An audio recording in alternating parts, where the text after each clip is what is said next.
an opportunity that we can't pass on.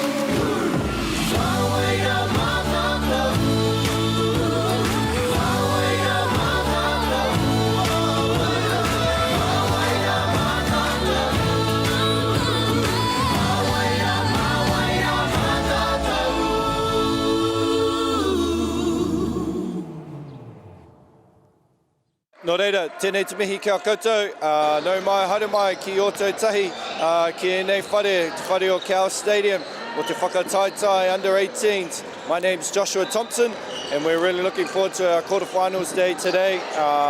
And it's going to be heated, even though it's cold outside, inside the battles are going to be heated with our competition. Looking forward to who's going to win, who's going to take home the trophy for this year's under 18 national championship. I'm going to be with you for the whole day, so stay tuned. And nau mai, haere mai, ki whakata Māori, nō reira, mihi nui. Kia ora te whanau, welcome to the Foot Locker Under 18 Nationals here in Otatahi, Christchurch, called Sam Toko Ingoa. I'm here joined with Josh for the first women's quarterfinal, Tauranga City versus Counties Manukau. Oh, kia ora Sam, yeah. Looking forward to this one. It's going to be a bit of a contrast of styles with the size of Counties Manukau and the speed of, I guess, the three-headed Taniwha and the Broughton twins and Riley. Yeah, it'll be interesting to see what Tauranga's strategy is around the bigs like Kalani Meituino and the likes of that. They do have some size in the Tauranga team, but yeah, and then on the other side as well, how's Counties going to counter that three-headed beast that you talked about with the Broughton twins and Riley as well? Yeah, so obviously me and Sam have been here over the last couple of days, and man, both teams just very different in styles, as we see our Counties Manukau lineup with Abigail Roberts, Claire Zhao, Jaya Jackson, Julia Rose, Fletcher Martin, Kai Perez Hayes, Gala Ofona, Kailani Mai Tuanui, Linda LJ, Riley Tatui Leosa, and Salia Asia, and coached by Joe Jackson, and assistant coach by Jordan Ikunufua. So looking forward to the size. Obviously saw them play Canterbury yesterday, so you know their dominance inside, so it's going to be great to see on the big stage. Yeah, here we have the Tauranga lineup. Leah Hill, Charis Broughton, Ellie Davis, Harper Syme, Isabella Gillard, Jayla Tiki, Kashana Murray, Kalia Gardner-Hunnell, Riley Celia McClenigan, Shamar Broughton, coached by Gia Cooney, and assistant coach Richard McClenigan. Yeah, as we see Coach Cooney there in the picture, she's not new to this scene, so you know, obviously with Tauranga girls, been on some New Zealand tours, so a lot of experience there on that side of the staff, so looking forward to this battle. And our referees, Timothy Dua, and I missed the last one. As we have Tauranga with the ball, McClenigan, inside to Gillard, and here's our first Kurewhiwhi Toru there by Charis Broughton. Get used to that, whānau. The Broughtons will be putting them up in rapid fire. First one goes down. Yeah, and as we see our pressure here from Tauranga City, which is a staple in Tauranga. So as we get inside, we see our first look at Tuiena O with the foul, drawing the foul. And it's got to be Counties key there. What do you think, Sam, in like slowing the pace down and working it inside, getting to the foul line? Yeah, I think first possession for both teams, we saw what we're probably going to see a lot of. Tauranga looking for the outside three ball and playing through a lot of guard play, whereas Counties are going to try throw the ball inside and play through Kailani May and a lot of their other bigs as well. As you see, Kailani May misses the first free throws are key, especially in finals play, as we've seen over the years, as Kalani May misses both, as we have Charles Broughton hit the corner to Tiki, who misses the three, but we've got an offensive two-dopper. Broughton again with the kutu whiwhi toru, and once again, she's 2 for 2. We are seeing a theme here from Tauranga, as they are a big staple of shooting a lot of kutu whiwhi torus. It's going to be a long morning for counties if they don't take away that 3-ball early. Yeah. As you see the pressure there applied by Tauranga City. Just talking to Coach Cooney just before the tip-off, you know, they are wanting to push the pace, ball pressure. As we see it, they're pushing the offensive out. And we have a bit of a block there from Gillard. Yeah, it's good pressure from the Tauranga guards, just making it hard for counties to get into any rhythm. And forced a late shot at the end, and a good hand from Izzy to deter that shot. Yeah, there's Riley bringing the ball up as we get into our offense with the DHO here to Charas, who penetrates, and here goes another kutu whiwhi toru from Tiki. A miss, but another offensive two-dopper. 3 for 3? No. Broughton with the miss. Kailani with a big rebound. Key there. You start 3 for 3. Yeah. We're thinking of records, maybe? As we see Sister Kamau Broughton with applying the pressure, which causes the turnover. Counties somehow have to, you know, weather the storm here a little bit from the pressure from Tauranga City. Yeah, and it'd be interesting to see what the coaching staff do here if they allow another 3-ball. As we see Tiki there with the nice play off 2 feet. Riley with the left-handed floater in the miss. Kailani with the rebound, and Hayes pushing the ball, which I don't think you want to get into a running game with Tauranga City. That's what they love, that's what they thrive on. But here, like, just the pressure. Yeah, good active hands from Charas as well, just making every position a struggle for counties so far.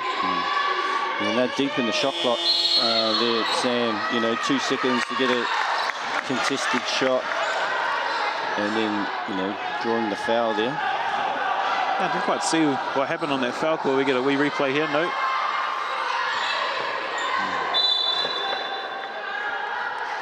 And that's our first hara. I missed who the player was, the Kaitakaro of who committed the hara. As we have the Broughton twins. And a turnover there. Oh no, almost a turnover. No, and Gillard with the rebound and the lefty hook. Been quite impressed with Gillard over this week. First time actually seeing her in this situation at Nationals. You can see the reverse miss there by Bella, number 25. And we get a good block there by Lenanua, or LJ, as she likes to be called. Love the energy from the county's bench there, you know, celebrating those small wins. McClinigan to Broughton out on the wing. This is the other Broughton twin, Shamar Broughton. Their brothers weren't too bad at basketball either. yeah, not too bad, not too bad. Shout out Shalom and Salem. I know you boys are watching back home in Tauranga. And Mum. As we see our sub, Helen for Gillard. Yeah, early sub for Gillard. Probably just going to try rotate those bigs, throw different bodies at the bigs of the counties. As we see Riley, obviously a New Zealand under-16 rep, as well as the Broughton twins. Nice Euro step right to left by Charles Broughton, which causes a timeout there from Coach Jackson. And if you're Coach Jackson, what are you saying? Well, I think, you know, they definitely need to look at how they're going to defend the 3-ball, but for Tauranga as well, like if you're going to keep shooting more and more of those and you make them at a good clip, then the defense are going to start closing out a little bit more, and it opens up those lanes. And a great move there from Charis as well, just a wee Euro back to her left hand. Yeah, I believe she's got 8 of Tauranga's first 10 points with the 2 kutu whiwhi torus and the layup there just to cause the timeout. Yeah, it's just, you know, they're just applying a lot of pressure. I think counties just need to not speed up, You know what I mean? It's just speeding them up, making it a little bit more difficult for them to get through. So, yeah, see what adjustments they'll make. Just an update on results. Wellington on the other court, up 5-4 on Rotorua with the other quarterfinal for the women's. If you aren't here in Ōtautahi, we just saw a couple of the boys quarterfinals with Waitakere West going through and beating Taranaki quite comfortably, as well as Canterbury got up against Auckland. So those two teams are into the semi-finals, which you'll see later on. But they'll end up playing each other. A replay of the 16s final from 2 years ago, I believe. Yeah, that's going to be an intriguing game. And here we see Jackson bringing the ball up with the turnover. Yeah, coach won't be happy with that, turning the ball over after the timeout. And then we see a little Broughton to Broughton action there. So, bit of a twin connection as we see our pressure applied. That wasn't our whistle, whānau. That was the other court over there. And just the pressure, as we see again. Tauranga just making it so hard to get it in. But here we go. Kailani May causing the hara there, committed by number 12, Hill. Alia Hill's trying to be super physical with Kailani back inside there. It's a bit of a two-hands push in the back. If you don't know, Kailani May, daughter of Danica Wupaiiti, who played for the Silver Ferns, sorry. As we see Jackson, no, sorry, Hiram Hayes with the lefty finish.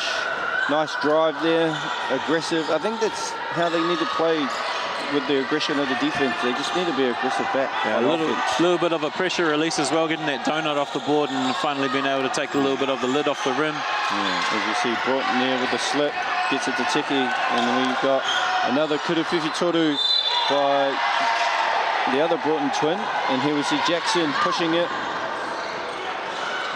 I think, you know, they need to just push the ball a little bit more, Counties, just to ease the pressure, then they get into their work. Here we see LJ there just loses the ball, and Broughton to Tiki, missed layup, rebound there by Martin, outlets to Jackson, and Jackson getting pressured, handling the pressure quite nicely there. Oh, we're getting over the screen with the jump shot, and Tiki with the two-upper and the turnover. And there goes Perrin Hayes. Yeah, back-to-back buckets for Perrin Hayes, trying to do everything she can to keep her team in this game early. Yeah. Turnover there by McGlennigan. And as we see, Gillard is stepping up to come check in as one Broughton causes the turnover and the other Broughton looks to get the layup. I think we're going to see a lot of that, where one Broughton twin makes the play and then the other one's going to be the benefactor. Yeah. It's a bit of a messy game right now, as we see Jackson with the finish and the harm, and one nice little play there from LJ to Jackson, finishes with the left. It's a nice response here from County. He's been able to get some stops down the other end. Yeah, and G's seen enough. She's going to call a timeout. So good response from Counties after their early timeout. They're able to get some looks at the rim and get stops down the other end to keep it in a 6-point game. Yeah, I think the handling of the pressure is the key there. They were able to attack, you know, Perrin Hayes with a couple easy layups there to soften it up, and then it's those messy periods that Tauranga just thrive on. Yeah. So, you know, if you're Counties, if you're Coach Jackson, you have to weather those messy periods. There is see Coach Cooney laying down the law, as well as Coach Jackson. If you're Coach Jackson, what is your message here? I think they still need to find a way to be able to split this Tauranga defense. They're making everything tough. They're bumping cuts, nothing's easy. The only really times I've been able to get a basket is out of broken play. So maybe a little bit more structure in the half court, something that's going to be able to break this Tauranga defense a little bit more. Yeah, as we see Coach Cooney just giving her last instructions to the girls before we check back in. And yeah, just stay tuned, whānau.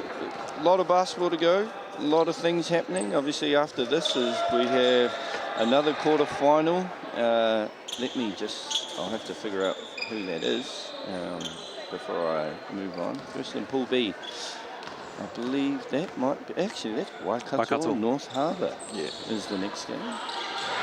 Oh, nice rebound there from Kailani May, and she gets her two-dopper and put back there for the Pakete.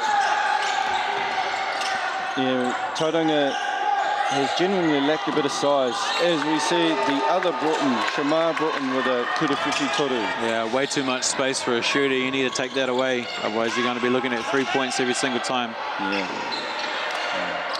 I'm going to say I've known those girls for a while. Can't tell them apart. As we see Kailani with a two-upper and one. County's doing a great job of finding her inside, getting her some good space to work with. Yeah, as we see, just her pure size and athleticism there. She knows how to use her body. I believe, still young, only 15 years old. Bright future there. You're part of that 16s team that went to Oceanias last year. Yeah, and I believe she'll be part of this year's Asia Cup team. Coach Liam Connolly.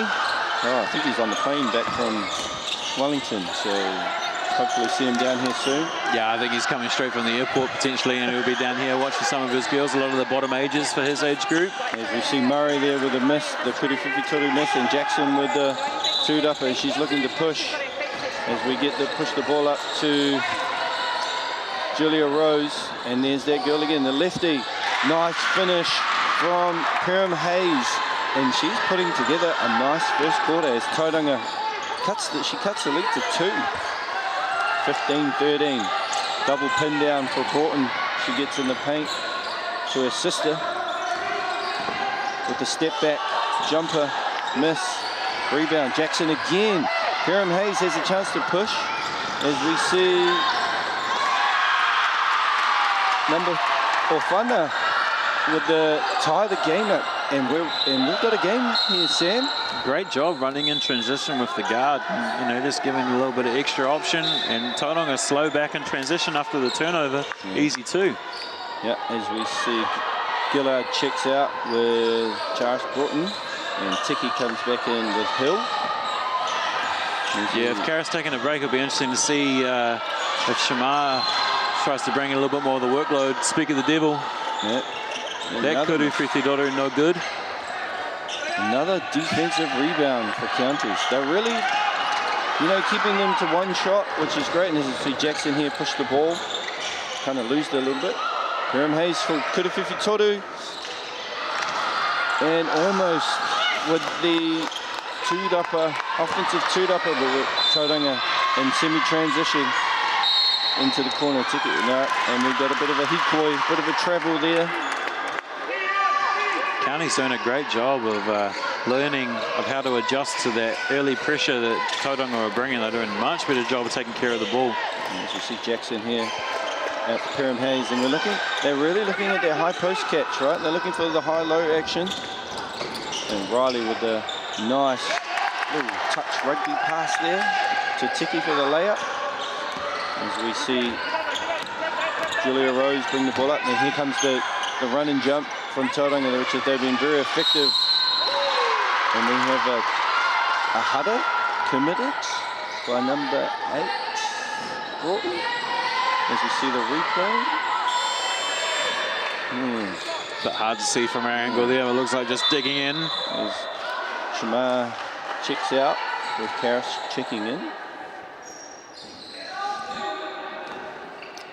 Might be our first time seeing Kishana Murray as well for Tauranga.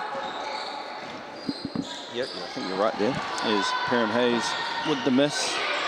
That's going to happen as well. If you look at the foul count now, 5-1 in favour of Counties. Tauranga now in the bonus. It's going to happen when you try to play this aggressive style sometimes, but just have to adapt to that. As we see for the next Erua Miniti in any hara, Counties are on the Kurutou tiku. As we see Broughton semi-trans with a little cross, playing off 2. Hill there with the miss. I believe that came off County as Tauranga City. Nice wee referee assistance there from Coach G. Yep. We all think that it's our ball. We both know that. It's our ball, isn't it? Yep. And I'm sorry, we don't have the luxury of challenges as we've seen in the Under-19 Men's World Cup. As we see kurewhiwhi toru there by number 6. Hano. Another defensive tūrapa from Counties. They're just dominating the rebound count here, I think, in the second half of the first quarter. As we see a turnover there by LJ. Just a little bit hard on the pass. Yeah, Kailani May just telling her teammate just to wait, let her get her position before she tries to fire that pass inside. But you can see what the strategy is for Counties. They're definitely trying to ram it into the interior. As we see Charles check back in for Riley McLanigan. Under 16 teammates, as we see Broughton for another kuruwhiwhi toru. Sorry, that's Shamar with her second, I believe. Yeah, potentially 2 each, I think, for both of the twins. Yeah, but need to put a hand up. Sorry, Fano, we don't have live stats. I believe we won't have live stats to semis and finals, so we'll be figuring it out on the fly. There's now Tauranga, minute left in the first, and Teki with her first kuruwhiwhi toru. It's one of those things, right, where you know they're going to shoot threes, but you're going to contest. So how are we going to defend it? As we see, Kailani May, no continuation? No continuation, but she will go to the line as Tauranga are in the bonus. That's a tough one there on Hill. I thought she did a good job at walling up, but we see the huddle was committed and Kailani May on the foul line for 2. Kuru Tautuku. And she misses the first.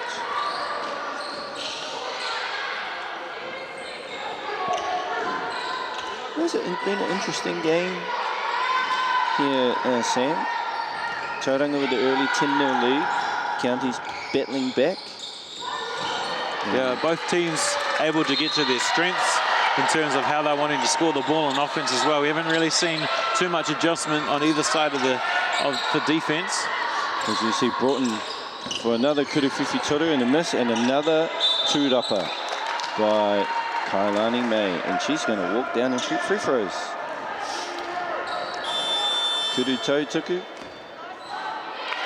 I think the start-stop suits Counties Manukau a lot better than it would Tauranga. Yeah, Tauranga definitely want to get out and run a lot more than Counties do, so yeah, definitely more suited to their style of play than Tauranga's. Yeah, like we can see the size difference in like player for player. So this here is suiting, as Kailani May makes her first Kuru Tautuku. As we see a little chat to herself. As a coach, we're both coaches. I'm big on routines for free throws. What about you? Yeah, definitely. I think we do some drills where we're just trying to get a lot of them up, so it's hard to get into your routine because when it's timed, it burns a bit of time, but when you can get into them, it's all about repetition and routine, right? It's a good baseline drive there from Shamar. Tough rebound there from Hill, and look at that. There's an athletic play there by Gala Afola getting up there. As we see Hayes, Hiram Hayes on the buzzer, no good. And we're at quarter time, and it's 23-18. Tauranga City up on Counties. And first impressions of this first quarter, Sam? Well, it looked early there. Tauranga were going to run away with it after they got to that 10-0 start. With a great timeout from Counties, and then awesome response as well. They were able to get some stops on defense, handle a little bit more of that pressure that Tauranga were applying, and get some good looks, and they've brought it right back to a 5-point game. Yeah, no, it's been an intriguing game. Both teams have obviously working to their strengths, with Counties wanting to slow the pace, get inside, which have worked for them near the back end of that quarter, and Tauranga, living on the three-point line, couple drives, but you look at the majority of their 23 points, Broughton Twins have 2 each, Tiki's got a 3, so interesting. Just on updates on results, Whānau, Wellington up 15-14 against Tauranga, Rotorua, sorry. They've got 34 seconds left in their first quarter. If we could probably get some boys updates at there are the quarterfinals, so I know people want to know. But hey, technology these days, people have it on the live stream. So, yeah. But even though things are pretty chilly outside, I know a lot of North Islanders are struggling with the frost. So, you know, come to Cowles Stadium, whānau, it's always warm in here. Yes, we've experienced warm games. They do not turn the heaters off in this building. Even in the summer, whānau, so it's always a sauna in here. As you see Coach Jackson, what's your last message if you're Coach Jackson? Take away the 3 ball. Like you said, like a majority of their points have been from the 3. Like if you can take that away, what are they gonna bring? Like they got to see what their adjustments is going to be. If you can take away where they're getting majority of their points from, they're potentially taking away the lead. Yeah. Coach Cooney, if we're Coach Cooney, what are we saying? Same thing. Maybe they're looking at different looks where if they throw doubles down on Kailani, or if they dig from the strong side, or send bodies from the weak side, I don't know, or just something to, if they're getting a catch inside, they're making her kick it back out. I do like their little double pin down action where they got Charis Broughton downhill and she got that little Euro. Maybe look at something like that just to change it up a wee bit, soften the pressure as we see Counties straight into their work inside.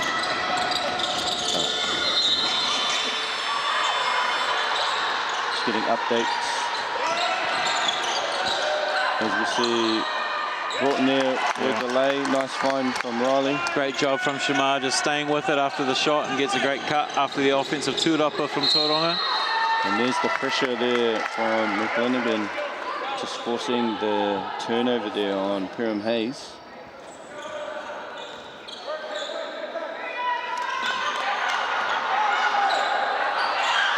That's going to go. Broughton with her third, fourth to the 50 toru. Daylight between that closeout. They're going to have to start running them off the line if they want to take away these 3 balls. Yeah, there's a little bit of miscommunication there on who was guarding who. And as we see, Tiki with the tough defense on Jackson as they force Kailani May to catch it on the 3-point line. But she does a great job of getting in the paint and bullying her way through Gillard there. Strong move from Kailani May. Caught on the perimeter and able to get all the way to the rim. As we see Tauranga work it around, as we see this one's going up again. Broughton just a little bit long there, but her sister bailing her out and getting a rebound. As we see McLennigan squaring up on Julia Rose. And Gillard with the left-hand hook, but Broughton in there again. Yeah, good active hands. Being a pest. As we see her sister pump fake, loses it. Jackson. Yeah. Good defense there from Counties. That kick out definitely need to come. Jackson missed Julia Rose there on the wing. But great anticipation there from McLennigan as she goes coast to coast, but misses her own layup. As we see almost turning it over. There's that Kailani May. This is everywhere at the moment for Counties. Starting to get a bit sloppy on both sides of the ball here. Both teams starting to get a little turnovers, starting to creep up a little bit. As you see LJ checking out, number 11. So Salia, Asia. Great pass there. Great angle on the pass to find her. Tauranga 28, Counties 22. So we X action. Is that little, the pin down too to get one of the twins coming downhill. Yeah, just a wee curl off the post with the guard coming back up and then run almost like a floppy action on the backside to get the shooter open. Yeah. As we see pressure here applied. Great dump off. And Hill just with the miss. Yeah, may have came over the top there, Hill over the top on Kailani to cause that huddle.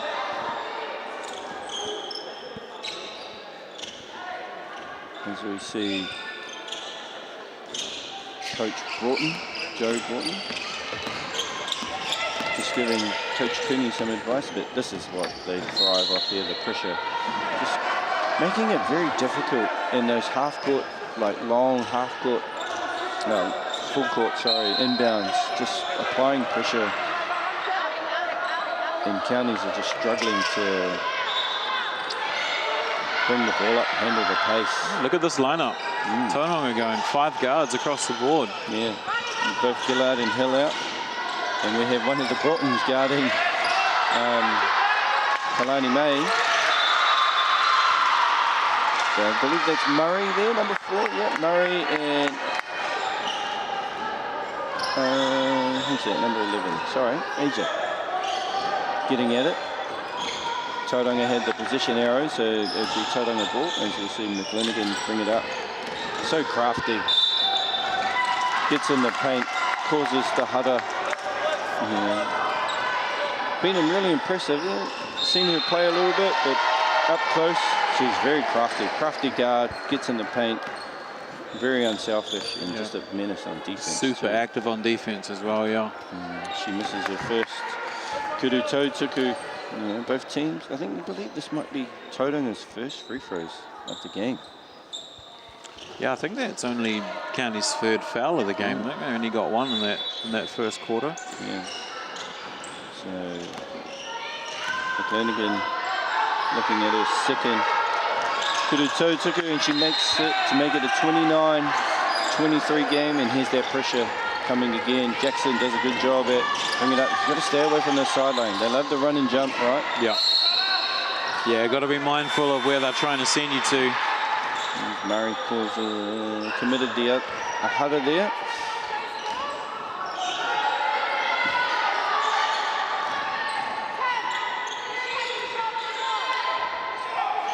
As we see Whanua check into the game.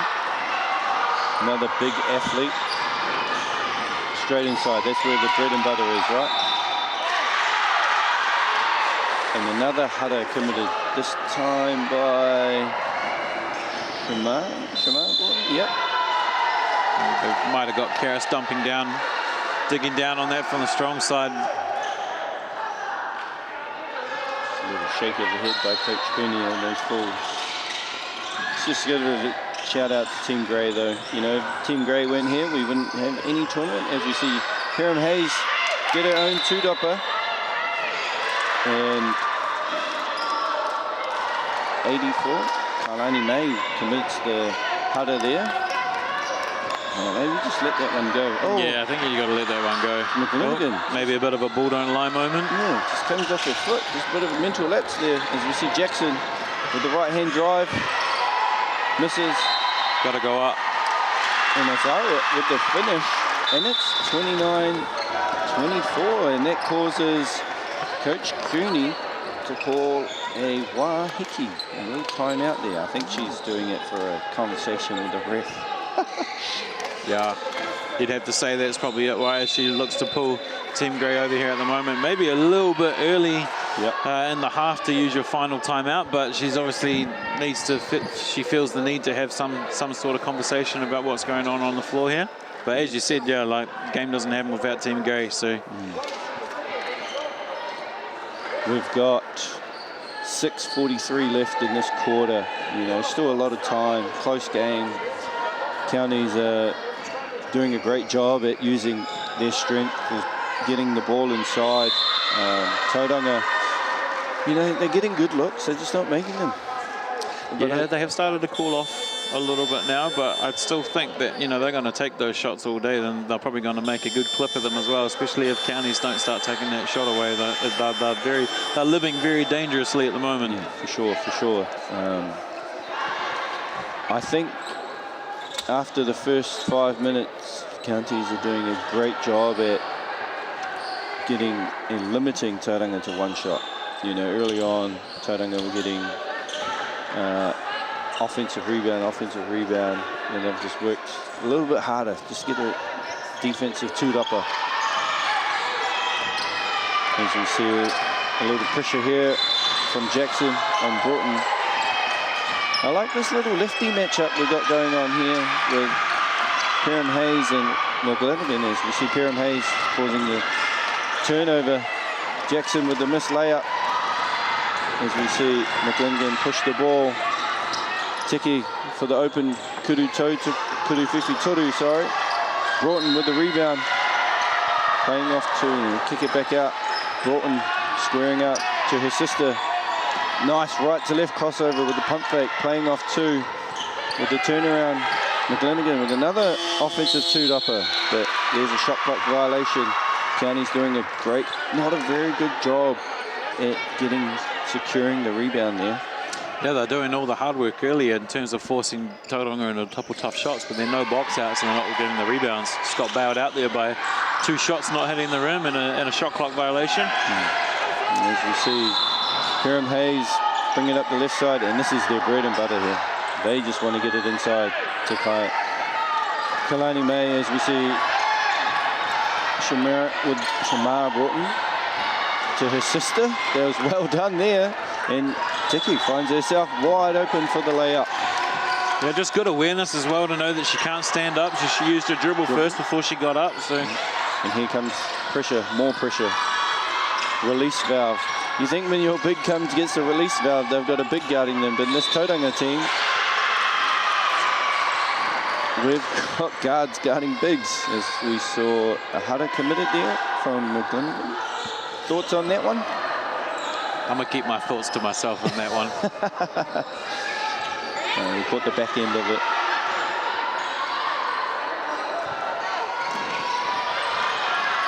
Oh, great look, great hands. As Kalani May gets her own 2-dopper and finishes. She's got to attack here in trans. Playing off 2. This one's going up. Broughton with the kudu fukitoru. Good job pushing the ball. They only had the big back. Yeah, I think counties need that. Oh, yep. Hiram Hayes. That just looked really awkward. Yeah, might have slipped on the decal or something there on the court. They do get pretty slippery sometimes. No, nowhere near it. That's just bad vision from me. Looking at the replay, the little movement to the left from Hiram Hayes, you know, that kind of like a no-brainer. Yeah, I never see it on that one. She kind of just lost her footing a little bit. As we see the zoom action.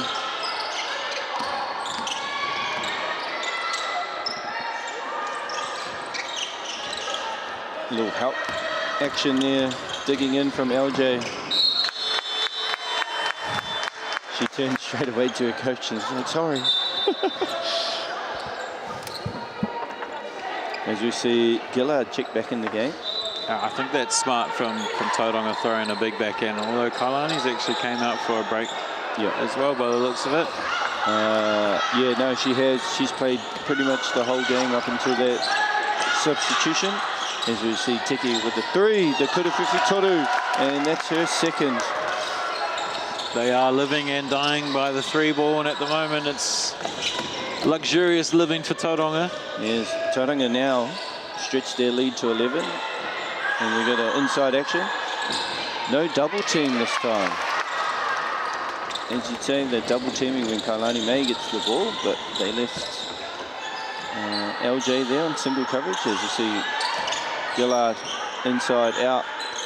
McGlenigan, corner, kudu fukitoru, stretch the lead out to 14, and that causes Coach Jackson to call his second Wahiki for the first half. So both teams have used both their timeouts. Yeah, great Wahiki, great timeout there from coach to, you know, just kind of steady the ship a little bit. They've given up two 3 balls there where the hands have been just too late. And, you know, if they're starting to make them and get in rhythm, it's living dangerous. Yeah, nice. Just a quick shout out to Foot Locker, major sponsor of our youth rep programs, under 20s, under 18s, under 16s. You know, if you want to win some Foot Locker vouchers, go hit that halfway shot. I think one of the Waikato girls hit it, the first one, I believe. So shout out to Foot Locker, and obviously One Foundation. You see our signs up there, BVNZ. All the great sponsors that look after our youth, our taurida, our kaitakaro for Poitukuhu here in Aotearoa. As we see both teams coming back in. Coach Jackson, Sam, what's his message? I'm hoping it's take away the 3 ball. You've got to show them some sort of different look. See how they're going to score the ball if you're not giving them that through ball. Because at the moment, it's all just coming from the outside. As we see the pressure applied here from Tauranga, Kieran Hayes. They're really good at that little release pass there with their bigs coming, as you saw LJ coming in as Jackson. Great find. As we inside out, Kalani May, another great find. LJ going out, quick hands here from Broughton. Yeah, shot clock reset, 13. Just good active hands there from Shamar, just digging in at the right time to tip the ball away. So you see Jackson looking for Kalani May.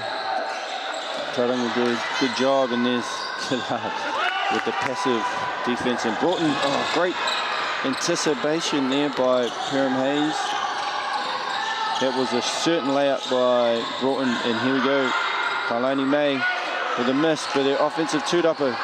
Great box out there by Tiki to keep it. And there's that girl again, Perham Hayes. Anticipation, getting in those lanes, getting back on defense.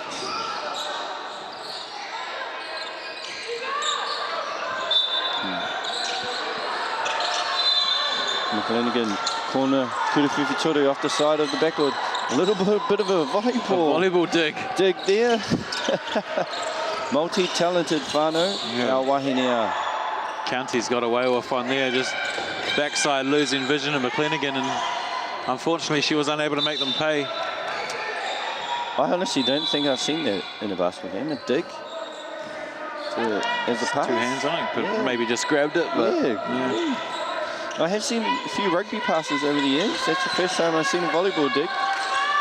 And it's LJ strong to the basket, and Shamar commits the huddle. I think at halftime we may have to get a foul count, as you see a replay. Great find from LJ down to Julia Rose, who will go to the line for 2. Kuru Tautuku.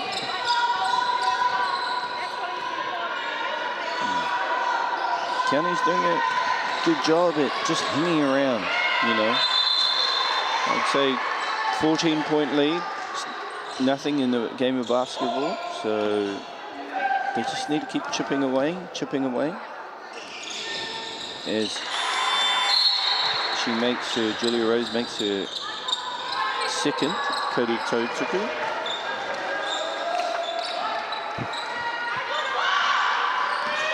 So update whānau, Wellington 22-19 on the other court with 4 to go, but we're here. And Jackson and Perham Hayes causing the turnover there. Jackson catches it on the wing, and they're going to their bread and butter. Kalani May misses the first one, but gets her offensive two-dopper. Does a little 180, misses, gets her offensive two-dopper again. She is just a problem for Tauranga right now. Yeah, Tauranga are going to have to figure out putting her body on her early, because she's eating up every offensive rebound. They're not necessarily making them pay too much, as she's leaving a lot of extra shots out there, but all those extra possessions are going to start paying dividends if they can't take it away. Yeah, so there's little touch fouls though, right? Even though she's not making her Kuru Tautuku, that just accumulating fouls on some of their important role players. Not so much their, you know, big time players, but they're role players that, you know, role players are important. They do their jobs. You know, you always need good role players. As she makes her first Kuru Tautuku, cut the lead to 12. 11. Bit of a Uno reverse there. You said she wasn't making her Kuru Tautukas, and she the Uno reverse on the commentator's curse. Yeah. You know, you're always wary about the commentator's curse. Nice find from Tiki to Gillard for the nice little 2-foot. There's a real nice touch in there from Gillard. I've been quite impressed with her too, seeing the first time. As we see a Kuru Tautuku there by Jackson. Nice two-upper, Broughton. This is dangerous, one-on-one. Takes the bump, misses the layup, and then we have a battle. That little Perham Hayes McLennigan battle is intriguing. They're just getting at it, both lefties too. Yeah, it's great to see a couple of people out here ripping the lefty gang. Jackson, great find. Oh, Kalani May just a little bit caught herself under the basket, made it a little bit more difficult. Gillard did a good job at just contesting without fouling. So a little bit of a middle on ball brought in to McGlinigan in the corner. Great find.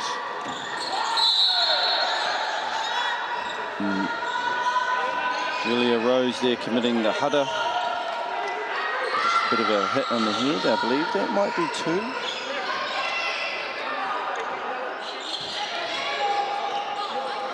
And Jayla Tiki to the foul line for 2. Yeah, again, impressed with Jalen. Solid, good shooter. Works hard on defense. Just having a bit of a discussion here about foul counts.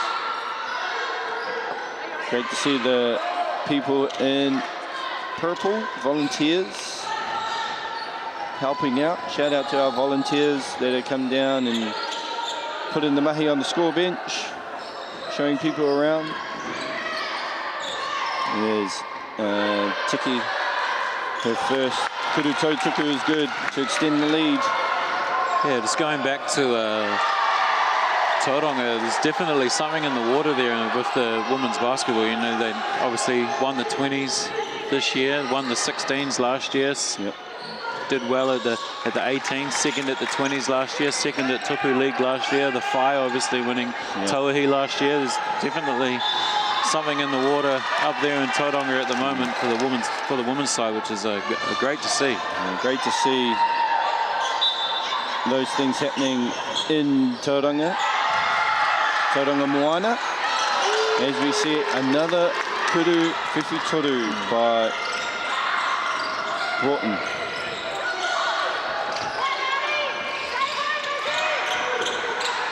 I think Kianis have done a great job at handling the pressure. They've just kind of warmed into it as we see a little free throw line jumper. Miss.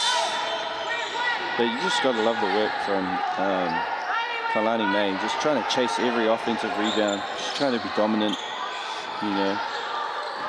Yeah, she's working hard, doing everything she can to keep her team within touching distance. Still a whole half to play, Whānau, so, you know, 12 points is nothing, especially in this day and age. There's a header there, committed, number 25, or Whanua, committing the header that would send Tiki to the line for 2. Yeah, just quietly, Tauranga stretch the lead out. This could be 20 with 38 seconds to go. And she makes her first kudu toe tuku.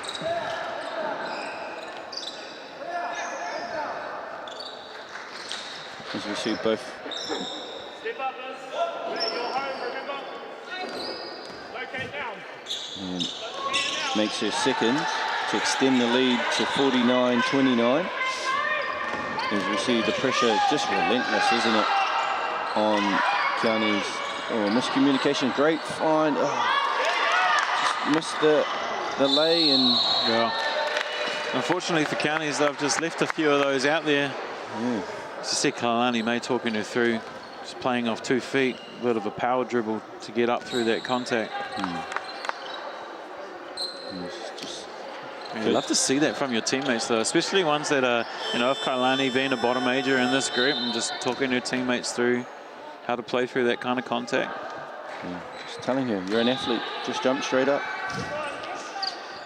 In fairness, the pressure, you know, sometimes easy layups like that, you think, oh, someone's behind me, you know, what's going on? I need to make this, and just unfortunately, McGlinigan makes her second. 50, 29, 25 seconds. You think this would be Keane's last possession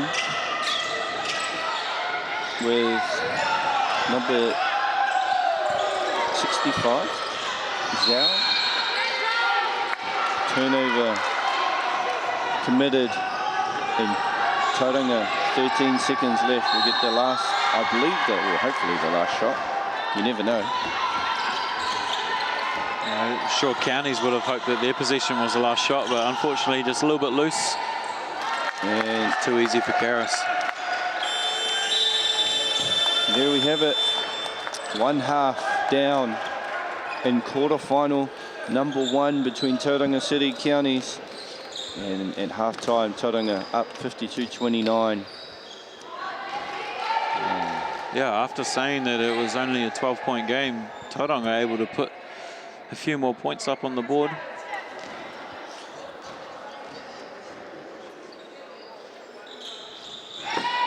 Just a wee update for you on court 2 before we send to a break. Wellington and Rotorua in a 1-point game. Rotorua up 27-26 as the halftime hooter sounds over there. We'll take a quick break from here and we'll be back with you guys very shortly.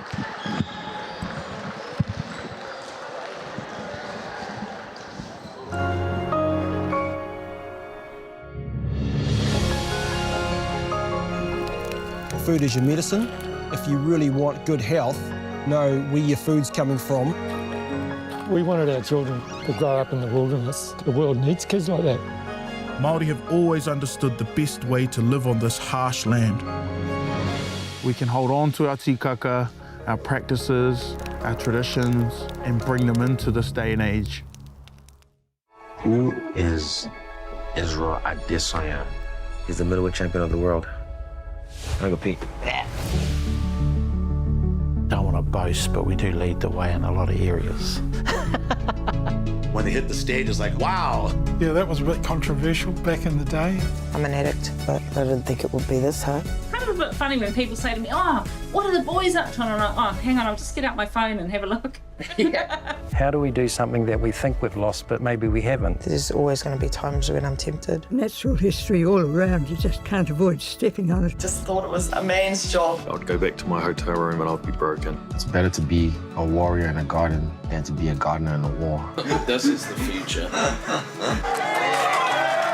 It's hard to explain the feeling walking in the footsteps of your ancestors.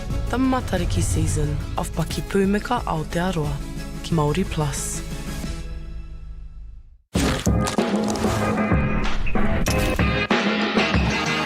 Hi, I'm Andrea from Chemist Warehouse, and we're so excited to be here to launch the initiative Hoops in Schools. We so hope our tamariki enjoy basketball as much as we do. I like what we have! Yeah!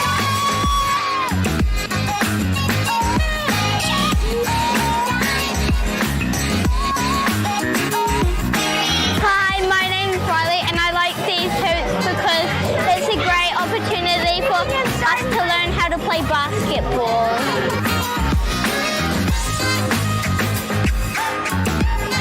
I love these hoops because everyone has fun, and then thank you Chemist Warehouse, thank you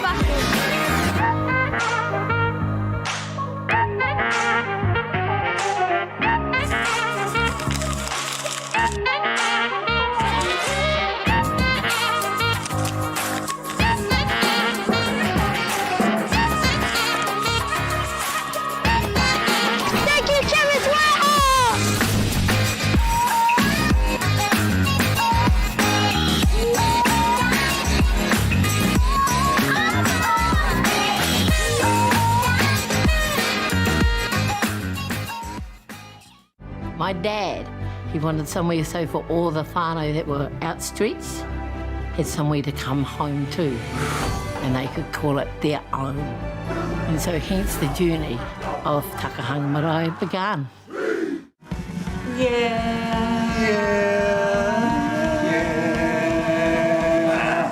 Oh, why are you ruining it for, Joe? Hurry up, come back. No, just because you're not tall enough to get on the top. Get the Māori Plus app. Download now on Google Play or the App Store with exclusive viewings and 100% ad-free. Quite like top tier. Watch us anywhere, anytime. Make Māori Plus your mate and stream now.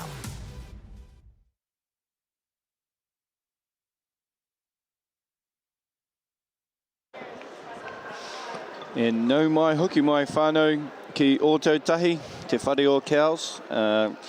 We're here with quarterfinal 1. Tauranga up 52-29.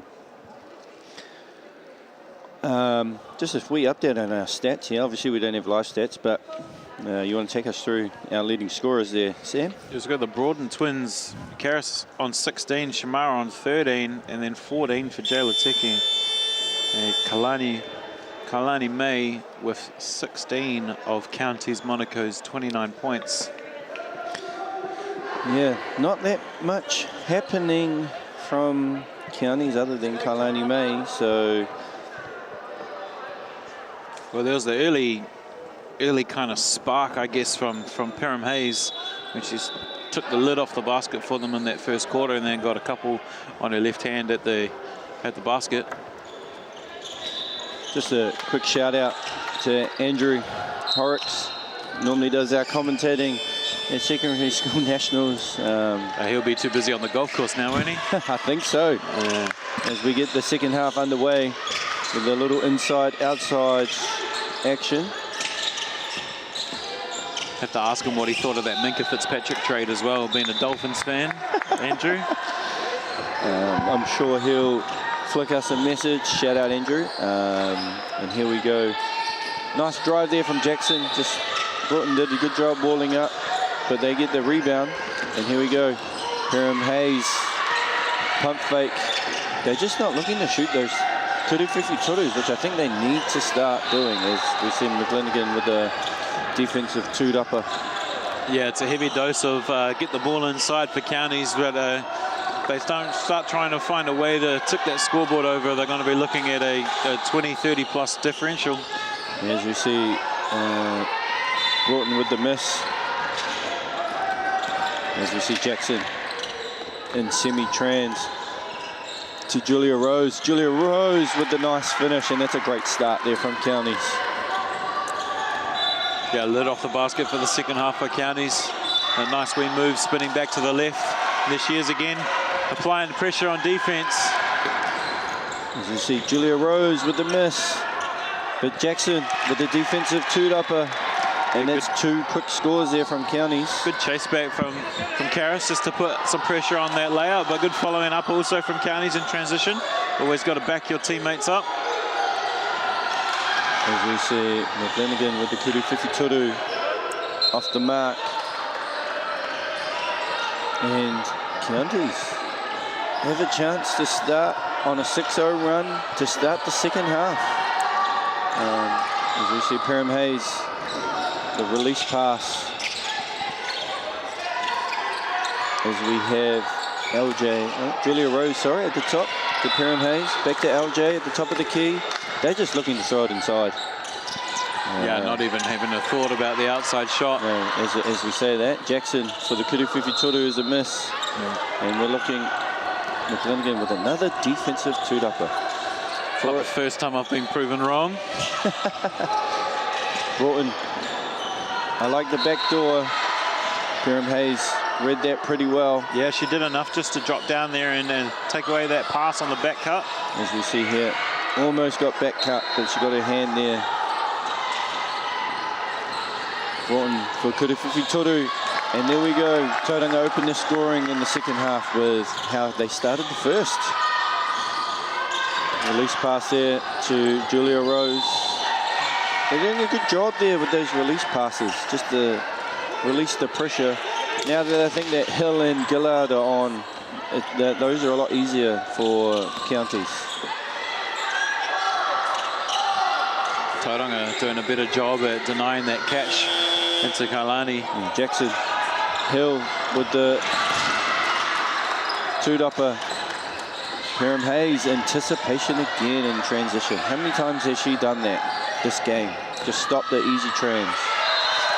Great finish down low from Ofanua. As Broughton just dictating, gets in the paint, takes the contact and finishes and one. That was impressive as we see the replay. Oh, just took out three players. Take her out. Yeah, just some extra help from the strong side that didn't need to come. The interior defense was in position to just wall up. As we see Shamara Broughton check back into the game. She's got 3, I believe. Yeah, 3 fouls for Shamar, which potentially why she started the half on the bench, but early check-in for her, taking out McClinigan. As we see the sister, her twin, with finishing the and 1 with her kudu toe tackle. I believe that takes her total to 22 for the game. There's pressure there on Jackson. Broughton working, nice punch screen there set by Julia Rose.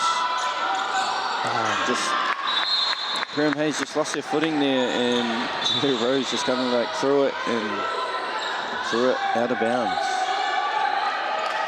As we see LJ chicken for Whanua. Broughton, they like this little horn set here. As we flare to the corner, back up to her sister with the on-ball pick and roll with Gillard. Gets downhill, Tiki for the kudu, Whiwhitoru, and it's off. I believe that came off hill, even we saw that. Yeah, living dangerously as counties if you're going to dig in from the strong side where they've got kickouts for shooters, but that occasion the shot didn't go. As we see Jackson, Kerem Hayes, here's that release pressure that they've had decent job doing. Jackson swinging the ball to Kerem Hayes. We're looking inside as we see LJ with the missed left-hand layup and Hill with the the two-upper. Little handoff there to Broughton. Sends it to her sister, Kudu Whiwhitoru. Bang! Another one. It's going every day of the week, isn't it? 25 now for Broughton, and as her sister gets the tip, and then didn't we say that? One Broughton puts on the pressure, and the other one always gets rewarded. One Broughton's going to make the play, and the other one's going to be the beneficiary. We saw that. And Exhibit A right there with the tip. The other one picks up the loose ball, and nice wee Euro to just get to her right hand, falling away a little bit. Could have dumped it off to her sister, but was feeling the hot hand, I guess, with those threes that are going as well. Yeah, I believe that puts her up to 28. But that's caused Coach Jackson to call his wahiki, his first of the half. If you don't know whānau, you get 3 in the second half. 5 total. So yeah, they just got to handle the pressure. They're doing a great. I can't say that they haven't really turned the ball over up until that point there, but they've done a great job so far handling the pressure. It's just the three-point shooting is killing them right now. They've done half the job, right? They did a really good job at adjusting to that early pressure that Tauranga were bringing, but they unfortunately haven't been able to adjust to those 3 balls that are going up, and they're still just letting those 3 balls fly. And this Tauranga team are too good from the outside to let them have those many free ones. I've just got a message. Better trade than the Darren Waller one. They just pulled off.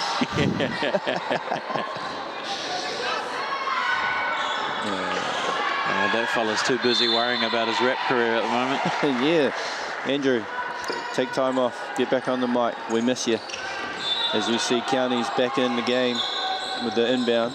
And Tauranga look like they're in a bit of a diamond and one. It's great adjustment out of the timeout as well, knowing that he's had to call that first timeout early and then throw something different at them by showing a press.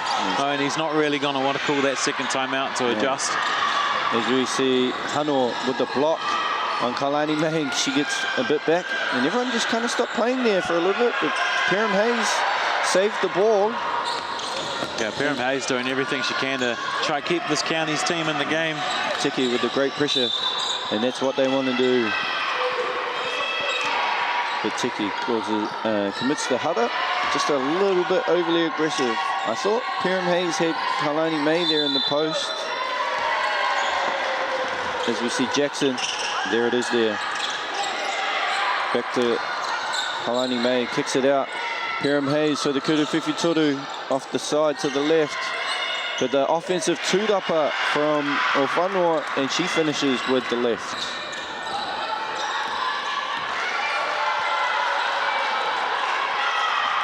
As we Shamar Broughton for the Kudu Whiwhitoru.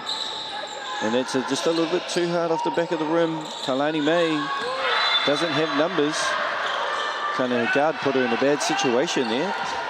Or Whanua just needed to pick that one up. Oh, and we have another turnover as LJ picks it up, and another turnover, and this time Broughton to Broughton, and there's the reward. Yep. The Broughton connection showing itself off again with Tauranga getting out in trans. As we see Counties Jackson for the Kuruwhiwhi Toru. Bang! Much needed Kuruwhiwhi Toru there from Counties Manukau. Yeah, they're going to need some more of those if they're going to eat their way back into this lead. 25 points, but there's still a lot of time to play. As we see a bit of pressure there on Broughton. Gillard for the Kuruwhiwhi Toru. Off the back iron, and big defensive two-upper there from Counties as Jackson. It's a little screen there from Ofano as she gets downhill, and this is where they've been the whole game. Gillard with a great defense. So Shamara Broughton, oh, right to left Euro misses. As we see Jackson with the defensive two-upper. Ofano on the much smaller Broughton and commits the hutter, and she'll go to the line for two. I thought she might have pricked her dribble up a little bit early there, as we see on the replay, but did a good enough job to play through some contact and still get a shot up and go to the line. You'd think there, with the size advantage, just to play off 2 feet, you know. Broughton's not going to, well, can't really say she's not going to block, but, you know, she's going to make it a little bit more difficult. But there's Ofano with the Kuru Tautuku making her first. Update, Wellington ties the game up over there. 36 all, 4 minutes to go. So just giving you an update, whānau. So those that are in Wellington and Rotorua here listening in, that is the update there as we, well, Whanua makes both Kuru Tautuku cut the lead to 23. Just need to chip away with it. Doable. Yeah, been a part of a few games that comebacks. NBA playoffs is the perfect example what we saw this year. As McGlinigan, we have Kuru Tautuku. That's off. Perham Hayes with the rebound. The two-upper outlet. Great catch. Oh, great anticipation. Oh, super active from the Broughtons, but County's able to stay with it. Got on a little run of themselves here. Yeah, Coach Cooney seen enough. County's cut the lead to 21. There's Wellington. Take the lead, I believe, over there. Nope. Great timeout. Just to settle the nerves from Coach Cooney, I think. Yeah, it was starting to, you know, you've got the big lead, but you want to keep the standards high, even though you're up so much. You don't want to let it slip. I think it's a good timeout just to make sure that they get back on the same page of what they're trying to do. Yeah, I definitely agree there. Bit of an interesting game, like game within a game, those timeouts, right? Like we want to battle it out, bit of a chess match. You know what it's like as a coach. In my head, I'm always like, I hope he takes this time out. So, you know, you have those situations where you kind of play games with the other coach. So, you know, Coach Jackson kind of won that little battle there, that little 4 minutes where he called the timeout and the girls responded. So let's see how Tauranga respond. Well, that's what you got to do as well, though, right? Like, acknowledge that 30-point hole, you're not going to be able to bring all those 30 points back in one go. You've got to take the small wins, do it a couple plays at a time, and they've done that. They've won the next battle, and now here's the next one. Yeah. As we see Broughton getting her way into the paint, and with the nice lefty finish off the backboard, just kind of lulled Perham Hayes to sleep. Jackson Hayes of the LA Lakers. Just had that in my head. There's a nice lefty finish response there from Counties. They just need beautiful skip from McClanagan. That's the play of the game for me. That is great vision. That's what you want from your point guard. Right into the shooter's pocket. Charis didn't even need to think twice about it. She was just right there, right in the pocket, able to let it go. I believe Charis might be up to 30. Here's Ofano again with the lefty finish. So this is the battle that Counties probably don't want to get out into, though. Like letting Tauranga run up and down the court. And then open up those driving lanes. Shamar Broughton just gets to the paint with ease. There's no shot blocking down there. As McGilligan again, just so active. Then Perham Hayes, it's like a carbon copy, those two. Oh, just missed the layup. Gets her own two-upper. Not wanting to use the right hand there. Those two are almost a carbon copy of each other in terms of hustle and aggressiveness. Kuruwhiwhi Toru, no good. Jackson with the defensive two-upper. This is weird. They need a big bucket here just to cut the lead. If they can cut it down. Or Whanua again. Nice finish with the right this time. Yeah, she's the difference for Counties at the moment, doing everything she can to keep them in this game. Yeah, it's good to see someone other than Kalani May step up here on the offensive end, just to ease the pressure.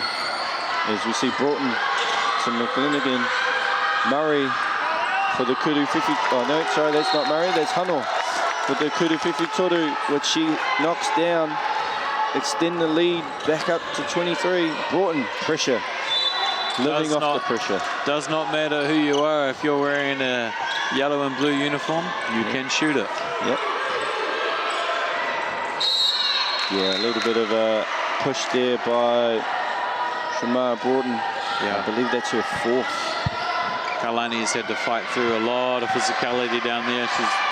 She's playing through just aggression every single position. As you see Murray check in for Hanua, who just hit the Kuruwhiwhi Toru. And Gillard checks in for Broughton as she sits down with her fourth. I believe you might not see her back until, what, halfway through the fourth quarter? If they're able to hold this lead, I would imagine they'll rest her for as long as they can. As we see Murray and Broughton there just all over Counties. Azia lucky to hold on, get the ball back there. Just got double teamed. Oh, Zhao and Perham Hayes getting in each other's way. Murray with the tip. And I believe there'd be a back over. Oh, shot clock violation called by the ref. Tauranga City ball, as we see there. On the ball, spilling. It's good to see them get on the floor. Hustle. It's just what you love to see. Oh. And I was wondering why that shot went up so quick. Good clock awareness.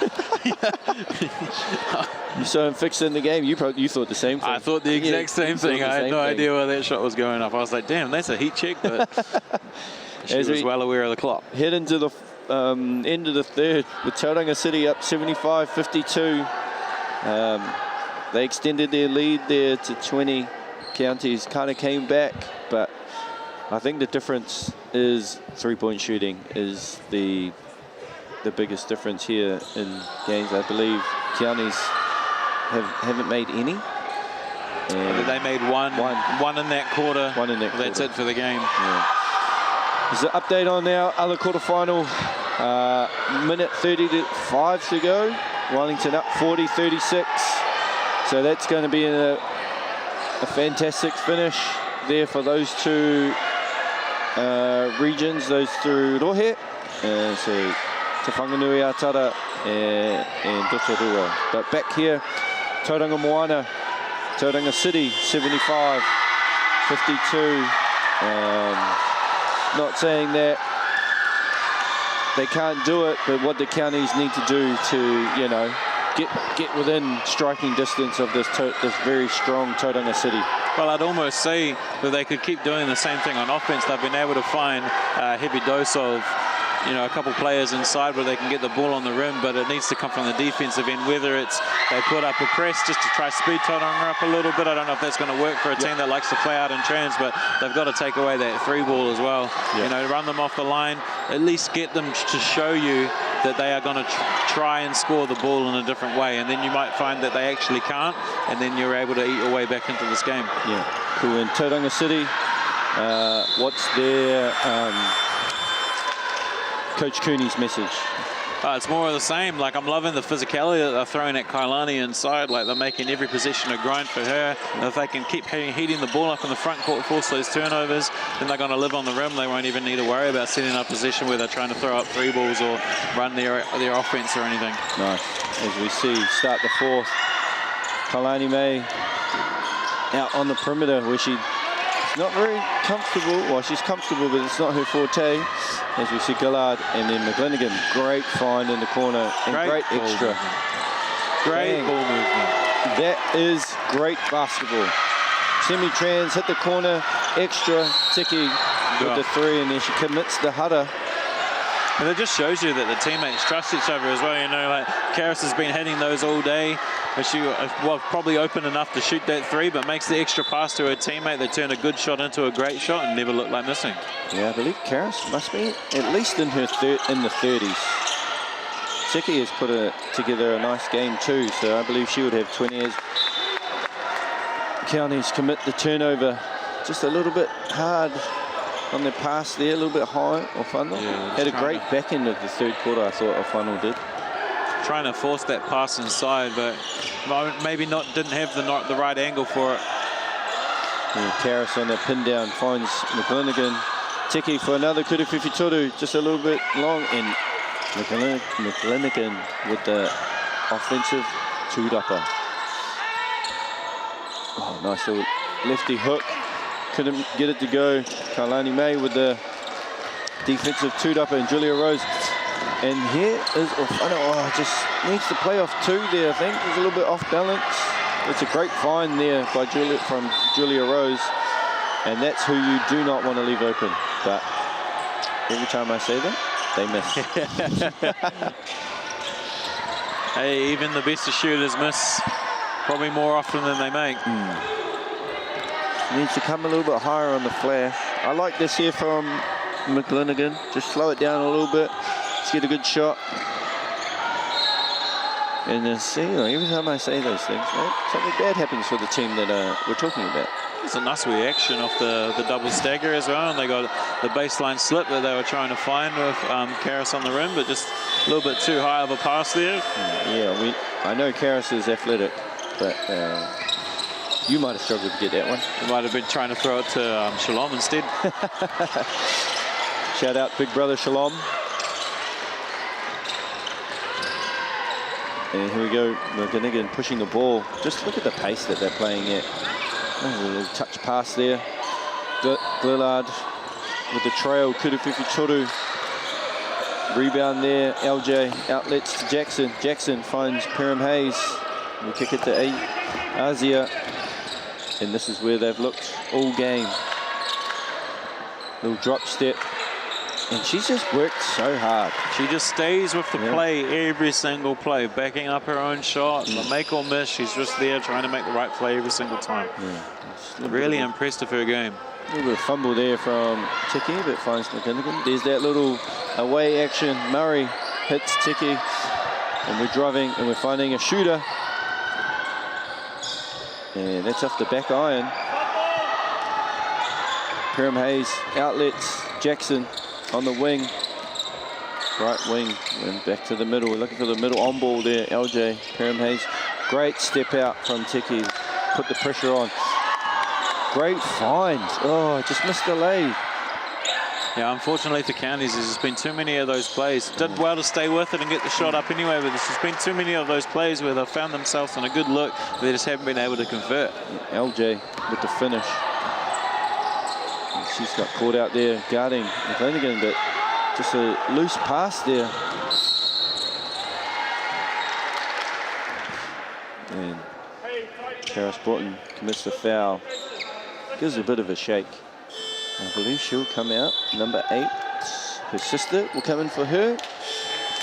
Number 6, Hano. And Hill in for Gillard.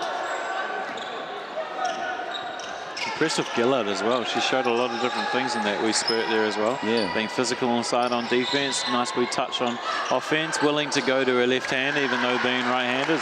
Tough finish there from Kailani May as well. Yeah, she got double teamed. Didn't have anyone in the corner, so she had to throw it up herself. As McGlinigan with the right to left crossover finds Tiki. and the extras are just killing them. Yeah. And that's what's going to happen, right? When you're able to shoot the 3 ball like that, people are going to close out. You're able to rip by and get to the rim. Push the lead back up by 22 as we see Counties. LJ fumbles it, comes off Tiki there, so we're going to stay with Counties.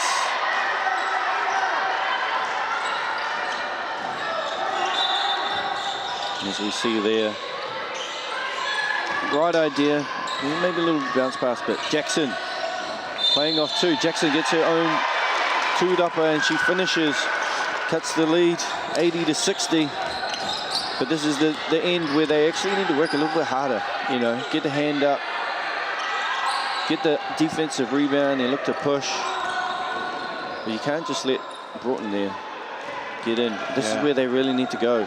It's a little bit off balance on that pull-up there. Maybe rush the shot a little bit.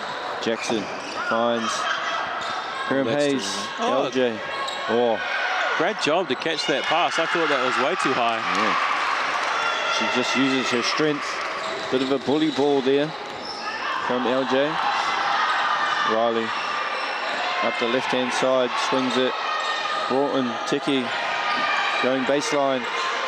Great step up Hill with the offensive 2-dupper, but kind of lost it there. And we've got a tie up.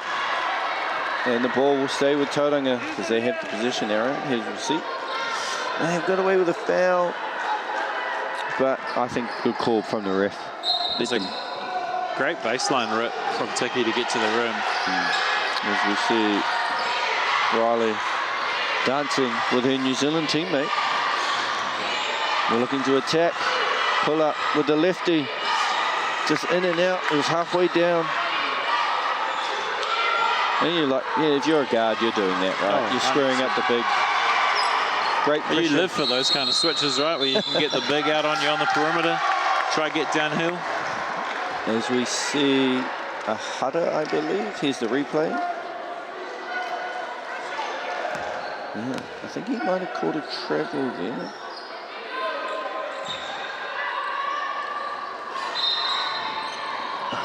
McGinnigan tries to fit it in the gap. Broughton did well to catch it. She's stumbling, finds Seki on the right wing. Hill.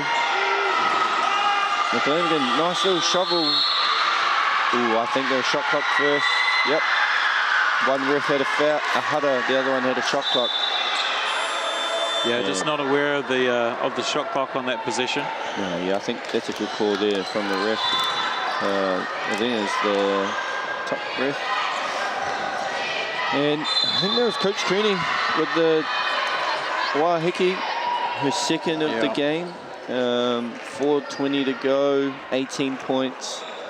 Yeah, he's just trying to stay composed there. Probably, just trying to steady the ship, make sure that they close this game out. You know, County's still hanging around, but time is not on their side, unfortunately. But you know, still within touching distance. Seen people come back from more with less.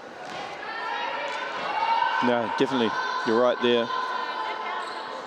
Update score, Whānau, 8:39 to go. Wellington 46, Rotorua 42. So a bit of a grind over there. Yeah, Wellington back-to-back grinded out games. They had a tough win over Harbour in their pool last night. Yeah, as we see there, Wellington just got a bit of a layup there. Back here though, Tauranga Moana up 80-62, 4:21 to go. You know, I can't say it's over, but it's pretty looking likely that Tauranga will move on to the semi-final. Not saying it's over, it's looking likely. Didn't say that Counties Whānau, but Hiram Hayes up to Jackson, and here we go. Yeah. Kalani May, nice little dream shake, but misses the little hook. Hiram Hayes almost with a steal, but Broughton manages to get it. McGlennigan, Kuruwhiwhitoru, and that's off. LJ with a rebound. Nice outlet. Jackson, semi-transition happening now. Kind of lost control. Did lose control. And Smart. Just kill some time. Run the clock down. Let's get into our action. She's holding it. Yeah. Holding a mouth guard in I was one just looking hand. at that. Broughton to Broughton. A little header, little step back off the front rim. But Hano with the offensive two-dupper. And Shamat, nice little hezzy. Just frees the defense. She gets in the paint, finishes with the lay. Yeah, does a good job at keeping her eyes on the rim the whole time while she's in the paint. And here she is again. Just following that ball through the hoop. And quick timeout there from Coach Jackson. I think both coaches have done a great job at stemming flows in the game. Yeah. You know, but even though it's a 22-point game, I thought, you know, Coach Jackson's uses his timeouts quite smartly. You know, Coach Cooney, they've really, you know, put onus on the girls to change the way that they do things. So Yeah, it's always been, you know, at the back of a 3 possession where they haven't scored and the other team scored, something along those lines. The other team's getting on a little bit of a run and they've just put that in straight away, just trying to stop the flow as much as possible. It's been really good game management. It's good to see. Yeah, good. Whānau, if you stick around, we have a mouth-watering contest. North Harbour, Waikato. Yeah, North Harbour, Waikato, Keija, Manuiri-Orangi, up against the likes of Sahara Katani and Marnie Rasmussen in there as well. There's going to be a battle of the bigs as well as some exciting guard play as well. Yep. A little sneak preview. And then on the other court, I believe, is the Canterbury A girls taking on Auckland. So lots of mouth-watering games coming up. And then after that final, it'll be the boys semi-finals and then girls semi-finals. And they're all 4 semi-finals on the live stream. I'll be with you for most of the girls' games, and I believe James Lisserman and Terry Burnell will be taking the boys. Yes, back over half there. No calls. There's two of them. Let's just let that go. Hiram Hayes with the pump fake. Jackson got Broughton off the ground, but travel, bit of a hikoi there. So turnover, another turnover by Counties. I find it funny. Riley's got her mouth guard in one hand, dictating and dribbling with the other. Yeah. As you see there. But off the foot, again, that's accidental off the foot there. That's play on, don't you think? Riley threw that there. She didn't kick it on purpose, but as you'll see, McGinnigan, we got a swing. Hano in the corner, the right-hand middle drive. Broughton, 6 seconds on the shot clock. Kudu Fifi Toru, bang! That's another one, this time from Shamar Broughton. And here's the pressure. Just a bit of a diamond. Hill trying to make Kailani May's job very hard. Riley with the double team. Out to Jackson for the Kudu Fifi Toru. Great box out there from Hill to get the defensive two-upper. And Riley, you know, just smart, right? It's kill time. We don't need a rush. We're winning. Let's move the door. And then Karis with a miss. Kudu Fifi Toru. Jackson, little in and out dribble, cross to the left hand. On ball with Afono. She tried to find it and knocked down, I believe that would be number 5. Yeah. Shamar looking for that early break, trying to get the rest in for the next one, I think. It's probably safe to call it now, Whānau. It's looking like Tauranga will be the first team booking their place in the Foot Locker Under-18 National Semi-Finals here in Otatahi, Christchurch. Yeah. So, Tauranga Moana to another semi-final. I believe they made the final last year in this age group, as we see McClinnigan. They've been making a lot of finals, especially on the women's side. Had Broughton there, but smartly, you know, pulls it back. Let's run our little horn set. Wing to Broughton. Here comes the wing on ball from Hill. Gets downhill. Cut and slide. Whānau. Nicely cut there from McGlinnigan to get the 2 points to extend the lead to 89-62. And then Broughton checks out. I think that's her done for well, not today, but this game, as Kailani May checks out too. What an effort from Kailani May and Ofano. And I've really liked Perrin Hayes as well. She's been active. Yeah, really impressed with the bigs for Counties. Unfortunately for them, they just don't have much shooting around those bigs, so Tauranga recognised that early and were able to double down off the ball and kind of front that high post, so they knew that the shooting wasn't really a threat for them, so they were able to take away those catches instead. As we see Harper Simon check in for Tauranga City, as well as number 5, Abby Robertson for Counties, and number 37, Tatui Listoa and Les Gillard.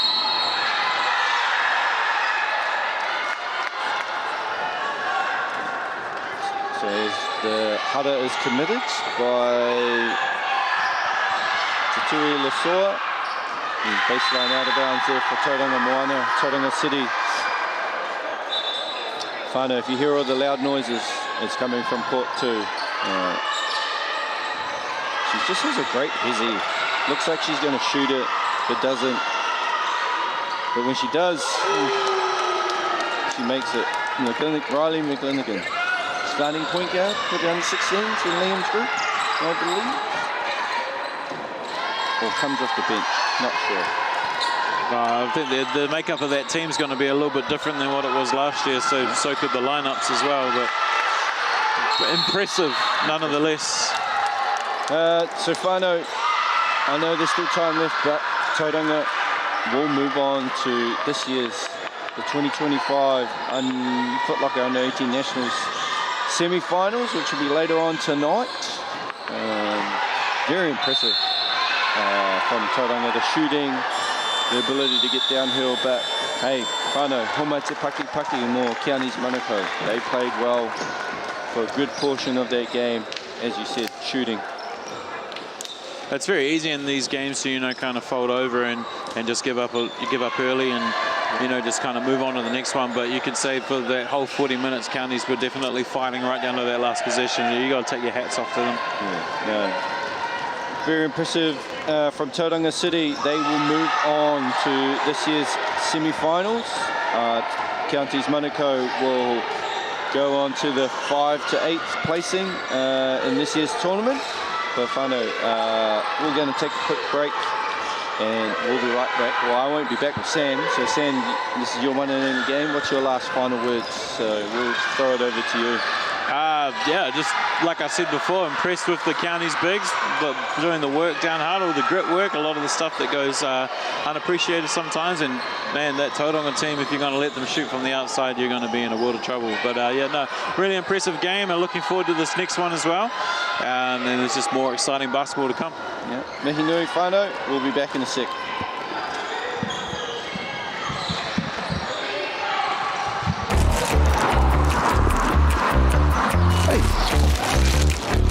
What's going on over here?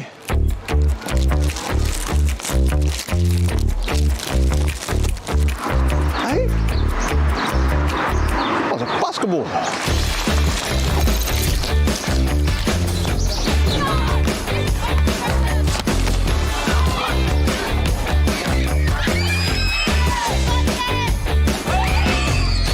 The maunga is smiling down on us here in Taranaki. We're here, Hoops and Schools, Basketball New Zealand. We've bought some hoops and it's great. Taranaki is going to be the next baller capital of Aotearoa. Man, we've got Corey Webster, we've got Brooke Locke, Tall Blacks, Tall Ferns. Let's get it. Let's see these kids, eh?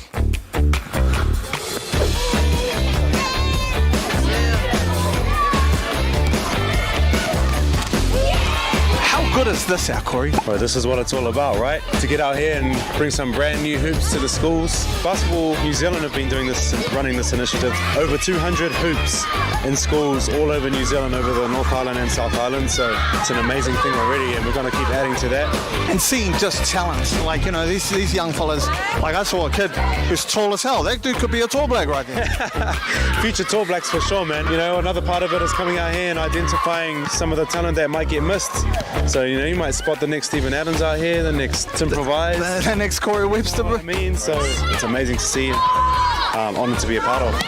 Good work, good work. All right, now we're gonna. Could you remember growing up and like that moment when you're like, oh man, I could be a basketball player? I still remember this day in primary school, and it was always me and another girl versus all the boys, and just the fun that it brought me. And ever since then, I just kept playing and grew to love the sport. It must be cool to give that back, you know? It was pretty cool. I loved seeing all the smiles on all these kids' faces, and that's the most important thing, when all the kids are happy. And oh yeah, the growth in girls' sport and in basketball, it's amazing. I'm always promoting girls to keep playing basketball, and so much opportunities now. So yeah, I always like, come on girls, you can get to the top as well.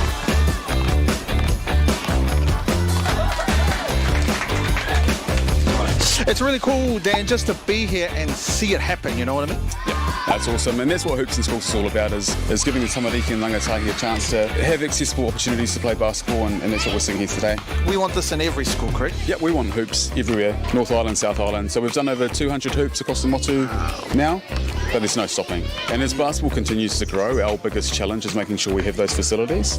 So Hoops in Schools and Hoops in Parks, Hoops in Marae, it's just the start for us in ensuring that people can play basketball. Why are these hoops so important to our tamariki? We need good facilities for our kids to be able to improve their skills in sport. Lots of our community come and use these hoops. Every day there's at least 20 kids trying to share the hoops. So to have good quality hoops like this will mean that our kids will be able to practice, be able to get involved with sport.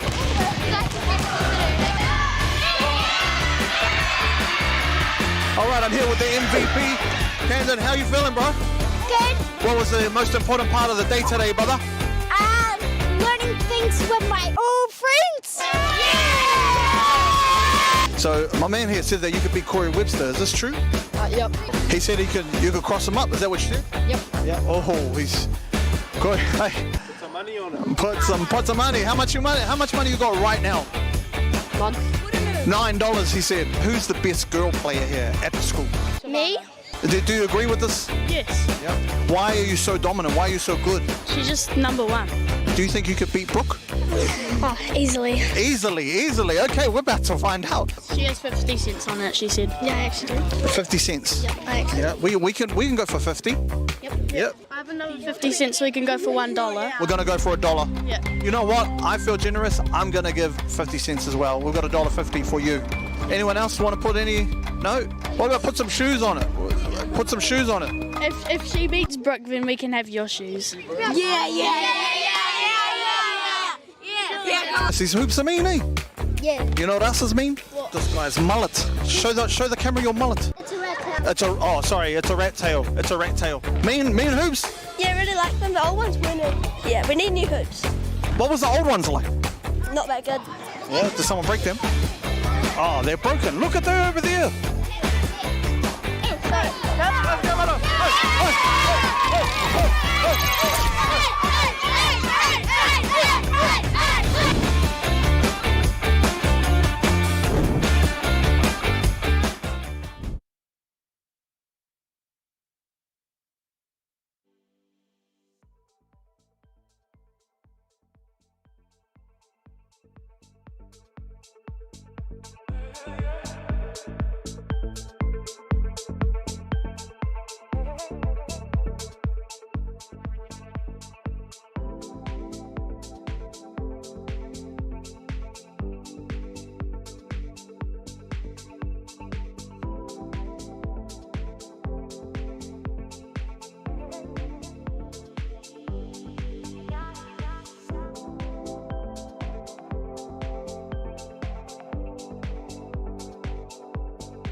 No mai hoki mai whānau, ki o tautahi, ki te whare o Cowles for this, mo te whakataitai under 18s. Yeah, so welcome back. I'm with Laurie McDaniel. How are you doing, Laurie? Kia ora, Josh. Great to be here. Looking forward to an exciting matchup between North Harbour and the ever awesome Waikato. Yep. What do you think we're going to see today? I think we contrast the styles.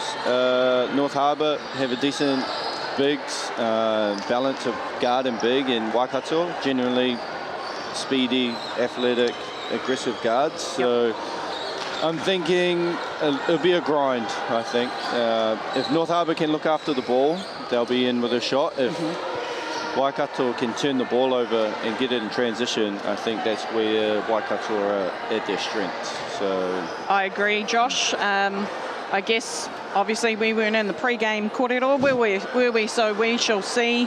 But I'd expect a lot of man-to-man from both teams. Yep, as we see the couple of North Harbour, that's you. Oh yes, so we have Bridie McMillan, Ella Drake, Emma Lave Mo, Imani Rasmussen, Lisa Gear, Lucy Dawson, Madison Skelton, Mila Andrews, Natalia Burton, Olivia Marling and Sahara Cartanier. And Harbour are coached by Kane Nuttall and assisted by the GOAT, Maya Williamson. She told me to say that. Yeah, of course she did, of course she did.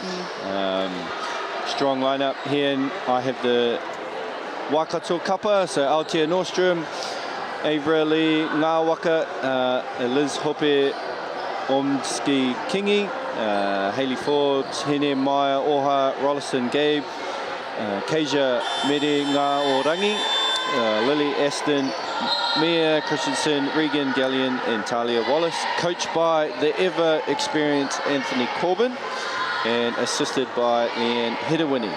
And as we see Corb's giving his last instructions, he said, I've got 40 national titles to go with my 40 years of age. Wow. Yeah, short 40 years of age. I'm sure that's exactly right.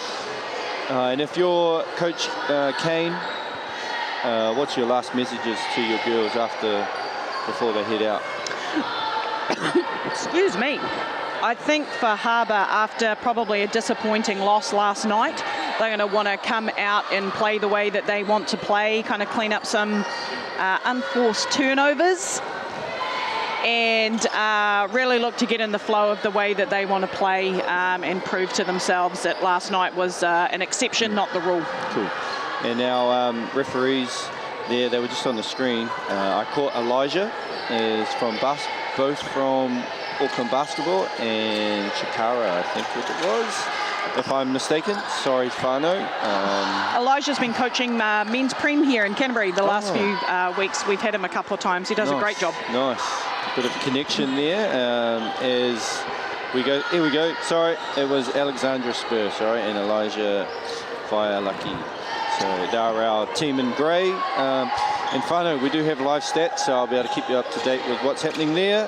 Shout out to Sharon Irwood, who does a great job here in Canterbury. She's like the guru of stats in New Zealand, so we're lucky. We are very lucky. Oh, and here we go, tip-off, Harbour ball to start. Yeah, Lucy Dawson there on the left wing. Gets into the action. They've got the on-ball screen there by Lavinia, and there's our turnover, and Lily Aston opens the scoring for Waikato on the fast break. So Lucy again. And here's that ball pressure we talked about. Yeah, it's not a press, right? It's just full court pickup every time, end to end. Yeah, we're going to see a lot of punch screens there, I think. You'd like to think so. Relieve the pressure. As we see Kartene aggressive to the hoop. It draws the huddle on Keija, I believe. Yep, our first kuru tautukus for the day. Yep. And I think that's going to be a key for North Harbour, getting to foul line. Yeah, drawing the huddle, getting to the foul line. You know, they don't want to get into an up and down battle with Waikato, as we see the first miss there from Kartene. I've been really impressed with her. I believe she's in the New Zealand under-17s with Double Dam in his group, so he's just left us. And she misses both. Yeah, unfortunately not able to make both of those. Might be just a bit of nerves, Josh. We'll see that settle in later. Yep. Harbour also picking up full court here with some pressure. Yeah, like as a coach, and we're both coaches here, we've both been in the program for a long time, the ball pressure is key, as we see a little miss there, and rebound there from Rasmussen and Kartinen. That's her strength there out on the break. Yeah, she got all the way to the tupper on that, just really attacking. Nice left hand, not sure if she's left-handed or not, but nice left-hand finish. No, I believe she's right-handed, but she has a great... Good use of length there defensively from Harbour, forcing the turnover. Oh, right back. Waikato come right back with it. There's Kasia getting around Rasmussen, finishing with the reverse, and there's just the pressure there from Waikato. That's just going to be a constant. Yeah, I think both teams look at, their preferred style is picking up full court. Might need a couple of big hakirotos here, Josh, just to catch your breath and just reset yourselves. Quarterfinals can be a bit nervy, right? Yeah, we saw that in the first game with Chiantis. They just shell-shocked, but they came back, made it a bit of a battle for Tauranga. Yep. Just see a lot of these types of mishandlings, and there's Kasia there. Little floater. Missing the floater. Rasmussen. She's got some good rebounds already.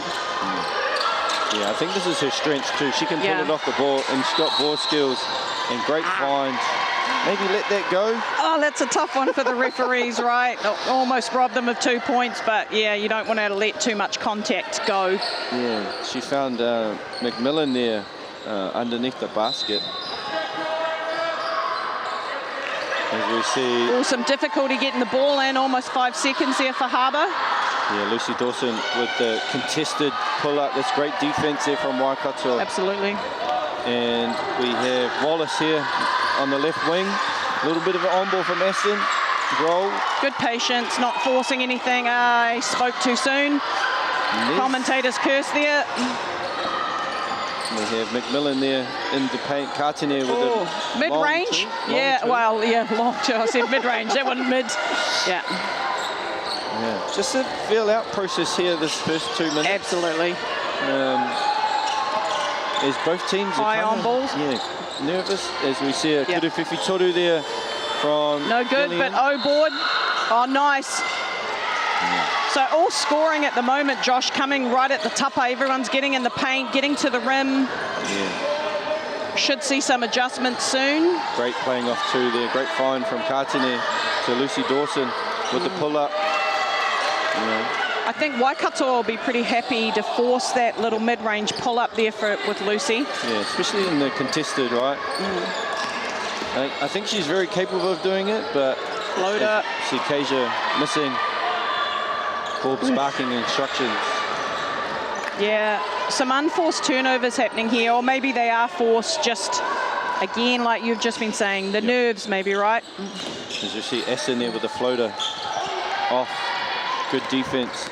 Kartinen pushing the ball. Coach Corb's face there, a little bit indicative of what he thought of the shot selection potentially. Yeah. Just think Harbour need to slow down a bit if they want to get Rasmussen the ball. Yeah. Just to slow down. Nice hesitation. I like that explore dribble there. Yeah, good find in the corner. Short. Try to throw it off Rasmussen's feet. Kartinen downhill. Aggressive. Just short on the finish with the left. Yeah, as a coach, can't really be... She got all the way to the tupper. Can't be mad about it. Just unfortunately couldn't convert. A little high on ball. Great active hands from Kartinen. Get in the corner here to number 12 with the Kuruwhiwhi Toru, and that's Nordstrom with the finish. And that extends Waikato's lead to 9-3, 4 minutes in. Yeah, I think Harbour had Imani sitting in the paint there, daring Waikato to shoot that. We'll see how many they hit before she makes that adjustment, or coaches make that adjustment. Nice kick out. Good find. Lucy. We'll call that a great pass. Interesting as Ashton commits the header there. So So Rasmussen, so Imani will go to the free throw line. Take her, is that her first? Yes, I believe. Totuku? Yeah, Yes. she didn't shoot before, did she? No, she didn't. As we see number 1, Lisa Gear checking in, as well as number 31, Skelton. I heard Lisa Gear is a New Zealand table tennis player. Interesting. Yep. Shout out Sam Watkins. Let me know about that one. Table tennis, terrible. Like, I could maybe hit the ball one time, and then I might not even see the ball again, I reckon. And it actually shows. You watch Lisa Gear play defense, her lateral movement is amazing. Shout out to the ping pong and table tennis. Well, shout out to playing multiple sports, whānau. Yep. As we see, Imani Rasmussen finished the second Kuru Totuku, and Rolleston Gable checks in for Waikato. That's the one with the hair flopping all over. As Keija for the Kuru Whiwhitoru. Oh, no good. No, Imani's pulled down almost every rebound, I reckon. A lot of broken play at the moment, playing out of transition, secondary trans. Not a lot of solid targeted actions at the moment, just still playing fast. And that's Miri Ngaorangi's second hara. So Corbs might want to have a wee kōrero about that. Has she stayed in? No, she come out? No, she stayed in. Stayed in. High trust model. She did look at him, and he gave him a "you're staying." Okay. Update. Oh, sorry, whānau. Rotorua beat Wellington in the other quarterfinal. Yes. So Rotorua go through, but on the other side is the Canterbury Auckland. So all you Auckland whānau, that you are on the other court. You're up 3-1 at the moment. As we carry on with Harbour, Katini on the wing, Rasmussen at the top of the key. Oh, great. Nice footwork. Tough Great move. Love playing off 2 in the up fake and step through. As we see Wallace. Some good walling up there from Harbour. Harbour really taken off in transition. Probably only the second bucket that's gone down for them, but if they keep that pace up, Waikato might be in a little bit of trouble. Yeah, that was lightning quick there from Katine and Gear. If you didn't notice, Table. You're Ping, gonna ping. Oh, that's in my head now. That is in my head. So every time she makes a shot, Ping pong. That's going to come up. Although I don't know if the table tennis whānau need to let me know if that kōrero is no good. They're calling it the old ping pong. As we see a little on ball there, Rolleston Gabriel onto Keisha. Good defense from Gear. Yeah. Oh, great catch. Yeah, nice catch. Nordstrom. Nice little mid-range pull-up there. Yeah. Puts the score 11-6 for Waikato. Forced a turnover on the inbound there. And Galleon with great pressure. Nice lefty, no good, but she got all the way to the tupper again. Oh, here we go in transition again for Harbour. Floater game. Skelton with the finish. You know, we talked about Harbour playing a little bit slow, but they're looking quite good in transition. Yeah, we clearly were not in their pre-game chat. As we have a turnover there from Keisha, and she's just a little bit. I think those two hara really get you into your head mentally. Get worried about it. They get worried about it. We have a timeout from North Harbour. What do you think the kōrero is for the Waikato bunch there, Josh? Oh, just a little bit, stay a little bit more composed. You know, they've missed a few easy layups at the tupper, and you know they just look a little bit flustered. They started off real hot. I think Harbour have settled better out of the two teams. And if you're a coach, Nuttall, what are you saying? I think probably the last few minutes are the way they probably want to be playing, right? After we said maybe they slow down, actually they seem to be shining the most when they are playing at speed, getting to the tupper, pressure defensively. Yep. So probably not changing too much other than same as Waikato, those unforced errors, particularly off inbounds. And transitioning is where they're turning. Both teams seem to be turning the ball over. If we can get rid of that, cleans the game up a little bit. Yeah, we're talking about rebounds. Imani has 6 rebounds already. That's nice on the way to a double-double there in the first quarter. Yeah, so she's dominating the paint, like on the defensive end, and I think that's what Harbour needs to do, keep them to one shot. A couple offensive rebounds there from Waikato, turnovers, you know. Those are the little things that, you know, win you basketball games. Talking about turnovers, you won a game, how many turnovers did you commit? At a World Cup, I believe it was 40. That's not the standard we're trying to aim for, whānau. New Zealand leads the world in a lot of things. Turnovers at World Cup basketball games is one of them. A shout out to the boys though. Oh, Quarterfinal. absolutely. Matt Lacey and the lads there doing our country proud. China, 9:45 whānau on FIBA YouTube. Yep, China. 2 kaha. Yeah. Let's go Tall Blacks. But right now we're here in nice chilly Ōtautahi. Well, it's chilly on the outside, but it's heating up on the inside. Not bad. So we've got a bit of a walk-up set here from Harbour. A wing on board for Gear. Turning the corner. Oh, again, great O-board there, but really great recognition from our table tennis pro there to turn the corner. Coming off strong right-hand action, getting all the way to the top up. Causes Burton to get a nice offensive toed upper. And the Amani Rasmussen length is really struggling. A bit of a problem for Waikato, as Kātene maybe should have pulled it back there. 4 girls in the paint, but I like their aggressiveness. And we actually have Harbour, a box in one. Yes, we do have a box in one. Love to see it. Love to see it. Look at our little table tennis star on Kasia. Well, it's taking advantage of strengths, right, and trying to remove a strength from Waikato. Oh, nice. Great finish there from Kasia. Got her on the 2-step and then just a reverse pivot with the nice little jumper, as we see Amani using her length. Natalia Burton there, getting some really good looks at O-boards since she's come into the game. It's a bit of a twin towers there with Burton and Rasmussen with their length. Gear fighting over the screen. She sure did. Kasia might have got away with an offensive foul there. Great O-board. If Kasia was called for that foul, that's her third. But she wasn't. No.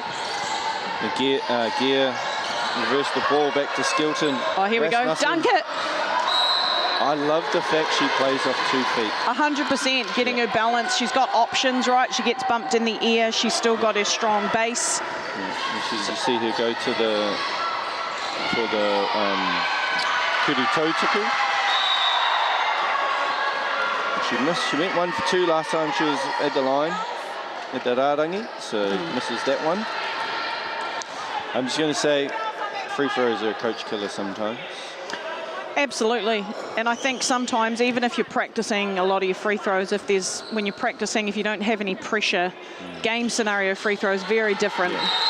I've actually told my girls, if you miss every missed free throw is a there and back. She makes the second though, so 15-11. Waikato up, 2:45 to go in the first. We have a very good game on our hands. We do. Lisa Gear here showing what a great kaipare she is, defender. That box and one. It's her second. I mean, she banked it, but the points are still the same, whether she meant to bank it or not. That's her second. Aotea Nordstrom with her second kuruwhiwhi toru. As we see Burton, great find. That's give and go at its best there. The speed of Lisa Gear and her teammates finding her. What a great combo. As a coach, you just don't like that. You hit a 3 and then you give away an easy, semi-trans layup. Nice. Push in the back there from number 30, Ella Drake will commit the hara. And Reagan Gallion will go to the line for her first kuru tautuku for the game, and she nails the first one. She's been quite impressive, Gallion, there in the first parts of these first quarter. Waikato always seem to have someone that just comes out with a hustle, and you think of Ella Bradley. Those types of players, they just kind of bring them up. Great find. Nice Drake corner. in the corner. Great Clean basketball, classic, driving the paint, again playing off 2 feet, find your corners, nice open look. And that's a shooter there, Ella Drake. Watched her in one of the other games. I think she hit 4 in a row at one stage in the game. Yeah, it's a good shot for her to take, right? Same thing out of transition, kick it. And there's Gallion there, making his. Uncertain what the call was. Does she step out or 5 seconds? I see a 5-second call there. Yeah, some great pressure there from Waikato to force the turnover, giving Waikato the 19-16 lead over North Harbour in the second or third of our under-18 women's quarterfinals. Burton's done a great job since she's been out. She's got a few tips here as we see Skelton with the floater. Kasia with the rebound. Looking to pushing it up to Forbes. Forbes with the handoff. Kasia's just trouble. Harbour might be happy to gotten away with a little bit of contact there, but regardless, she did travel. Skelton, bit of pressure here from Forbes. Beats the pressure. This is what I think this is how you beat pressure. You attack it. Nice little finish. Yeah, they're not turning the ball over in that aspect, are they? And they're getting, again, all the way to the tupper almost every time down the court. Not converting every time, but they're getting there. It's the pressure, putting pressure, as we see Andrews now as the primary defender on Kasia in the box and one. And we're still in the box and one. Burton with a rebound. It's paying off for them, I think, just those kinds of the outlet transition. Nice finish in the paint, nice floater game. And Kasia showing why they're in the box and one. As you see, Andrews. Good screen. Ooh, Oh, great pressure. Just Waikato's pressure off the ball, denying passes is really proving a bit difficult for Harbour with ball reversal or even outlet passes and trans. It's a very underrated skill, that. Yeah, a lot of people play pack, right, and don't look to add tweaks or layers to things like that. So when someone sees denial happening, they do not know what to do. Ooh. So here's Nordstrom missing. Great hustle play. And here we go, Harbour again. Better clock awareness than I had, Josh. Actually, that happened to me and Sam in the last game. I think it was Shamar shoots a 3 and we're like, why is she shooting that? Oh, it's the end of the quarter. So end of this quarter here, we have Waikato with a 21-18 point lead. What's the kōrero from both teams, Josh? I think if Harbour secure the rebound and manage to get out of their danger zone with the ball, they're going to get layups. Waikato, I think, with the tweaks in their offense to see, essentially you're playing 4-on-4, box and one with Kasia. So, maybe Kasia becomes a screener. Well, that's the thing, right? How do you, as a coach, how do you manage when someone throws that look at you? And I agree that you got someone in a box and one or fully denying somebody. Putting that person as the screener, getting them open that way, or at least forces switches of a different defender for sure onto that player. But Waikato, with their pressure, are doing a great job, and that's probably how a lot of their scoring is coming at the moment, is those transition looks. For both teams, a lot of transition. So we'll see what adjustments we get in this next quarter. For those wondering about the score in the fourth quarter-final today from Auckland and Canterbury, currently Canterbury have a 21-10 lead with 2.5 minutes to go in their first quarter of basketball. And shout out to Leanne Walker. I've got a name correction here. It's Regan Galleen. Galleen. And she said, yes, she is my current Ella Bradley. Fantastic. Shout out, Leanne. Kapai, Leanne. Thanks for the name correction. Anything I need to know, anything else I need to know, Leanne, flick me a message. Or anyone else listening in, we want to make sure we say people's names correctly.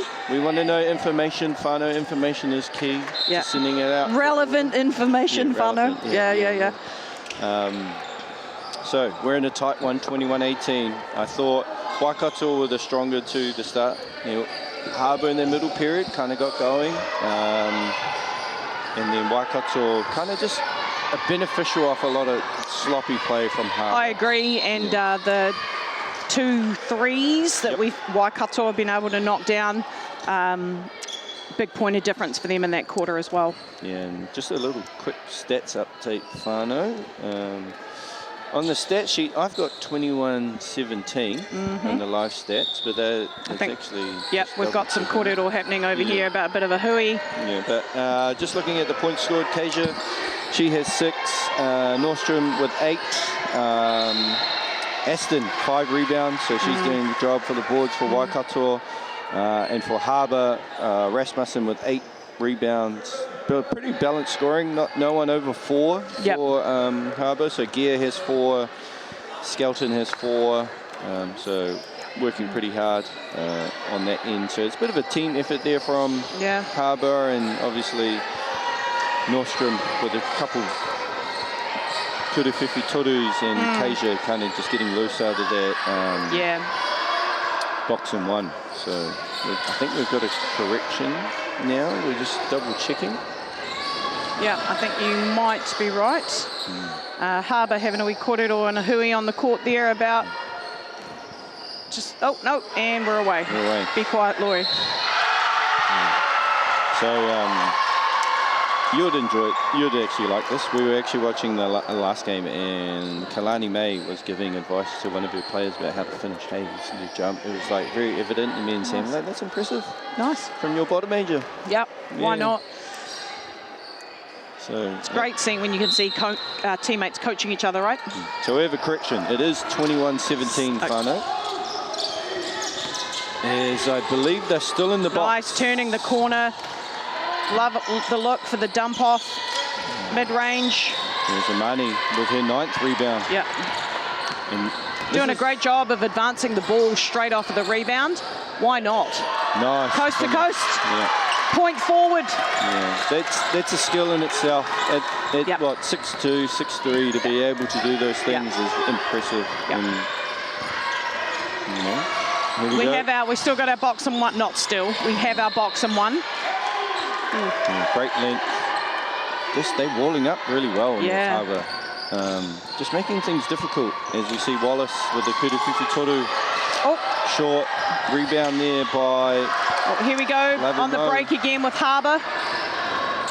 Oh, went the wrong way. Yeah. Drake, obviously she just hit one from there, but... Into a high on ball. The pressure, the on ball defense from Waikato here, a bit of a blitz, or at least a hard show, almost a blitz. They're staying with it, causing some problems for Harbour. Yeah. They maybe hit the short roller there, or kick it on.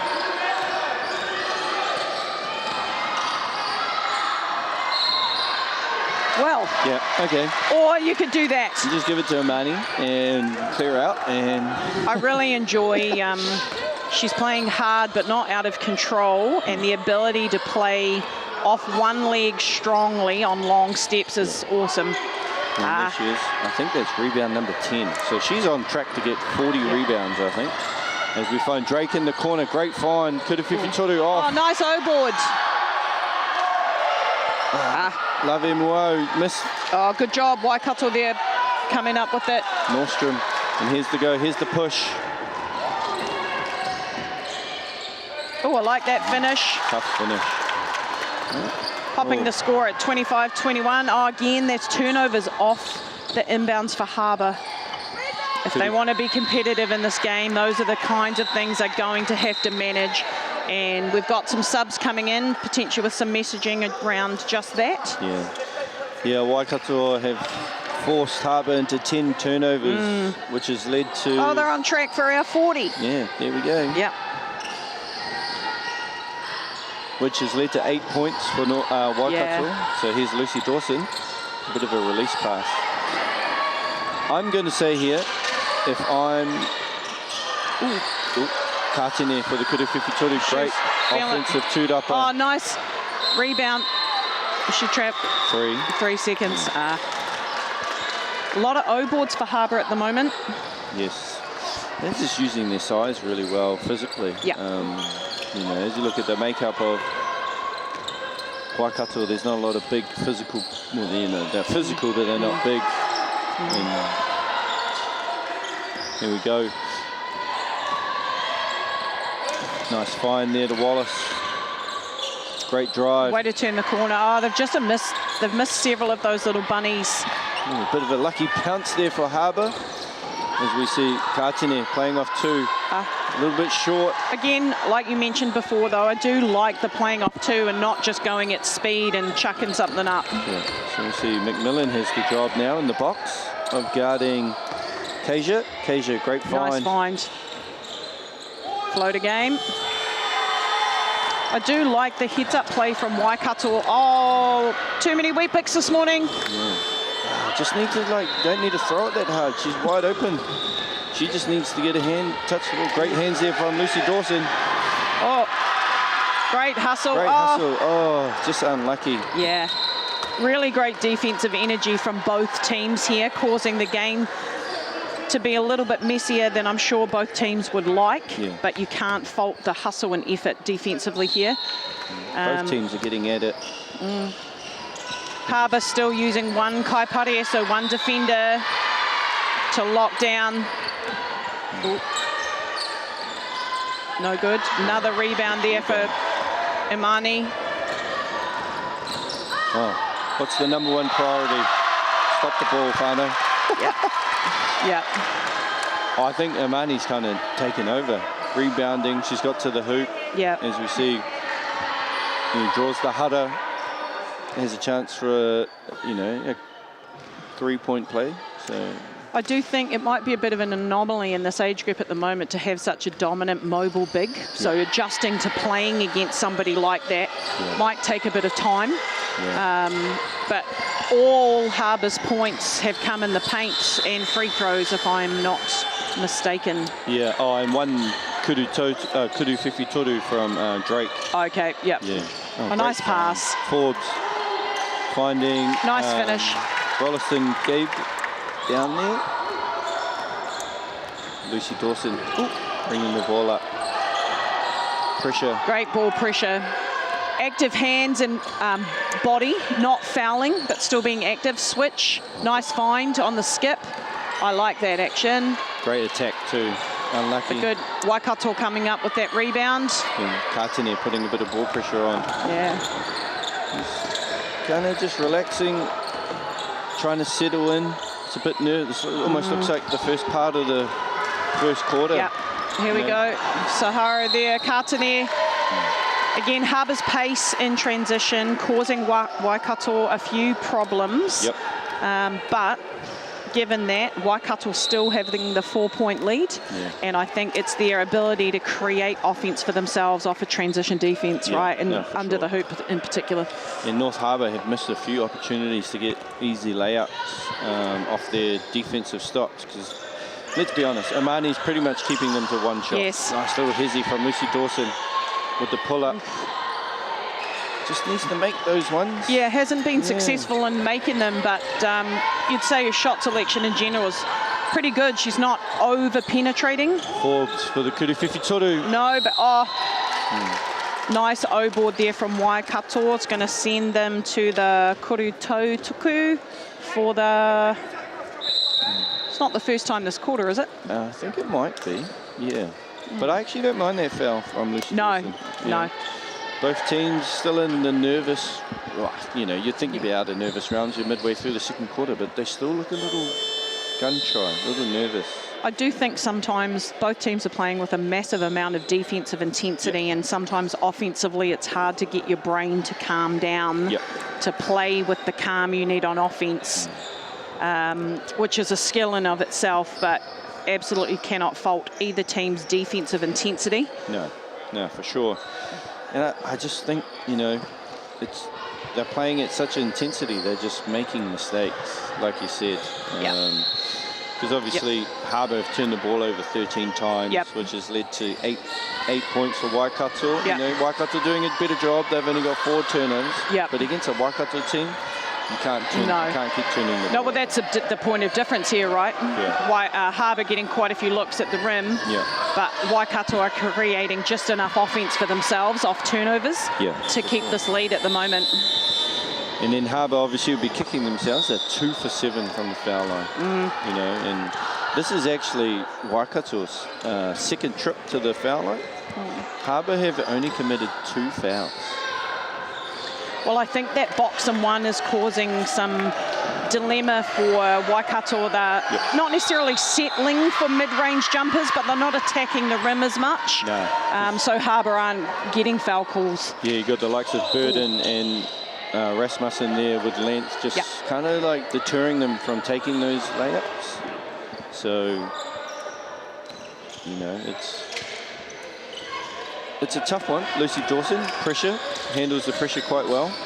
I really like how Waikato apply pressure up the court, but it's all body, arms are up and active, not fouling. It's a presence. Yeah, great screen. Ooh. Oh.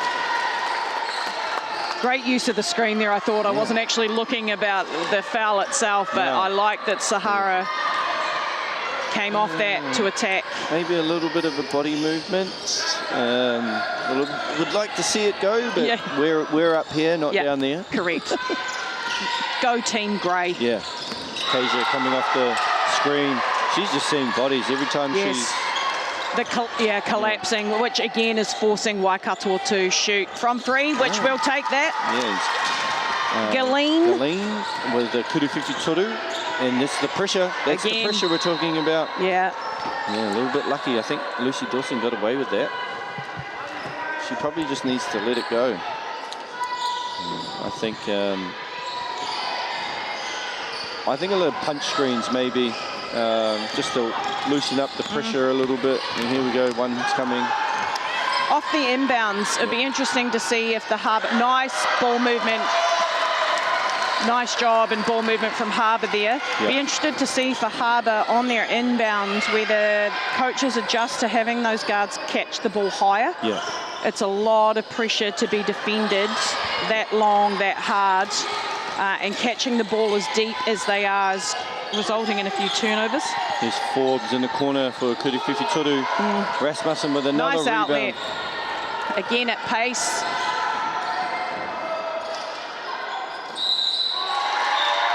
Again off an O-board and off transition pace. Been really impressed with Burton there. Yes, O-boards. O-boards finishing as we see. Absolutely. McMillan there with the O-board, and you know, gets Wallace there to commit the header and just more free throws. More kudu toe tricky. What is the header situation for Waikato, Josh? Any? Kasia with 2. Lily Aston with 2. Galeen with 2. And Forbes now with 2. So, you know. I think Kasia has done a great job in showing good foul discipline for having 2 fouls for this long, right? So she's having to work really hard. You know, like it's exhausting. She's in a box of 1. Someone's just guarding her all the time. She just bodies. There's another body. You know. Rolliston Gabe with a rebound. Yeah, she's done a great job in there on O-boards. And here we go again. Katene. Finds Dawson. Nice little flick behind for the Kuruwhiwhi Toru. No good, but I think defensively for Waikato, if they can force that a bit more and make Harbour prove themselves from the 3-point line, not a bad approach. Nice find. Kuru Tautuku no good from the corner from Galeen. As we see Katene to Nordstrom, who hits another Kuruwhiwhi Toru. That's her 3rd of the game. I think Harbour are going to have to be mindful of that. That's the danger with the box and 1, right? They're just living with other people. Nice kick out in transition. Good O-board. Too big. Oh. I did everything I could, coach. Again, though, for Waikato, forcing kick-out passes for 3 with Harbour is a good approach at the moment, I think. She's got to make those ones there, as we see. Oh, nice. Way to advance the ball quickly. Galeen. Just short. Oh, nice O-board. There's Aston there coming in, making an impact. Yep. Drawing the header on the offensive rebound. So with 1 minute 52 left in the second quarter of this quarterfinal, Waikato with the 33-26 lead. Interesting. Kane hasn't used the timeout this half. So just the one by... Corbs has used... One? Both? Oh, I thought there had been 2 timeouts. He's got the thing up there saying 1, so I must be wrong. No, you'll 100% be correct. Yeah. There we go, Gear advancing. Like the little pop back, same, little pop back dribble. Being physical here with Amani is Waikato, which is again probably a good idea. Katene with the tough drive and finish. The celebration, I think, is I made one because she's had trouble just finishing around the room. Yes, she has. Yeah. She's getting to the tupper every time, but great finish from her. Yeah, she's 2 for 9, so and 0 for 2 from the Kuru Tautoko. So, you know, that confidence-wise as a scorer, like seeing those things go in, that absolutely lifts up. Galeen getting a break here. She's out. put in some good minutes defensively and taken some great shots so far this game. Oh, nice look away. Great rebound from Burton. They just need to look at, if they look after those rebounds, they have chances to get layups. Yeah. Burton. Oh, great take. Great pace, split the gap there. Couldn't finish with the left. As Waikato will bring the ball up. Imani. Tie ball, there's a quick tie ball there. The under team a position.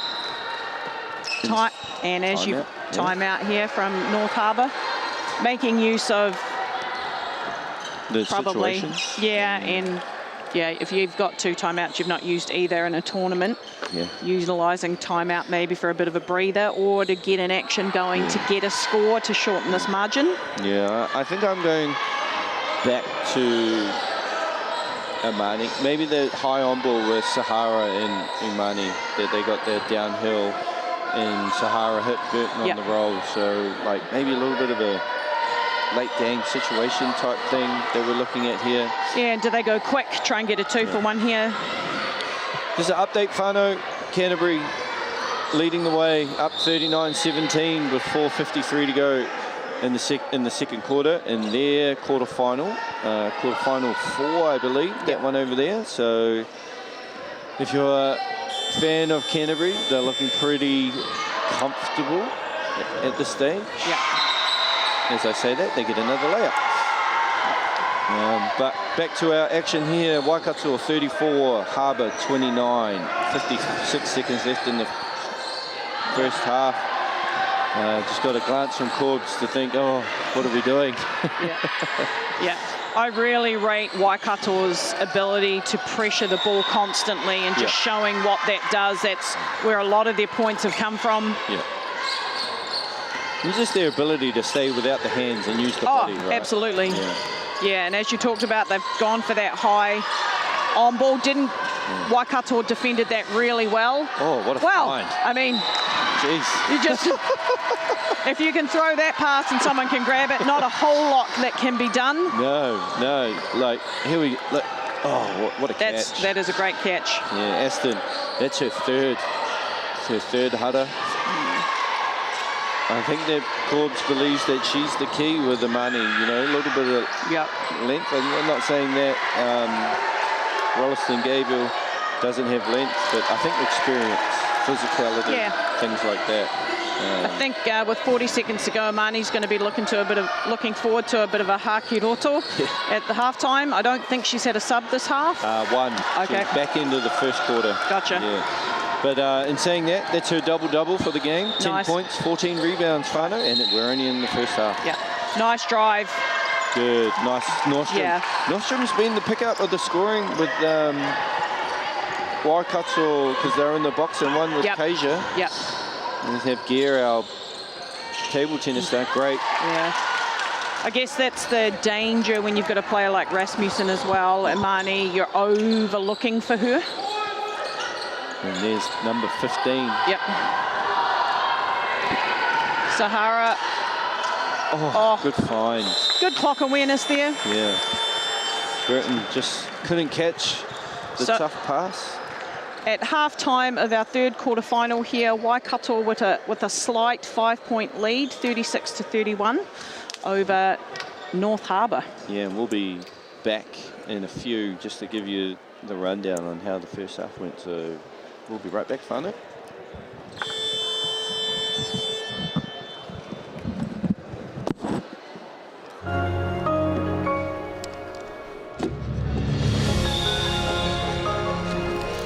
Food is your medicine.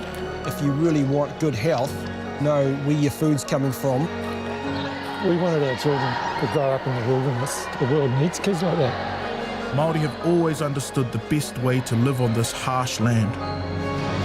We can hold on to our tikaka, our practices, our traditions, and bring them into this day and age.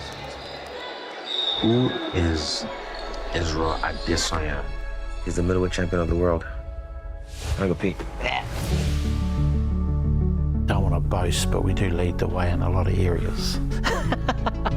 When they hit the stage, it's like, wow. Yeah, that was a bit controversial back in the day.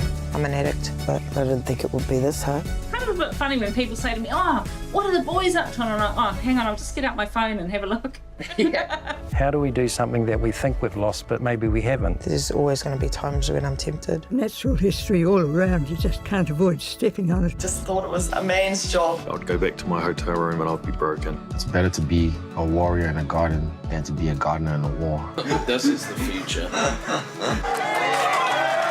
It's hard to explain the feeling walking in the footsteps of your ancestors. The matariki season of Paki Pūmika Aotearoa ki Māori Plus.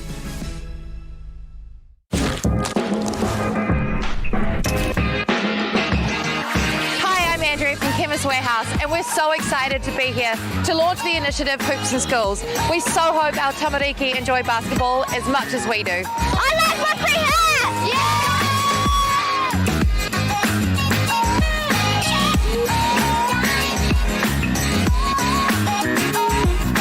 Hi, my name is Riley and I like these hoops because it's a great opportunity for us to learn how to play basketball.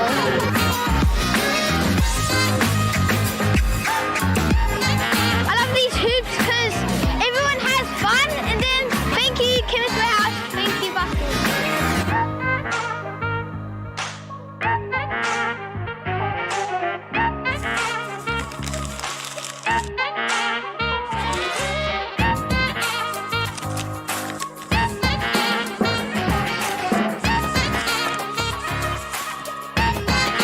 Thank you Chemist Warehouse!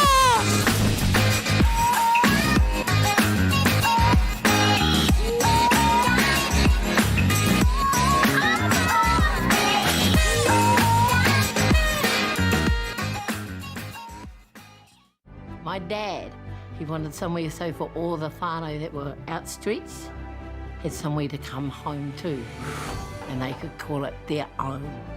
And so hence the journey of Takahanga Marae began.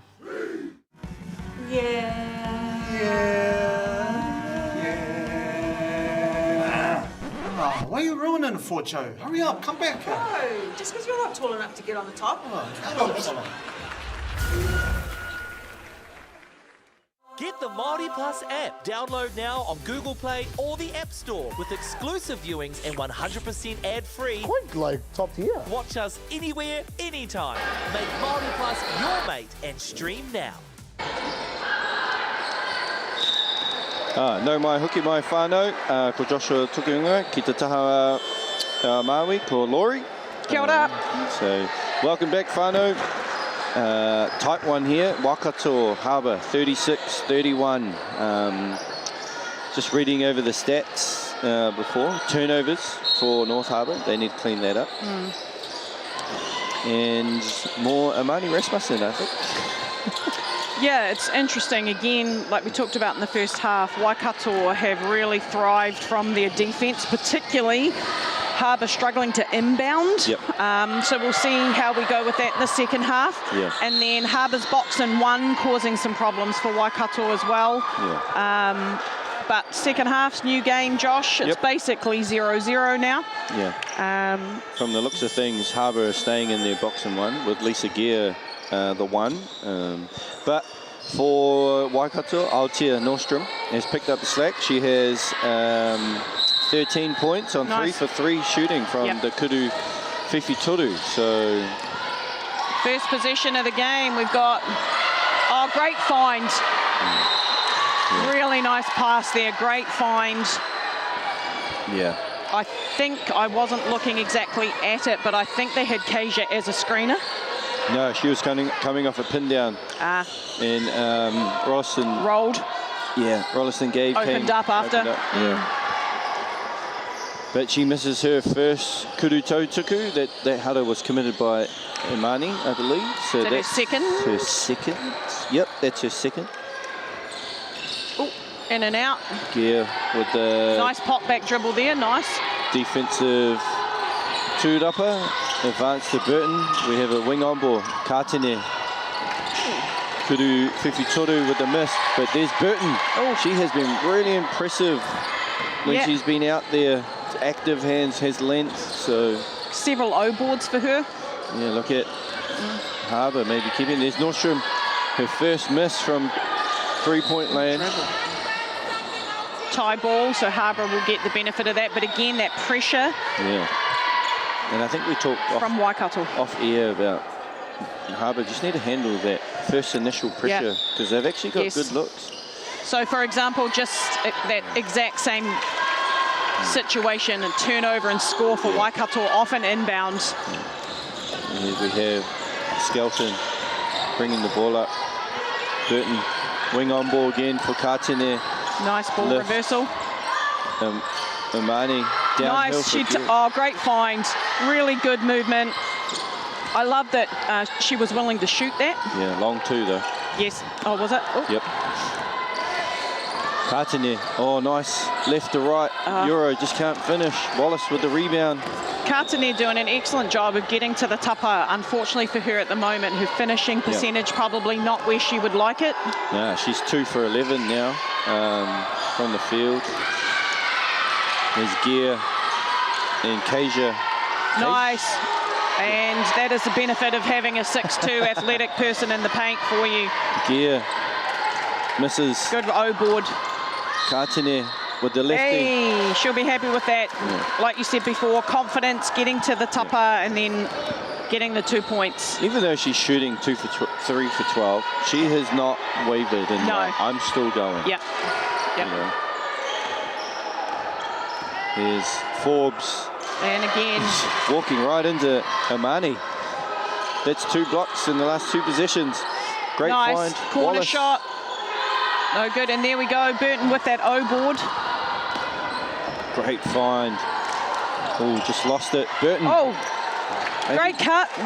Maybe just need to play off 2 there. Yeah. Slow down, you know, did a great job. Nice drive, good hesitation and kick out. Harbour's box and 1 really forcing some kind of random mid-range floaters and jumpers from Waikato, potentially not used to having to take those. I think those 2 blocks have really discouraged them. Oh, just got she's coming. Yeah. As we see Lave Mau check into the game for Burton. Burton, good minutes here from Natalie Burton. Oh, nice execution. Nice execution from Waikato there for good 2 points. And again, struggling to inbound for Harbour. Just get it, like you said, start a little higher, create the space. Yeah, there we go. Yeah, look at that. Much better. Yeah. Now just handle the pressure. Yep. I mean, it's Waikato's weapon though, isn't it? That ability to pressure immediately after shooting. Yeah, the Kuru Whiwhitoru. Ooh, no good. Oh, they hit the top of the thing. They did hit the top of the thing. Oh, there we go. Gear again. So, interesting. Do the wires count, or is it just the middle? No, wires count. That's out of bounds. Everything counts. I guess. hey, if you can't see everything all the time, can we? I think that's the beauty of having the third ref in the game, right? Yep. They see all those things. Yep. Bad place for Nordstrom to pick the ball up. Ooh, right idea. Moving the ball well. Just pressure. Yeah, the paint is exceptionally clogged by Harbour's box and one. Waikato doing a pretty good job of exploring and not forcing. Galen but it's, coming back in. Yeah, tough to find the opening they're after. And Skelton with the release to Gear. A little on ball from, well, rub screen, I take it from Kartine, or cut screen. Rasmussen into the paint, forcing her way into the paint. Oh, they counting that as layup motion, I think. Yeah, maybe. Yeah, Corb's not feeling it quite as much, but this is where Harbour really need to clean up. They need to make these free throws. Yep. You know, they're 6 for 12, 50%. Now 6 for 13. You know, we saw last night with the boys shoot 60% against Serbia and lost by 6. Yeah. So it's on not any just stage, practicing them, is it? It's practicing them with a bit of pressure so that when you're in a game, it's easy. There we go. Easier said than done. If it were that easy, everyone would do it, wouldn't they? Yeah. Imani now with 12 points, 17 rebounds. Kartine on Wallace. Wallace in a little bit of trouble. Little wheel. I like that. I'm just going to say the length is just bothering Absolutely right now in the paint. She's got 2 kind of semi-good blocks. Kartine, great drive. Oh, just can't finish. It's doing a great job getting all the way into the paint every time. Oh, every time. I would have, You would have called that one. Well. Here we go, fighting over the screen. Keisha's just seeing bodies, you know. Yeah, bodies. she is. Yep, absolutely, which is the whole point of that, right? Yeah. Can we get this to go? We cannot. She is doing all the right things. Yeah, she absolutely is. Running the lanes hard, just can't finish, you know. Sahara. Nice. Mid-range, nice. There we go. Just a settler, right? Yeah. Scoring is a settle thing for a team. When you've had a lot of empty possessions. Yeah, Gear. Late whistle there, but we'll send Lisa Gear to the Kurutautuku for... Is that her? She's not been to the line very many times, I don't think, has she? Who was that on there? I believe that was on... We can go there. Play-by-play. Shout out to our statistician again. Yep, Sharon Irwood. She makes her first Kurutautuku. And we have some, like a low hara situation this quarter, which is great. Not a lot of fouling. Bit more free-flowing. Yeah. As we see Gear check out, you know, and McMillan, I think, will take, McMillan, there she goes, straight to Keisha. Keisha doing a great job of keeping her composure. Yeah, she hasn't got flustered. No. She doesn't look frustrated. There we go, ball in hand. You know, she's making the right plays. Yeah. Oh, nice find by Galen. Yeah. I know they probably would have talked about it, but on that baseline drive, I think Rolliston Gabe needs to wheel to the middle. The little pocket pass. She's just fanning out, staying on the... Dunker a little bit. Yeah, and the dunker. If she wheels up, catches it at the top of the charge circle, you know. Harbour seem to doing a slightly better job or more composed job when they're inbounding now, which is good. Yeah, that last Lefty for 3. And Drake. No good. That was Keisha's third, so Keisha's something to look at. Keisha's on 3. Great finish. Great finish in traffic. Got all the way to the topper, up and through. Toru? Rua, how many? 1, 2. Rua. Little like Maui tomato euro there. Yeah, she sure did. Bit of a English off the backboard, as they call it. Yeah. Can she finish the 3-point play? Nope. Big rebound there from Lave Mau. See, I think that's what they need to do there. The Punch. big Yep. just kind of come out. They get pressure. Pressure relief. Dribble, come back. I thought Harbour have done a better job this quarter of handling the pressure. In saying that, they turn it over. Great. I did that about 5 times in the last game. So with 4 minutes to go in the third quarter of this third quarter final, Waikato with a 44-38 lead over Harbour. Harbour playing with a lot of pace and aggression offensively and defensively, keeping them in the mix. Yep. Waikato's defense keeping them in the mix. Yeah, 16 turnovers from Harbour, Which is, they've cut it back though, from that first half. They had 14 in the first half, so only 2 this quarter. Nice find in the corner. Wallace. Great O-board. Aston. Nice job from Aston there with the O-board. Yeah. I think she's been a bit of a key for Waikato, but she's been off with foul trouble because... Nice pass. Great find. That was a great cut, good timing. Nice find. Drake for 3. No good. Again, good decisions from Waikato there, forcing 3-point shots from Harbour. I would say at the moment Harbour's 3-point percentage under 20. 10. Nailed it. 10%. Probably a little less now after those 4 misses. Yeah. 9. And we've missed that first Kuru Tautuku. Is that her first trip to the line this game? It is. I believe that's her first trip to... Who's this? Emma? Is it Emma?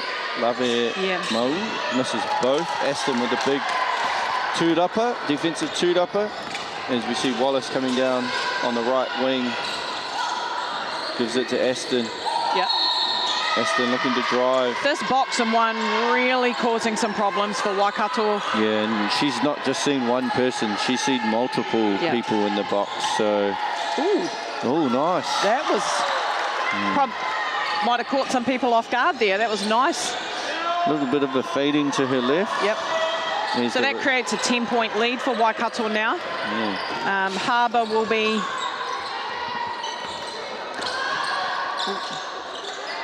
a bit disappointed at the looks that they've been able to get from 3 and also at the rim, just not able to capitalise on them. Zamani is just working so hard on the rebounding count, creating opportunities. Harbour just need to, they need to start making. I mean, the tough thing is, right, they're taking good shots. Not very many of those shots do you think, ooh, could have got a better look. They're getting to the tapa. They are open for their kuruwhiwhi torus. Just not hitting. Not dropping, shooting 1 for 12 from the kuruwhiwhi toru, so it's kind of like it's a tough one, right? It's a numbers game. If your percentage is low, you've got to take 50 to make the points worthwhile. Yeah, so here we go, top for Rasmussen, spinning. Not sure how I feel about that, but I wasn't looking directly at it, so potentially did a wee stutter on her first step, maybe. Yeah, here we go this here. She kind of just got bumped, I think. Yeah, okay, Just bumped, tried Great to get her job, balance. Team Grey. Yeah, it did look awkward. Nice. Wallace with a nice Floater game there, and we have a timeout. Good timeout here from Coach Kane. Yeah. Just to settle the troops. 12-point lead. That's the biggest lead of the game so far. This coach just questioning, hey, was that a travel? And we've got the luxury of replay, so yes, it was a travel. Josh, what do you do if your team is getting great looks but they aren't going down? Do you change what you're doing, or are you just encouraged to keep them taking those shots? I'm probably a little bit of both. I'm encouraging, hey, we're getting the good looks. We've got to keep taking them. But hey, let's try and get a couple layups. They haven't got anything at the rim. Not in transition, not recently, you're right. So, like, their transition game has been non-existent this quarter, which Waikato have done a big job. Yes, they have. If we look at what they had 7 fast break points at half-time, and they've got none. Yeah, Waikato doing a great job in kind of clogging the paint and forcing kickouts. Yeah. And I think, you know, Nordstrom and now Aston have come in and just kind of settled the ship for Waikato. You know, they know Keisia's just working so hard, so they're just like, oh, we need to ease the pressure. So those second and third scorers in teams are so important. Yes. Yeah, Harbour using the little screen in action and transition and punch. Oh, that would have been nice if it went there. Nice kick out. Yeah, good find. Oh! Almost went in. Almost had a bit of a Cameroon situation. Oh, yeah. Yes. Own bucket. I think McMillan just needs to take that shot. You've got Amani Rasmussen there for the rebound, and there's Aston, Kuriwhiwhi. Ooh, so Ria O-board for Waikato there. Nice find. Wallace has made good patience. Two good. Real clutch little floaters. Yep. Amani's is. Yeah, she's reading the space in the paint really well. I think the slower half-court offense is not working in Harbour's favour at the moment. No. I'm willing to be proven wrong here. Oh, nice. They just can't get anything to fall right now. Yeah. I think they're getting the looks that they want. Good D. Like you said, it's just not going in. But it can't be discouraged. No. Just got to get a stop now. Nordstrom. Nice quick release. That's second O-boards. Fatigue might be coming into play here. Amani in the first half grabbed all of those. Yeah, she's looking pretty tired. She's looking at the bench like, I'm gassed. I need a... Oh, we're tying our shoes on defense. Corb's not a huge fan. Here we go. Nice. I like the time she takes to gather herself. I just think they should take a little bit more time. No one's going to out-jump her. Yeah. Nice kick out. Oh, and we've got a Hara. Oh, three's no good there. And we got some subs in.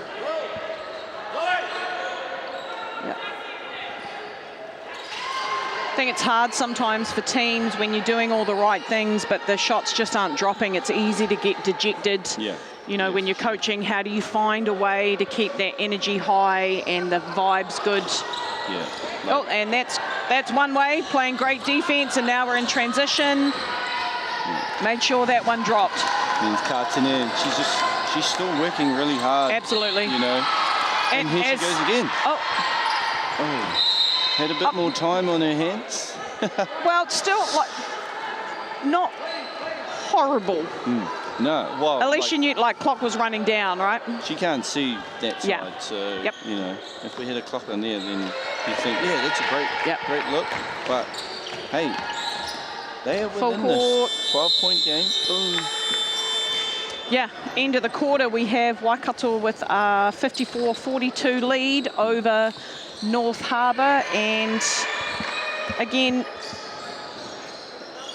Harbour doing a decent job defensively with their box and one. Unfortunately for them, they are just not capitalising offensively. No, and I think, you know, Amani's the only one in double figures with 15 for North Harbour, and the contrast you look at, Waikato, Keisia, you know, they're in the box and one with Keisia, but she's accumulated 12 points. I think the staff with them, though, has been Altea Nordstrom. Yes. Kind of had the score ticking over. Absolutely. Talia Wallace there with two little floaters there in the third that kind of got them going. And yeah, they've kind of adjusted to the box and one. And well, and to be honest, the O-boards actually, the last few, I'd say 6 points for them, or actually maybe even 7, because they got a 3, have come from O-boards from them, which, like we talked about before, Imani was gathering those for Harbour in that first half. Just a bit of fatigue settling in there. So we'll see in this next quarter, you know, you're 12 points down. Is it enough to just stay in your box and one? Do you need to take some full court risks to generate some transition offense? I think you start in it. See how you do. See how you do. I'm probably you know, maybe first minute and a half, 2 minutes, you might See how you're going. Just see Yep. how we're going. Yep. And just see how that works. But like, they need scoring. Yeah, the scoring is again the shots they've been getting, Yeah, great good ones. shots. Yeah. Yep. At the rim, you know, looking at what they're shooting with, you can't win games when you shoot 27% and you're No. 1 for 15 from the three. You And know. I think Waikato have done a great job, O-boards, and reading, navigating the space that Harbour are giving them in that mid-range and capitalising on that. If they keep that up, right? Yeah, well here we are, we're out of our box and one. So we're going straight man-to-man now. There's Carton here. Is that a check or a warning? Delay of game warning. Delay of game. She came across the line. I thought that only applied when... Couldn't tell you. Okay. Carton here.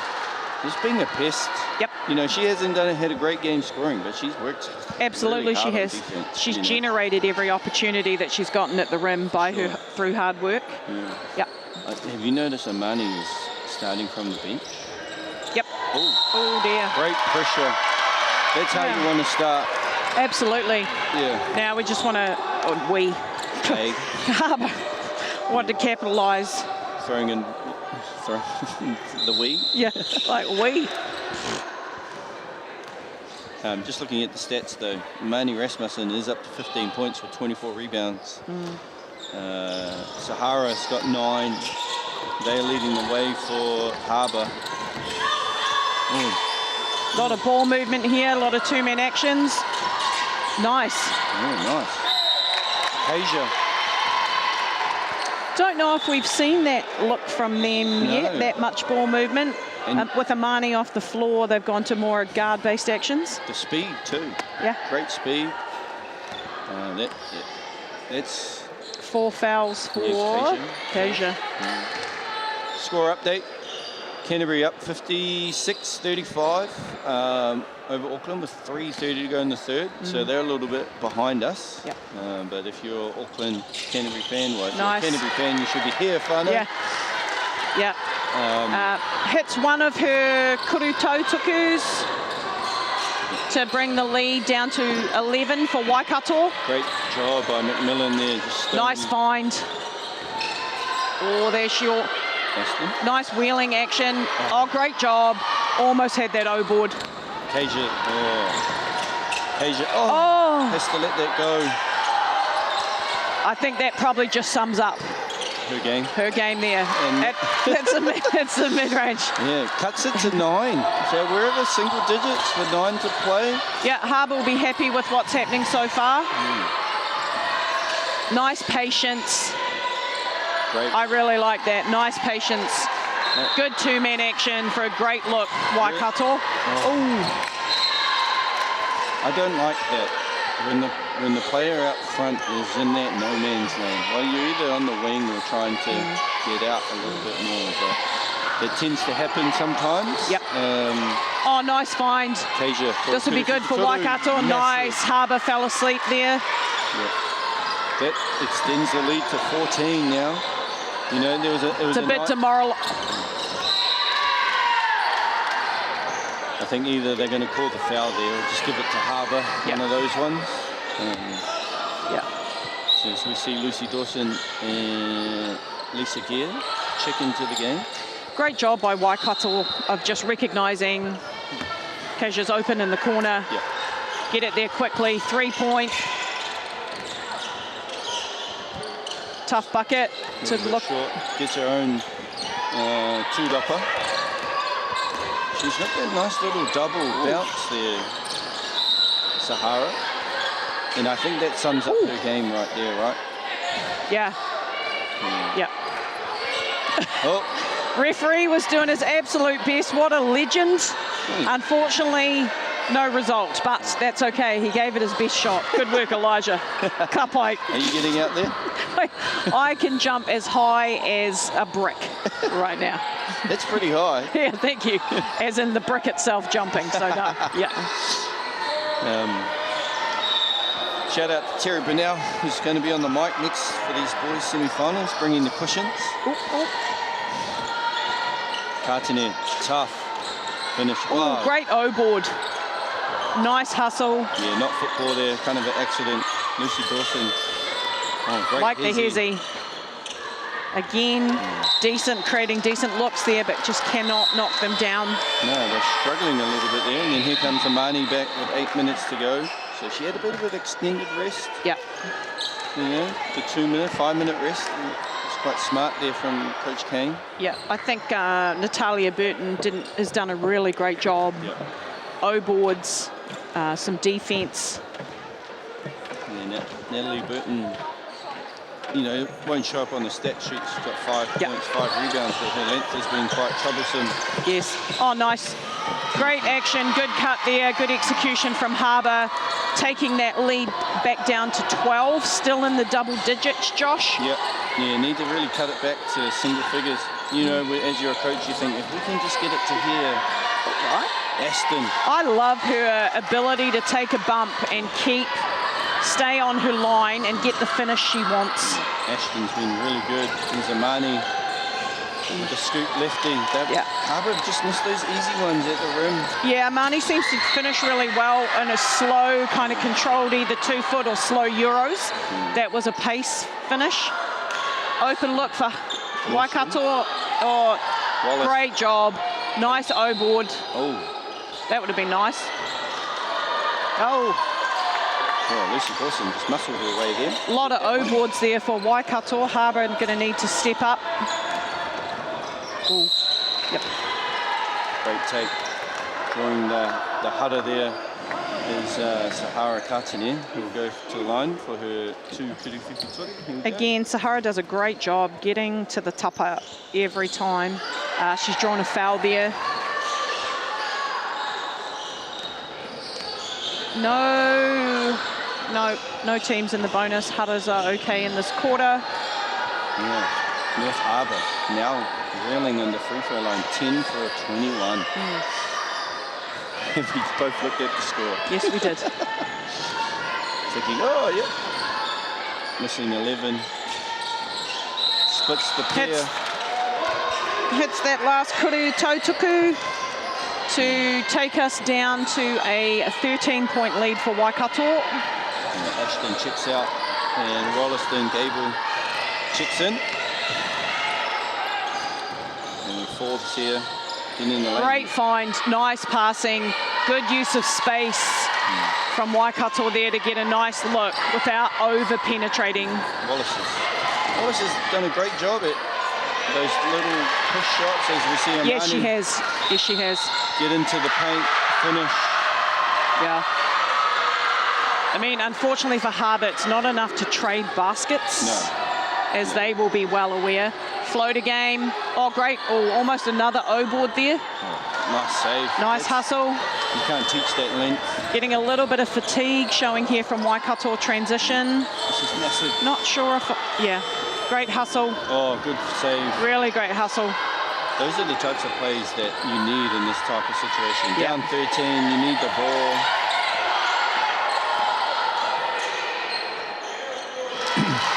Nice composure there from Lucy Dawson, narrowing that lead to 11 for Waikato. Lucy's first points of the game, big time, needed those. Yeah. They just need a stop here.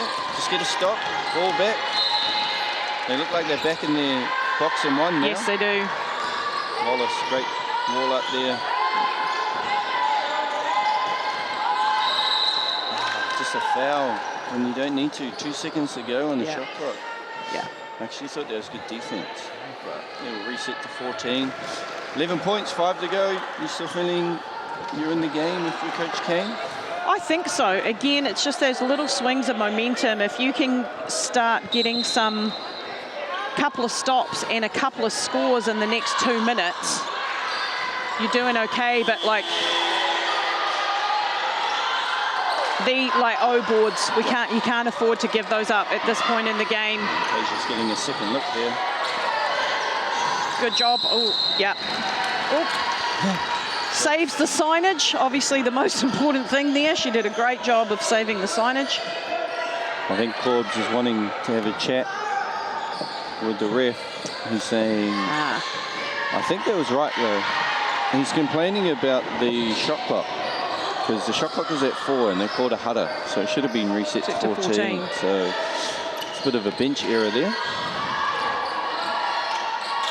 Amani downhill on her right hand. Oh, great. Nice O-board. And this is, Harbour probably want some more of this. Again, Waikato early on in the second half were doing a really great job of clogging the paint, forcing kickouts. They've gone away from that a little bit, and Imani, great look to the hoop, has resulted in an O-board here, and potentially a 3-point play for a teammate. Yeah, Harbour can cut the lead back to 8. Now we're in single figures. A little bit of pressure. Almost a turnover. Saved it, yep. Nice speed cut. Forbes, good find. Great Forbes. find. Nice job. Great ball movement.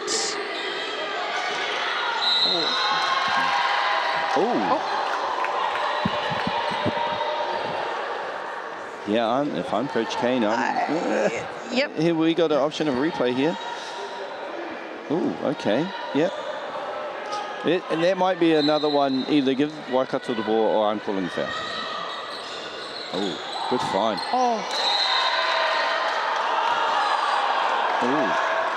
He called a foul on Lua Lave Mua. Mal, I believe. The GOAT, Maya Williamson. The GOAT. You can't say that. Her ego is just going to go. Nice find. Great job. Great job reading space. A little up fake to get in the paint. Again, Waikato doing a great job recognising they can't over-penetrate, taking shots where they're open.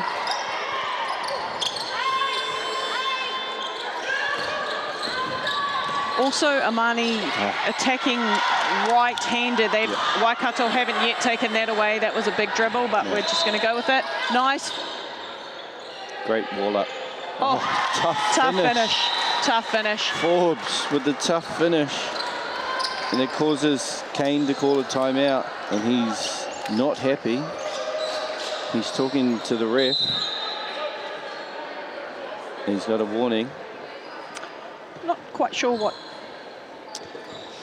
Anyway, we're moving on. I'm not saying anything. Yeah, we're moving on. So with 4 minutes to go in this quarterfinal, Waikato with a 13-point lead. They had it down to 9. Yeah, they did. Waikato just a few lucky bounces there. Like Amani rolls up perfectly, gets a roll. Forbes gets a roll. I did like Harbour's couple actions, how they've got Amani downhill on the right hand with the X cut. That was kind of got them back in the game. Still 4 minutes to go, 13 points. I do think though Waikato are doing a great job of exploring that box and one, creating space, taking shots in the right place, applying enough pressure defensively that nothing is easy. And like it's just not enough to trade baskets. Harbour needs some stops. Waikato are getting those tough scores when needed, enough to keep them ahead double digits. So I don't think from Waikato's perspective they need to change much at the moment. No, I think Harbour probably need to go away from their box and go into just some pressure defense. Yeah, they're going to need to create some chances for turnovers for transition scores, aren't they? There's a bit of a DHO. Good find, corner. I like that she didn't force it. Flaps the defense. Katine. She hits one. She'll be feeling good about herself there. Takes the lead back to 10. Oh, good tips. Skelton there. Forbes comes out and Galene comes back in. I think defensively there's no need for Waikato to panic, right? That's that 3 is almost an anomaly at this point. However, if you're not scoring yourself. Well, great ball movement. No one told the Pacers that.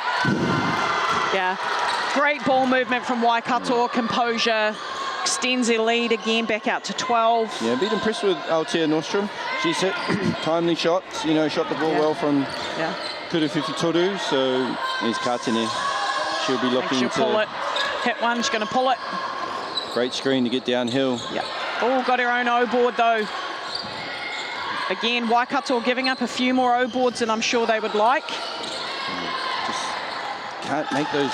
They haven't been able to get big stops and make big baskets. You know, Waikato have just come up with answers every time. Yeah, they have. The back-to-back scoring has not been great for Harbour. They've had one, gotten a stop, but not back-to-back.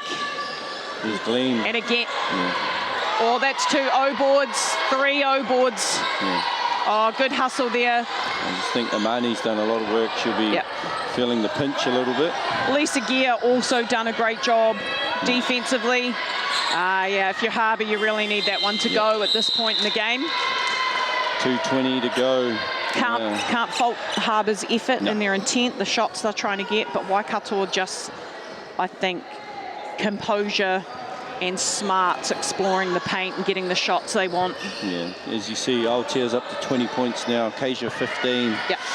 Ashton 11. You know, she's been really impressed with her. Yeah, she's been in foul trouble most of the game, but when she's been out there, you know, she's got a double-double, 11 points, 12 rebounds. I have liked Talia Wallace. She's had timely shots. Yeah. The little number 8, the point guard there. So Harbour in a 3-quarter 1-2-2. Yeah. Yeah, they need to try something. Maybe they should have put this in. It's easy to say what we do while we're sitting up here in our box with our snacks. Yeah, sitting in the booth. Yeah.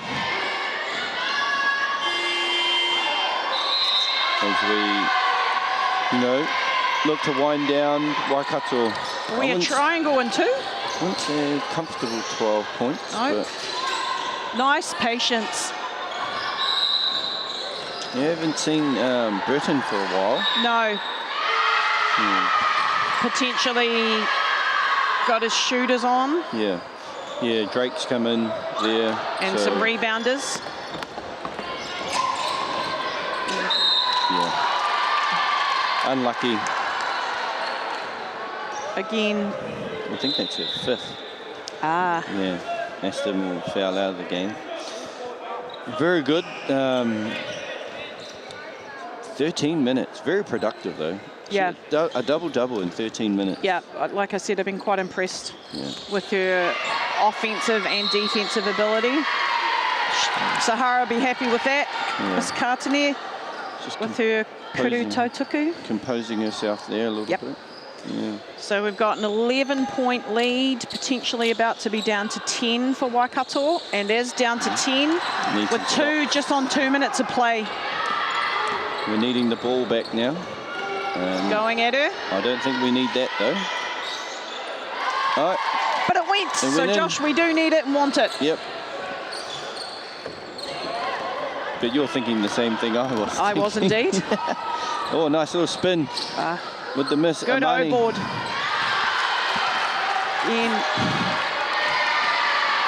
O-boards, scoring off O-boards for Harbour. Kasia. Just said, enough. Yeah, 14-point ball game. Is Katene. Oh. She has not stopped the whole game. This will cut it back to 10 with 1:39 to go. Still in with a chance, but it's a very slim one from North Harbour. It's actually the first time in transition she's been able to get onto her right hand. Yeah, and finish. Yeah. She's had a rough shooting game, you know. She is up 17 points, but it's taken her. Oh, no board again. We need this. Kuruwhiwhi Toru. Bit short, another O-board. And, great defense. Great wall up there. So if I'm called, I'm like, we need to slow down. Yep, 90 seconds, right? If you don't score in this position, but use the whole shot clock. Yeah. Or great job. Great payoff too. Might be a little bit too late, but you never know. Yeah, 9 points. Reg Miller in the house. Why not? bit messy here at the end, but for Waikato, you're taking time off the clock, so you're not that mad about it. And I believe it's their ball. Yeah, good tie up there. Yeah. If she managed to get that out, you know, you cut the lead to 7. Corbs, I think he's thinking about, what do I need to do? Yeah, Whose ball is it? His, yeah, I think Waikato ball, but I think there was some confusion about that. So with just under a minute to play, Waikato with a 9-point lead. Harbour picked up some defensive intensity and have been able to get to the tupper, but also finish in this quarter, along with 3. I think the telling stat, I'm just looking at the stats, Laurie. 20 turnovers, which turned into 22 Harbour points. I think that's the real difference in the game. Yeah, Harbour points or Waikato? Oh, sorry, yeah, Waikato. Oh, steal. Turnover. Just need 3s now. Yes, we do. Are we all on the same page? Yes, we are. Swing. One more. Again, O boards here. Waikato giving up quite a few. Amani thought, I'll have a go at that. I think that's it. Yeah, I think you might be right. I've seen crazier things, but... Like Cameroon dunking on the same hoop. Man, you just feel for Cameroon and that player in particular. But back to this game here, 37 seconds, we've got a timeout here. Waikato with a 9-point lead. Yep. This is the old, you know, as a coach, when you're down this many, how often do you foul? When do you stop? Well, he's used all 3 of his timeouts, so, you know, it's a tough situation. Yeah, it's your messaging. We want to go for a steal. If we don't, we try one quick foul, because they also need 2 more. They've got to get 2 more before the shooting. So you foul right away, and then foul again if you can't steal it. And then if they score, you leave it. Yeah, I would say if you don't get it and you foul, if they make both, then you kind of like, that's it there. Yeah. If they miss both, you come down, hit a 3. 100%. And you're like, oh, it's game on. Yep, absolutely. Yeah. And it's game flow depend, all kinds of how you've been shooting, all kinds of things. All right, we've got a double timeout. Bang, bang. Just a score update on the other quarterfinal that's been played for just under 5 minutes to go. Canterbury with a commanding 76-43 lead. I think I'm going to call that there and say Canterbury will move on to the semi-final. I think might be a safe bet, but again, crazier things have happened in sport. Yeah, I believe this is who they'll play, Waikato. If Waikato manage to I think you're right. I think you're right.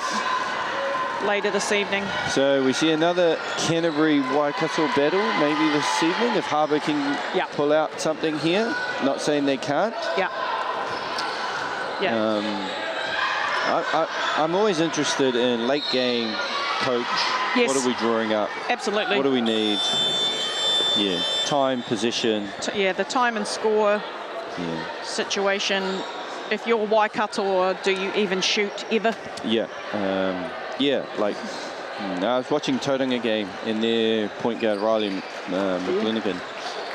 They were up 20, 30, 25. She's fast break 2 minutes ago. She's like, nah, let's pull it back. You know, like work on some stuff. Work on some things, or just like compose yourself, kill the clock. These situations, you don't want to come away with any injuries, right? So anything can happen in 30 seconds, but... Yeah, and you don't want it... Oh, right look. I like the ball movement and the cutting there from Waikato. So if you stick around, Whānau, semi-finals for the boys is up next, and our Foot Locker under-18 nationals. Should be a good one too. I believe Waitakere. In the booth is going to be the legend himself, James Lisselman. And, wow, what can you call Terry? If you're calling James a legend, what's Terry? Legend plus. Legend plus, yeah. So they'll take away the boys' semi-finals. We have Canterbury A and Waitakere West A in one of them, and the other one is Hutt Valley taking on Waikato. So they're our 2 boys' semi-finals, and Terry and James will take those. Line-out play here by... Oh, there she goes. Great find. I think you had to foul there, and foul a little earlier. in the other situations. So well, and foul when they're not shooting. Yeah. But I think Corbs there was questioning the shot clock situation, but it's irrelevant now. But no good on the first Kuru Tautuku.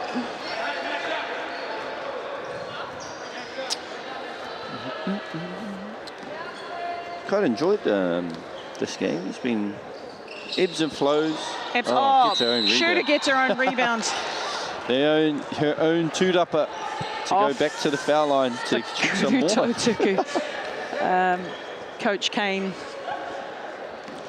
Yeah, disappointing end for Harbour. Like, high hopes, obviously, talking to Coach Kane and Meyer. You know, they just wanted to get better, but a little bit of a hiccup last night. And then, obviously, you run into a pretty well-drilled Waikato team, as Absolutely. always. Waikato have, again, that defensive intensity, the smarts to explore and find space in the box and one. And unfortunately for Harbour, 100% she did. Yes, she did. Yeah, that was a moving screen. Unlucky, But yeah, unfortunately Harbour, particularly in that first half, unable to convert. They get into the tupper, but not able to get the 2 points, and then really low 3-point percentage. Just a bit much, and Waikato able to. And we've gotten quite a few fouls going on here.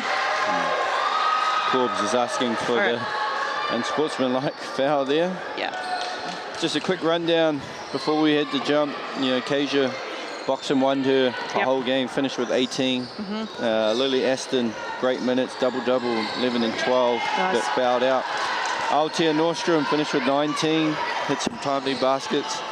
And, you know, really like the game of Talia Wallace, who we see there on the Kuru Tautuku. You know, she hit timely floaters. Absolutely. And Rolliston Gabriel finished with a double-double herself as well, as we see Kartinier missing, and they'll just That'll it out. That'll be it. For Harbour, Kartinier finished with 21 and 9. Amani, 21 and 28 rebounds. You know, she heavy lifting. So Waikato move on, Harbour move on to the 5-8 game. And then just a update, Canterbury 84-43. So looking like they'll move on to play, I believe, Waikato in the semi-final. But really enjoyed last comments there, Laurie. No, just congratulations to Waikato for the win, and all the best to Harbour for their last few games of the tournament. And stay tuned, whānau, more exciting basketball to come. Cool, and we're going to take a break, and you'll be back with James and Terry, and they'll be back with you for the boys semi-finals coming up. Noho ora mai rā.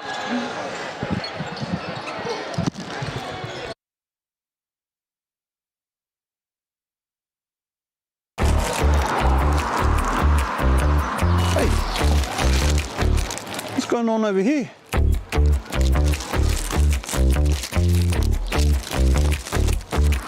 Hey? Oh, it's a basketball.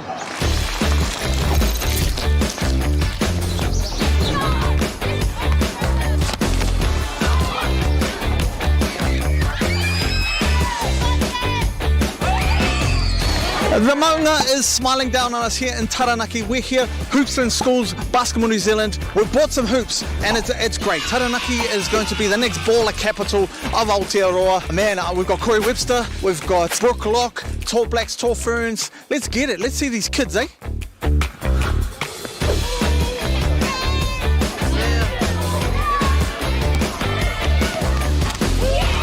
How good is this out, Corey? Well, this is what it's all about, right? To get out here and bring some brand new hoops to the schools. Basketball New Zealand have been doing this, running this initiative. Over 200 hoops in schools all over New Zealand, over the North Island and South Island. So it's an amazing thing already, and we're going to keep adding to that. And seeing just talent, like, you know, these young fellas. Like, I saw a kid who's tall as hell. That dude could be a Tall Black right there. Future Tall Blacks for sure, man. You know, another part of it is coming out here and identifying some of the talent that might get missed.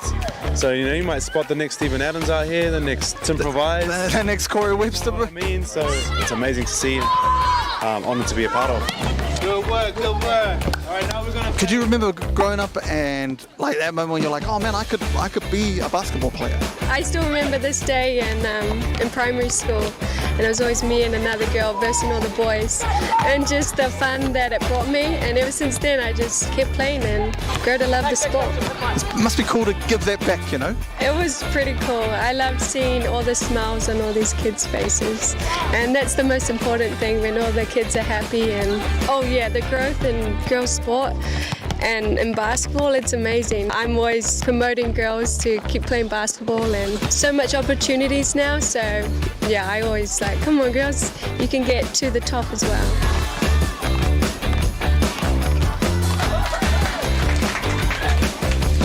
It's really cool, Dan, just to be here and see it happen, you know what I mean? Yeah, that's awesome. And that's what Hoops and Schools is all about, is giving the tamariki and rangatahi a chance to have accessible opportunities to play basketball, and that's what we're seeing here today. We want this in every school, correct? Yeah, we want hoops everywhere, North Island, South Island. So we've done over 200 hoops across the motu now, but there's no stopping. And as basketball continues to grow, our biggest challenge is making sure we have those facilities. So Hoops and Schools and Hoops and Parks, Hoops and Marae, it's just the start for us in ensuring that people can play basketball.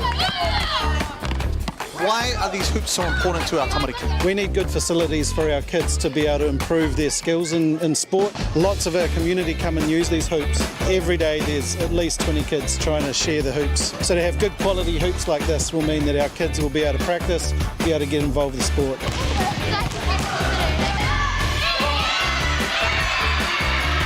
All right, I'm here with the MVP. Camden, how you feeling, bro? Good. What was the most important part of the day today, brother? Learning things with my old friends. Yeah! So my man here said that you could beat Corey Webster. Is this true? Yep. He said you could cross him up. Is that what you said? Yep. Yeah. Oh, he's good. Hey. Put some money on it. Put some money. How much money you got right now? None. $9, he said. Who's the best girl player here at the school? Me? Do you agree with this? Yes. Yeah. Why are you so dominant? Why are you so good? She's just number one. Do you think you could beat Brooke? Oh, easily. Easily. Okay, we're about to find out. She has 50 cents on it, she said. Yeah, I actually do. 50 cents? Yep, I actually Yeah, we can go for 50. Yep. I have another 50 cents, so we can go for $1. We're gonna go for $1. Yeah. You know what? I feel generous. I'm gonna give 50 cents as well. We've got $1.50 for you. Anyone else want to put any? No? What about put some shoes on it? Put some shoes on it. If she beats Brooke, then we can have your shoes. Yeah. These hoops are mean, eh? Yeah. You know what else is mean? What? This guy's mullet. Show the camera your mullet. It's a rat tail. It's a rat tail. It's a rat tail. Mean hoops. Yeah, I really like them. The old ones weren't. Yeah, we need new hoops. What was the old ones like? Not that good. Yeah. Did someone break them? Oh, they're broken. Look at them over there.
Kia ora and welcome here to Cowles Stadium here for the first semi-final in the Foot Locker Under-18 Men's National Championship. I'm Terry Brunel, with me James Lisserman, old team back together. We got a seriously high-scoring event on our hands. Expected, right? Like we're thinking this is going to be. Well, you thought triple figures for both teams would not be out of the question here. Well, just looking at what they're averaging, the Canterbury team, the Canterbury A team, 111. Yep. They've averaged through pool play and including the quarterfinal, and then Waitakere West 109. So, it could be just behind. It could be a 2-point game right here. And Canterbury been giving up only 62, so they're locking people down. And we look at Waitakere West, 78. So they're quite happy for the game to flow. Yeah, well, I think it's kind of one of those things. You've scored so many points, you can afford to let a few goes and maybe not be as locked in defensively. Waitakere West team here: Brigham Hakaraia, Cooper Te Ratana, Curtis Fletcher, Jack Paonga, Josiah Skeens, Kingston Kailahi, Montana Ikiroma, Suane Tavite, Tamilo Ahing, Tavita Tupol and Trevan McIntyre. Now coached by Paka Hakaraia and assisted by Ben Todd, and their manager is Zoe Finn. For Canterbury, their team is made up of Alatua Tiatia, Bruno Thompson, Cooper Redcliffe, Hawani Ifopotongia, Liam Marshall, Miller Newton, Nikolai Bowling, Ollie Kirk, Toby Langrell, Dino Swainson, Will Abernethy. They're head coached by Fraser Costley, assisted by Scott Walklin, and then their manager is Matt Newton.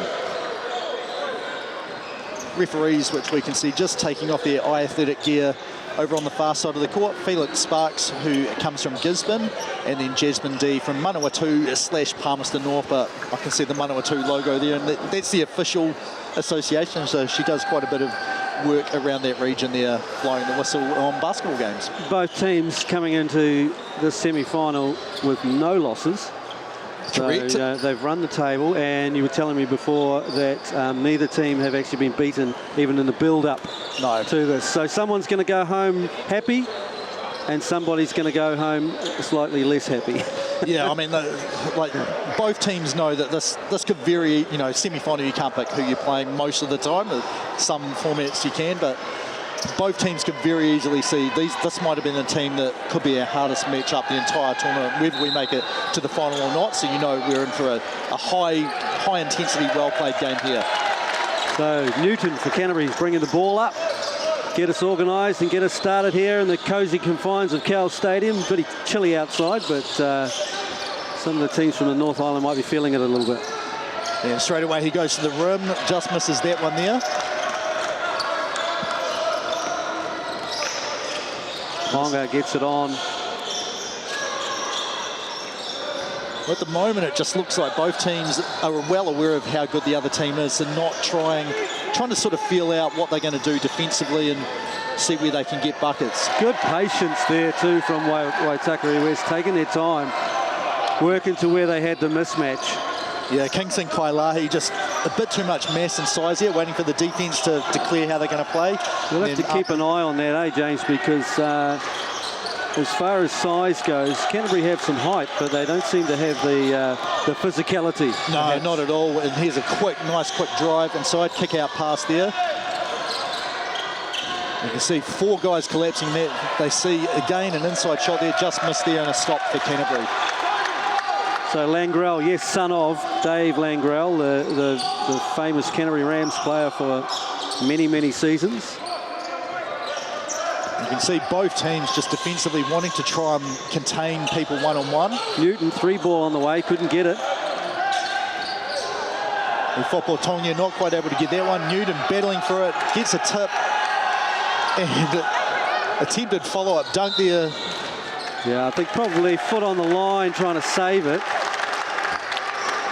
Yeah, this will stay with Canterbury here. I think they're just checking the shot clock. Yeah, it's gone back to 14 here. Hakaraia, look, he did his best, but foot on the line as he was trying to rescue that one. Newton's already had one good look. Comes across the lane. No call, even though there's a reasonable amount of contact. Inside for Tonga, can't get it to roll, and a big rebound. Yes, Kailahi has done a lot, number of rebounds. The only points of the game so far.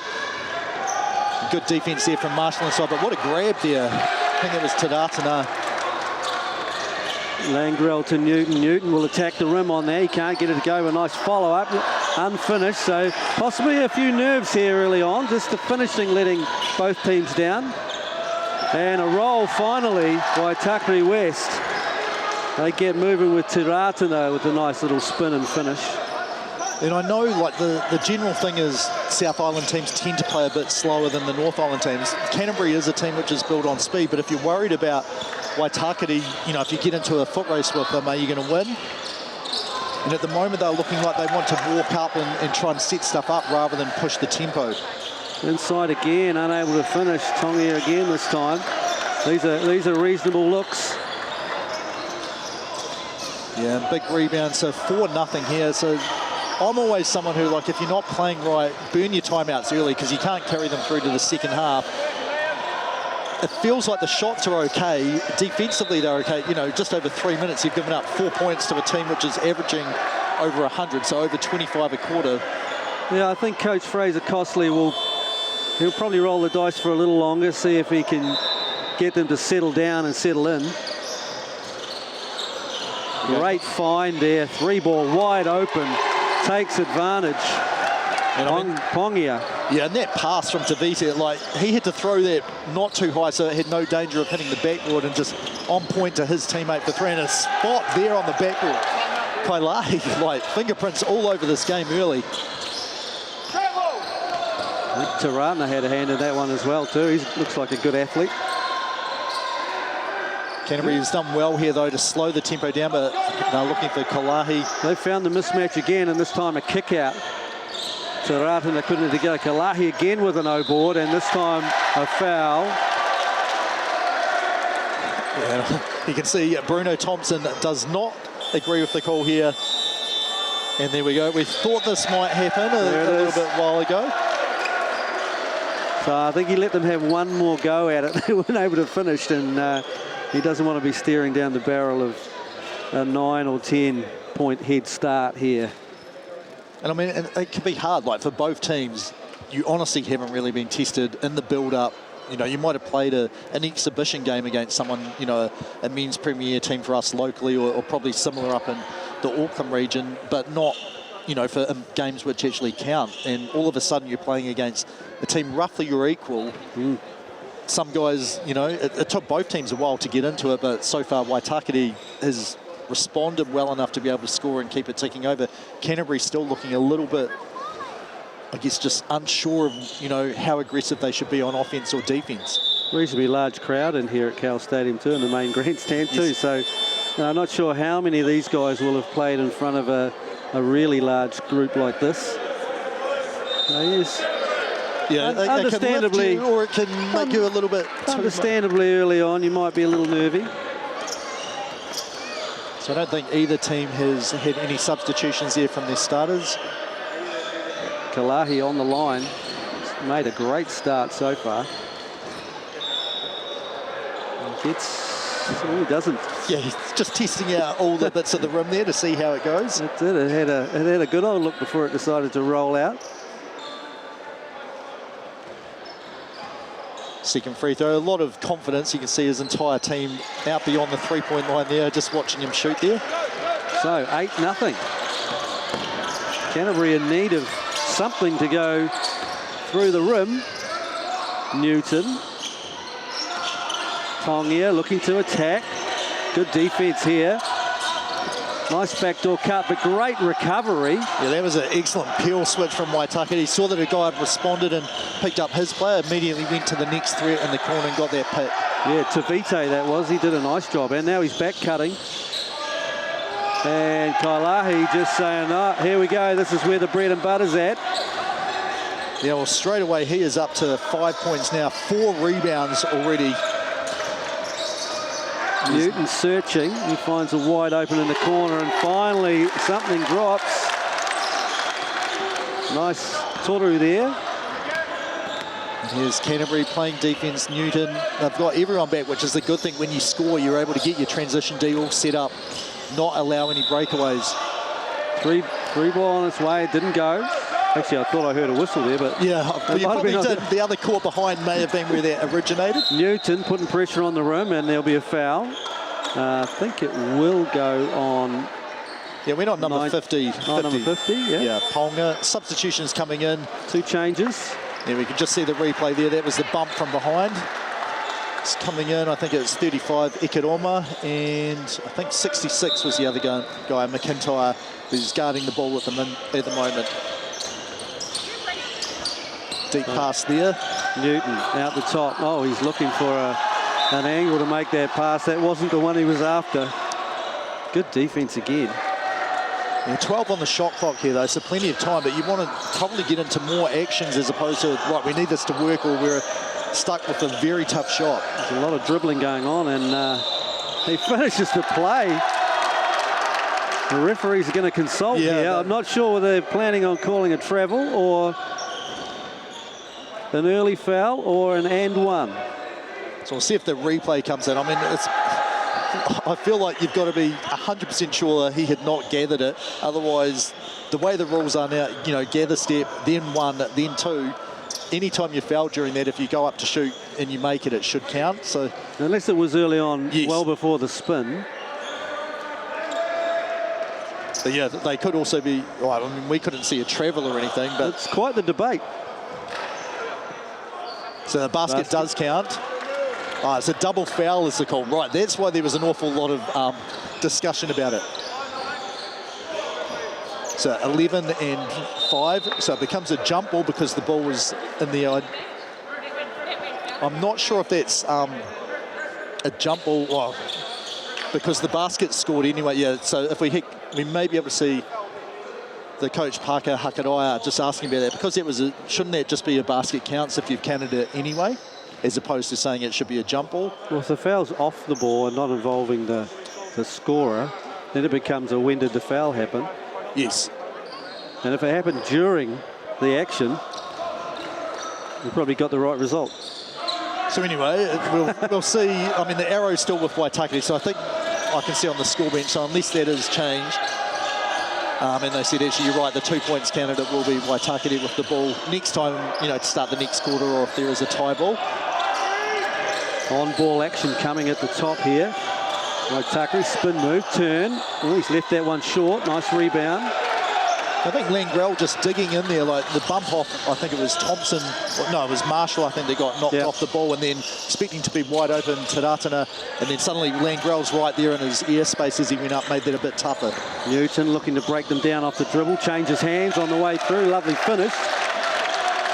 Well, so far, after talking to Coach Hakadaya, he's 1 for 2 as to which of the guys we really have to make sure to stop. There's a nice bucket inside for his son, Brigham Hakadaya. Footwork, perfect there. Very patient around the rim at the moment. That's what I'm seeing from Waitakere rest. That shows a sign of good, confident players. Langrell missed it. And again, a rebound for Kaulahi. Just suddenly, you know, one of those things, I know what's about to happen. I'm going to get to the spot to get the rebound. I think Thompson's going to be called for that foul. And I believe this will be number 2 for him. So coming in, you can just see on screen there, number 13, Cooper Redcliffe, and walking in a moment, there we go, number 8, Dino Swainson. Right, yeah, Thompson's the one that he went in for. So it's really more of a half-court effort so far for both teams. Well, I mean, half-court's fine when you're getting alley-oop opportunities like that. But yeah, a much, much slower pace than what I sort of expected coming into this game. Well, both teams obviously scouted each other and decided we're not going to give up 100 points in this game, so we best get back, plug up the floor a little bit. Tadatana makes the first one there, 7-13 the score. Both of these teams have a B team competing in the tournament. Well, these associations have a B team that have been competing in the tournament as well. No good there, just saved from going out of bounds by Redcliffe. Langrell looking for a little bit of that splits action. Swainson, he was one of the players that Hakadai said we've got to be careful of letting him get to getting too much going. Gets the steal, and then good battle there for the ball comes out to Newton. Decides to keep it under pressure and will go to the line, and well, it's he saved the camera. Saved a lot of stuff down there, including himself in the end, but did the sponsors sign a bit of a beating? Yeah, the Foot Locker under-18 nationals. I've been mainly based at Shirley and Avonside High Schools, the other gym that we're using for games. They've had the shootout every night so far there, but apparently today the half-court shootout is taking place at Canterbury, at Cowles Stadium. So if you feel like some shoes from Foot Locker, only got to hit it first from halfway, you get a $100 voucher. I reckon you could just about do it from the opposite three-point line, Terry. So back in the day, maybe, but not these days. Right. I'd probably have to go to after hours. Right. Is it worth a $100 voucher, though? Wrench your shoulder. Yeah. Right, we might leave that to the younger players and younger referees then. Anyway, after the Hutter, Newton makes both of the free throws there. Josiah Skeen came in during that little break, and Kalahi returned as well.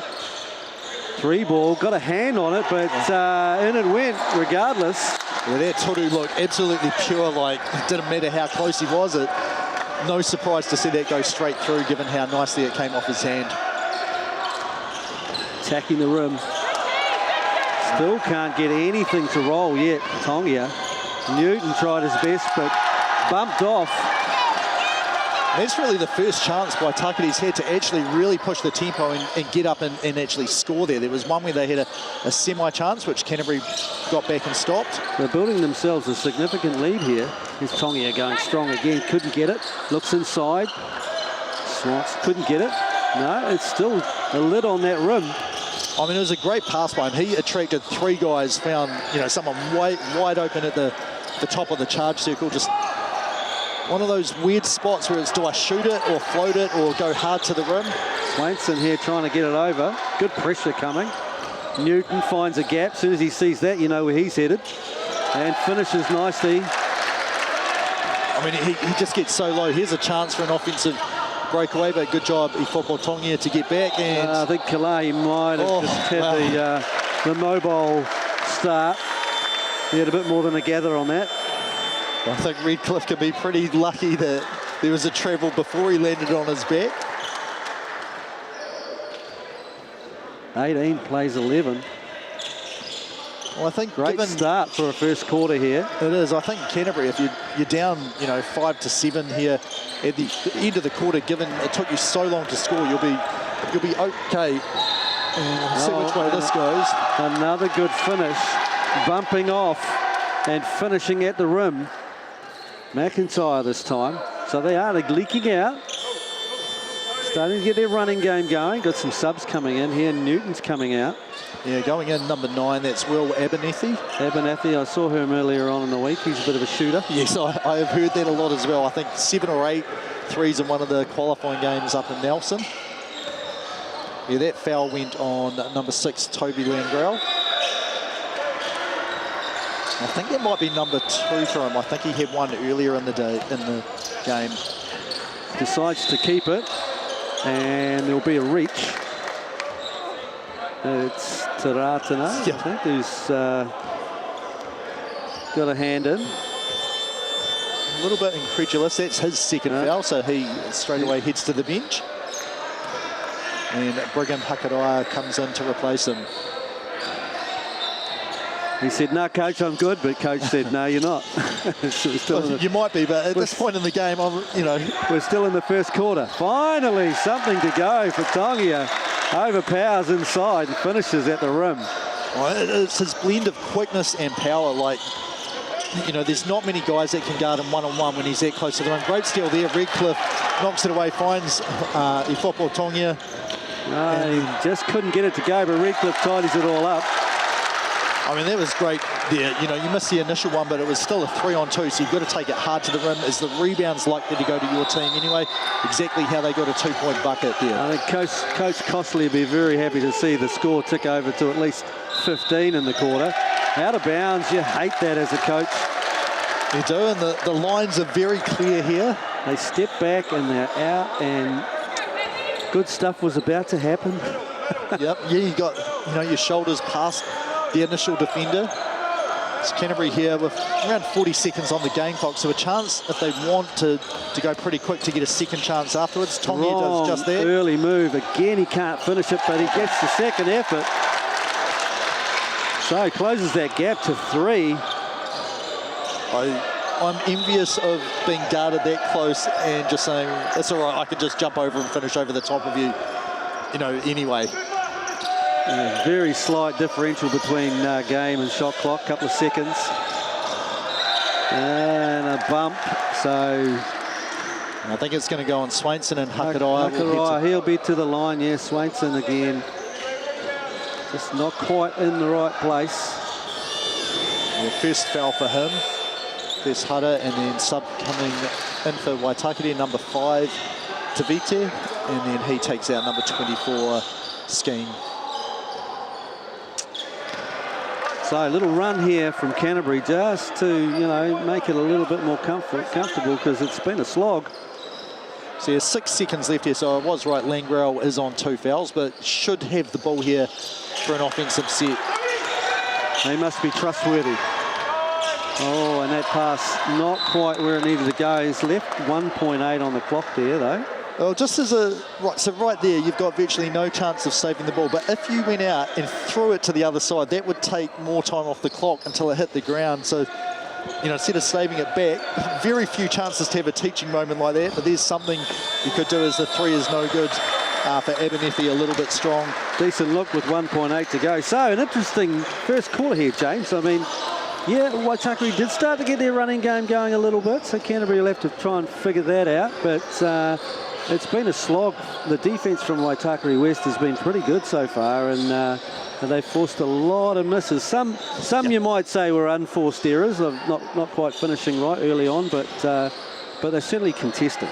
Yeah, I mean, 7 of 24 is the shooting percentage for Canterbury at the moment, and how many do they have? 7 offensive rebounds. So even if you take them off, it's 7 of 17. So below 50% is what they're scoring. A lot of that was interior looks as well. So, they need to pick that area up if they want to be in this game. And what's happening on the Waitakere? Yeah, so they're 8 of 15. Yeah. So nowhere near the amount of shots that Canterbury have put up, 2 offensive rebounds, but they're converting at a rate that you'll be pretty happy with if you're Coach Hakaraia. Their finishing on the break's been pretty good, and they've had a few and ones in amongst that as well, where they've managed to draw the foul, finish the play, get to the line. No, I mean, it's exactly what Hakaraia said. Like, we don't rely on one guy to do everything for us. He expects, I guess 3 key guys to have a good game, around 17 points scored for each of them. And then if they do that, and then essentially as many other guys as we can between 8 and 12 points, we're going to have a really, really good shot to win this game. And so far, that's what it's looked like on offense. They haven't been like, right, you get the ball every time, no matter what. Apart from early on where they had a couple of mismatches where they went to Kalahi and he sort of took advantage of that. Sometimes he's like, I'll kick it out. Yeah, that's right. They've had a couple of good wide open threes. They're in good shape at the moment. I think the coach would be quite happy with the way they're playing. I don't know if Fraser Costa will be too happy with the way his team's going at the moment. They seem to be a little bit stalled in their momentum, and everything's a bit hard work. So whether he runs some sets that get some quicker looks or a little bit of momentum potentially for... I think that's what I'll be trying to, not necessarily run and gun, but trying to get the ball up quicker, and then, not just single side action, 1-2 in and out, trying to really make the defense have to do stuff. We saw that one drive from Ifopo Tongi, attracted 3 guys, dump off pass inside. They missed the relatively easy shot there, but if you do that and force the defense to have to rotate and adjust, you can create stuff for someone else or yourself on the team.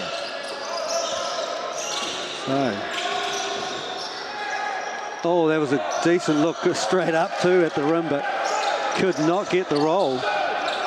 So Newton calling out for sort of a horn set up the top.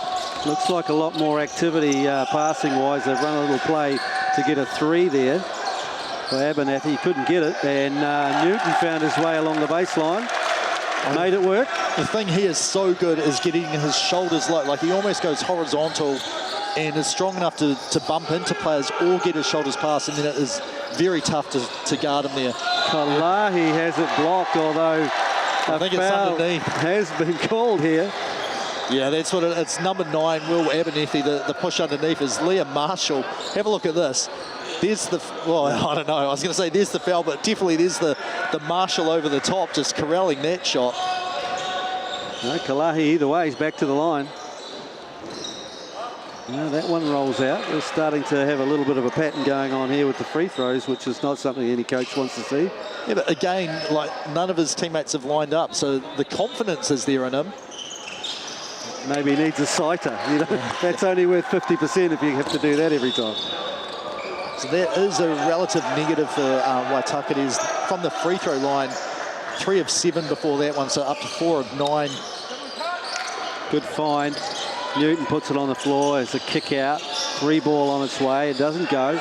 Newton did a good job with his body, but sometimes you come up against someone taller. Great dump off 45 cut there. Great cut from Taratana and a nice pass to finish. And that's just getting into the paint. Teammate knowing this is when I should cut to, you know, maybe get something if they attract the defense. 3 ball. Here we go. On its way. Not going. That's these longer shots are leading to some good transition here. And 3 at the other end. Yeah, they went to Vita here, sprinted up the court, but Canterbury again slowing it down. Like they made the effort to get back and just a little bit slow to go and rotate out to all of the players. Newton lets another one go. Doesn't come down with it. Kalahi working real hard. Taratana's looking to push the pace. He's looking for an angle. Well, it just feels like a little bit of momentum shifting here for Waitakere. Just too strong there. Canterbury comes up with the rebound, but an immediate turnover.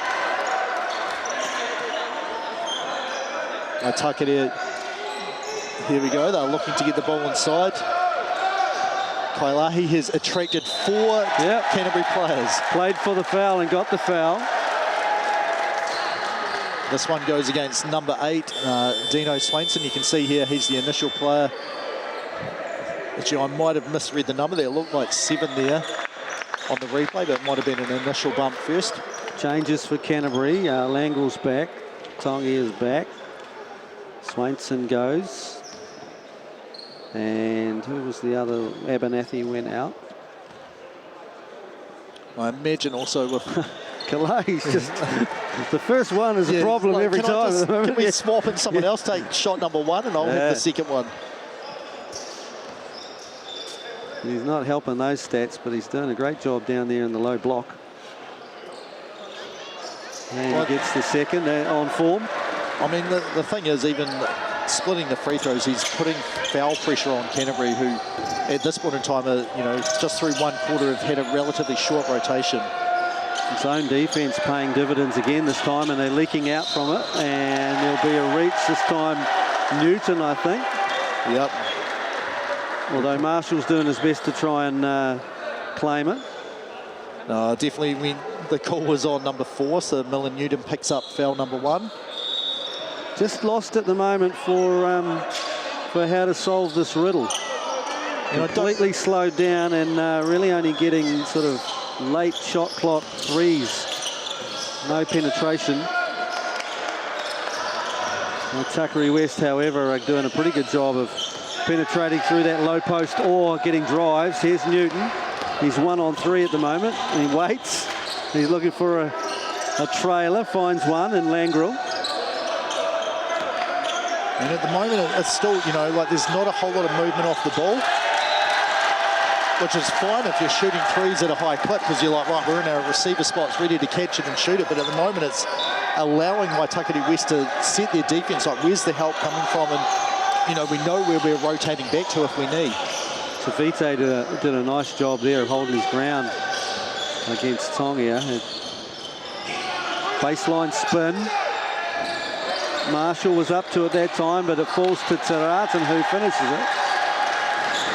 Initially, just a great job to know you're giving up some mass, but if I can use my quickness to try and get back, and Marshall does a great job challenging shots right up at the rim. Can't block out, though, when you're doing that. Still, it's either a switching man or a 3-2 zone. I think it's probably a switching man. Newton, kick out, Langrel, they really do need him to hit this. And here's a chance for Waitakere to run and put some pressure on the defence. And just was looking for the man in the corner, but he hadn't arrived at the corner yet. Well, I think it did look like, you know, Hakarai was slowing down, like, I think I'm going to stop and set up on the 45. That's one of the... You know, they had their qualifying only, I think, 2 weeks or so before this, so you don't know how many games the team has had, like, where are our spots we need to get to in transition. Toby Langrell again doesn't get it to go. Kailahi must be... And back the other way, and an easy 2, so that'll force a timeout, because this is a major momentum swing here. Waitakere West have worked out how they're going to go about it. Switching man-to-man, sometimes it looks like a little bit like a zone, and run out of it. Whereas Canterbury have slowed down now to the point where they really are not getting many good looks. No, I think just looking at the live sets, courtesy of Sharon Urwood and Zander, who I was going to say Masters, but I know he's over in Switzerland at the moment. Looks like a 10-0 run is what Canterbury have given up. So, yeah, if you're not going to take your timeout now, what's the point of, say, you know, what are you going to take it for? Yeah, I mean, it's a riddle, really, for Canterbury to figure out how to up the tempo but not let the handbrake off, because clearly Waitakere are very, very good in transition as soon as they get out. I mean, 109 a game looks like that, doesn't it? So, it does. But they are the ones playing the lockdown defence at the moment. You know, like they're giving up 78 a game, but the way they're playing defence at the moment, 78's a long way away. I mean, the positives you can take is Canterbury at the moment, 4 turnovers through 14 minutes of action, so relatively low number there. The big negative is the 25% shooting from the field. Like, you know, you're getting up 32 shots, you're getting offensive rebounds, and then defensively, you know, allowing them to score over 50% of the trips up the floor, 54% shooting from the field. This is looking now a little even more like a 1-3-1. Kick out comes. The quick ball movement, Canterbury, they still slow. Everything is difficult, and Newton finds himself open, might rescue it, but doesn't. Marshall has it stripped away, just more effort coming in. More urgency, and the finish, which unfortunately will result in a stoppage at the next chance, because the rim is bent at the other end. Except, I don't know if the referees have noticed, Miller Newton able to stop the bleeding there, getting a basket straight away. No, they have not noticed. We know, because that happens on a weekly basis. So is it going to help here? Let's have a look. First shot doesn't matter. And there we go, I think. You can see it, sometimes it comes down and it just locks there. And that's the way to fix it. The locals know how to fix it. You can also dunk it again, and then it seems to spring up. It's almost like... Well, you can, but Oh, well, I can't either. I mean, I've seen it happen. Yeah. So, yeah, big alley-oop play. A dunk went down. Score straight away for Miller Newton, but then another 2 points from Waitakere, so up to 15 points here. Finally, they find an inside pass. They couldn't finish it, and that's been... Oh, that's a foul. So... is that his third now, Taradna? Because he's looking at the coach. Well, if I look at it, it will be number 3. That looked very clear to me. I have a different angle to the referee as well. So here's the dunk replay here. Waitakere out. Look at that. 3 on none eventually is what they got. The alley-oop. You could throw a terrible pass there with that much space and still get the dunk down. The rim wrecker. And it was. I think these may be about the first free throws for Canterbury. Tapo into the game now. He's replaced Taratana, number 3. So this is his first action. Midway through the second quarter. So Canterbury, they had shot free throws before for Newton. So 4 from 4 for the line as a team, showing a little bit of a zone press here. A good change up here from the coaching staff.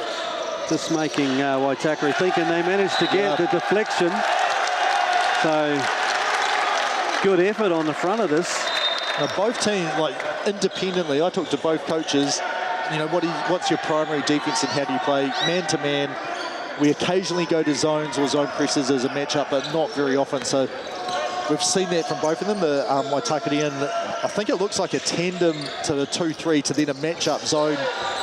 Well, the fear of going to zone is that they have good shooters and the good shooters will score, but sometimes it doesn't happen that way. However, this way, is happening on 2 regular bases at the moment for Canterbury. Yeah, Kailahi rebound, starts dribbling up the court, sees his teammate ahead of him.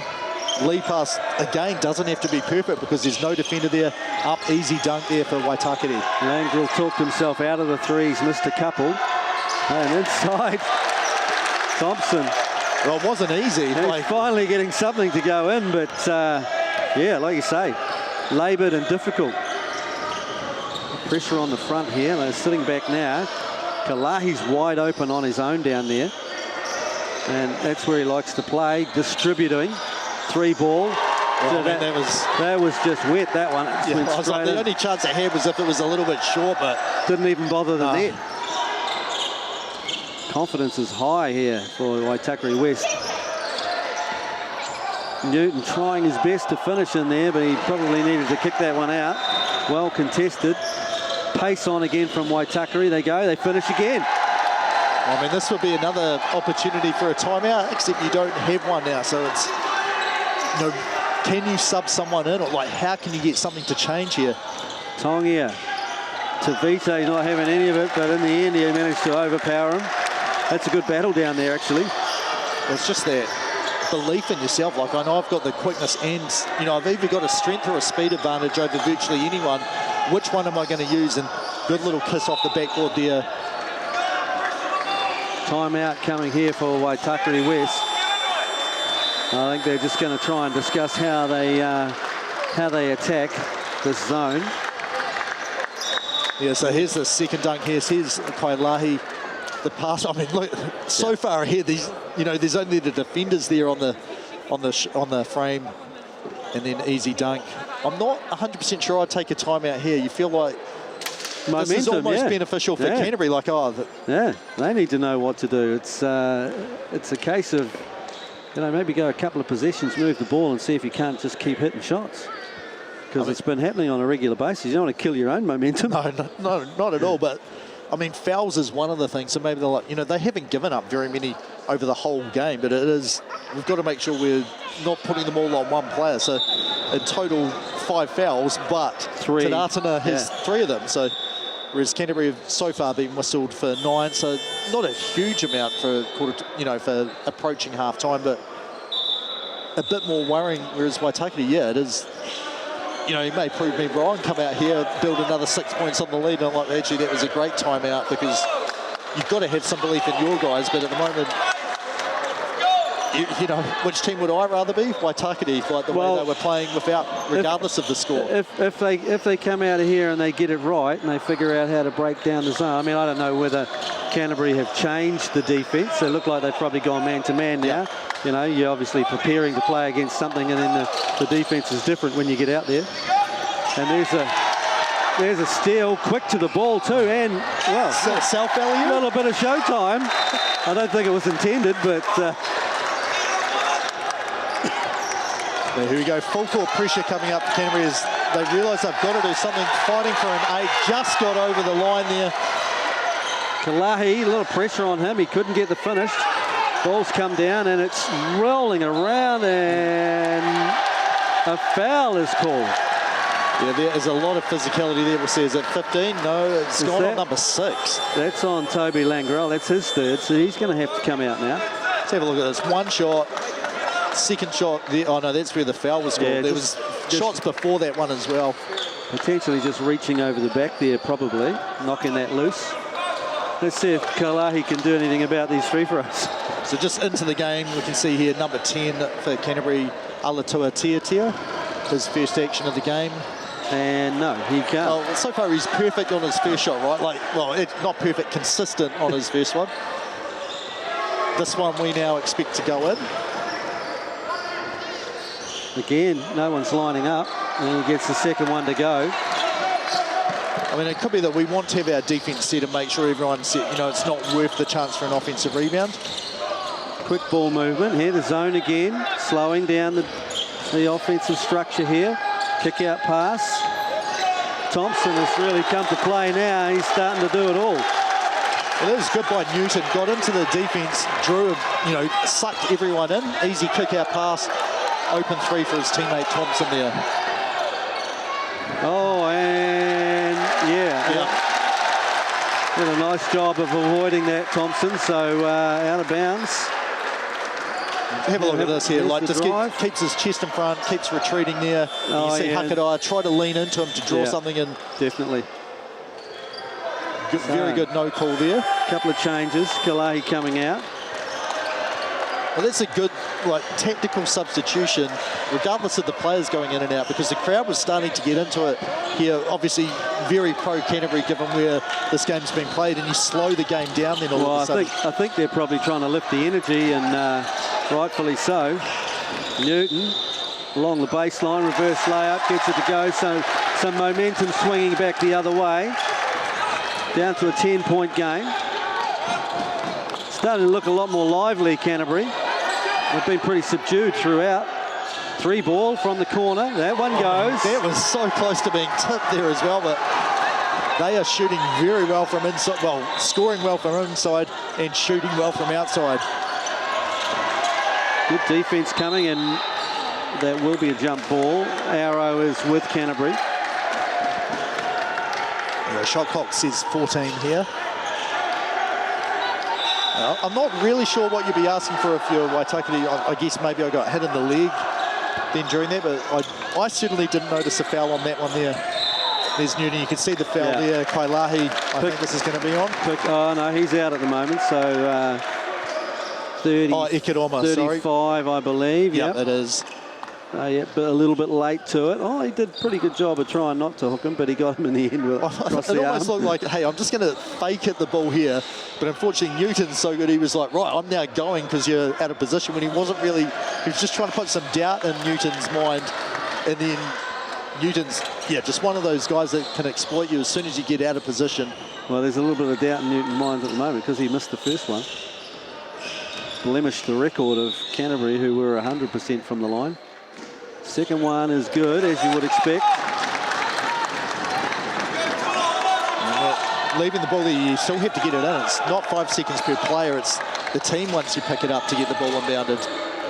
Drive again along the baseline, wide open in the corner, blocked. That one was blocked, yep. Kick out, extra pass. Here's Tavite. Low, he couldn't find a gap.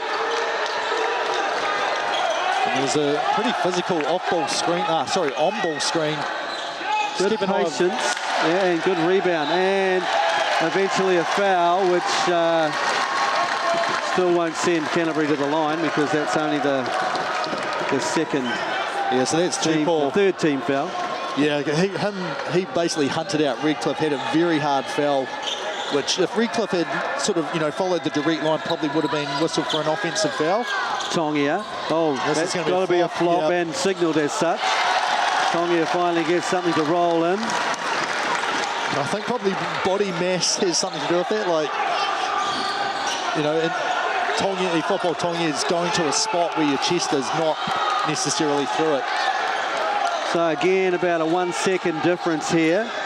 Oh, and the ball was used there to push the player off, and I think he's going to get free throws for that. Yeah, and I can see Let's the have a look at this. I think you're exactly right. Let's look at this. Yeah, it is. That's a man trying to be vertical and a ball getting shoved into his chest. So that's interesting.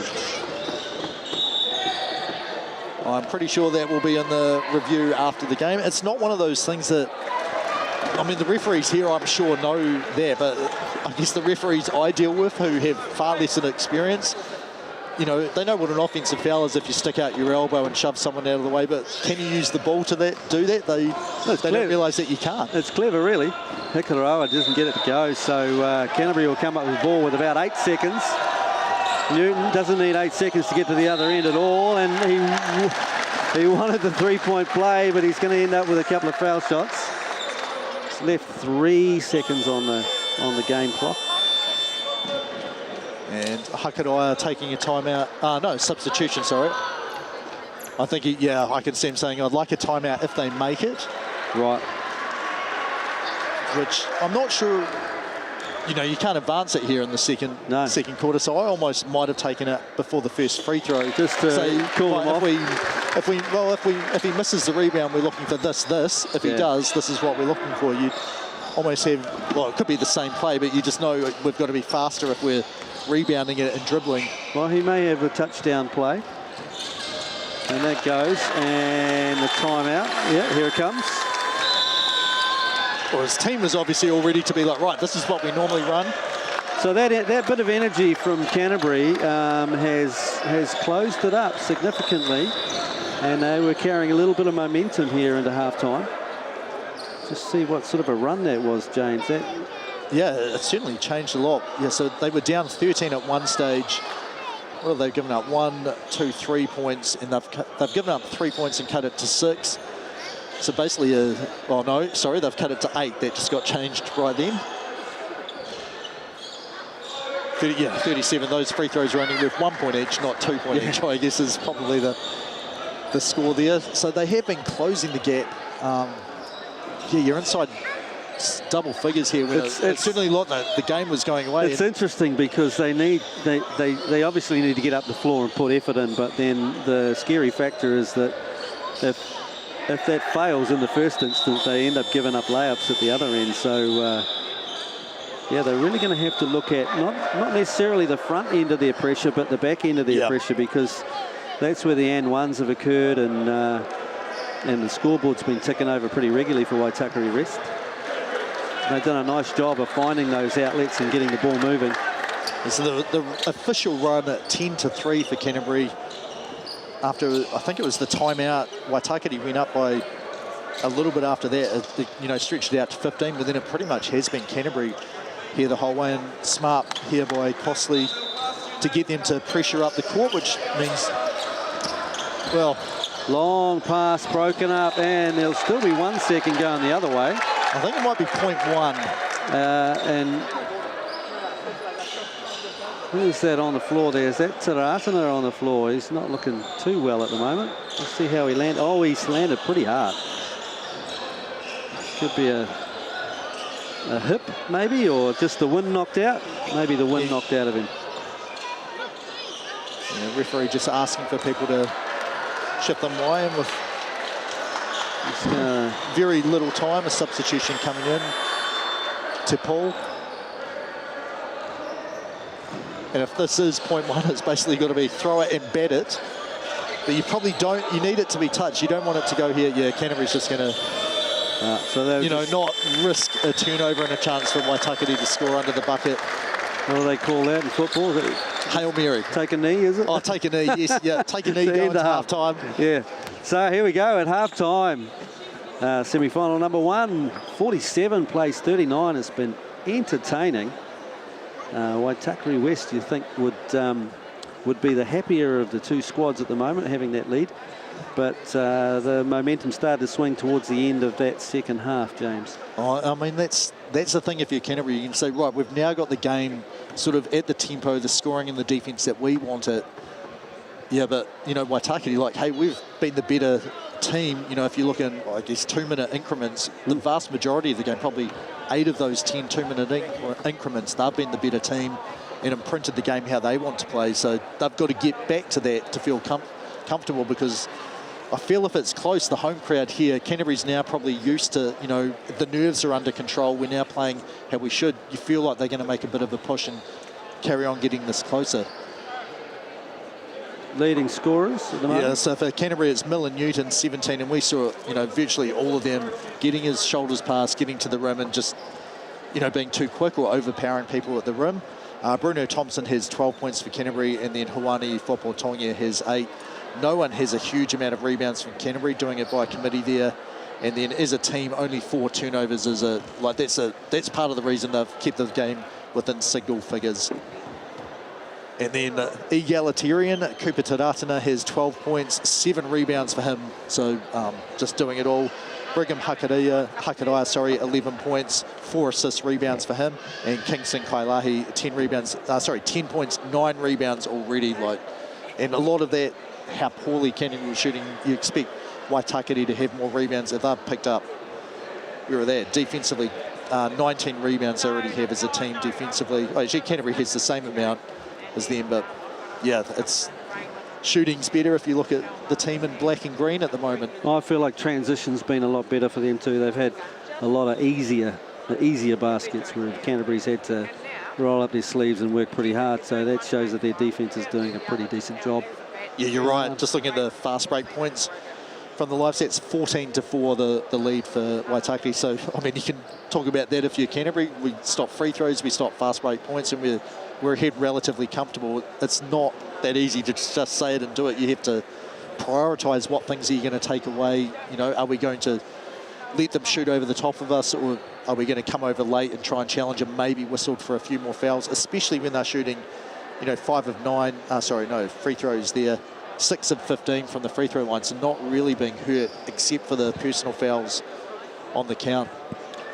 I think it's interesting. You think tactically, you know, like if they need to, Canterbury need to put some effort and energy into some type of pressure, but they don't want that pressure to be so far up the floor that it exposes the basket. So maybe something in the half-court trap. I mean, they dabbled a little bit here with some stuff and managed to get a couple of deflections. So some kind of extended zone or you know, like a 1-2-1-1 or 1-2-2 type scenario where they're still applying pressure to the ball carrier and putting indecision, but not opening up the lanes to the basket. And then if you look at the other side of that, Waitakere have done a pretty nice job of finding their shooters as well when they've been able to get by the defence and make kickouts. And you know, there was that one time there where they didn't quite fill the spot, but generally speaking, even Kaulahi under the basket, if he hasn't got what he wants or he's finding a double team, he's managed to kick it out to a wide open shooter. Yeah, well, Waitakere West 5 of 9 from 3, and those 9 have been within the flow of the offence, like not, hey, this is 1 second left, we need to shoot something. They've been good inside out or ball reversal, getting someone open. Canterbury 2 of 14, and yeah, there's not many when I can think of. The, you know, one of the 2 was, I think it was Thompson hit it off the drive from Newton out to him. That was really about good play. The rest have been chased them off the three-point line.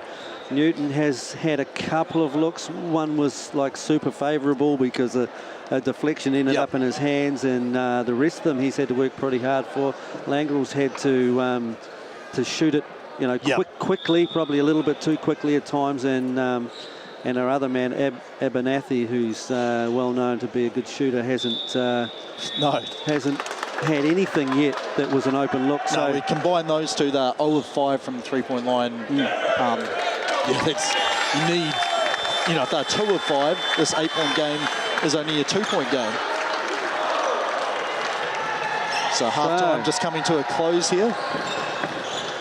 Waitakere West starting out with Taratana. Looks like he's brushed off that battle with the floor. Well, it is a nice sprung floor, so there is that to say. Yeah, I mean, I was going to say to you, is this the last time that we will have a national tournament here? Or I think it's pretty likely that it is, with Patakiori set to be the keys to go to the council later this year, and then open up in December for the summer special Olympic Games, and that's kind of the first big thing. So the assumption is that it's got some beautiful basketball courts there. Turnover immediately. And you can see the frustration there. You've got to go. I was ready to pass it, and then you hadn't gone. Yeah. So, sorry, Patakiori, 6 community courts, so easily enough to fit a whole tournament, and then another 3 through, which one can be converted into a show court where, you know, sort of Tall Blacks, Tall Ferns, NBL and Tauihi League games are expected to be played. As Ifopo Tongia is now, I think, up to double figures after that bucket inside. And double turnovers here, so Waitakere West, this would be, if it was happening in the first half, I want to take a timeout now to settle things down, but 23 seconds, given up 2 points and 2 possessions. So, closed up straight away. I don't know what was said in the break, but it had some motivation attached to it. Wide open 3 ball, doesn't go. And just off to the right there for Tiatia. And here's Swainson, some pressure up the court. Baseline, Langrel, nice job of keeping his hands out of there. He's in a tiny bit of foul trouble. 3 on its way, doesn't go. Good box out coming. Oh, and over the top. And a block on the there, great block from Tommy on the way to the rim. Just a fingertip to it, but that was all you needed to make that go from a make to a miss. So Tongia out the top, looking for a lane. Kick out pass. Newton gets a wide open one this time and gets it to go. And you can hear the very pro section or the majority of the stands behind us. Hikariah under a little bit of pressure at halfway here. Kalahi sets a nice screen for him. He's managing to keep him on his back. And a reach in. This time will be on 4. So I think 2 for Newton. Is that Millen Newton? Yeah. So that's his second. Here it is. Here, there's the bump off. Yeah. And you see there just a swipe down, and you can see the reaction like, I saw the ball and I thought I could get it, but I didn't quite. Never really in a defensive position to have a crack at that. Good switch. Kalahi out here on a bit of an island on his own. Looking for a pass. He finds one. And oh, that is nice, isn't it? That was pretty. We had a great line on the back of that and saw it go nothing but twine. And Tia, like, pretty springy himself, like, saw this is where the shot's going to come from. Got there and read it perfectly. No matter, though, Taratana got that up really high. Didn't even touch the top of there. Inside, no. Can't get it to roll. Taratana has a look at the baseline. Takes it, finishes it. And that just looked a bit of indecision there from Canterbury. How much do we drop back? Here's Newton, like, that is a steam train. Draws the Hara. He'll be shooting 2 here. No real time for anyone to react, apart from the last man who ended up fouling, and that was Hikariah in there. So have a look at this. Like, he's just going, and 3 guys are like, oh, no, I can't stop him. And by that time, it's too late. And that will be a bit concerning there for Coach Hikariah, is, you know, his key players that he said, we need to stop. We cannot let Millen Newton get downhill. And he started to say, I'm going to be getting downhill regardless. As he, what's he doing? He's drawn 6 fouls now to this point. 5 of 7 from the free throw line. Having his struggles again for that first one at this end of the floor. Seems to be a trouble. Second one rolls around and goes in. So 6-point game again. Pressure up the floor this time. It is some sort of half court, not really a trap, but some sort of delay show type effort from Canterbury. Taratana, he's the man at the moment. He knows he's the man and he's running hot. And he is signalling to the supporters that it's probably about 25% going for Wabi and 3/4 going for Canterbury here behind us. Tongia looking to power his way up, and yeah, I can see that one from here. 24 is whistled for the foul there. It's a scheme.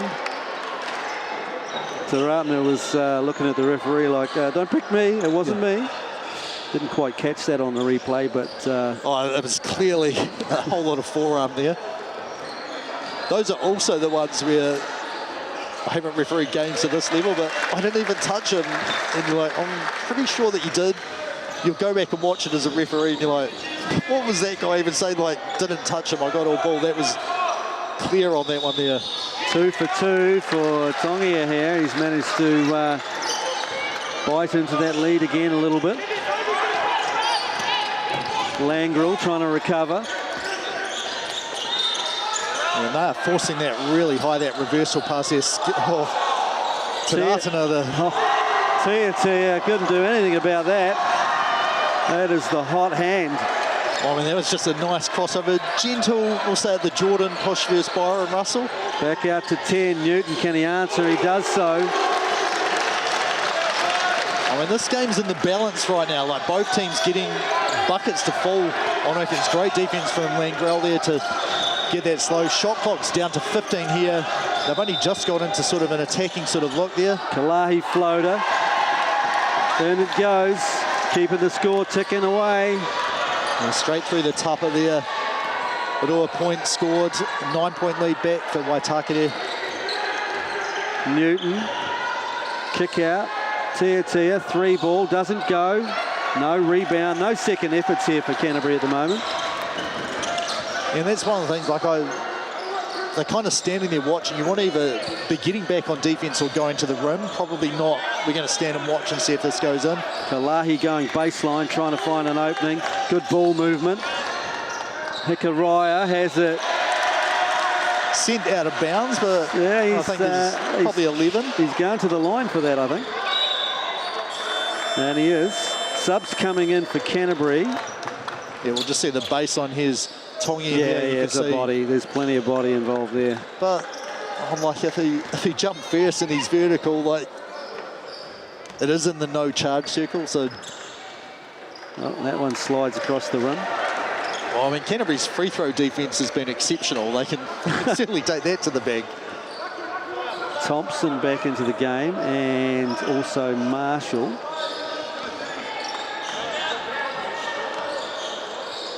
So I think this was the starting lineup, and that's an 0 for 2 trip there. So apart from the foul going to the football Tongi, who didn't give up any points that possession.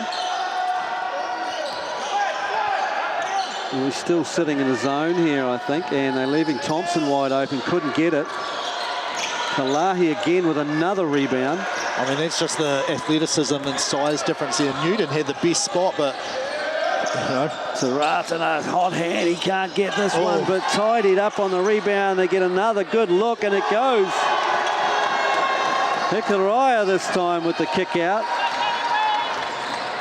And I can see Coach Fraser Costley like frustrated with his team, not able to get a stop. A great rebound there and put back for football Tongia. Well, this game right now feels in the balance. Like, this is where Waitakere strings together a few more buckets and a few stops. Like, it gets it hard. Miller Newton, you can tell from his facial expression, he did not think that was off him. Can we challenge that? No, we can't challenge it here. There is no replay. So ball screen action at the top and going the other way. The gap opens up. Hikaraya gets the foul. He'll go to the line. A little bit afterwards, holding on to him. I'd like to see that one because that's the, you know, what caused Marshall to bend over. Yeah, see, that there, myself, I never like to call. He's vertical. The contact's being caused by the offensive player, which makes him bend.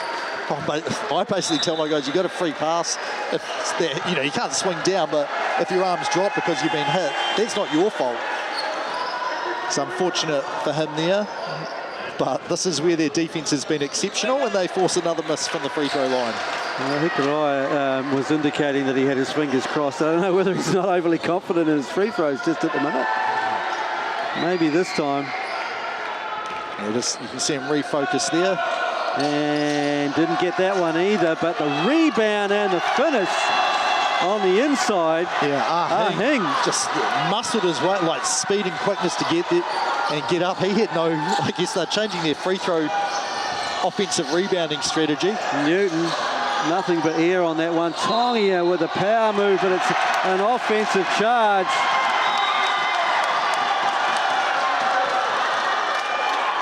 And he's appealing for, this was a flop. So you have a look at this here. It doesn't matter. I think that's a fair enough call. Like, it's not an airborne, so the no charge circle makes no difference there at all. Good verticality, held his ground, and it looked to me like the distribution of offense versus reaction was about the same. And what are you going to do if you're smaller anyway? Yes, yeah, I mean, I have been frustrated by that in games, smaller guys just falling over. Hikaraya, several crossovers, wandering his way through. Lovely finish. Long pass. Thompson had it blocked at the rim. And we've got a timeout, I think, coming for Canterbury here if they can't get a stop. No doubt about it, the energy's with Waitakere at the moment. They're doing just about anything they like. Tavite, could he? Nice move, couldn't finish it. And I think there were 2 fouls at Tavite because it's on our side and right in front. Hit Langrell's arm twice there, got the ball away, but to Marshall's defense, like, he's able to take that initial bump, get knocked backwards, and then still get up and jump and challenge the shot afterwards. The Canterbury defense at the moment is sort of all reactive. They've got no proactivity. They're not forcing the ball really in any spot or any direction towards any help, and consequently when one player gets beat, they all get beat. Yep. So 6 seconds on the shot clock here, so this is a chance where you could be like, you know, right, we need a bit of doubt in their mind. You know, they're going to either catch and shoot quickly, in which case it doesn't matter, but this is where limited preparation time for both teams. You may not have a huge amount of things. Like me, you've got a whole season, right, we're going to show zone and then, you know, immediately go to man-to-man or maybe flip that around just to try and kill a few seconds in here and force a bad shot to go up. But then we've got a rebound. We can't afford to let this lead get out more than 14 because then, you know, it's hard to score against these guys. Yeah, they're doing a great job defensively. Giving up 52, so I mean that's a pretty good effort considering that most games Canterbury have been in by now. They've had 70 something or 80. So just a little bit shell-shocked actually. They're getting it put on them at the moment. I mean, that's what you expect. Like, you know, the very few semi-finals, hey, we play well and the other team's just going to let us take it. No, 100% not. And Waitakere knows this as well. Like, this game is not over. Like, we're in the spot we want to be. We're playing better than the other team at the moment, but we haven't won this game. Like, there's 13 minutes and change left, and we're up by 14.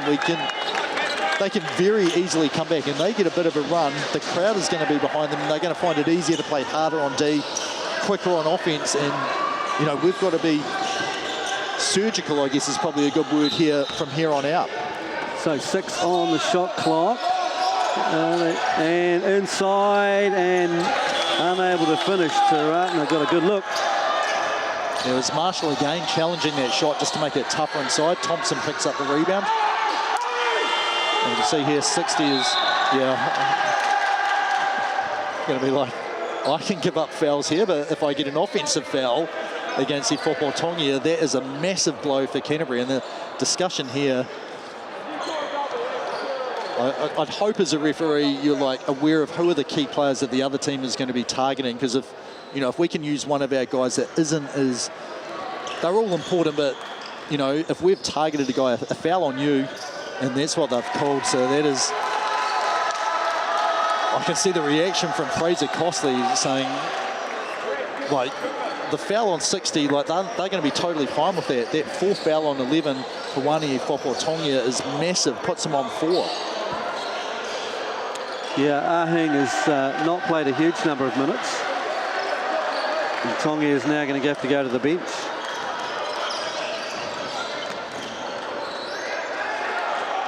Tactically, not a bad plan. No, I mean, if that was the plan. I don't know if that was the plan. I don't know if there's many players who are like, you know, where do I fit in the pecking order and what can I do? I've got a chance here to, you know, if I get a foul, who cares? Like, that's what it's expected. But if I can draw an offensive foul or a double foul, then like that's a big win for my team to, you know, just limit the options for Canterbury. Newton slips through, couldn't finish it, but it got tidied up.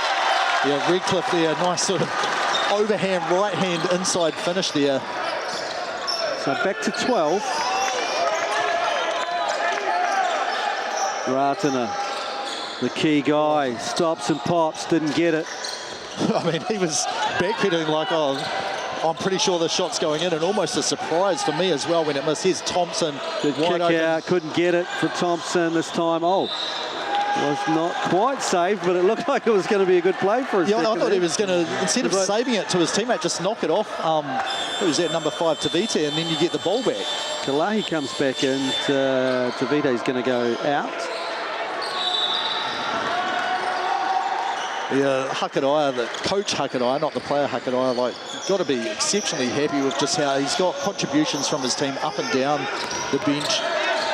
Ponga advances it. Kalahi's organising traffic. Hanging up to Hakadaya. And they're going to call offensive foul down here. Yep. 50 is the call against. Let's have a look. Well, there's the... when you take someone to the ground, I didn't see the start of it, but probably a pretty clear indication that your screen was a little bit late. Zone look here from Waitakere West. Back to the corner. Thompson kicks it off. Newton's not the one they want to have the ball at the moment. And that's why.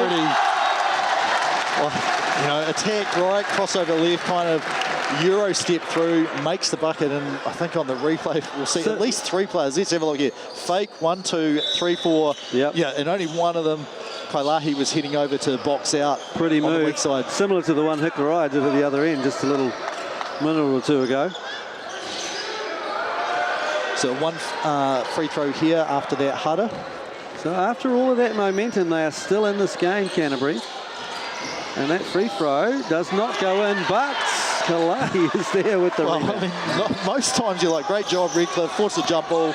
No. It is very hard to rip that ball away from Kalai. He's had 2 like contested ones where he's just been like, I'm having this, guys. Mine, yep. Good ball movement here from Waitaki. Be patient. 7 on the shot clock, inside, and the foul. And I think that's Marshall just saying, like, we've got to stop him on that side there. I think he was hoping that it would be on the floor, but no, he was already going. That's clearly not on the floor. Only the second foul for Marshall, given the amount of like challenges he's had to perform at the rim, at the tupper. Like at this stage of the game, you've got to be feeling you're pretty happy with 2. Oh, scouting report update. Yep. He's made the first free throw. Still, all his teammates outside the Toru point line. And 2 for 2 on this occasion. So heating up from the foul line. Yeah, he doesn't even look like he's still focused. It's a 12-point lead for Waitakere West. Abernethy. Pressure here. Good defense coming from Waitakere. Newton trying to find a wrinkle. Doesn't find it, or does find it, and they're going to count that? No, on the floor. But team foul, so that is the 6th for the quarter. So Newton will go to the line regardless. He just won't get the 2. See, I think that would normally be, given how long you've got for your gather step 1-2, like as soon as you pick that ball up, you're in the shooting motion, which makes it, so 10 years ago, yep, definitely not shooting. The rules have changed since then, so I think it's very hard to say. Actually, he wasn't in the. If a shot goes up, nearly always they're shooting fouls. It's never affected me. I never have enough momentum to have a gather step. 2 for 2 for Newton. Closes it to 10 again. Full court pressure coming. Pongia gets it over. Kalahi looking for the handoff option. I thought Redcliffe just about was going to jump there. They both kind of went and then stopped. There's Arling. Pass over the top and not. And they're calling Marshall for a hold there on the ground. See if we can see that. I thought it was a great jump backwards. Yeah, there we go. Yep. Well spotted by the referees, yep. It probably hardly does anything like holding the shoot. It's just to feel where the guy is. But it's so clearly obvious that, what do you want me to say? The shoot got pulled out about half a metre. Like that was a great call, You might moan and groan about that, but if you see that on the replay, it's indisputable. He's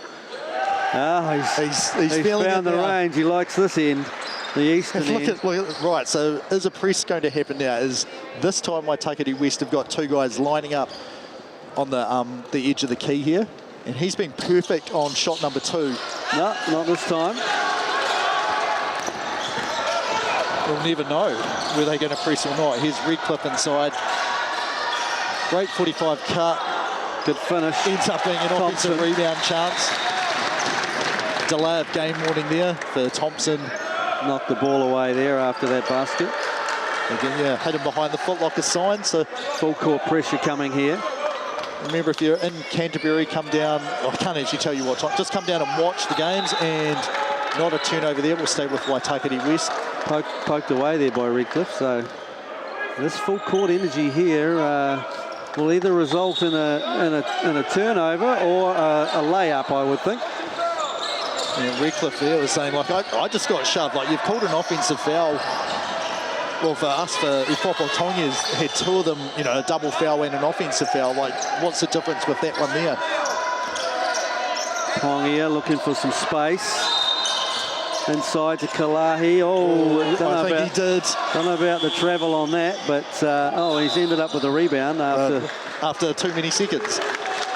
So a shot clock violation, but I think that wasn't called a travel despite his... Have a look here. He got the ball. Oh, he didn't quite. I thought he went hop after he picked up the ball, but no. Just falling backwards, 2 steps falling backwards. So last shot here for Canterbury. 10 seconds, no shot clock here. 9-point ball game. And the bump. Oh, I don't know much more to run. Yeah. That hurts because I don't know that he could do a lot more defensively. It looks like he's retreating and he's vertical. I think him and Liam Marshall should have a chat and say, we've both been called for a foul where we did pretty much everything perfect. Do you think we could... What do you think about that? Yeah, let's wipe them both off. Newton did all he could do, which was try to get the shot blocker away from him. Yeah, I don't think he was expecting... I mean, he's going to take the free throws here, but definitely I'm just trying to create some space to get a shot up here. Just double-checking the fouls here, I think, over at the score bench. It's referee Felix Sparks. We have very experienced volunteer crew here. What have we got? I can see one, Blake Rosanowski, who's an NBL referee, and then life members, patron of Canterbury basketball. So they do score bench for the Canterbury Rams quite frequently. That's a who's who, that one. And Newton can't get any closer with that attempt. So 3 seconds here. This is where Waitakere went really quick last time. And, you know, similar, it was almost identical off free throws here. See if they had the same play. Makes the free throw, so 8 points to margin. There's the swing through there, pass up, and then... out of bounds.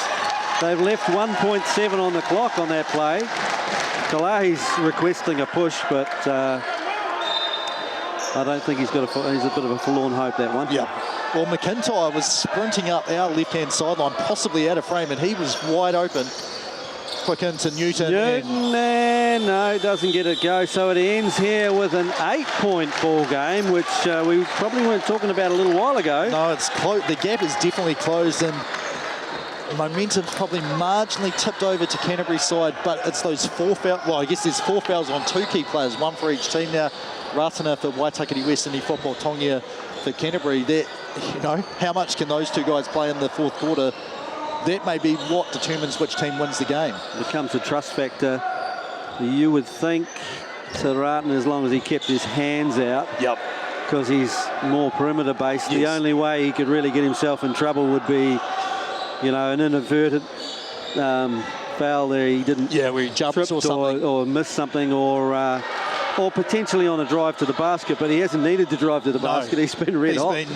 He's been my spot is the right-hand wing, and I start backpedaling because I know it's going, oh, wait, it missed once, but still overall really good. That quarter was tied, 22 points apiece, so, you know, and there were, you know, both teams felt like, right, they've got the upper hand, the ascendancy. Yeah, reasonably big runs, which indicates that, you know, if someone can sustain an entire quarter, then they could end up being the victor here.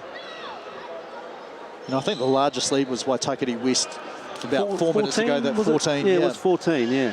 So it's close, you know. And they were flying at that point. They were hitting triples and getting to the rim and 3-point plays, and it's definitely the defense has picked up for both teams. I mean, what's this? This is normally, I guess they're not going to be dramatically off, like, you know, within sort of 80% of what they normally score, the 2 teams, but you know, it feels like there's not too many mistakes being made on defense by either team at the moment.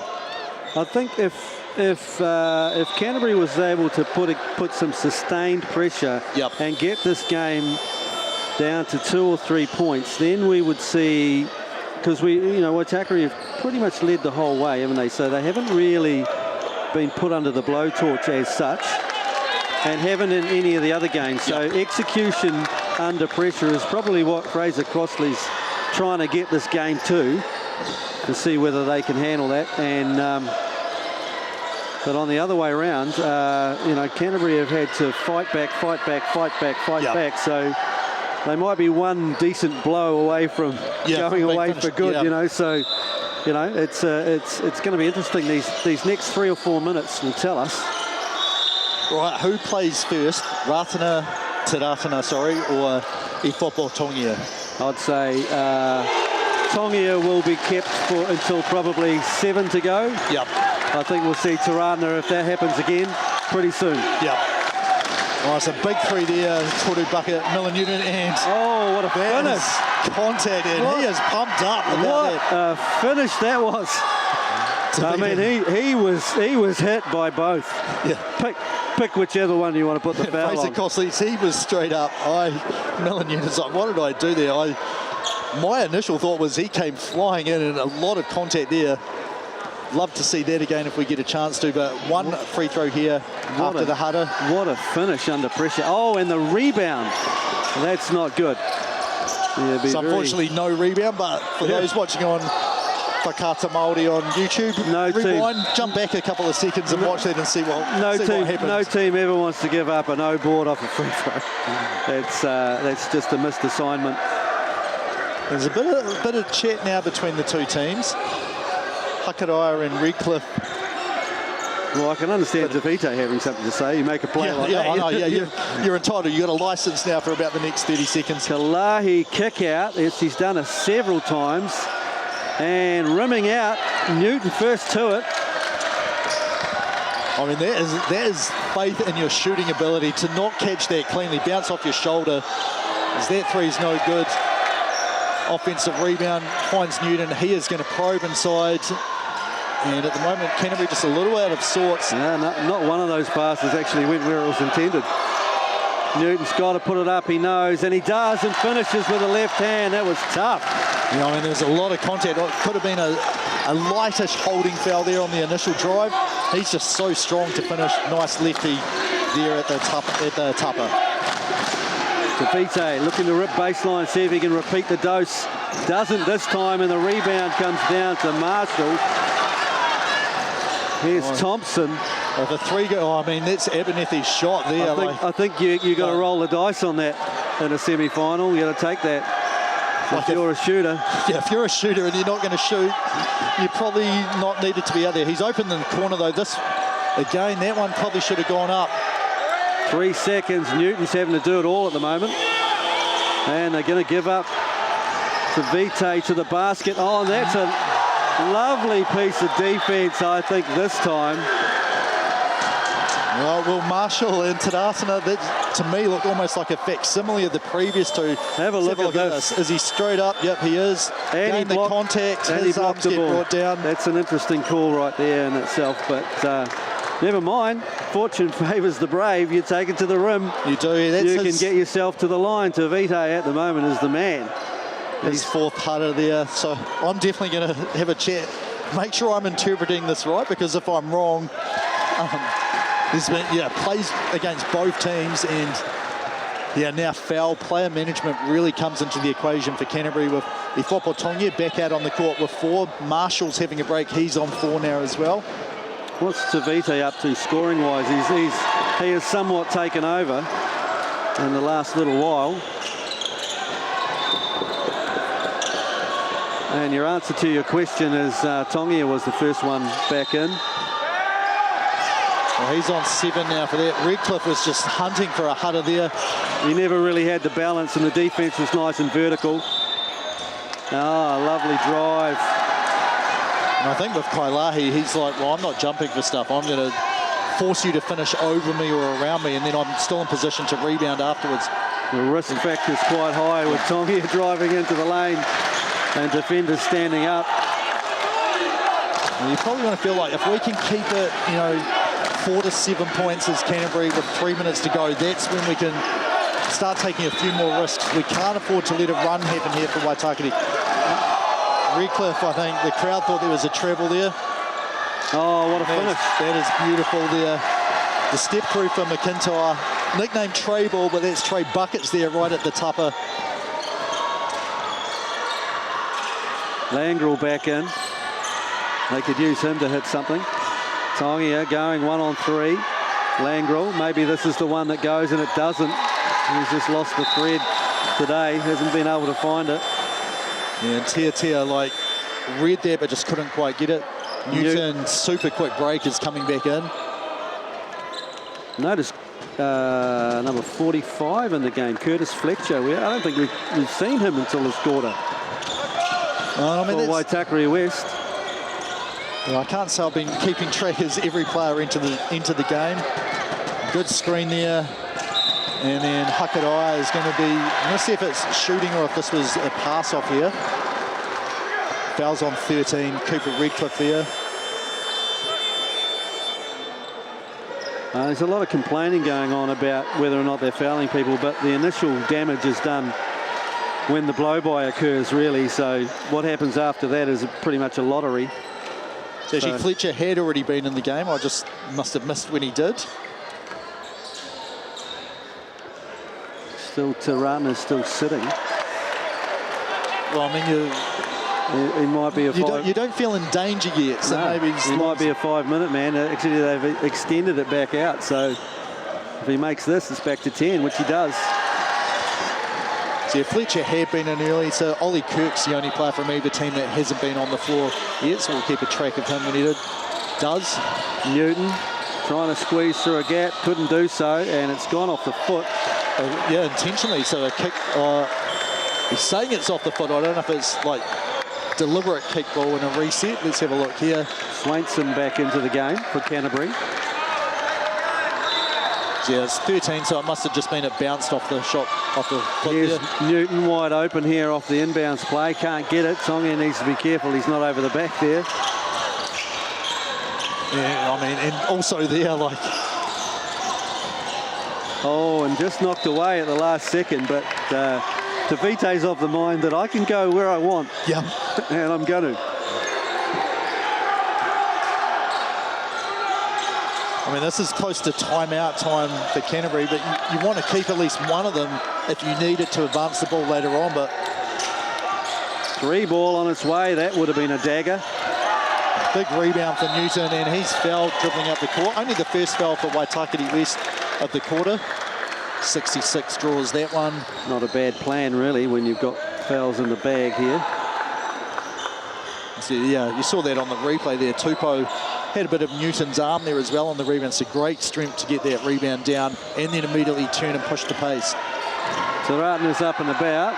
Looks like he might be potentially coming into the game. Nice, Swainson. That was smooth, wasn't it? Like contact and then just that change of speed step to the rim. If he can do that, he should be doing it more often. Here we go. Man at the moment. Baseline and the finish. Yeah, it looked like it was just going to roll off, but McIntyre, and this is going to be a turnover force there.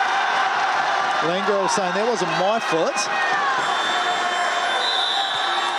And a timeout is called. Well, this is it, right? Like 10 points. So the game is in the balance here. You can only really probably give up 2 or 3 more points without fighting back and just feel like it. You know, we need everything to go perfect after that if we give up more than that. Yeah, I think it's their one run, and it needs to be now. But Waitakere are just working it out every single time. They're finding their drives to the basket. They're getting fouled. I mean, the turnovers, like, it just feels so loud, a turnover like that, where everything's so important now. You need to get good positions. You need to get stops. You know, you look at the numbers. You look at 6 turnovers you're going to be like ecstatic with that as a coach. Most games, it's just when they happen and you can't just turn the momentum the other way. It gets so hard. And I mean, it's not even like Waitakere West running a bunch of screening action or anything.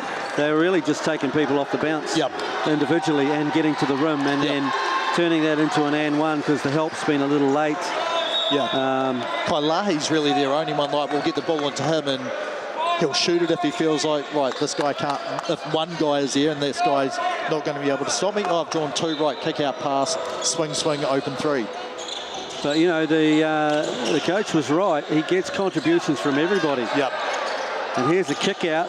Could this be the contribution? No, doesn't make that one. Newton chases that down, gives it to Langrel. Here's Tongia. He's got to attack. He does attack. Reverse layup and the foul. Gets it out of Tavite. Well, Coach Fraser Cossey was like, give it up the right side to Tongia. Definitely knew what he could see there. I don't know if we'll be able to see him here. He's just down at the bottom of the state. No, he's out of there. Oh, that was the run out one before. So Ifopo Tongia here at the free throw line. Just misses, but offensive rebound, Newton after the tip from Swainson. If they can turn this into something, it could be interesting. They really do need to hit something out of this. Newton is fouled by... I think it's Kailahi. 35. No, it's not. Oh, no, it's not. It's Ikadoma, sorry. Ikadoma in there. He's in there for that reason, so that Kailahi doesn't collect the fouls. And the substitution is duly made. I very much need to apologise to the two families as I'm not looking at the numbers enough. They are quite similar in build, so it's not surprising they play the same position. Well, that was dangerous there for Waitakere West, as Newton had just basically run that same play a few minutes ago, got a wide open three. Tongi, a strong move this time. He overpowers Tavite, which is no easy feat. Swainson gets the tip, and it's going to be a 10 over here. Oh, the energy just went up a level. You might have noticed.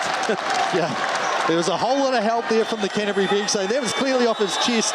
It's Alzen back into the game at Brigham Hakadaya. You see there, it's that way, it's that way. And the reappearance of Taratana to see whether he can settle things down. Tongia now. Looking to operate. I feel like he's going to see if he can, I was going to say, well, that's going to be a technical, I think. It is. They already had one warning for flop. And the foul. So how does this work out, James? So if they administer it properly, like they've already had one flop warning, so they should have the technical foul for that. The whistle didn't go immediately, though. Yeah, so this is what Hawani Fopo-Tongi is saying. Like, that's the second flop warning there. It applies to the entire team, not per player. So we should be faced with a couple of sets of free throws.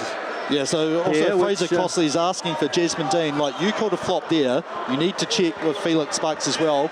He called a flop as well, so there's been flu top warning, 2 flop warnings, so therefore it should be a technical foul for the second flop warning, and then it should be 2 personals. Instead, given the lineup, we're going to have 2 free throws here for Swainson. And he misses the first, not a good time. I mean, the only argument is that second flop is meant to be an immediate whistle and technical foul, then so that shooting foul never would have happened as well. And both are missed. However, Newton is involved in the tie ball, so it'll stay with Arrow Waitakere West. So still plenty to go here, plenty of drama. Well, the foul count initially, I think, was 4-0 in this quarter. Boom, all of a sudden it's up to 4 each. So both teams in the bonus now. Any foul will result in, any control foul will, defensive foul will result in free throws. So Ratner puts it on the floor. He's going to find himself open. Fortune from the bump. That balance, that was lovely on one leg. Tongia goes to the basket, is fouled by Kailahi. I mean, he's not jumping. He's just trying to retreat, and I'm just going to try and shoot around me. Have a look at this. Quick pass up. It's that initial hands right there. 2 hands on, I would say, was where that attracted the attention of the ref. Because after that, I thought he was, he forced a really tough attempt from Fopo-Tongia. He's at the free throw line again, makes the first point. And second one falls short. Drops to Pongia. Langrel doing his best to stay in front of him. Nice little switch from Swainson. And Pongia picked it up. Langrel picks it up. Goes to the basket, couldn't finish it, and it'll be out of bounds. Still Canterbury ball. Yeah, shot clock saying 9. It definitely shouldn't be that. So it hit the rim, I think, which would mean 14. Yeah, referee's let's have a look here. No, it didn't hit the rim, so it actually should be way up above 14. So around about 6 seconds, but again, you're down by 7 here. Like, you can't afford to take 20-second possessions, most likely. Langrel takes the 3, doesn't go. Good box out. Tavite does a nice job over there. Yeah, and Fopo-Tongia was like, if I keep fighting, I should probably be called for a foul, so I'm going to release here. Smart decision by him. Here's the man of the moment, and he makes a great pass to Ratana. He found Kailahi there. Fopo-Tongia behind him, so can't challenge aggressively. Newton, the kick out to Swainson for 3. Looks good just off the front of the rim, and big board for Kailahi there. These are big possessions with nothing in them at the moment for Canterbury. Taratana moves it on. Patience here from Waitakere. They're playing clever basketball right now. There's a ball screen. Open man on corner, and that was a lovely shot that didn't draw any eye. The guy like that looked pretty well defended, and that pass was there. How did he find it from there? It was sort of went right past the defender into the hands of the wide open man. And then shot clock violation, so you only have to stop the other team from getting it. To be fair, he'd want the shot back, but Tonga, that's hard. Great board by Redcliffe, and he's going to be heading to the line for 2 here. Who are they calling it on is the big question. Is this where the game turns? 14 is the fella, so... Taratana is gone now, so... McIntyre heading into the game, 66. The good thing here is they have played significant minutes without him in this fourth quarter, and they were still travelling quite well, so... Well, I've got to... I mean, you really like that rebound there from Redcliffe. It's probably time that Marshall's going to be coming in back into the game for Canterbury. Oh. Hey, they all count. Yeah, what do you think as a coach when you see it bank and you're like, oh, maybe the nerves are a little bit too far where you're at your optimal level of performance? I think you probably think your luck is changing. Right. Yeah, I guess that's another way to look at it as well. Second one's nothing but net. Right, margin is 7 here. Full court here now. Langrel working on Pongia. Pongia gets it over. Tavite makes a nice little Iverson cut. This has been the problem all day, really, for Canterbury. They haven't been able to stop that penetration. And you could see that one there, just almost surprised that it missed, and then no one was quite ready for the defensive rebound. I'm just waiting for a shoelace. Yeah, you can't see him there, just popped up. Brigham Hakariah, 12 on the shot clock here. And Kailahi, offensive lineman, just lead blocking for his teammate, but a turnover occurs anyway. And look, check that. Oh, well, I was like, I'm making sure of the juice here. I was expecting there to be a Showtime play about to come up. Double team in the trap, and they call a foul on Langrel. No, it's gone on 7. Thompson. I thought of the two. Langrel was possibly the one that might have had a hand in there, but... let's have a look here.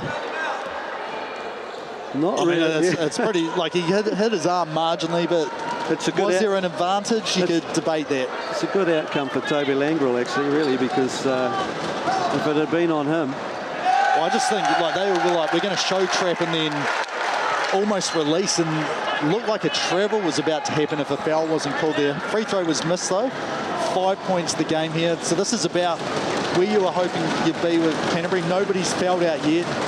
The door's a little bit open.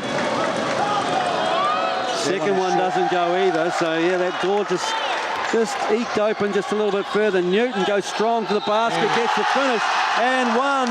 Well, the huddle, I think, is going to go against Hakariah. The door's not only open, Newton's gone through it. Sorry, no, it was 66 was drawn for the foul. So it's McIntyre. Yeah, no, you could really feel the game has switched right now. One free throw to come for Miller Newton.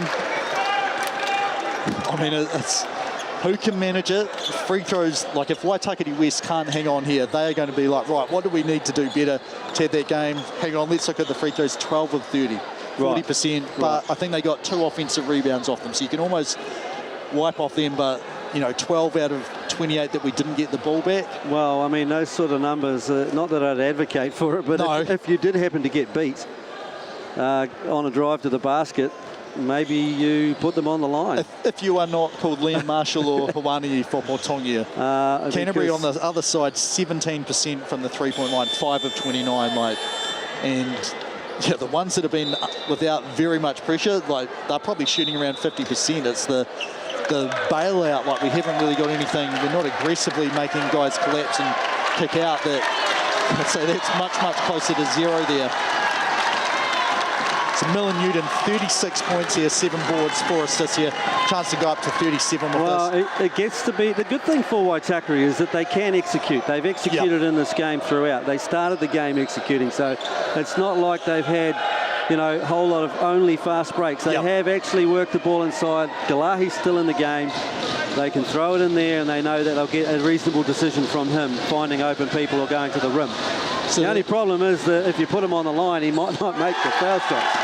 So made that there. There was a score change there, so it's gone from 84 to 85 for Waitakere. So what we thought would be closing the margin to 2 is still currently 3 according to the scoreboard. And and inside it's the entry pass not up to the mark. Galahi, well, he didn't really have the player sealed, but he also missed the pass by a significant amount, which wasn't his fault. Yeah, and Parker Hakarai was like, you've got to look where he is and make the pass where he needs it, not just where you expect it to be.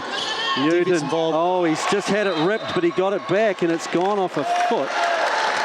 So it's still Canterbury's ball. But I'm not really sure whose foot that went off. Did that actually go off Newton's own foot? No, no, went off both. Multiple went feet. off both feet. So I think it's the initial one. Like, did you have your foot out to try and trap it or stop it? FIBA, not FIFA, right? Yes, correct. But regardless, if that's what you've called, the shot clock's 14. Now, Canterbury still need to go reasonably quick no matter what. It's been that sort of a game. Right, do you go for Ifopo Tongia or Newton here? Like, one of them's he's inbounding it. One of them's probably going to touch it to at the very least collapse the defense. Fronting defense here is expecting the in and out. Newton has it. Oh, we had a little look there for a second. His kick out pass. Here's Thompson. Can he nail it? He does. Thompson ties. No, that's up now. That's up. They had that 1 point phantom. They took it back off. All right, so Canterbury go up. And Tongia with a steal. And there's going to be a foul on, is that Tavite at the bottom of the pile? Number 5, it is. Wow. And the thing with that is also he took the brunt of that with his arms. So he had Have a look here. Off his foot. He lost it off his own foot. Then he took the legs out on the dive. So you can't do that. And that's resulted in the free throws. Both teams in the bonus. And Tavite making his way, sadly, because he's played a great game. So you asked earlier in the game, like, this is Canterbury's, maybe first or second chance of the lead. This is their first lead of the entire game. They've been tied once before, 0-0. Right now, we just have a scoreboard an issue here. So we're very lucky we have Sharon Irwood on stats here. Yeah, you're right. It went up to 85 and then it came down again. That was sort of a phantom point that we're not really sure what happened there. Well, going with this is about the fouls, I think. But the score, I was going off the live stats, where I'm like, well, that's what I expected. Like, if Newton made the free throw, which he did, we'd have a 2-point margin. But then it said 3, but then it went back to 2. Then the big 3, the Toru bucket from Thompson there from their left wing. So the debate here, Tavite may get a reprieve. He might be able to come back here. What are the stats saying? 4 for him or 5? Well, I think it's 4 or 5. I'm wondering if it's the double foul was the one where they're unsure about that. So did he get one of those? Tavite, no, it was 6 that had that. No, there is no 6. 60 was the one that I think had the double foul. So Tavite, it says that he'd be on 4. He was involved in that. Yeah, and it looks like he might be able to come back. Well, I think at the moment they've just said, right, we're taking officials' timeout while the stats crew is checking, like, where is the difference of opinion. Like, at this, this is an important game. Like, if it was under 13 boys, subgrade, we'd probably be like... The only thing about this is that Canterbury's only found the last bit of momentum that they were hoping to find. Yep. And now all of this break is potentially going to cool that off, which will turn it in a bit like a race car, where the safety car comes out and it's a one-lap sprint to the end. Well, you're shooting 2 free throws here, so if that's the case, you've got a chance to get, the boosted start and have you know, a pseudo timeout. I mean, it's for both teams here, so we can see Parker Hakaraia, like, you know, we've got to keep our composure here. Like, we've been playing with the lead. Now we're behind. We've still got to keep playing the way we need to. As we can see, there is a whole lot of interest in this game here. Having Tavite back in the game gives them another driver who's had some good success. McIntyre in recent times done pretty well as well out there, and Hikaraia's been good all game, and Kalahi. So they've got the weapons to come back and score. Right, so the official thing here, just waiting for, we assume that because he's out there, he is on 4 personal fouls, so they must have found the one that was incorrectly put on the wrong person. Then it's the referees, can you remember this foul that went on this person? Yes, I can, therefore changes allowed. These are very big free throws right here, and the first one tips itself in. And so Ifopo Tongia up to 24 points now, shooting 50% from the field. And remember, he struggled at the start, like, relatively speaking, to finish up at 50%. Perfect on both. 2 for 2, pushes the lead out to 3. Tavite gets it on to Pongia. Pongia, they're sort of searching a little bit now for what they're going to run. Who's going to make the play action? McIntyre had it. Tavite kept it. They go inside, almost deflected, then it was deflected. Shot clock is down to 3, got to get a shot up. Tavite runs out of time. Canterbury will end up with the ball. Well, I mean, that's a turnover forced by the crowd here. Like, they were so loud behind us that I don't think Waitakere could hear Coach Hakaraia saying, we've got to get into it. That's what worried me, is that if they actually got put under the blowtorch, would they be able to do anything about it? And without Taratana, they were a little bit lost there. There's good pressure here, though. They might get the ball back. And they lose it. Langrel's got to get it over. And a foul there. Well, yeah, because it was still at 18, the shot clock. So Langrel's on the line now. Yeah, after the hutter here. So we'll have a lot. Here's Newton, splits the D, gets knocked away. Langrel picks it up, and then he got fouled just after that as he was looking over. So normally a very good shooter. Today, though, in this game... Well, he can change his day with 2 free throws. Yeah, 0 of 7 from the floor. Yeah, he can make these 2 free throws. They are big time right here. They're big time, all right. So Canterbury with the lead now. A 4-point lead, would you believe? A mighty comeback. It's not looking possible a while back. Langrel misses that second one. Ball comes down to Tavite, who saves it. There's Hakaraia, pressure from Tongia. He's got to be careful. And Thompson's going to be whistled, I think. The foul is called from behind. Thompson knocked the ball away. He's given up 2 free throws, which is probably the worst outcome. His 4th foul, yeah, I think you're right. Like, we don't really need a steal here. Like, they have to basically score every possession here and force us into turnovers or missed free throws. So if we just make them doubt themselves, that could be enough to have the time pressure go against them as well. Hakaraia has had his moments at the line today. This one looks good. Yeah, he's up to 20 points now. So, I mean, the recipe was right there for Coach Hakaraia. Like, I need 3 guys around 20 points. By name, Taratana 24.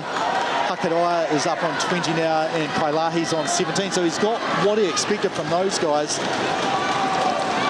We'll expect some full court pressure here. On the rebound, nicely taken. Yeah, Redcliffe got up. I mean, Langrel under a bit of pressure, finds the open man. Good heat coming here from Tavite. Newton, he was walking the tightrope there of the sideline. Have a look here. The pressure was really intense there, and then I think, yes, pushed out of bounds. I'm frustrated if I'm there defensively. Like, you know, like, he's got his shoulders past me. I've let him go, but I guess stepped on the line. You force the official to make a call. Well, free throw, no good after the hutter. Speaking of doors left open, the door's left open here. He really needs to hit this one. And this is just bench. You need to be sitting down, remember? I think there may be a timeout if he makes it. This might be their last timeout, I think. If he does, it's... Got it. Timeout. Gonna have to go quick. I'm going to go have a listen to them and see if I can hear what their plan is, Terry.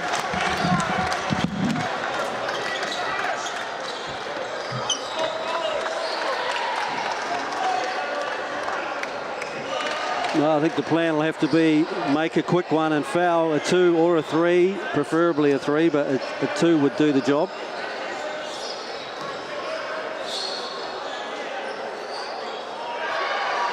What a comeback. Canterbury just working through what they're going to do defensively here. Don't have any fouls to give, so they definitely don't want to be putting anybody on the line and giving up points while there's no time running off the clock.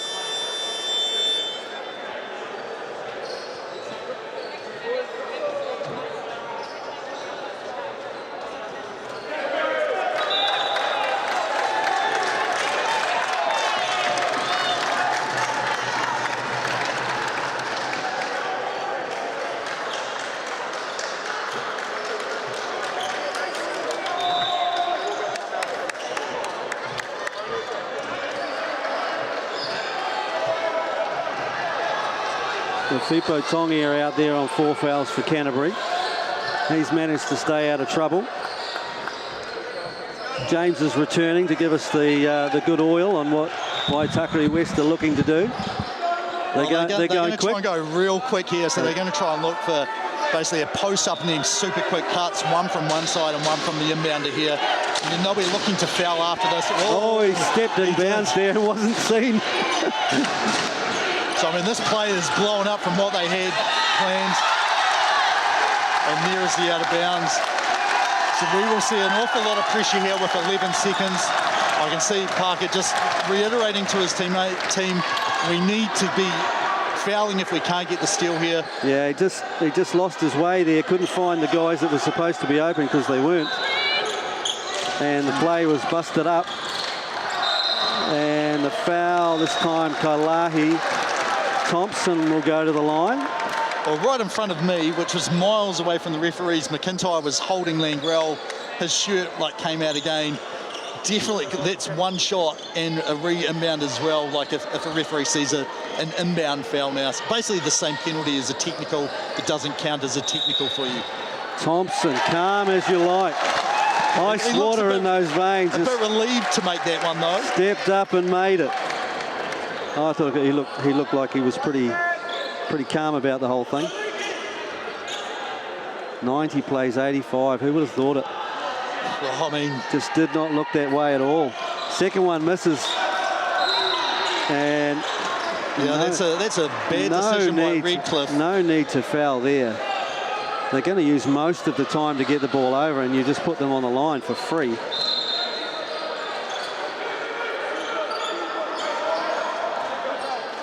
So and there is some discussion though. Wondered whether it was worth having a timeout just to reassure the boys that don't be fouling. Make them use clock to advance the ball. We've used no clock here to advance the ball. And they have been a good rebounding team. Like Redcliffe had that awesome rebound before. Who's on the line? Is it Kalahi? He's been good recently. Yep. So yeah, you could expect that in the moment. And there's still time. So you make 2 here. Stealing a 3. We are entering into Reggie Miller area where you need a lot of points quick.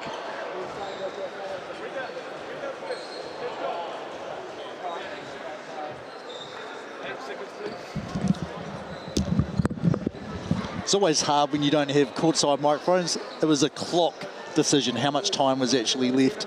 I can't say I was watching enough to be sure. 8 seconds, there you go. So 0.7 has been added. Right. 2 shots for... So Kalahi needs 2, then they need a steal. First one's good, so he's playing his part. I mean, they've got 1 lining up in, not 2. I mean, this is where you get a miss, like a rebound, you need to score. A steal and a very quick 2 or a steal and a 3 to tie I think it depends where you get the steal from. You can't have too much time go off. Second one doesn't go, and a mighty rebound. Langrell will be fouled. Yeah. And he will go to the line at the other end. Well, Redcliffe has been outstanding on those contested rebounds. Like, I really thought Marshall would go back in, given his ability to take bumps and challenge shots at the rim. That was an awesome rebound under that amount of pressure. So Toby Langrel here, step up and make two, and you would say good night to this one. First one doesn't go. I still think with 5.8, like having to score twice. No timeouts left either, you know, like it's... You probably actually wanted to score this so the clock doesn't start. You are... second one is good. You need a deep pass. A lot needs to happen very quickly. And then... Kalahi finds an open man and it goes off him out of bounds. Newton deflected it. And you can see the realisation here. Brigham Hakaraia. We needed a miracle there. That was not the miracle we needed. They've got the look of players on their face that they can't believe that this actually happened. The way the game had gone. And Canterbury will find their way to the final. Who knows how they did it, but they did it. Yeah, I mean, it's... As a coach, you're probably like, it's actually a whole lot better to be... You know, if you'd say we've won the game no matter what, to be down and then fight all the way back through that and then get the win, as opposed to, oh, we had a really comfortable game and then let them come all the way back and only just held on. We were playing pretty badly at the end. So I think, you know, really, really tested by a team that they said, let's see, before the draw, like, this is a team we could very easily see we could be matching up with in the grand final. Get to play them a day earlier here, and I mean, this is exactly what we like to commentate, Terry.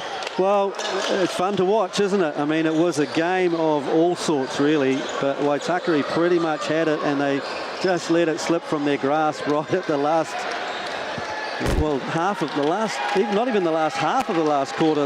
You know, it was pretty much 2 or 3 minutes where they just let it slide. Yeah, I'll give you the stats. I'll go find, I don't know, do you feel like I should be talking to Millen or Fraser? Yeah. I'd go and talk to Fraser and just see what how he managed to steer this group through. Millen played a great game, mind you. So yeah, Millen Newton 38 points. A pretty good effort. Hawani Efopo Tongia chimed in with 25 and 18 from Bruno Thompson. They were the main scorers. I'm just waiting for James to see if he can get a hold of the coaches to have a chat. And he's got Fraser Costley.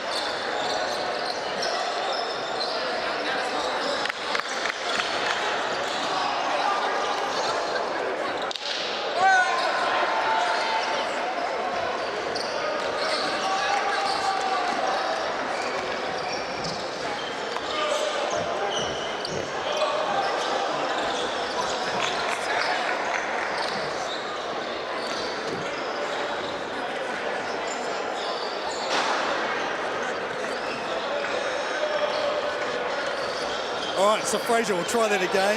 How proud are you of the guys after, I guess, just all you could handle from Waitakere West and just pulling it out there at the end and finishing on the side of the scoreboard you really want to be after 40 minutes? Yeah, no, super proud of them. I mean, Waitakere is a great team. We knew that they were really going to be a tough challenge. Wasn't happy with how we started, but their defense did throw us off rhythm. So, yeah, super stoked to bring it back and come out with the result. But, man, I mean, that's why this looks like that. Too many years of those sorts of games. Who do you want to shout at? I mean, they were playing awesome. They had a whole bunch of threes, scoring inside and out, fast break.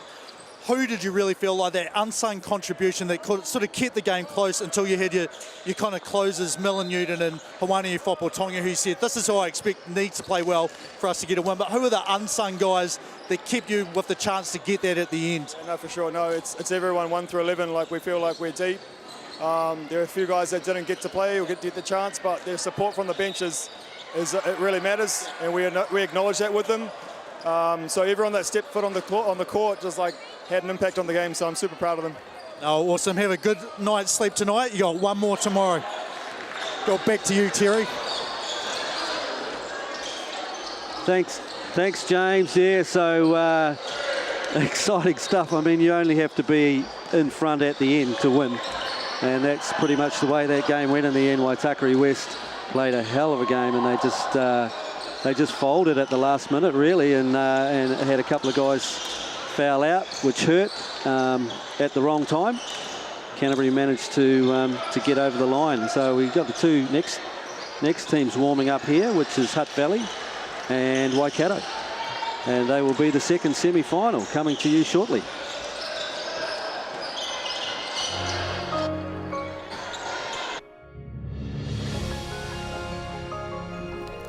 Food is your medicine. If you really want good health, know where your food's coming from. We wanted our children to grow up in the wilderness. The world needs kids like that. Māori have always understood the best way to live on this harsh land.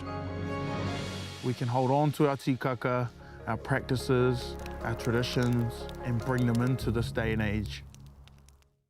Who is Israel Adesanya? He's the middleweight champion of the world. I'm gonna go Pete. Don't want to boast, but we do lead the way in a lot of areas. When they hit the stage, it's like, wow. Yeah, that was a bit controversial back in the day. I'm an addict, but I didn't think it would be this hard. Kind of a bit funny when people say to me, oh, what are the boys up to? And I'm like, oh, hang on, I'll just get out my phone and have a look. How do we do something that we think we've lost, but maybe we haven't? There's always going to be times when I'm tempted. Natural history all around, you just can't avoid stepping on it. Just thought it was a man's job. I would go back to my hotel room and I'd be broken. It's better to be a warrior in a garden than to be a gardener in a war. This is the future. It's hard to explain the feeling walking in the footsteps of your ancestors. The matariki season of Paki Pūmika Aotearoa ki Māori Plus.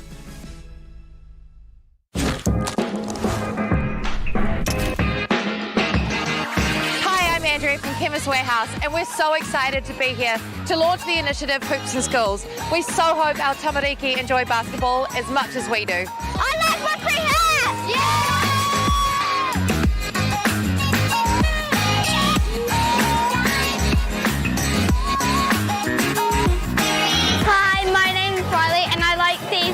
Because it's a great opportunity for us to learn how to play basketball.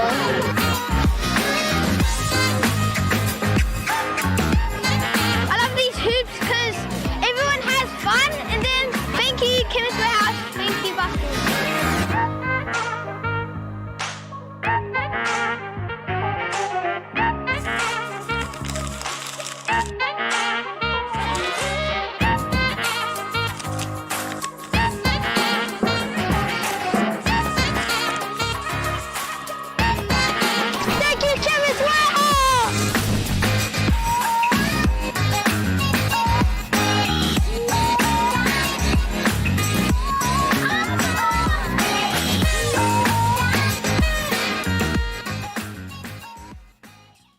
My dad, he wanted somewhere so for all the whānau that were out streets, had somewhere to come home to, and they could call it their own. And so hence the journey of Takahanga Marae began.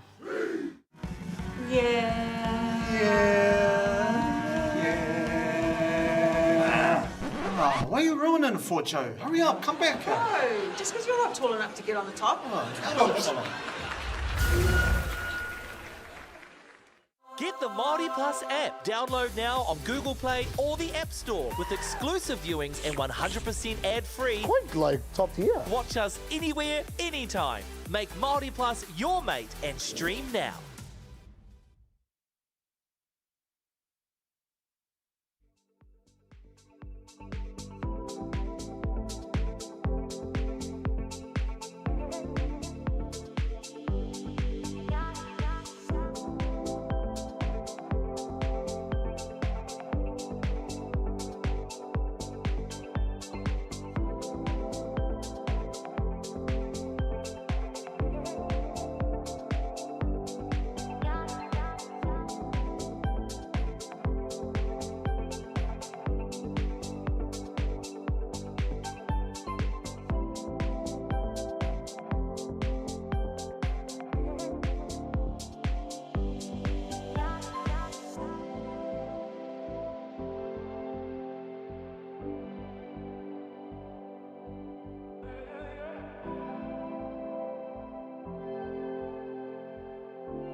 Kia ora everybody, welcome to Cowles Stadium for semi-final number 2 in the Foot Locker Under-18 National Championships. Terry Brunel with James Lisserman. We just watched an absolute barn burner. The Canterbury finally overtook Waitariki West, and we're faced with a couple of teams that have had a slightly different road than the other two. So both these teams took one loss on their way here and have battled their way through.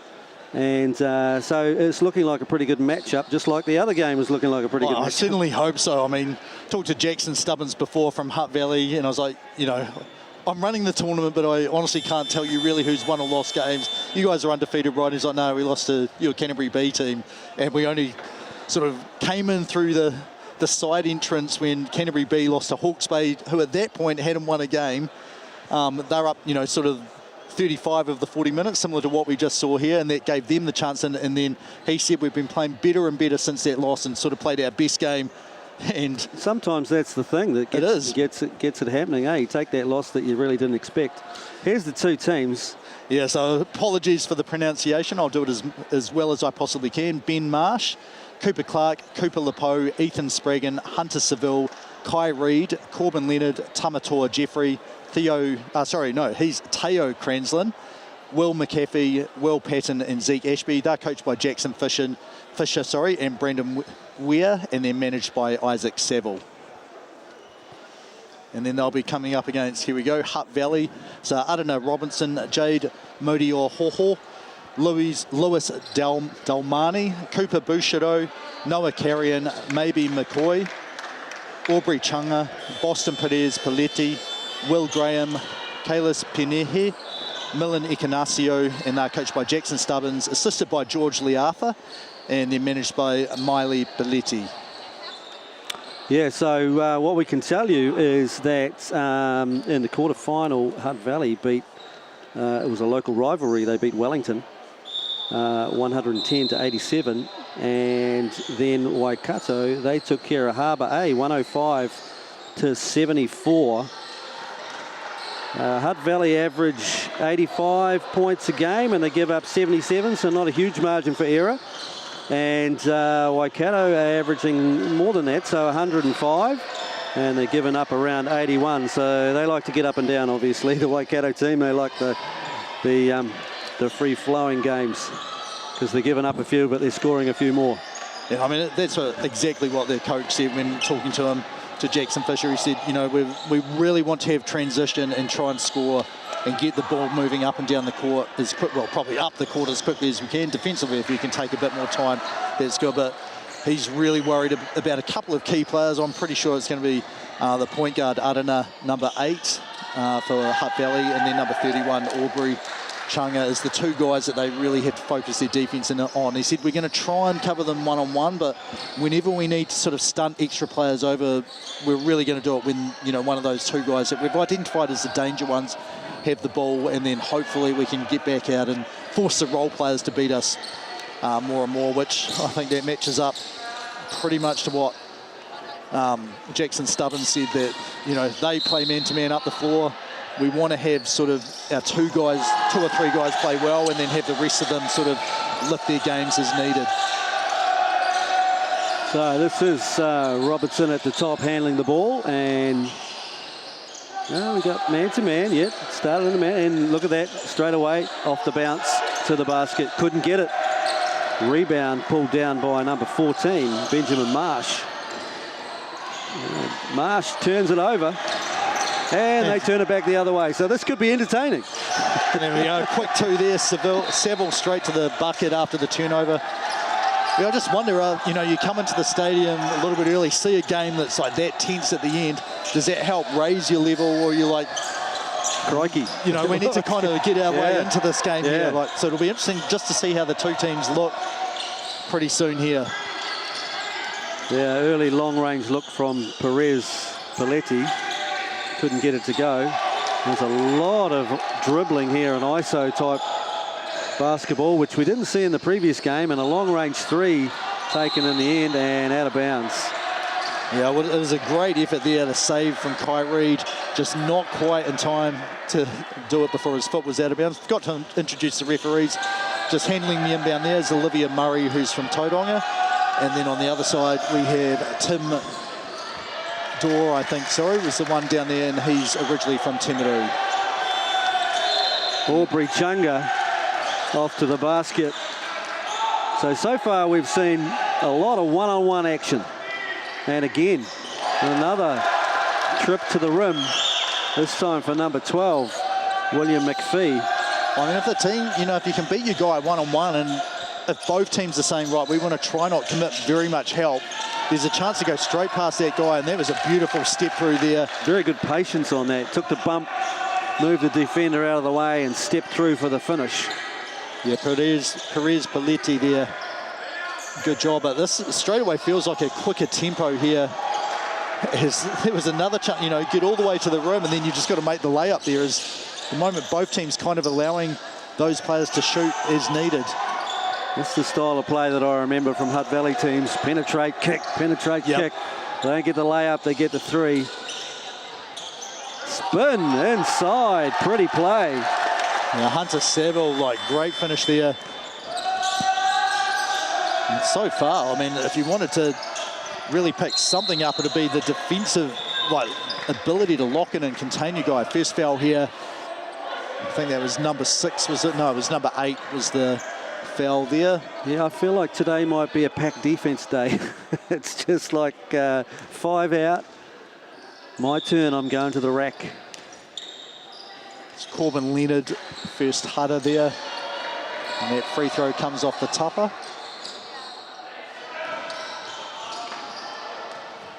Definitely a smaller crowd here, so probably not, we're going to be able to hear ourselves quite easily this game, Terry. Yeah, it got pretty noisy in that last game, towards the end especially. A big rebound ripped down there from Reed. Let's see what teams are running here. It's just a quick slant cut and on-ball action. Didn't really have any kind of a screen, and then he slipped it. And the floater. Pretty nice play in the end, not dealt with particularly well by Hutt Valley. They'll need to figure out what's going on that action. Well, I'm not sure the teams have that much time, and I honestly have only seen one team do it, but we were scripting like X number of plays to begin the game, and we're tracking how does the team play it so that then we know, right, this is the sort of reads that we should expect to see when we run set A or B or D, or I guess motion principles as well. Good ball screening again, why not? Happened before, and this time they get a different outcome. They quite get the basket. Robertson with the ball, moves it on. And there's, yeah, I was going to say, it was going to be an out of bounds. Instead, we have a foul called there, goes against number 14, which will be Ben Marsh, I think. Just looking for who that player was. Noah Carrion is the smaller guard, number 4. Here he comes. Yeah, makes a good read off the screen. That opens up the three ball. Yep.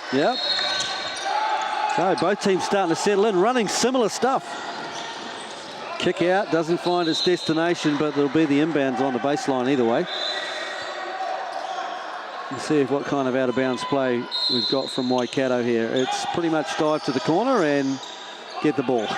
Well, I mean, it's hard to know, like, how much time have you had to set everything up, and what are you going to prioritise? Because you can't be like, right, we've got these 18 different defensive switches and things. Like, you've got to get 1 or 2 things right, and then hopefully you can build on that. Well, and hopefully the first thing is to get the ball in, right? Yes, yeah, so exactly. As long as you get it in, then you can do whatever you want after that. But here we go. Yep, seen that action before too, and that's a nice little play. Ends up with a good-looking 3, but they don't knock it down. Well, I'd like to give that rebound there to Kai Reed. Like, it was his pressure on the board there to get up and tip that ball that just made it a bit hard to grab. Another offensive rebound. Again, the triangle signal. And off a triple. Yeah. So they have a couple of different looks from that. So I was talking about half-court sets. You probably don't normally see, right, our 3 out of bounds in a row, get to try different things. Well, that was a clear out, and then a triple was pulled. And all the way to the basket, and the finish. Nice finish. Yeah, Chunga there, the follow-up, and I can see why his name was mentioned, as he's a guy that we've really got to play well for us. He's going to have to be kept off the boards by the look of him. Waikato to the hoop, can't get the roll. Good rebound. Up tempo, this is just so much different to the previous game. Kick out. You can see Stubbins there, like getting a bit frustrated. Like, why do we? You know, we were moving the ball beautifully, and then all of a sudden we stopped. Like, keep it going. Like, keep making the defense move. I feel his pain. It stopped at the top, and a timeout is forced. So Hutt Valley go up 13-8, and Waikato are going, I don't really like the look of that. So a quick timeout here just to try to figure it out. But yeah, really, if you don't sit down and guard. It's Hutt Valley, doesn't matter who there is, what number they're wearing, they're going to take you to the basket. Well, I mean, Jackson Stubbins, I can remember seeing him when he was, the way he looks, he can still just jump in and play. Actually, both of these coaches look like they could just about suit up, and there wouldn't be too many people questioning their age given how, big some of the guys are who are in this tournament. But yeah, we've got some good athletes on display, no doubt about it. That putback dunk was pretty nice. I'll be happy with that on on any level hoop. Maybe a 7-foot hoop would be something I'd be happy with myself. 10-foot to do it just that easily, I think just shows the level of athletes who are saying, like, basketball's the game that is my main sport. And I think balance is better. It's great to play other sports, especially in summer, and really helps you be remotivated and set for basketball. But the level of athlete we have now versus when you and I played in high school. Yeah, no, you did. They turned out to be locks and flankers. They weren't. We didn't get the first choice. Now we're getting the first choice athlete, which is totally awesome. So I think a couple of subs in for Waikato. Number 5. I think Zeke Ashby was in there before, but try and go through players. Number 7's in there. Hunter Saville, he's been there for a while. There's 5.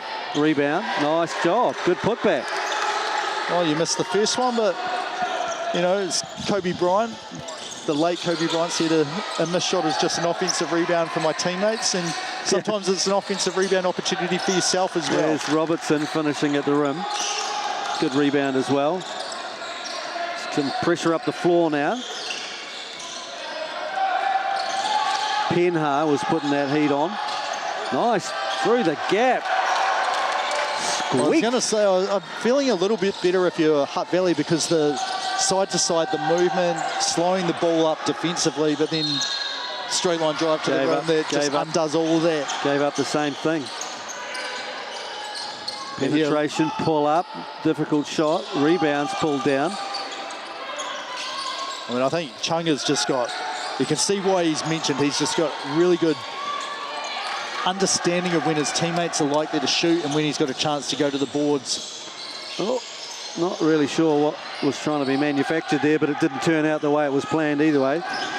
And easy 2 at the other end. Hutt Valley dining out on mistakes at the moment. Yeah, Jade Modi or Hoho there with the great finish at the rim. And look at that defense. That is excellent. That was great. Hands were out. Moving the feet. Spin move coming. Shot clock at 5. Little pull up. Baseline. Couldn't get it. Robertson with the good box out.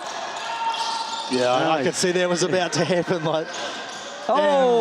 Speaking of athletes. I wasn't sure if that was coming. Ben Marsh, the steal. Another one's joined the party. Ben Marsh can fly.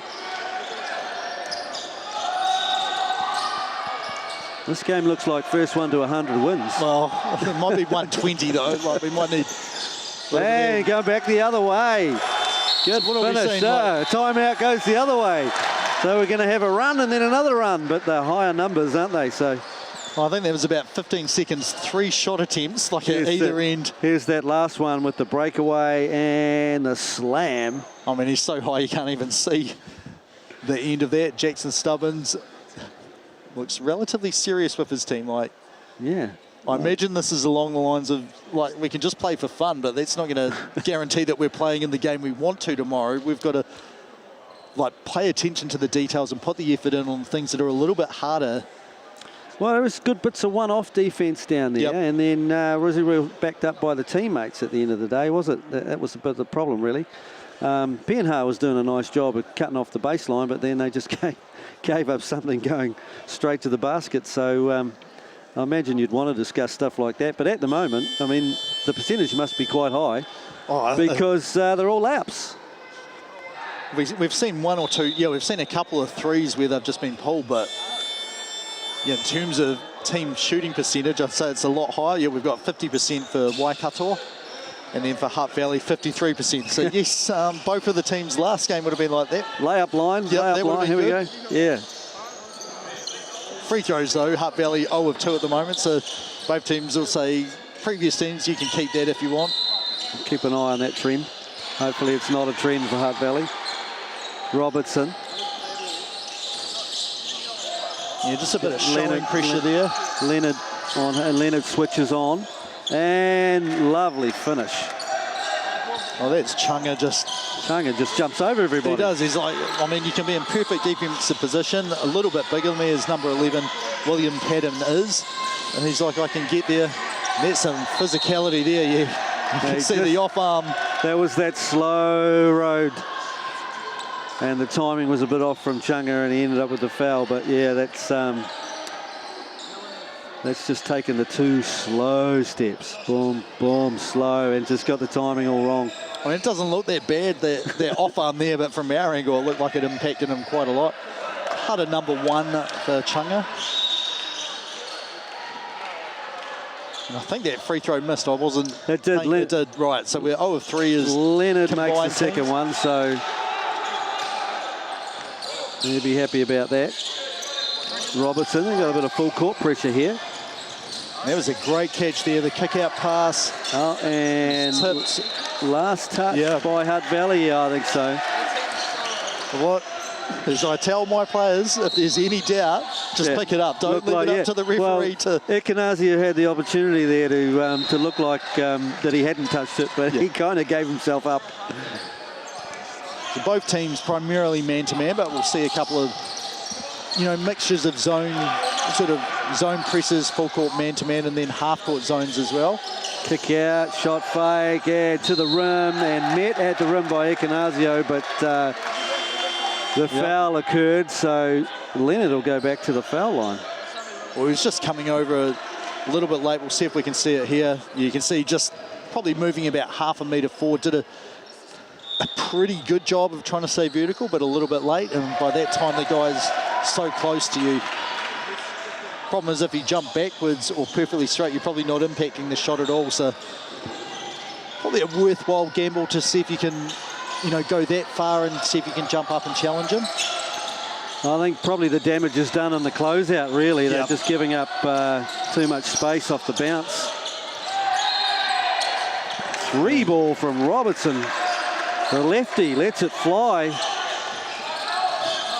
I mean, that was just quick, get the ball up, attack the paint, kick out 3, one-sided action. So if it missed, it was going to be, well, I shouldn't say that. With Chunga there, might have been a good rebound opportunity anyway. And that's a big rebound from Robertson in traffic there. Strong move. Oh, it did sound like there might have been some contact, but it could have been on the ball. Everyone's going at the rim at the moment. Padden's still in the paint, so needs to get out.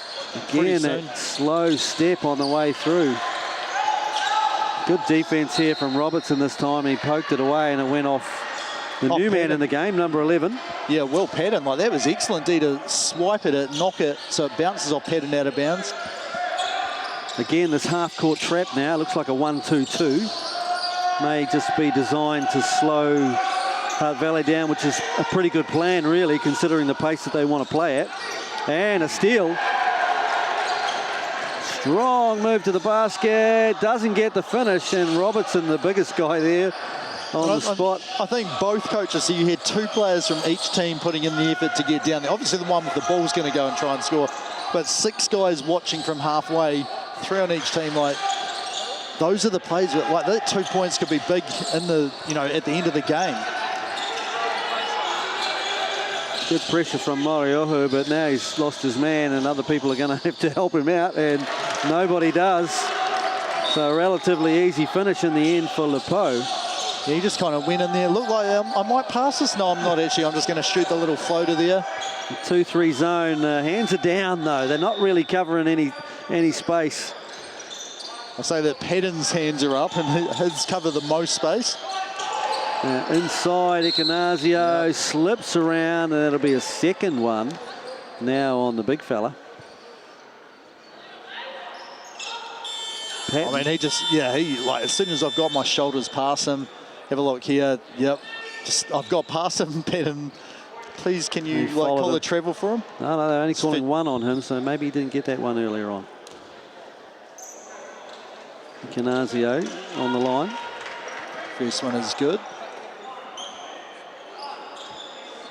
Second Millen in 2 games. I haven't seen too many Millens. Well, this is the second one I've ever seen in my life. So, first one I've seen a lot more times than just the one game before. So we get a little bit of trapping pressure as well here, and doesn't get it done. And that is the first quarter, which has absolutely flown by with a 24-20 score. An up and down affair, James. It is. Well, 6 hutter between the 2 teams. What do we have? Like about 8 free throws taken in total between them both. Yeah, and that just keeps the tempo up. And like, about 18 layups each. It's sorry, 6 free throws. So I even overestimated that as it was. But yeah, I feel like neither team will probably be like, I'm really happy with how everything's looking defensively and offensively. We're kind of just playing at the moment, but not like, what do we really need to take away and what do we really need to try and do on offense? Whereas it felt like the previous 2 teams had like, right, this is what we want to try and do. Oh, they're kind of taking that away. Right, here's our secondary option that we're doing after that. Here at the moment, no one's really being forced to have to make hard decisions offensively. You know, we've had a couple of little ball screen actions and things like that, but basically everything's off the bounce. And the first one that gets down and plays some defense might have some success, I'd say, in the second quarter, if they can actually prevent the drives to the basket, particularly on the strong hand. I mean, we're even just seeing people at the moment go where they want to go. I mean, that's as a team, though, defensively. Like, there's individual guys who look good, you know, this play, that play, but you need everyone to be like, right, you're not going to have perfect defense from 5 guys all the time. It's the way the game works. Someone gets a breakdown and a closeout that's a little bit off balance. How do you rotate out of that and then get back to where you feel like everything's covered again? And at the moment, it's almost like, right, one breakdown, lay up at the rim, or what? Well, yeah, we've hardly had any kick-out threes. It's been... Well, Robertson has had a couple of looks, but he's probably one of the few. Yes, that's right. And you would think now that if they persist with this zone Waikato, you would think that there should be, with some quick ball movement, some decent looks on the perimeter. But if you can get to the basket, you don't need to kick it out. No, you don't. No, exactly.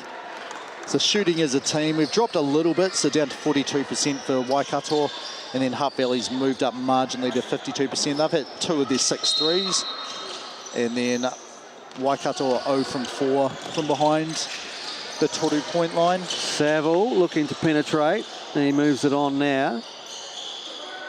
And this maybe, I thought that might have been his zone, but no, again, ball screen switch up the top. They're carried and still break down off the dribble, and a dish underneath, and a nice block comes from the jumping jack himself. Chunga gets off the floor.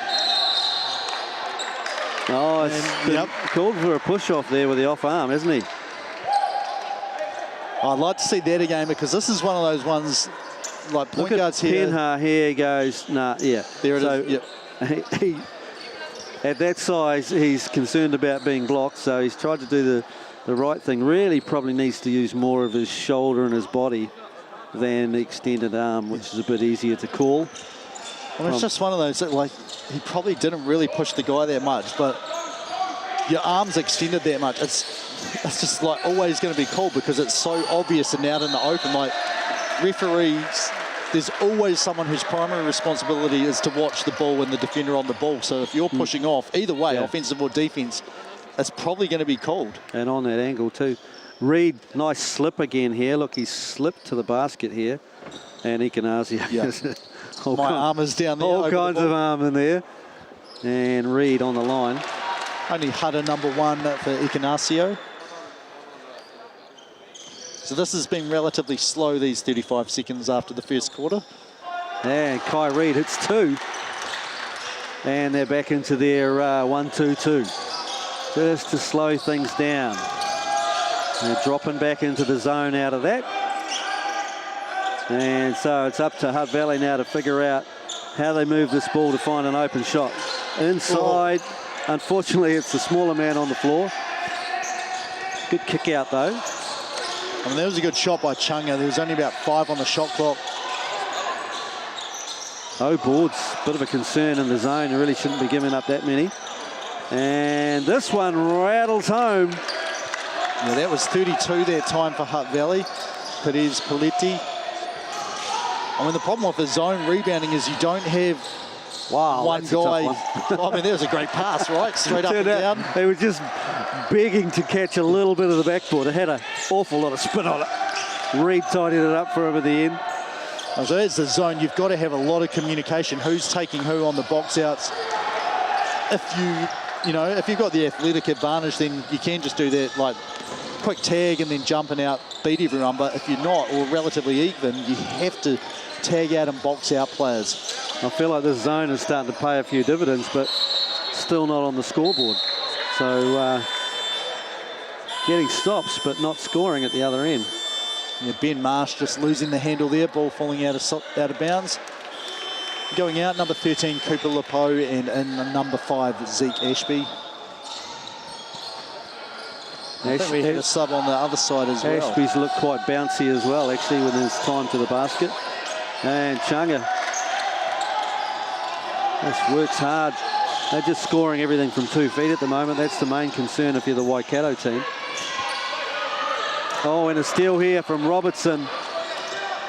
Easy 2. Pushes that lead out.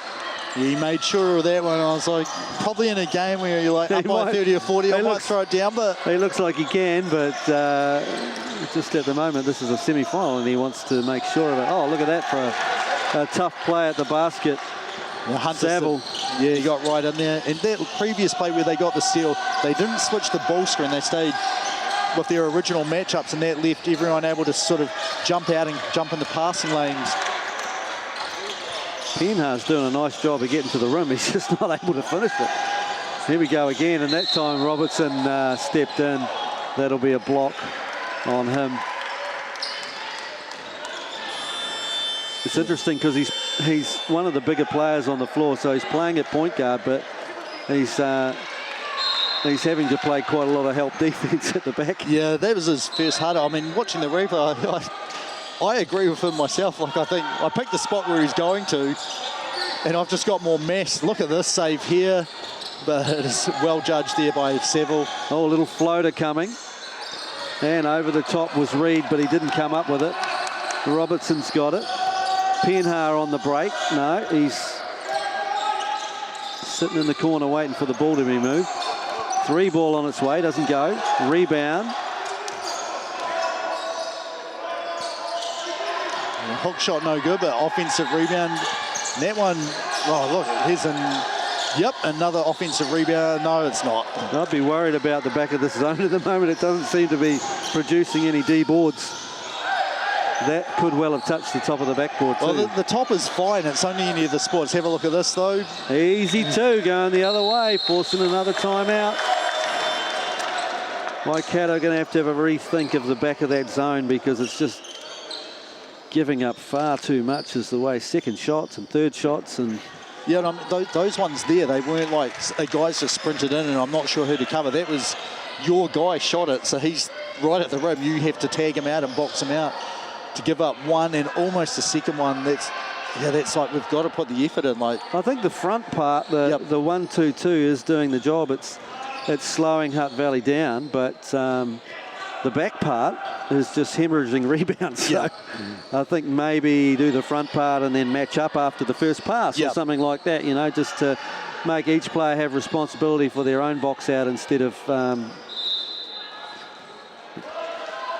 Yeah, I think that you're right there. Like it's the amount of how much do you know? How much can you guys do and adjust on the fly? is it going to be a net positive? Yeah. I would be definitely trying that, because what are you giving up? Offensive rebounds. That's a relatively simple way to solve it. You can't really go to a 3-2 zone because it's going to make life worse at the back. And yes. You know, you probably haven't had enough time to dabble with a 1-3-1 zone unless you've had these guys for a while. But I mean, you could try a triangle on two if you're like, right, these are the two guys. Yeah. Chunga, we have to stop anywhere on the court. Well, it's probably both of them, but him rebounding as well.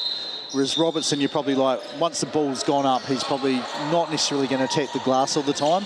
Good pressure here from Penha. He's turned the dribbler a couple of times. This is pretty good. Lane's wide open, kick out, 3 ball on its way, and it rims out. Reed in there, keeping it alive. Well, that was some bounce there to stay up and get that one. Extra pass, left it short. And Perez Belletti with a nice rebound there. Crossover, not able to keep the handle tight to attack immediately. I think they've gone to the 3-2, but looking to dig down. Steal there for Reed, and that doesn't quite turn into, well, not immediately to 2 points. Reed with a little hook, doesn't get it. And down low, there's a foul. Pick one. It could be 9, or and it is 9. Right. Yep. So Kalis Beneha, 2 shots, said that he had it gathered. We'll have a look here. There's the shot. Rebound. Yeah, I agree with Stubbins. I think he was still trying to get himself together to be able to go up. But again, as I said the previous one, like any doubt, you're probably going to say it's in the act of shooting. First free throw is good.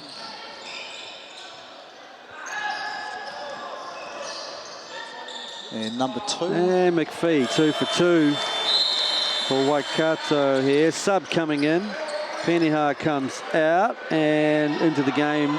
Our man number 4 again. Yeah, Noah Carrion. Noah Carrion.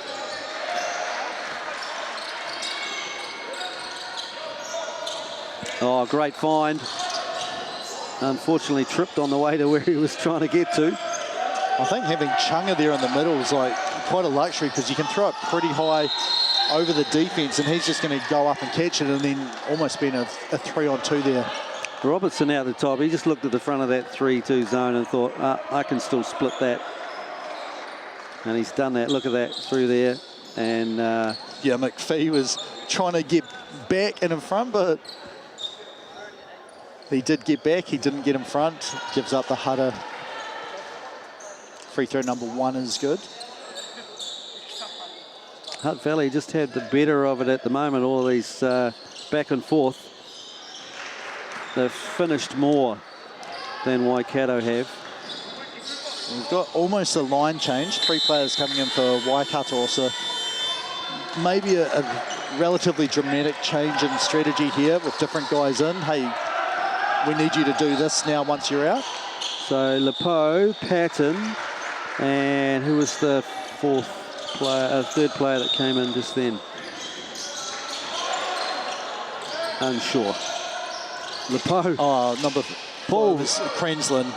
Oh yeah, Cranslin's back in the game. He did pretty well early on, particularly at the top of the zone. Great ball movement. He's had a couple of looks now. He hasn't been able to make any of them. I mean, that first one was excellent. The swing, shot, missed. You've got a guy in perfect rebounding position. He gets it. Yeah, 2 attempts, both missed, but good. Look at that, D. Good, great finish. Good, strong play at the hoop. Again, there's that zone press. Robertson creeping draws back them, in. swings it over.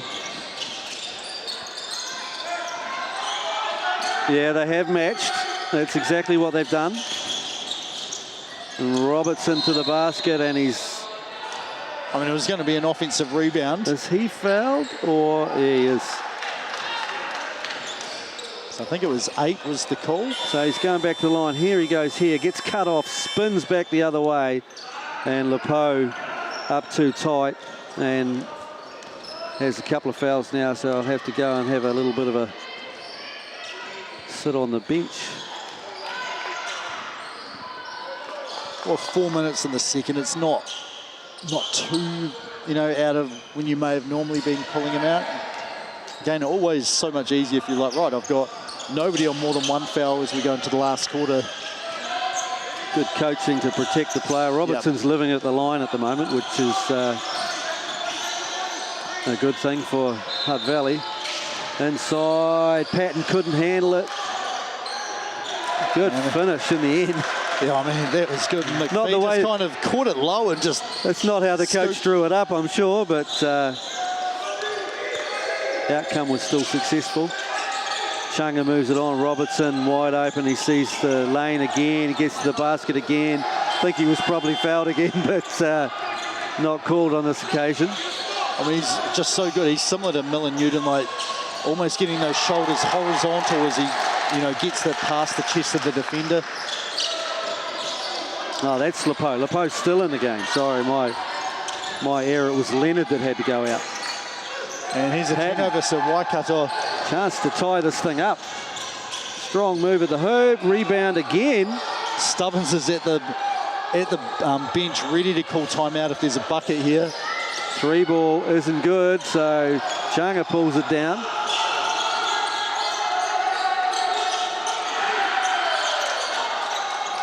Here's Robertson, looking for opportunities to drive. Plenty of time on the shot clock. Chunga now with the breakdown opportunity. Ikanazio, power move inside, gets it and the foul. And did you see that, ref? Chest bump with the defender. Here we go. Here, there's the great spin. Yeah. And that's when the bump happened right then afterwards. But that was Robertson. He's like, right, there's the matchup that we want. Yep. Chunga, I'm giving it to you, but it's not for you to give it back or do anything. It's you to pass it right in there to Ikanasio. That's what you want from your point guard. Like, oh, I see a pretty simple way for us to score here. I see where the mismatch is, and I need to get you the rock. There we go. Paces on again from Waikato. Penetration all the way to the rim. Didn't draw any iron on that occasion, and instead drew a foul. Saville there, showing good willingness to get at the basket, but then just not able to do the finish, and then... Well, so if he just went really fast with his hand, because he got it cleanly first, but it was then just because he was still there that Robertson basically crashed into him and fell over. Tackle count's gone up to 1. Yep. There's Chunga. He's given it to Robertson, who's wide open at the top. Likes the look of that. Can't get it to roll. And well left. Net right there after the missed shot. Much better effort from Waikato to initially make sure they've got their guy, then try and sprint to the ball. Went out of bounds, but if the court was, 10 metres wider, they would have got there well before the Hutt Valley players. New man in, Cooper Clark for Waikato, number 10. Lepo, oh, little hezzy. And Chunga went, give me some of that. And Patton's fouled this time. Could be Robertson again, actually. I think it is, and I think it is. There we go. 8. It's probably not a good decision there. Like Coach Stubbins has a decision to make. Yeah, he's bodying up and then just caught the arm on the way up. So I feel like you can watch replays and be like, yeah, actually, that looked way worse in real time and from this angle, and then the replays you're like, oh yeah, maybe he didn't move, maybe that was vertical. Bench said that was 1 foul, so I must have put one mentally on somebody else, or from somebody else. Chunga trying to see whether this pressure is real, and it's not. Here's Chunga again. Robertson with the back cut. Yeah, opportunity on the baseline, and he saw it and took it. So yeah, that was just so fast, wasn't just it? too upright in his stance there. Was number 7, Saville. Yeah, he just ripped that. You know, I'm looking like I might go right. No, ripped to the left and then hard along the baseline there. And the scouting report, from what I saw, he's left-handed as well. So I think you're right. There was a left hand, very tough finish there. Well, he did go right, but he came back to his left. So yeah, here's Lepo. Oh, gone around everybody. And that was created from Patton, that step-up ball screen up high. took out the initial defender, I think was Chunga, and then no one was ready to pick up Lepo at that sort of pace. Swing it to the corner, you got a wide open shooter, but no, they didn't see him. Well, there was a push first before that. Subs coming in here for Waikato. Reid is returning. And Ashby is returning. And 7 and 10 go out. No. Oh, no, Patton goes out. Faked you out. No. In and fact, we've got a timeout. Everyone's so going change. Yeah. So, yeah, I mean, it's still, you feel like Hutt Valley is having way the better of this, but Waikato are just hanging around here.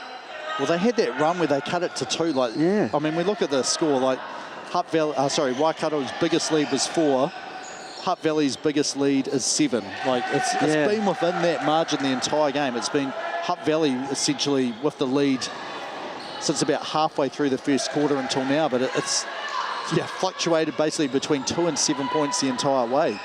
Well, Hutt Valley, you know, over the course of the action, they have 85 for and 77 against. So, you know, that differential's not big. Yep.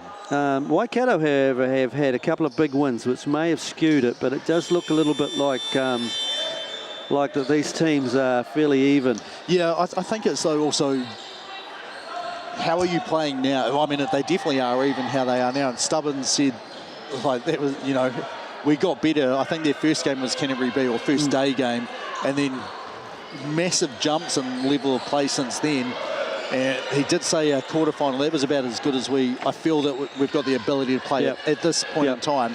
And they took care of Wellington in that game, so they would have been well familiar with all of the players for the opposition. They had lost to Wellington by 12 in the qualifying. Right. He did, to point out, like, one of our key players was out. I was over in Japan, unavailable, so not our entire proper team, but to go from a 12-point loss to, I think, a 20-point win, like that's a massive turnaround as well.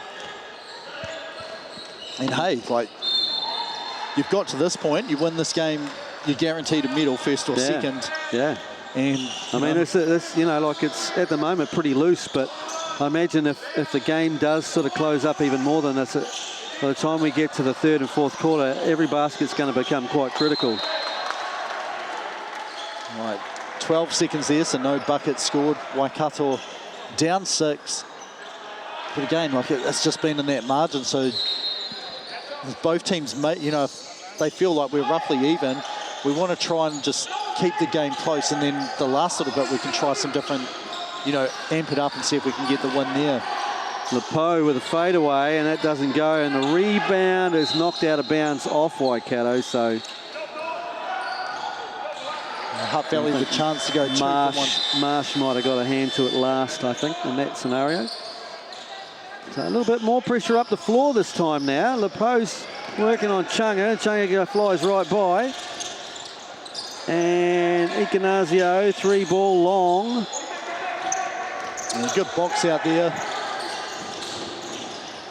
And Chunga, the athletes were all lining up to block it, but unfortunately took themselves out of play. Left an easy 2. Closed up again, just a 4-point game now. Well, I mean, that was pretty well executed, apart from the follow-up there by Hutt Valley. We took the quick shot, which was a pretty good 3. Now we get the second one here at the end. Robertson kind of got glanced on the way to the basket, and last second shot. Oh! And that's a 3. And it closed it up to a 1-point game from halfway. We get another look at this. Oh, we just saw the end of it, but I can tell you, celebrations there, though. I can tell you, he was back on his own side of halfway, and boom! All of a sudden, the game that we were saying was relatively close is very close. It is. Anyway, we'll be back after a quick break here. 43 plays 44. Hutt Valley with a single 1-point lead here at halftime at the Foot Locker Under-18 Nationals.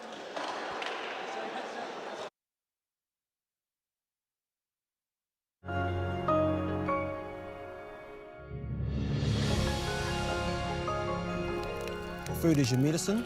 If you really want good health, know where your food's coming from. We wanted our children to grow up in the wilderness. The world needs kids like that. Māori have always understood the best way to live on this harsh land. We can hold on to our tikaka, our practices, our traditions, and bring them into this day and age. Who is Israel Adesanya? He's the middleweight champion of the world. I'm gonna go Pete. Don't want to boast, but we do lead the way in a lot of areas. When they hit the stage, it's like, wow. Yeah, that was a bit controversial back in the day. I'm an addict, but I didn't think it would be this hard. It's a bit funny when people say to me, oh, what are the boys up to? And I'm like, oh, hang on, I'll just get out my phone and have a look. How do we do something that we think we've lost, but maybe we haven't? There's always going to be times when I'm tempted. Natural history all around, you just can't avoid stepping on it. Just thought it was a man's job. I would go back to my hotel room and I'd be broken. It's better to be a warrior in a garden than to be a gardener in a war. This is the future. It's hard to explain the feeling walking in the footsteps of your ancestors. The Matariki season of Paki Pūmika Aotearoa ki Māori Plus.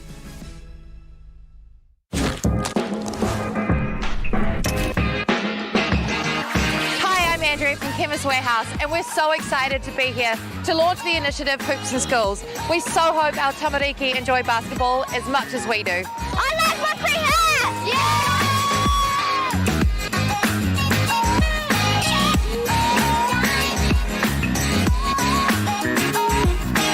Hi, my name's Riley, and I like these hoops because it's a great opportunity for us to learn how to play basketball.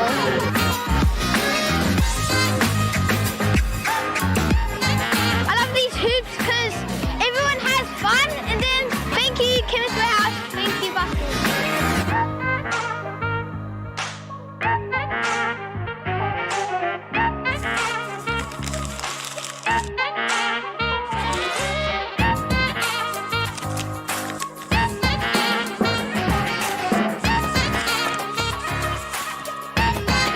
Thank you, Chemist Warehouse!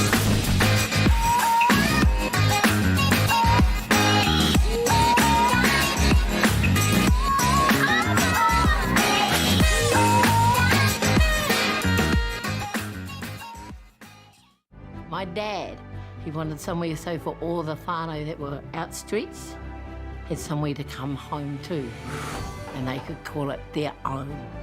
And so hence the journey of Takahanga Marae began.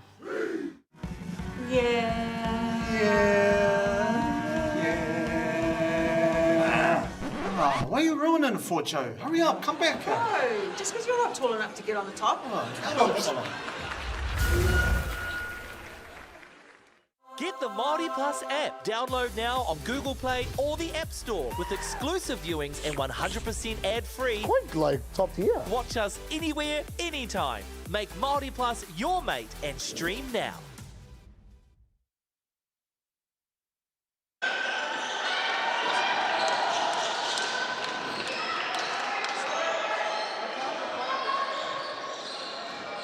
Kia ora, welcome back. Here we are, second half. I mean, wow.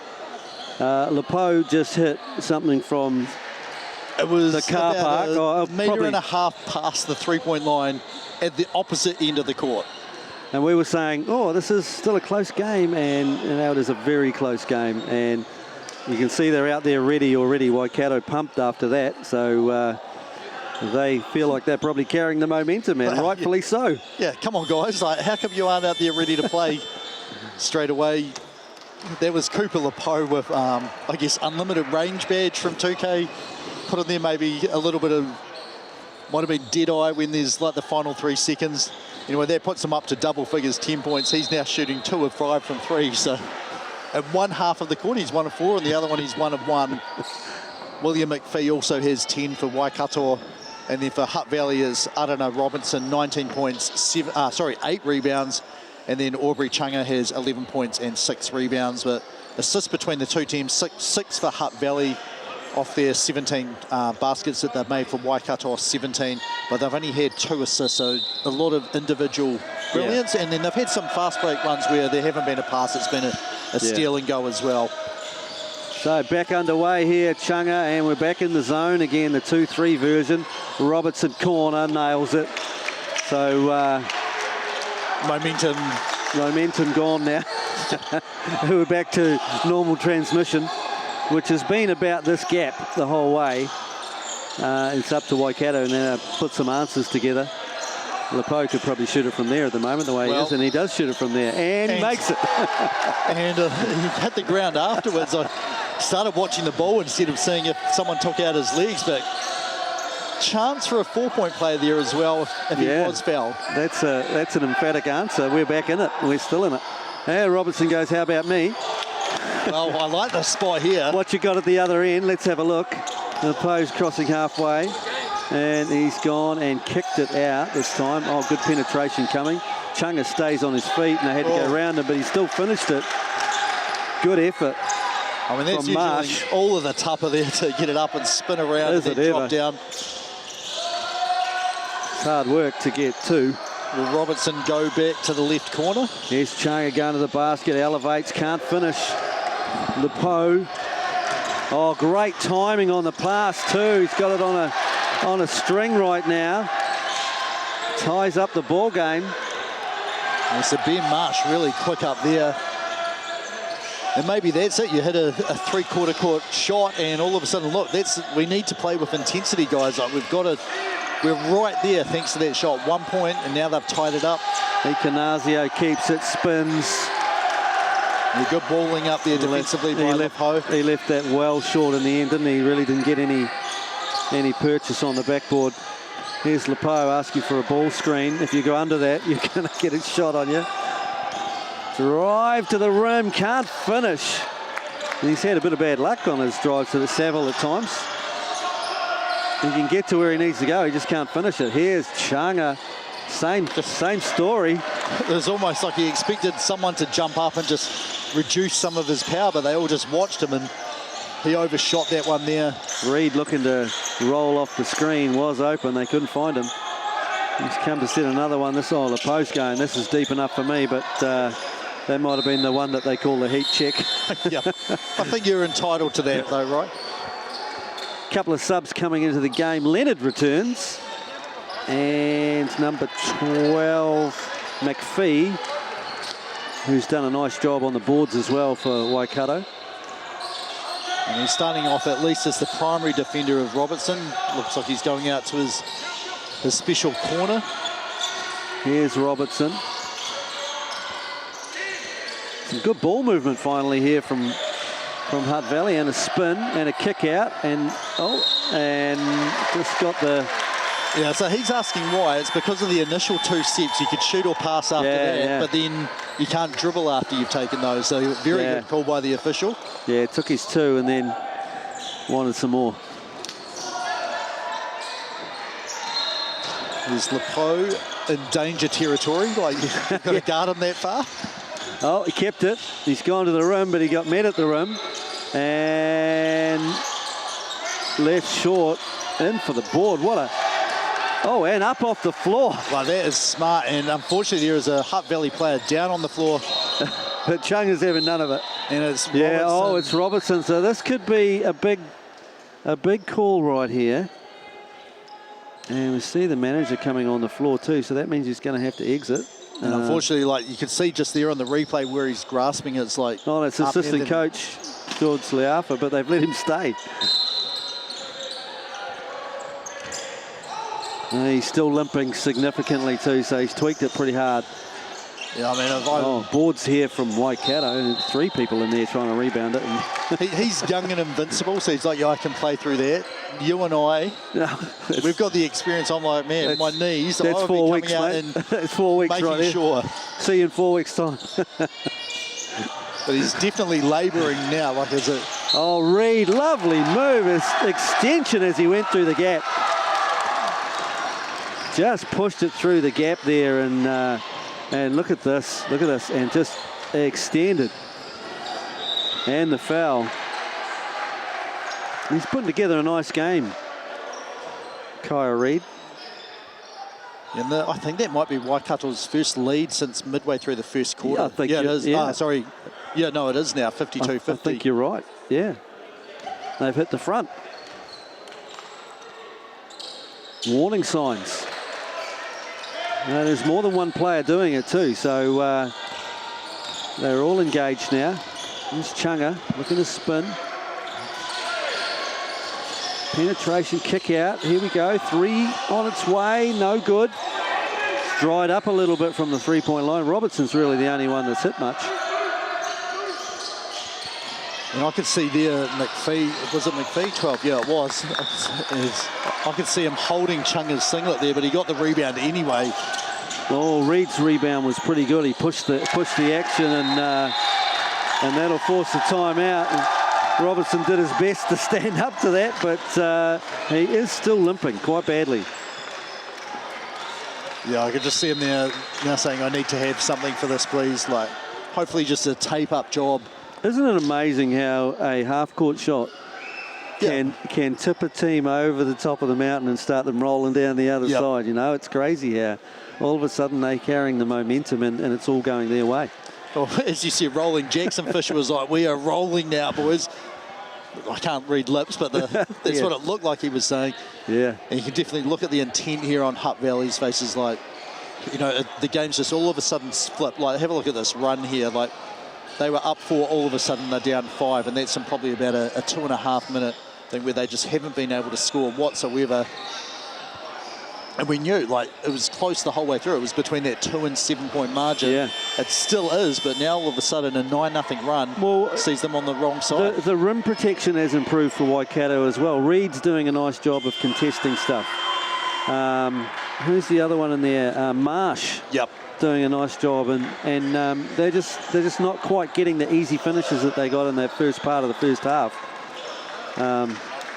And so Jackson Stubbins obviously want to come up with some sort of offensive structure that gets them some better looks. They've had some wide opens, but they're just not dropping. And when you're not getting to the rim and you're not getting the wide open looks, you're going to have to go to something that's going to create a good, dependable drive or something else. Well, they can't rely on Robertson here, and here's a 1-3-1 that you see. I don't know if they will have had time to do that, but I guess they have. Yeah, they have. Inside it goes. Chunga, he's trying to find the open man. I don't think that was who he was choosing, but again contested by Reed and out of bounds, so another turnover down there, so an empty possession for Hutt Valley. I mean, I still like the fact that they got the ball inside to the rim, and a really good chance for a second possession there between Chunga and Perez Belletti. So I wouldn't feel too bad like we're struggling against the 1-3-1 and we just didn't make a bucket there. I feel like Waikato have now found a combination that's working pretty good together. Well, that was an awesome rebound, and then a foul is going to undo it because he's grabbed a hold of Reed, I think. I don't know if we can get a replay of this to see what he's done here, but it's off the ball. Yeah, so watch 23 and 6. Oh, yeah, he's locked him up. So, yeah. That's about all you can expect to do as a guard when you've got a forward in there who has the potential to either put that back or dunk that back. Yeah, Kyrie was like, hang on, what is this guy doing on my arm? Get off me, and then he fell over. So yeah, grab and hold and hang on, and that's what happened. But that's the thing, like, everyone else is like, well, he's the guy on the ground, so how are you calling the foul on us? Well, I saw the whole play. Yeah. And that was well officiated. Oh, and that will be an offensive foul, so he gets his own back there. Well, we were directly in line there with Olivia Murray, so could see the same thing she could. Here, watch this chest. You can't tell there, but you can see how much he gets moved off, and that was a clear arm extension right in front of us. That's Bouchero. Oh, and this time he's been pulled down, and he just kind of trapped his leg under him, but flexible youth has saved him there, I think. Oh, I don't know. That looked awkward. That is not a position I'd ever like to be in. Let's have a look at this. He just gets caught, and then, but the leg was the bit that concerned me, and he seems to have, he's made a rubber. Well, there's no malice there in there whatsoever. It's like, just here's a ball that I can get a steal and then just arms go off. Oh. And insult to injury. And then the help up, Corbin Leonard's like, the massive swat, the mini stead, I'm going to help you up, so there's no chance of a taunting technical. It's getting a little spicy here. But good news for Hutt Valley into the game is, I don't know, Robertson. Yeah, he's running a little bit better than he was when he limped off, so may have been able to shake that off. He's got it taped up at least with something. There we go, yeah, definitely moving a whole lot better now. 3-ball corner. No, not this time. That's been the problem. Can't keep the scoreboard ticking over from the perimeter. Waikato reversing the ball, the quick drive in, and they're just not quite catching it, so really haven't gone anywhere yet. Zone defense with 2 of the bigger players on the front this time from Hutt Valley. Kick out coming, wide open again. This time it's good. There's that pressure on the rim from Chunga and Robertson, just made everyone collapse. Wide open 3. I think it was 9 that hit that, wasn't it? Peniha, he's had a couple of goes and he must have recalibrated because that one had more arc in it, and then it went. But just not able to get that momentum. They had a great play. You can see there the arm first, and then he's like, I got the ball eventually. Got to get on the chest and then the arms high to show that you're not doing what it is that they've assessed there. So first free throw after the Hudder is no good. So Marsh needing to improve his percentage. And doesn't, but pulled down by Patton. Kick out to Marsh. Marsh puts it on the floor. Good defense from Robertson. Testing out the old ankle there. And the 3 finally drops. Saville, and he's done a good job there. It's been super aggressive all game. Peniha puts it on the floor. And kick out. Robertson has had good success. Not this time. Leonard gets a hand on it. It'll be a jump ball. Arrow says Waikato. Now I could just see Jackson Stubbins signalling for a 12, which I imagine is their 1-2-2. There we go. Yep, and it is. And full-on aggressive trap this time. And a steal. This could be interesting. And it is interesting. Was that what you... That's what I anticipated would happen, yeah. And penetration and a block going the other way, so it's a block party. It sure is, like back-to-back blocks, hardly to see. Then finally the foul from Marsh slows down the action, but yeah, multiple blockage. Well, and that one was measured, wasn't it? Like, here you go, have a look at this. Look, like, this is going to be the foul, no, that's the foul, yeah. No, you can see it coming. Smaller guy thinks he's going to lay it up. Incorrect. Yeah. He got it up on the glass, well, not on quite to the glass, and the defender helped it get there. It had some volleyball about it. Anyway, just setting up their out-of-bounds play. Waikato just maintaining this little lead that they built. Here's Chunga. Penetration. Oh, and just can't get the roll this time. Yeah, Zeke Ashby whistled for that foul there. Brings his Hudder count up to, let's see what they hold, just 1, so not much. Tahi for him. And first free throw. Bochero's having his moments in this game. He's giving good energy. You can't deny that, but he's just. Well, when your leg gets bent back that much, I feel like you got some leeway. And he's just not quite getting the roll at the moment, and he gets the roll, so maybe his luck's changing. And he's staying on the floor, and they're back into their 1-2-2. So it's the battle of the 1-2-2s here. Their one's a little more extended and a bit more aggressive on the trap. Well, they don't have quite. They're having Lepo there at halfway. That's a good rebound by Patton there. But look at that defense there, just swallowing it up. I don't know if you want to say, well, I guess you do that time, but right under your own rim. It's lucky all the Waikato players have moved down on defense. Robertson left open, couldn't get it. Chunga up there again, off the glass. He's the tidy up man. I feel like he's got enough bounce that he could just get that rebound, go up and turn and throw it down. He's one of those guys that can get stuff off the top shelf in the supermarket.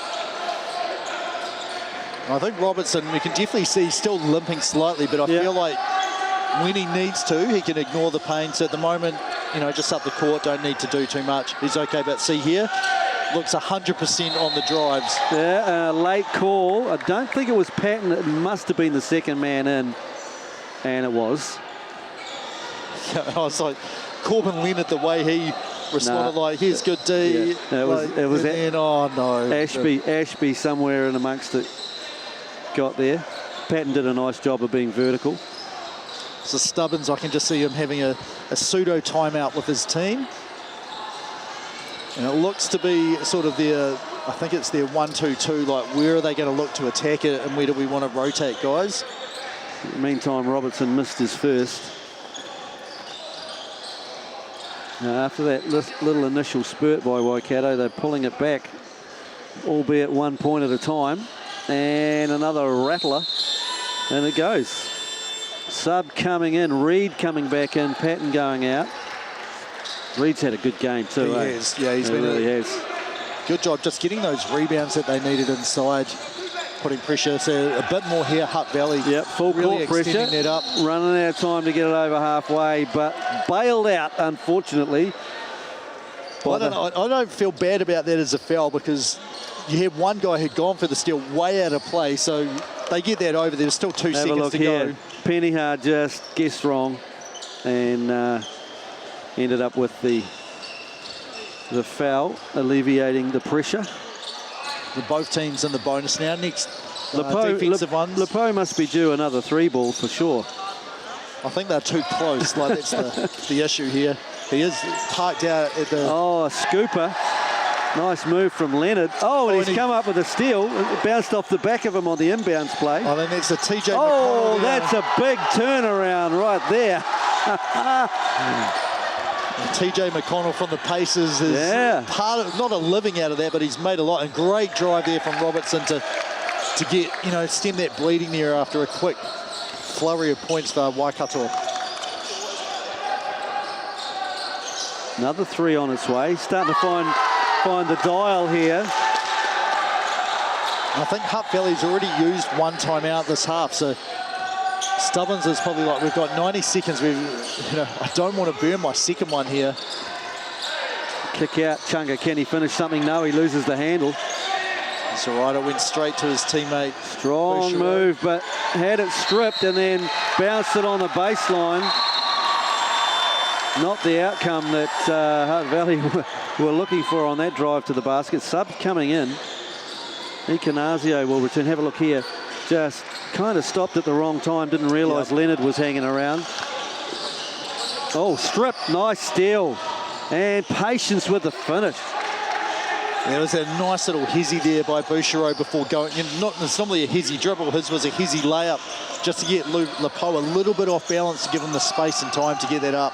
Lepo trying to split the defence and gets the roll. How did that happen? Well, I think sometimes if you miss a couple of threes, you're going to go all the way to the top. Look at this, he just stepped back through. Hutt Valley's just like, what's going to happen here? It's gone through. That's ankle turning stuff, but he got his foot through the gap and then strong enough to finish the play. Can he turn it into 3-point action? He does. Pushing that lead out a little bit now to 8. They're in I think, man-to-man pressure here. A little bit of a switch up high. A little flip action. Here's Icanazio. And Robertson comes off that little down screen, and he's gone cold since he had his ankle injury. He had that one drive to the rim that he made through. Lepo, when he flipped it out, don't know how he managed to do that, but it's not turned out to be what they wanted in the end. Spectacular play, though. It's Robertson just calming it down. I'll go get that from you, Icanazio. Playing for the last one. Shot clock's off. Well, last time, you don't want to shoot too soon.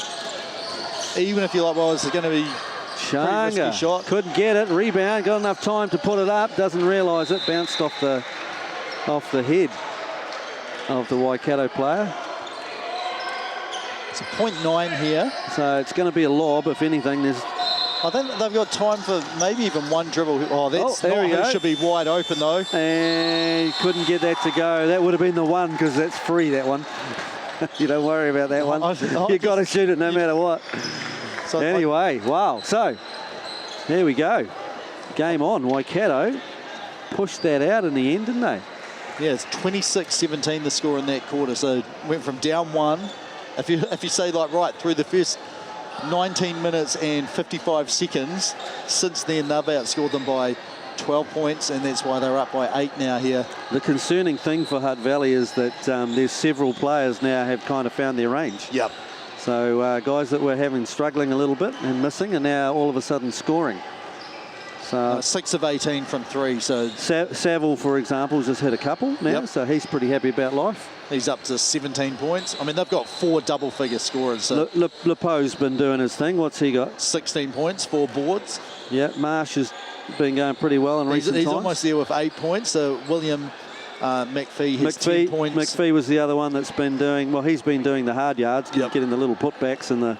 And then Kai Reid, 9 boards, but he's got 11 points as well. So, I mean, this is a kind of doing it by committee. Obviously, Lepo, I think, is the, you know, if you're like, right, who's the one guy that we're going to devote a little bit more attention to? He's the guy that kind of creates for other people's or himself. And I felt like Coach Fisher has kind of settled on a group. Yep. And is now just supporting them with the guys coming off the bench. So he's whether he does that normally, I don't know, but it just looks like a group of players are playing quite well now. Leonard is supporting that as well. Hutt Valley need to, you know, not go back to the drawing board because they've been hanging tough, but they're not getting the easy, cheap stuff, and they're missing the 3 balls. So yeah, well, that's the thing. I mean, Arara Robertson, 10 of 21. Aubrey Chung is 6 of 11. Nobody else has made more than 3 baskets, and there's only one, Boston Perez Belletti, and then everyone else who's scored has only made 1 basket from the field. So it's, it gets a lot easier if you're Waikato to be like, right, here's option A, here's option A1, and then we can be really late with the other guys. And I think they're not launching. They got a little bit lucky that Robertson's gone a bit cold since he had his little twist to the ankle. He's running all right now, though, coming onto screen. Well, I think it's the adrenaline, like, you know, you start getting a few things going well, and it's a bit sore. You've got to tell yourself to push it up a little bit when you're shooting, bend your knees a little bit more, but then your ankle's saying, no, don't do that. Little floater. Confidence factor is really high at the moment. There's a good call there. You could see 2 people contesting the rebound. Ikanasio just has enough to be able to make it come off Kai Reid there. Hutt Valley down 8 with the ball now. I feel like the next run needs to be a Hutt Valley one just because of the way this game has been played. If Waikato can dig in here and push this out to sort of 12 or 15, it could be tough to get back. Again, that same corner 3 available but not going down. And I might have been wrong there. It looked like Robertson tipped the ball, and then when Kai Reid's like, well, I'll save this for you, but to one of his teammates, when he could have just left it. Lepo, the hezzy, and Robertson's ready for that. He desperately wanted to score that, and he wasn't interested in giving it to anyone else. Robertson kick out. They're not going to take that now. Available, but don't want it. It's Bouchereau. That is quick, but lost the ball, but it's all right. Straight to Ikanasio. Ikanasio does the tidying up. That's a good sign. Finally, they're getting something at the rim again. Leonard here. I think that's off Waikato there. You see the call there. Decision referees are just having a chat there, but I if they look at me, I'll be like, it's that way. The fact that she's talking to him indicates that I think you're correct. Oh, they don't. Right. And the arrow's that way, so you're correct anyway. Have a look here. We might see it, but it was a bit hard to tell who knocked it. I mean, she might have been able to see the first one. No way to see, did someone else touch it after they ran past? I think she was trying to avoid it as well, which was players and ball coming at her. Do you know, this could be the chance for the mini Hutt Valley run to get momentum going back their way. Down 6. Ikanasio, here's Peniha. Thinks he's going to take on Reid, who's a very good athlete. Again, the Kobe Bryant offensive rebound is a chance. Stuck with it. First to it. Here's Reid with the ball screen now. That was what you call a heat check, and that's probably not a great shot because it's given up one of those. That guy has some bounce.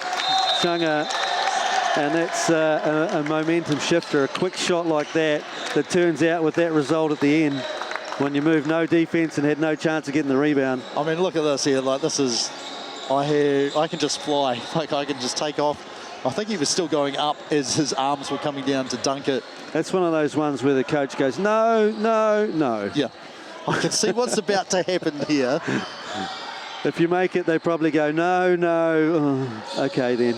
Because it was so quick, nobody else was in a position to do anything with it or defend it. So Rua the margin now.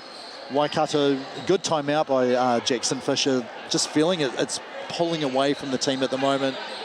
I think he's got to go back to the group that got him in the lead. Yep. They were playing pretty well together. All of a sudden, we're taking a few wild ones and feeding the opposition.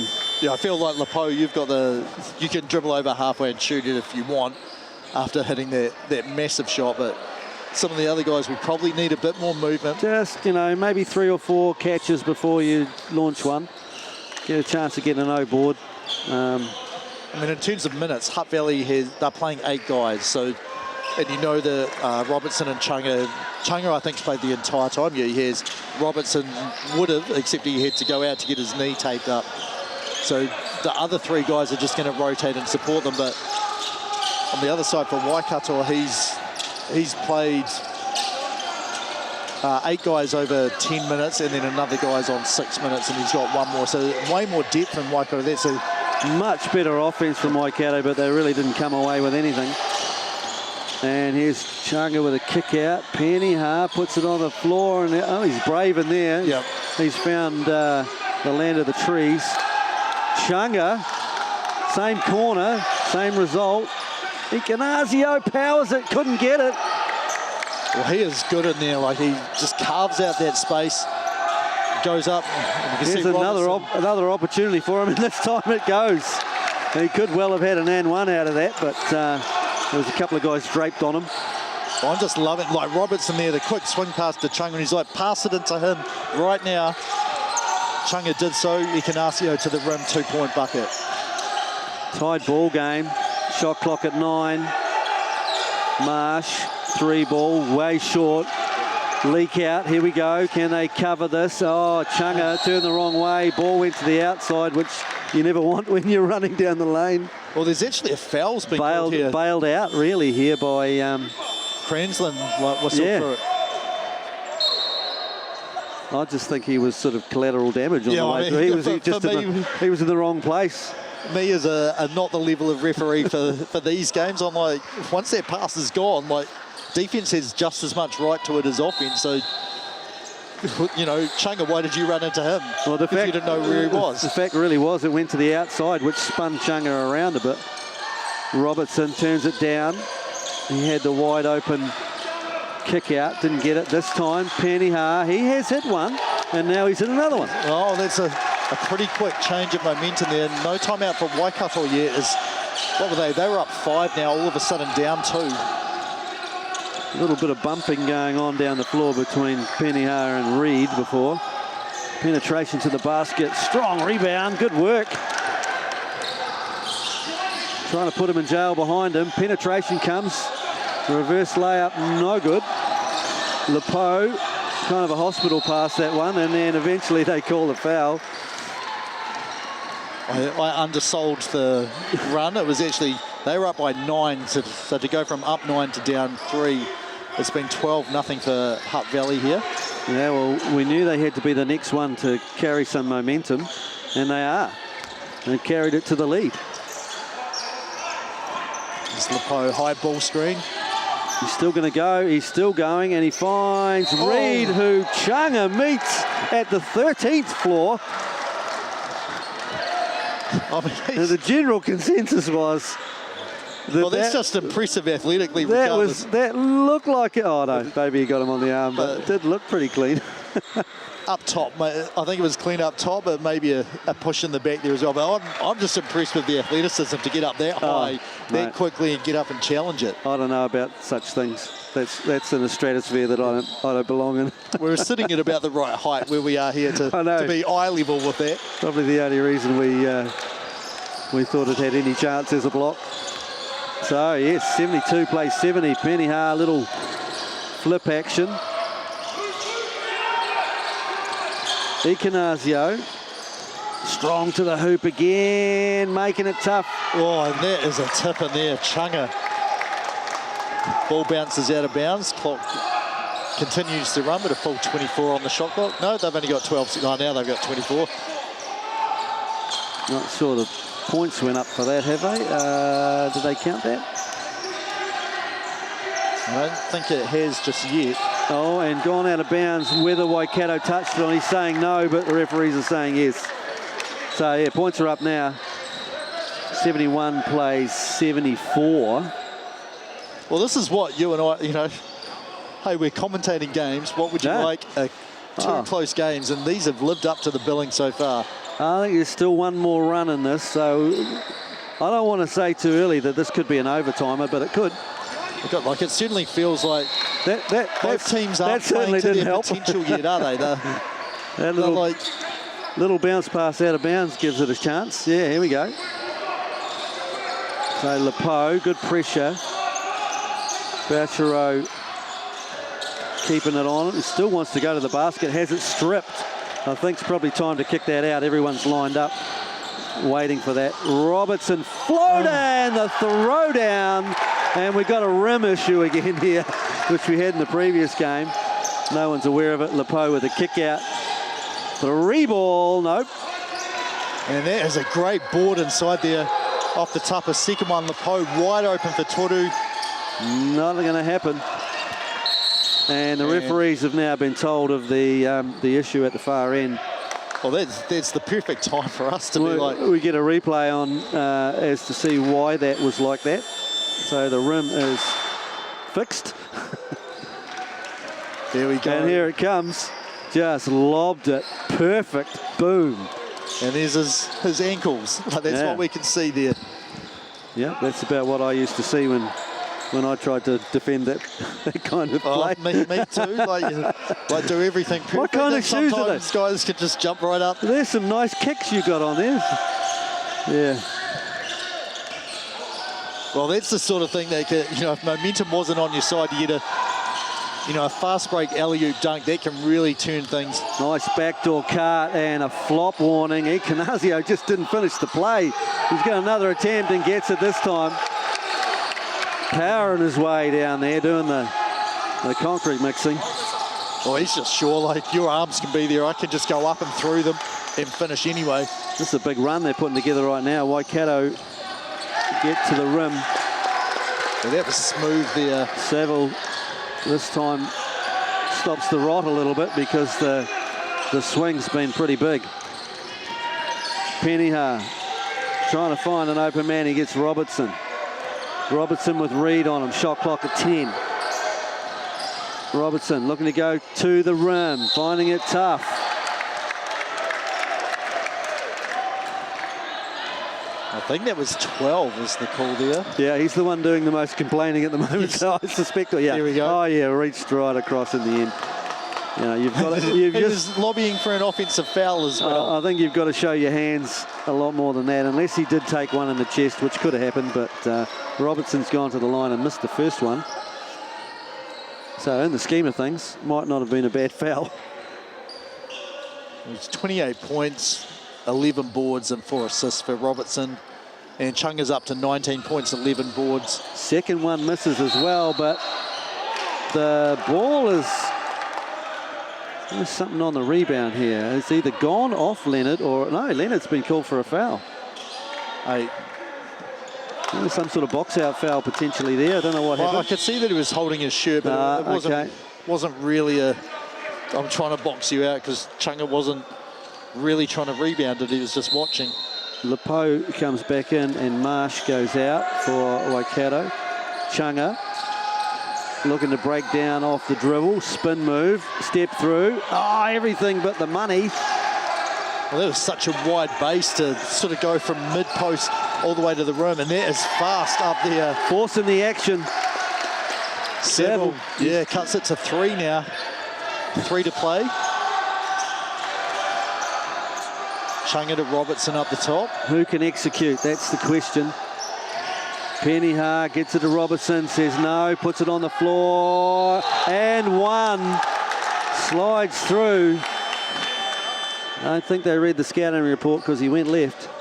He did, and if I'm him, you hit the ground that hard, I am 100% waiting for my teammates. Check this out here. Up fake, drive through, clip from behind and in front. Doesn't matter, he made the bucket anyway. 5 points the margin now. Big bucket in the scheme of things right here. And that is the 5th foul for number 12. Yeah, Will McPhee. McPhee's had a good game, but that's just of late. His good game has been torched a little bit by the fouls. Robertson gets that one to go, so 6-pointer now. Lepo. It's that handoff action there, and Robertson saw a chance. Leonard puts it on the floor, and Ikenazio fouls him, and he gets the basket and the foul. Very timely for Leonard to chime in. Talked about what a good game he'd had. I think it's just checking who she can't see the number, it's number 11. There we go, there is the call. It's quite similar to what Robertson did at the other end, really. Is it? Well, it's like tit for tat. Yeah, you can do it, I can do it. Can he make the free throw, though? Yes. I was going to say no, but... Gets a bit of love there. Yeah, that spun on the tupper a lot and then just rolled back down and in. So 3 points again, the margin. Pennyha has it poked away just when he thought he was feeling good about life. And Chunga, block number 5 for him. And not only that, came up with the rebound, and this creates a fast break opportunity. Mr. Pennyha had it and he couldn't finish it. Reed's got it. Game's moved up tempo all of a sudden. Waikato really need a good look, and that probably wasn't it, trying to get it back to Lepo. Yeah, that was very, very close to coming off Lepo last after it definitely touched Pennyha first. So Lepo sees a gap and flips it up, just rolls back off. The inside hand finish there. Still plenty of time. That's a little bit of weight on this possession now. If Hutt Valley can find a good look, that could be it. That could be it. It's not, but Ikenazio, ever present. Well, the thing I'm like, Chunga, do you want him shooting threes because he's so good at getting the offensive glass? Does not matter when Ikenazio is there anyway. And all kinds of pressure inside. No, there was a whistle on the other court. Here's Robertson, hard to the rim. And Lepo will be called for the foul. The Waikato just not being very calm about their positions at the moment. They're getting a little bit excited and taking a lot of wild type opportunities instead of moving the ball and trying to find a good shot. I mean, that one there on Ikenazio, so not Ikenazio, on Lepo. He was stopped pretty much. He was straight up, but the contact was on the side rather than right in the middle of the chest, which is why it's a blocking foul there. Yeah, they give Hutt Valley the opportunity to eke out this lead. There is a timeout at the bench. I don't know if it's Waikato or Hutt Valley's here. No, he's decided he doesn't want it.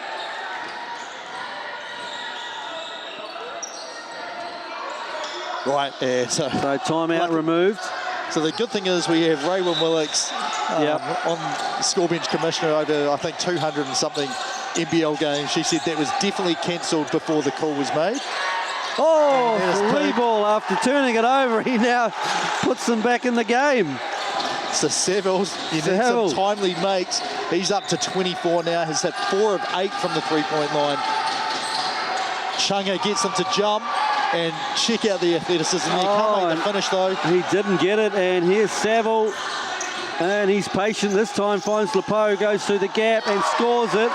Was looking for the foul, and there's a timeout. Hutt Valley will take the timeout. I think Jackson Stubbins was like, I wish that timeout had counted before. I wanted to say some things. Instead, I've watched a number of buckets go against me, and now we're up 2. There's plenty more to come in this game, James. I think the action is so thick and fast. You know, nobody's really being patient enough to ice the game. And as you say, some risky-looking drives to the basket that don't turn out right can end up in, you know, what you wished you didn't have at the other end. And that's exactly what's happened here. It's become a 2-point game. Hutt Valley just really need to be patient, find a good shot, and Ignazio's done a great job inside of tidying up any misses, but, you know, the kind of quick off-balance things, probably not the time for that just at the moment, because that's let Waikato in that door that we talk about. The door's a little bit open. It's No, I think that's the one. Like, what makes a good shot here? Where is Ignacio? Is he in rebounding position? Yeah. Yes, right. You can shoot it because he's probably going to get it if you miss. Offensive rebound numbers for him, I bet it'll feel like more than what it actually is. But he has been credited, with 4. And they feel like massive ones when he's got them. 12 points, 6 boards overall. But for sure, I think those 4 rebounds are probably 8 pretty much automatic points afterwards. It's the putbacks that, if he's able to finish those. So I think Waikato. So yeah, I mean, this is one that needs to be a sensible possession here. So Hutt Valley, their timeout, but they're up here, so they've said we're going to take it from the back line as 24 seconds. I'd say I'd rather have that than 14. Oh, but it gives you a chance to do that as Waikato. Really didn't need to make that pass, you know, just test out the defense to see what it's doing. All it's doing is floating around waiting for you to pass it. Right, here they get in for this half-court set. Patience, 3-ball, Penha. That's the shot they were after. Well, Ignacio was not at the... He was not at the rim. It did not matter. And anyway... Who called it a timeout? I could see was the question. Your assistant coach called a timeout. Well, I don't think the points have gone up yet, have they? Or no, it will be a 5-point lead. Yeah. Once the threes. So shot clock. Oh, that points are up now. 83-88. Here we go. Waikato need to go quick. I felt like that wasn't really 7 seconds to get that far as well. Anyhow, Waikato got it. They have to go relatively quick down 5. And that is balance there to stop and decelerate like that. This really needs to be a basket, and it's blocked. Who by? Chunga. Another rebound afterwards. So I think getting possibly approaching 2020 levels here for him. 19 points. He'll have 13 rebounds and I think officially 6 blocks, but I think I've seen 7 now for him. Waikato delayed fouling as well, so they lost another couple of seconds off the clock. They just weren't really organised enough when they came over and faced some gritty Hutt Valley defence that took them away from what they had planned, if they had it planned. I think the plan was to get Lepoa a wide open look, but he didn't get one. I think so. Robertson good with the first shot after the Hutter, and number 2 no good, and you got to save that. I mean you have to there with only 10 seconds down 6. Reed trying to set a little punch screen there. Leonard needed to shoot it, and they turn it over, and that'll be all she wrote here. So the final tomorrow, the Footlocker Under-18 Nationals, will be between the home team Canterbury A and Hutt Valley. And James is going to go see if he can catch up with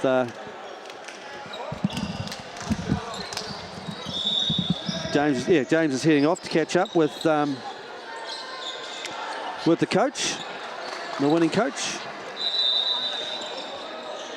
But wow, what a comeback here in the end. They were down and then they came back and finished it off. Hutt Valley, and big efforts from Ignacio. Big efforts from Chunga, and that Penha 3 was the one that put the last nail in the coffin, really. And then Waikato had no answer. After that, James is going to talk to the hopefully victorious coach, Jackson Stubbins, after he's shaken hands with everybody. He's still out on the court at the moment.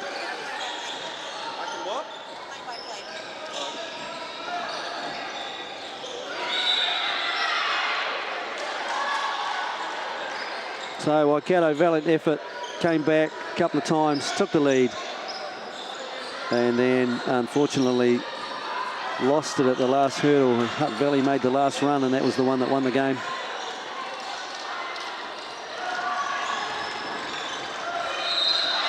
They'll play Waitakere West for third and fourth.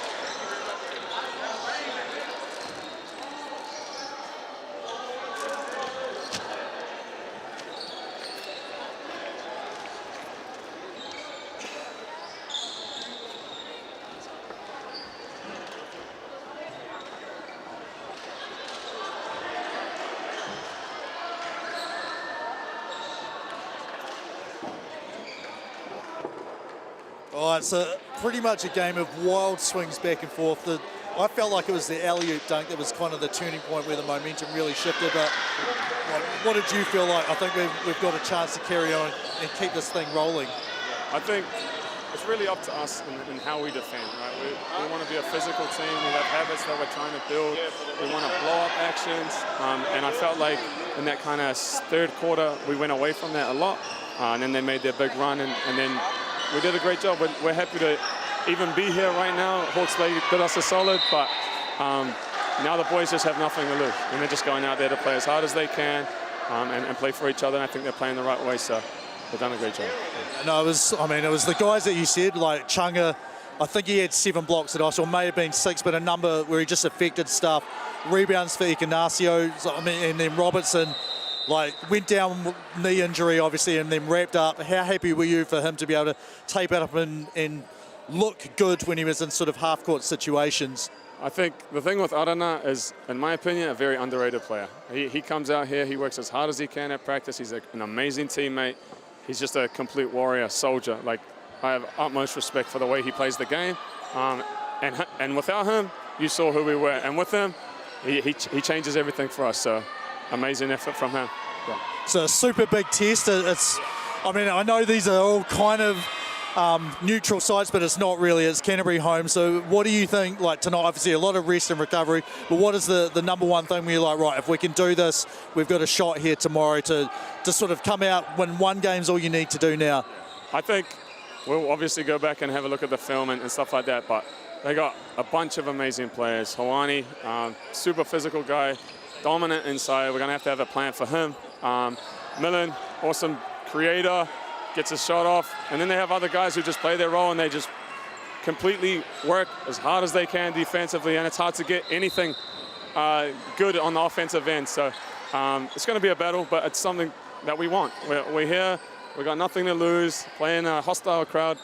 It should be fun, and these boys should be up for the challenge. 100%, you got to tell them, enjoy the game, because there's not many where you get to play like that. So congrats on making it this far, and then one more, have a good rest. So appreciate it.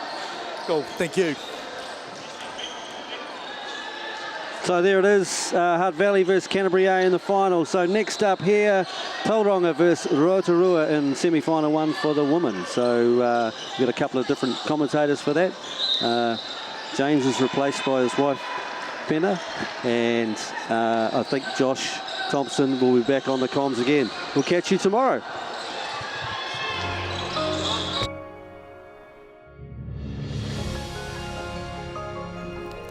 Food is your medicine. If you really want good health, know where your food's coming from. We wanted our children to grow up in the wilderness. The world needs kids like that. Māori have always understood the best way to live on this harsh land. We can hold on to our tikaka, our practices, our traditions, and bring them into this day and age. Who is Israel Adesanya? He's the middleweight champion of the world. I go Pete. Don't want to boast, but we do lead the way in a lot of areas. When they hit the stage, it's like, wow. Yeah, that was a bit controversial back in the day. I'm an addict, but I didn't think it would be this hard. Kind of a bit funny when people say to me, oh, what are the boys up to? And I'm like, oh, hang on, I'll just get out my phone and have a look. How do we do something that we think we've lost, but maybe we haven't? There's always going to be times when I'm tempted. Natural history all around, you just can't avoid stepping on it. Just thought it was a man's job. I would go back to my hotel room and I'd be broken. It's better to be a warrior in a garden than to be a gardener in a war. This is the future. It's hard to explain the feeling walking in the footsteps of your ancestors. The matariki season of Paki Pūmika Aotearoa, ki Māori Plus.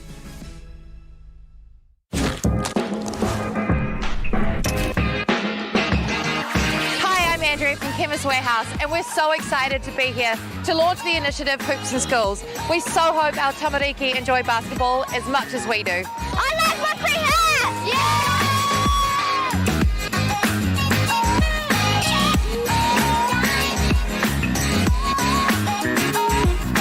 Hi, my name's Riley, and I like these hoops because it's a great opportunity for us to learn how to play basketball.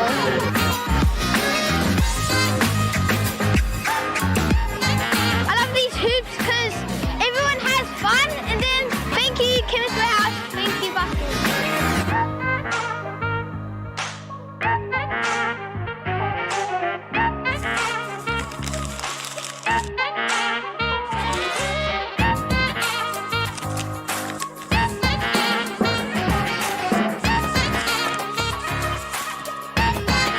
Thank you, Chemist Warehouse!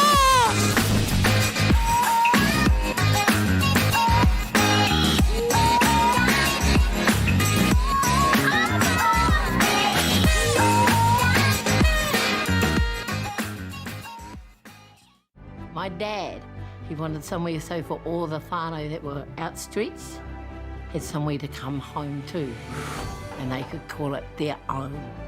And so hence the journey of Takahanga Marae began.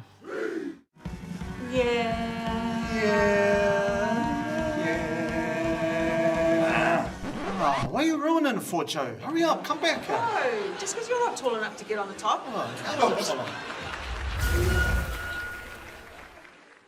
Get the Māori Plus app. Download now on Google Play or the App Store with exclusive viewings and 100% ad-free. Quite like top tier. Watch us anywhere, anytime. Make Māori Plus your mate and stream now.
Can you hear me?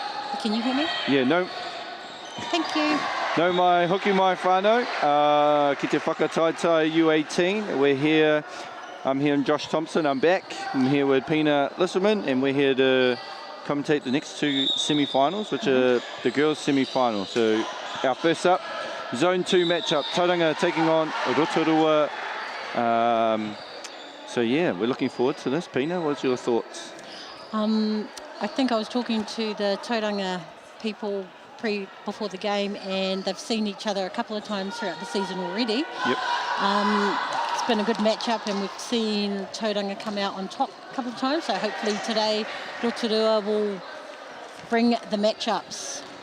And we're just going through our lineups, and for Tauranga we have Aaliyah Hill, Karis Broughton, Ellie Davis, Harper Simon, Izzy Gillard, Jayla Tiki, Kashana Murray, Kyla Gardner Hanor, Riley Sella McKellen, and Shamir Broughton, coached by Gianna Cooney, assistant Richard McKellen. So formidable lineup. And Rotorua? Rotorua, we have Dylan Ariwata, Ali Porter, Florence Grace, Tahuranga Tautia Collier, Carla Davis, Karen Barrock, Carly Kyle, Marawa Wairea, and Ali Porter. Nice, nice. And our referees, Elijah Varlicki and Grishka Lowell from North Harbour. And we see the tip there, won by, I think, Tauranga, but tipped out of bounds, so Rotorua ball. And there comes the pressure by Tauranga, which we're going to see a lot of. And turnover by, almost a turnover from Porter. Wairea Tamai with the ball, driving in the left lane. Good wall up there from Riley McLaughlin. And the offensive tūrapa from Tautia Collier, who gets us underway. There's a nice offensive move there underneath the basket from Rotorua. And here we have Broaden to Broaden. Nice block. Oh, unlucky there by Hingston. Maybe a little bit of a body foul, I thought, up top. Yeah, just a bit of a body foul there by Hingston. And that sends Shamar Broaden to the line to Kurutotuku. And we see Ali Porter coming over to the bench there. First sub off from Rotorua. Yeah, quick sub there. Number 15, Florence Grace into the game, I believe, as Shamar makes the second Kurutotuku, and we're all even at 2 apiece here in our first of 2 girls semi-finals. As we see the pressure there from Tauranga. Nice moves, great footwork there by Jennings Homaha, unable to make the shot as Tauranga pushed the ball. And Kuru Fufi Toru from Karis Broughton, and she's pretty much carrying on where she left off in the quarterfinal earlier this morning, as she started off with a Kuru Fufi Toru, as she does again. As we see our middle on ball, number 6 with her own Kuru Fufi Toru, that's Wairea Tamai. Rebound Tauranga, and then we're looking to push. Broaden to Broaden, nice pump fake, and Shamar finishes at the rim.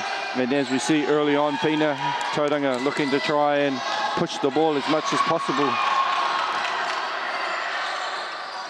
There's Wairea Tomu looking to pass, and there's Tiki there with the steal, and Tauranga on the fast break. Broughton with the miss, and that's Hingston there with the rebound as Rotorua look to push the pace up the floor. And Wairea Taumaha with the Kuru Fufi Toru, no good. Grace with the rebound, but there's one of the Broughton twins again. They just can't seem to finish underneath the basket, Rotorua, so... There's Riley for a Kuru Fufi Toru, very crafty guard, lefty. I believe she's in the New Zealand under-16 squad, as well as the Broughton twins. So, you know, they play a lot of basketball together, as we see some substitutions. Kyle on number 5. We'll see a lot of rotation, I believe, by Sue Penny, Coach Sue Penny. Been around for a while. She has been around. She's been around since I was coaching around 20 years ago, so she's stalwart of the Rotorua basketball community. Yeah. Shout out to the Penny whānau. Done a lot for New Zealand basketball. As Grace off the tupper for the bank shot for her too. So Rotorua kind of staying in the game a little bit. As we see a tip there from Wairea Tamai. And sort of break and play here. It's Broughton to Broughton. So I'm pretty sure they have a good connection, being twins, being Mahanga. As we see a little kick out, Riley. Crafty little guard, little hezzy. And Kyle with the foul, just reaching in the back there. Yeah, point guards like to go for that, try and go for that quick steal from behind, and it's usually 50-50 whether or not the referees like to make that call. As a coach, do you like that kind of defense? No. I would rather them stay in front, but you know, I'm not the coach for the Rotorua or the Tauranga team. Great kick out. Nice. And McClanahan is turning the screws with her own Kuru Fufi Toru as Tauranga extend their lead to 10-4 early on, midway through the first quarter. Quite a flow to this game, not a lot of hara being called. As I say that, no, bit of a hikoi, bit of a travel there by Tamai. She did look to go and penetrate into the basket, you know, looking for some shooting opportunities for Rotorua. Couldn't quite connect. Nice attack there, and Tiki, this is what she does. She's a very good catch and shoot player. Riley with the offensive tūrapa, unable to finish as Kai'o pushes the ball up the up the floor, sorry, and we have a bit of a swing. Tote Collier to Grace. Oh, yep. A little bit of a travel there. Got a bit excited there, I think she did. Double dribble? I think it was a double dribble. Yep. Yeah, sorry about that. Early on, what's your assessment of the game early on, Pina? I like the way that Rotorua previously have been boxing out and trying to stay in front of their players. Obviously, Tauranga's got some really nice ball movement around. Yep. As we see Rotorua in their zone. Yeah, pulling out with a 2-3. And it's Shamar brought in for Kuruwhiwhi Toru. And Tauranga looking to extend their lead even further just with their excellent shooting.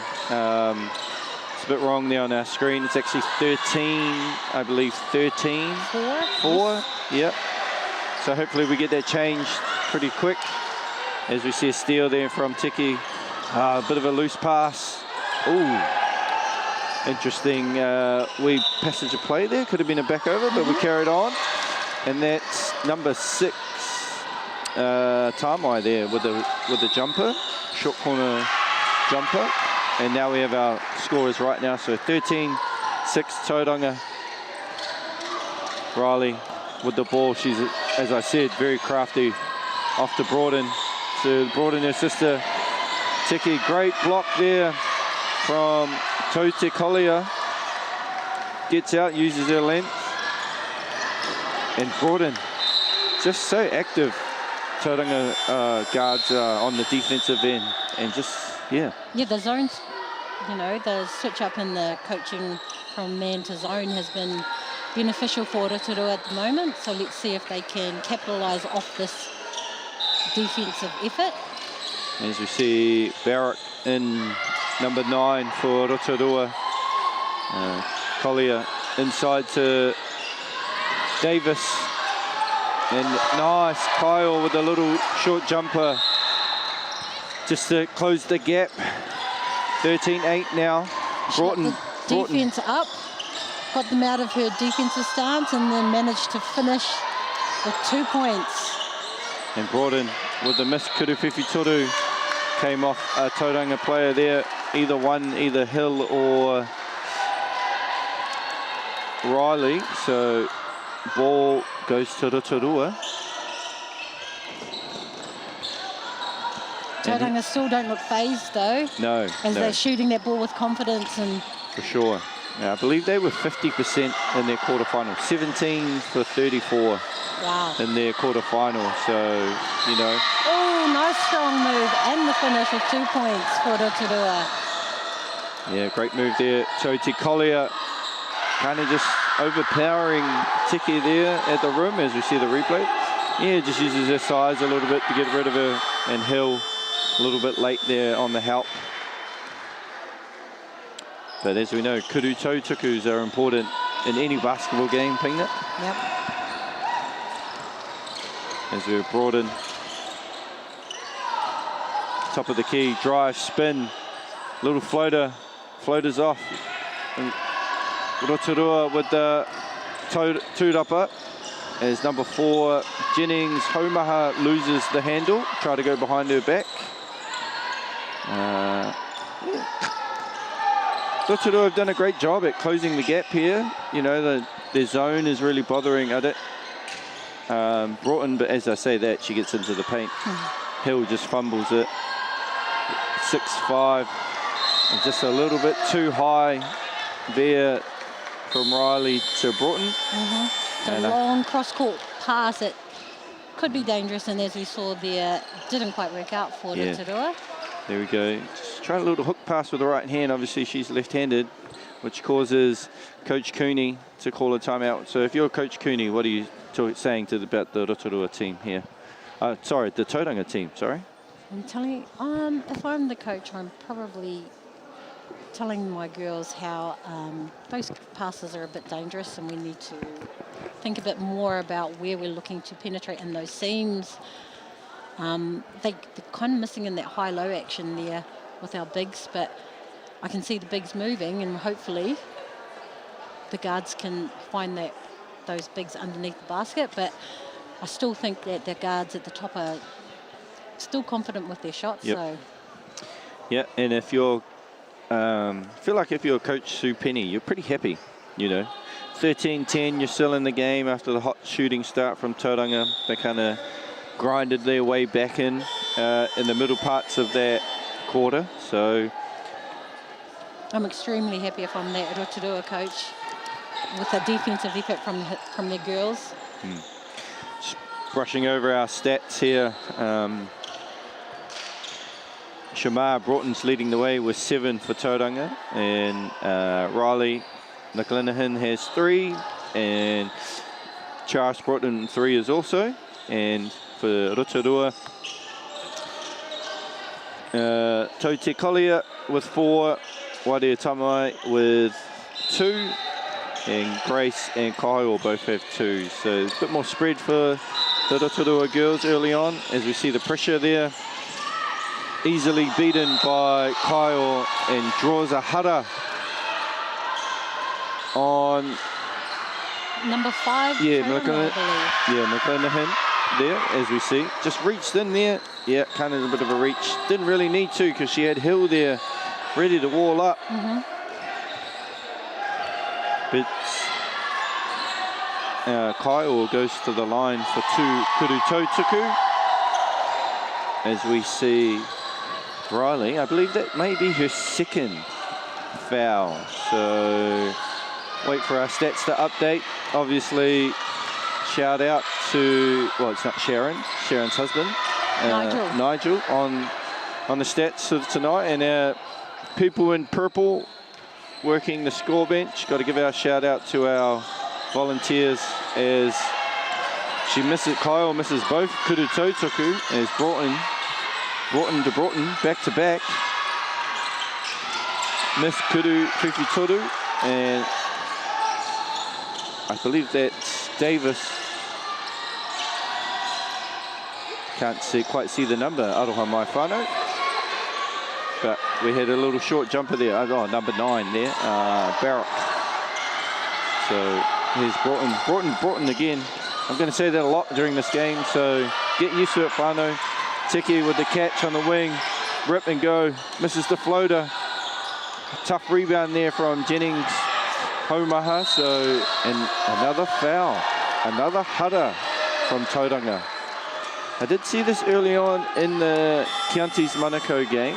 They were overly aggressive, which you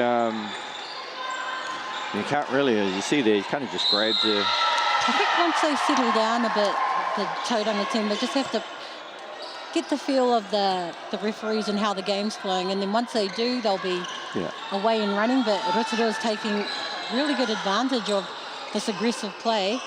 Nice wee X-cut there from Rotorua, as we get Jennings Hart on the drive, and she draws a hara on, I think that's Shamar Broughton. So Jennings Homaha will go to the Kuru Tautuku for 2, as we see a substitution there from Tauranga. Number 12, Aliyah Hill out, and Kashana Murray checks in. It's a very nice step. She's done that twice now, and she's managed to get the defense up, which is what you want to do. And now she's at the line shooting 2. Yeah, Rotorua really needs to start making their Kuru Tautukus. They're 0 for 4 at the moment. As I say that, she makes one. I've had that a lot today. Say one thing and the other thing happens. So it's carrying on. As you see, as I said, Broughton to Broughton, back to Broughton. A nice little floater there from Gillard. Izzy Gillard's been very impressive over these 3 days, using her size. And there we go, just kind of put Kyle off there, but then Davis with the offensive two-dupper, and they draw another hutter. She wasn't afraid to take it as well. She went straight down that middle, straight on that big. Yeah, drew her in. Obviously, sometimes when you drive like that, I take it that I'm not actually looking to score. I'm trying to get my big on the rebound, you know. Not the ideal situation as a guard, but it is what it is. As Davis misses both of her kuru tautuku. Nice rebound through traffic there from Gillard, as we see Charles Broughton, and one tough finish, draws the hutter. Straight down the middle. Straight down the middle. Straight through the defense. A little left to right Euro there as well, as we see the replay. Yep, get in there. Yeah, nice long strides with the left to right, and good balance to finish through the contact to draw the hutter.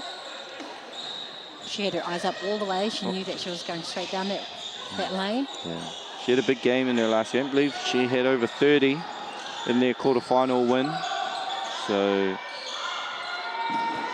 we're just having a look at the stats. Disputes, been a lot of disputes in both boys semi-finals as well about who's got what and what the statistician says. But we have a pretty good, these experienced live stats people done this multiple times, so yeah. I'm going to back Nigel. Yeah, I would too, yeah. Because, you know, Nigel and Sharon are here every Saturday. They obviously do Prem men's stats for Prems here in the local Canterbury competition. And as we see on the screen there's Raywin Willits. Been a mainstay in Canterbury basketball for a long time.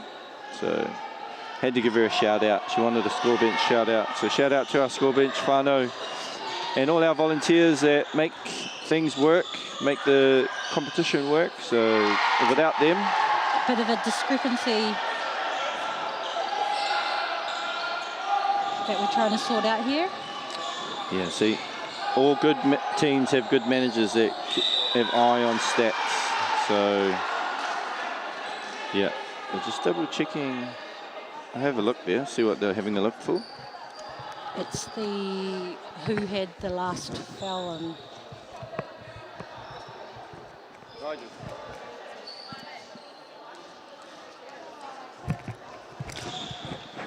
yeah, you're definitely right there. They're looking at fouls. So I think they're just looking at the player there. So whānau, obviously this is game one, semi-final action for the Footlocker U18 Nationals here in Ōtautahi. Looking forward to this one and obviously the next one, the Canterbury. Semi-final Canterbury. Waikato. Canterbury, Waikato. So we're in for a treat, whānau, so stay tuned. If you are a local here in Ōtautahi, come down and support the Canterbury girls. I know the boys had a good backing, you know, got them home in their semi-final. So, you know, if you're a local and you want to support your kapa, your team, please come down, whānau. So we had our foul situation sorted. And Broughton with the miss, but Jennings Hohamaha with the rebound as we see number 6. Oh, and she's called for a charge. Wairea Tamai with the charge. It's a great wall up there. She just kind of knew, look, got in position early. Yeah, just took the shoulder. She looked like she was grimacing a little bit, but as we know, those Broughton twins are tough cookies, so they'll survive. And Rotorua staying in their zone. Great play off 2 feet there. Finds Teke in the corner for the kuruwhiwhi toru, and bang! Nice. You cannot leave her open. Jayla Teke is a sharpshooter, whānau. As we see pressure, Kyle's doing a good job at handling the pressure and is drawing a lot of hutter, is getting into the paint. So Kyle has done a great job, as we see. Little left to right crossover, gets in the paint, plays through the contact. Now every time we see Rotorua go to the basket and draw that foul, they're going to be shooting too. Yeah. To try and close that gap. Yeah, and as we see there, Kyle makes her first Kurutou Tuku whānau. And her second closes the gap to 7 with 58 seconds to go in the first quarter action. As we see a substitution, Murray out and Riley checks back in. Teki there at the top looking, swings it to Riley. Oh, great cut. Oh, great find. A little tough there. Just a bit too late coming over to slide in through the defence. Gets called for that foul right underneath the basket. Yeah. She could see that player coming through, just a little bit slow there. It's just a step behind. I don't think she needs to be that far over when the ball is on the 45. She should already, kind of be there. So it's a coach talk, right, Pina? Yeah, but Tauranga, smart play there with a cut straight from the top. Yeah. Tiki makes her first Kurutou Tuku, and she now moves to 4 points after she misses the second. Kyle up the right wing, up to Jennings. Homaha with the jump stop. Great find. Oh, just a little bit off there, but number 7, Tote Collier with the offensive two-dopper and the finish. Rotorua finding all the gaps there, all over those big players there for Tauranga. Yeah, Tauranga just need to, shore up their penetration on defense. Rotorua kind of getting in there whenever they want to. So Gillard here, good hands. Broughton with the jumper, miss. Riley with the offensive two-dopper though, as she finds Broughton for Kuruwhiwhi Toru. That's off. Riley again almost in there. But Jennings, Homaha collects the defensive two-dopper, and that will end our first quarter. Very free-flowing game there at the start, but then in the back end of that, a lot of hudder being called. Free throws. Rotorua, like we've talked about, Rotorua seeing that Tauranga's in the penalty, so they're trying to go hard to the basket, taking it to them and hoping for the foul call, which they are getting. Yeah. Tauranga just kind of going about their business on the offensive end. I think they need to shore up their defense. Too much penetration for the likes of Carly Kyle. She's just getting in the paint. Jennings, Homaha as well. So even though they're not finishing, they are creating opportunities for Rotorua, and they've got to the Kurutou Tuku a few times, but they need to finish, 3 of 9 from the foul line. But looking at the stats here, I think the telling one is Tauranga 4 for 10 from 3, 40%. They aren't getting to the line very much, but they are making their free throws when they do get to the line. Not a lot of two-point shots though. That zone is putting them off a little bit in that quarter there. So Sue Penny with that zone with the Rotorua defensive team has been effective in that last bit of that quarter. Let's see if Tauranga can come out and utilise their bigs and find their bigs a bit more. Or Let's crash the boards. Turnovers wise, Tauranga with 2 turnovers, Rotorua with 7. So a few of their points have come off turnovers. Tauranga has created opportunities of their defense. So here we go again. Shamar Broughton to Riley. Oh, we had a shot clock issue, wasn't turned on. So we're going to go, we're going to take 3 seconds off there. Just to match it, so. Good pick up there from referees. Yeah, it's pretty hard to miss. Big red numbers on the wall. Shamar to Karras. Broughton, Tiki in the post. Gillard to Broughton. Broughton for the Kuruwhiwhi Toru. A little bit of an air ball there. I know it's cold in this gym, so the doors shouldn't be open. Well, no, they're not in the gym, and outside, so yeah. A lot of complaints by a lot of whānau that don't normally live here, how cold Christchurch is. Yes, the Christchurch weather can be up and down as we see that nice stretch to the basket. Finishes with the 2, straight down the middle again. Jennings, Haumaha with the right-hand finish is Broughton with a miss, and Rotorua looking to push, looking to close the gap to either 1 or 2. There's Jennings, Hohama. She has great footwork down there, just isn't able to finish. Like, I think she just needs to move it on there, but you know, she is the one out there. We're sitting in the booth, and here we go. Tiki for the Kuru Whiwhitoru, and that's off as Hingston with a big defensive tūrapa, as we see Tamai with the ball. Little X cut there, back to Tamai. Great playing off 2. Great defense too. He's brought in on the push. So Karis had Tiki in the corner, but draws the hudder. 2 hands on. Little pusher she had. Went to the basket. But you still had 3 Rotorua players down there. Yep. Here's Jennings, Haumaha with the 2-hand push on Broughton. Broughton to Broughton. Great drive off the catch. I like the way she ran onto that. Tiki with the miss. Shamar with the offensive tūrapa, but turnover from her sister, which leads to a Kyle transition. Jennings, Hohama with the and 1 finish in the fast break to get within 2. Great transition, Pina, there. Very good transition play, straight down the middle, stretch out, almost the same play as what she did last time coming down. You know she's going to the basket. She's looking Rotorua to close that gap. Yeah, as we see a sub there, Hillen for Gillard for Tauranga. As Jennings, Haumaha finishes the 3-point play with her Kuru Tautuku, and it's a 1-point game, Pina, 21-20. There's Tiki on the left wing, dribbles into the middle, reverse, back to Riley as she goes through her legs. Handoff, Broughton, a lot of stationary, little handoff going nowhere. Broughton tries to force the issue.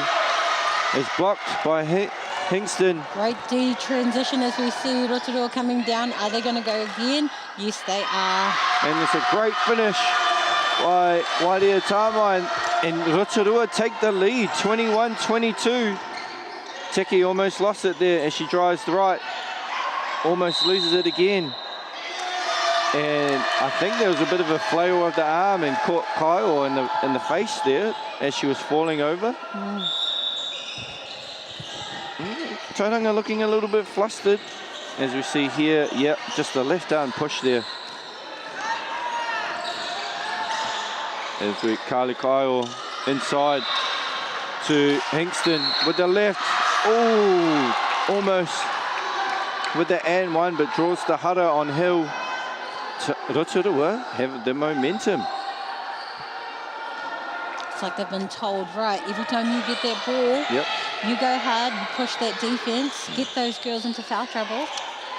Always a good way to beat the pressure, to attack the pressure, is Hingston with her first Kuru Tautuku, Kuru Tautuku to extend the lead to 23-21.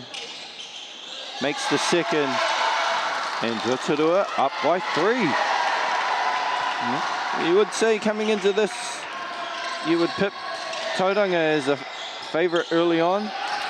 Yeah, a little bit of move to pivot foot there. And nothing going their way at the moment for Tauranga as the girls, Rotorua, really try to sell everything and working hard to try and get the referees on their side. Yeah, as Tamai, great finish with the right hand. And as the crowd are going wild here. Yeah, the Rotorua boys celebrating their girls as they take a 5-point lead. As Karis Broughton almost got into trouble. Turnover. Great steal, great anticipation there from Tuotia Collier as Rotorua look to extend their lead. Jennings, Haumaha, kicks it back Kyle at the top, gets an on-ball screen, looking to drive right, spins back.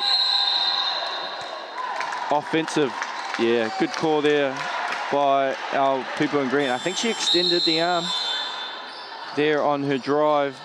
As we, yeah, Yep, just a little bit of an extension there. Yeah, great call by our men in grey. Is no timeout. As Sue is just giving Kyle some words of encouragement. She's been very good for Rotorua.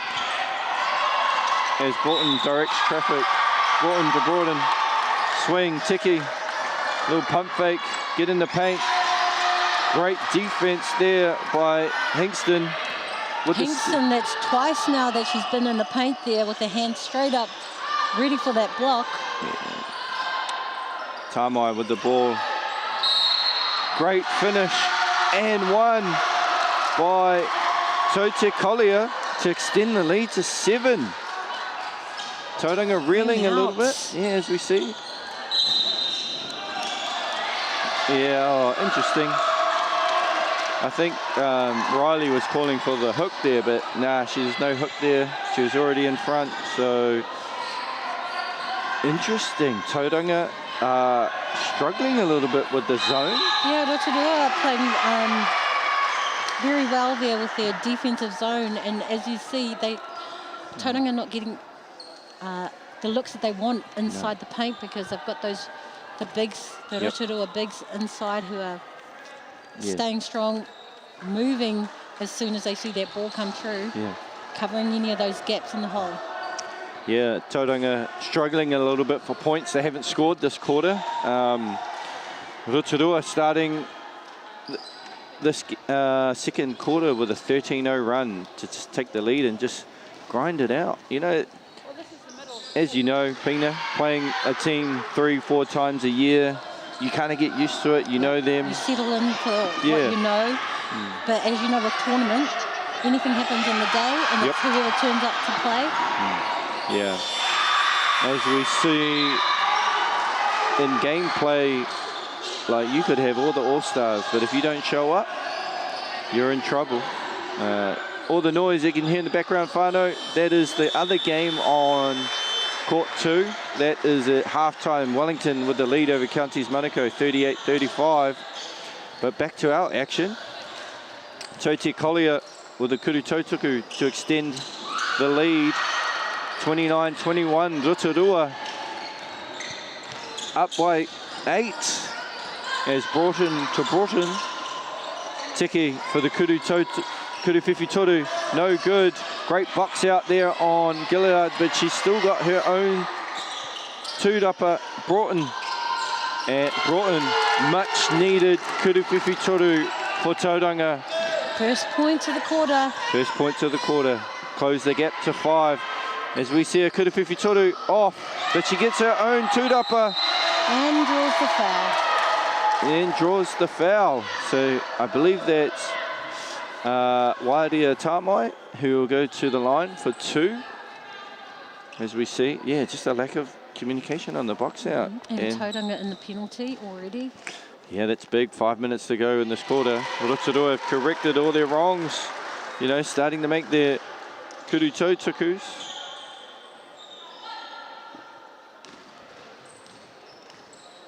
So here we go. Tamai makes both. 31-24. Broughton just hit a Kuru Whiwhi Toru. I'm sure Tauranga will look for her again as her sister now has it top down on the post. Low block for Gillard. 1-2. Tiki in the corner. No good. Great box out once again. Carly Kyle. Yeah, just a bit of a scramble. I believe that's going to be on Hill. Yeah, just over the top there. Makes it a little bit harder. And Carly Kyle will stroll down. And that's her 3rd foul. Yeah, they're struggling a little bit there. Tauranga, they are generating good offense. I will give Tauranga that. They're just not making their shots. You know, and Rotorua feeding off the misses to get in transition. think Rotorua have played some good zone defence there. Yeah. Just upset Tauranga's style of play a bit. Yeah. The penetration, I think Hingston has done a great job at using her length, getting tips on the passing lane. As we see. But like you said earlier, Josh, Tauranga are known for their three-point shooting, so don't count them out. No, count them out. As we see Cowles Broughton and one finishing through contact. She hasn't shot the ball well, but she's done a great job at getting to the hoop in this game. As we see in the replay, yep, I think that was Grace, sorry, with the hack, as she looks to close the gap with a Kuru Tautuku and closes the gap to 5. And here comes their defensive pressure. You know, you just love to see the pressure, right? But you just can't give up. Oh, nice fake and finish. Wadia Tamai, pump fake, freeze the D, jump stop. Broughton tried the jump stop, step through, misses. Rotorua. Transition here. Hingston, Jennings, Mohama. Same step through. Loves her step through. Offensive two-dupper there by Tote Collier, who finishes with the left. Rotorua back up by 9. As we see Shamar Broughton, oh no, sorry, it's Karras again. Tried a little right to left, got into the paint, dump off the hill, but she was fouled by Tote Collier, I believe, or was it number? No, number 8. Yeah, Rosa Hingston, as we see. That's her second foul. Oh no, that might actually be Jennings Homaha there. Oh, refs just said the wrong number, but we're lucky to see replay. Refs can't see that, as we see Shamar Broughton there with a nice right-hand finish on the left-hand side, getting into the paint. Tamai swings it. Grace, Jennings, Homaha with her patnet. Step through, great finish, good footwork. Jennings, Homaha extends the lead, back to 9. Broughton, Kuru Whiwhitoru, no good. Hingston with the defensive two-dupper. Great, got numbers. Rotorua have numbers. Great find, Teote Collier. Tries to find Grace there, but is tipped out of bounds by Gillard. She went hard on Hill, who has 3 fouls. She knew that she wanted to see if she can penetrate to the basket. Yeah. Couldn't quite finish, but nice to see Rotorua attacking strong on transition. Yep. Yeah, they're getting good numbers in trans, which is putting Tauranga in a bit of a bind there, because, you know, 3 of them are chasing the offensive board, chasing the ball, and they're just getting leak outs. Tauranga calling for a timeout, wanting to have enough chat. No, I believe that was Rotorua's timeout. Yeah, Rotorua with their first. I think Coach Sue Penny's looking to draw up a play there for a baseline out of bounds. Hey, good timeout, you know. 3 minutes ago, you've got 2, so you've got to use 1. How do you like to use your timeouts during games, Pina? Depending on what's happening on the court, if I need to rest my players or if I want to stop the momentum of the game, yep. I'll use my timeouts to strategically see what needs to happen. Yeah, like we saw in the last Waikato game, Hutt Valley, you know, Coach Jackson Stubbins and I don't know the Waikato coach Aroha Mai Whānau, but they were playing games with each other in terms of the game within the game that people talk about, right? You know, as coaches, you're like, oh, what am I going to do here? You look down, but what is Bina going to do? Is she going to call a timeout? I look down at my bench. Should I call a timeout? Rotorua, Teote Collier, inbounds, Jennings, Homaha. Oh, Gillard used their length there, almost with the steal. Oh, and that's Aaliyah Hill, her 4th. Yeah, now Coach Cooney has got big decisions, 4 fouls. We haven't even seen halftime yet as well. No, as we see Hingston, who's been very active on the defensive end with the Kuru Tautuku to extend to a double-digit lead now for Rotorua, up 11. As we see, Hill will come out, Murray will come in. And we've subbed in number 12, Davis for Grace, I believe. Always a risky play, keeping your players in with 3 fouls. Yeah, I think Coach Cooney was more trying to match up with the size, right? As Karis Broughton with the kudu whiwhituru off the mark. Another big rebound by Hingston. Good pressure there from Tauranga. Great outlet to Te Collier, finds Jennings. Homaha, who misses the easy floater. I think that's the easiest shot of the game. Broughton finds her sister, squares up, gets in the paint. Good defensive wall there, straight up and down. Great kick out. Tiki with the miss. Jennings. Homaha with the defensive tūrapa. As Te Collier looks to drive left on Tiki. And one! They just cannot contain the drive, Tauranga. They're just getting beat at the rim every time. And Rotorua just punishing Tauranga right now. Yeah. Bit of a body on there on the angle, coming through. Couldn't quite cut off that baseline drive. Yeah. And Te Collier misses her kudu tautuku. Gillard with the rebound as Broughton up the right ring, crosses over to her left. Draws the hara on Hingston. Hingston was looking for a travel there, but no, referee saw it otherwise. Let's go, 1, 2, 3. Hey, could have been a gather step. Gather step, yep. I'm just counting what I see, Bina. Much needed score there for Tauranga Moana. 12-point game.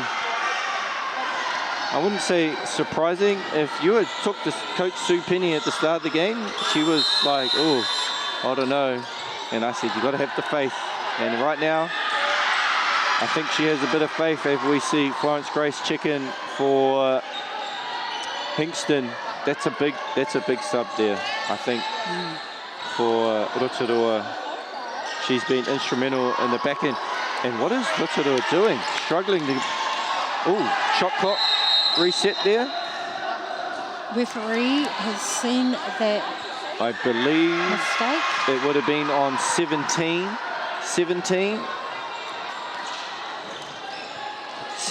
seconds. As Tauranga had a full court man pressure there. Yeah. Our one changes with the one on the court, whānau, so we have 20 on ours. I believe it would have been a lot. No, here we go, 18. Yeah.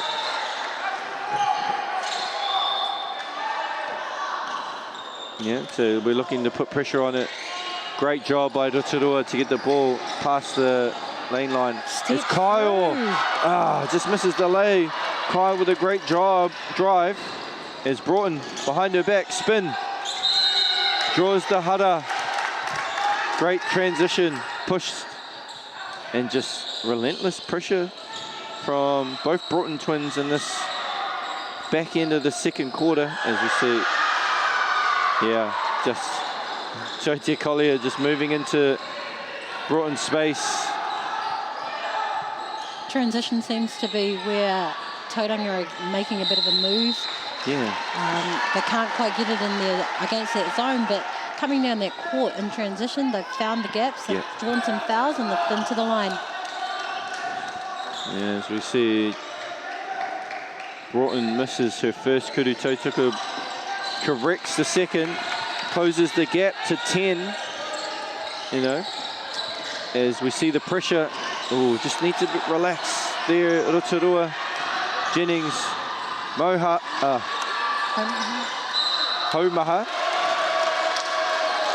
I love her energy that she brings. Yeah, I don't think she's had much of a rest here, but she's going through, stepping through, attacking that rim again. No, so Ngahirata, Jennings, just on the screen there, moved a little bit there. Bit too animated as she was going through. Yeah, that's, as the big, it's also the guard's job to wait, right? Like,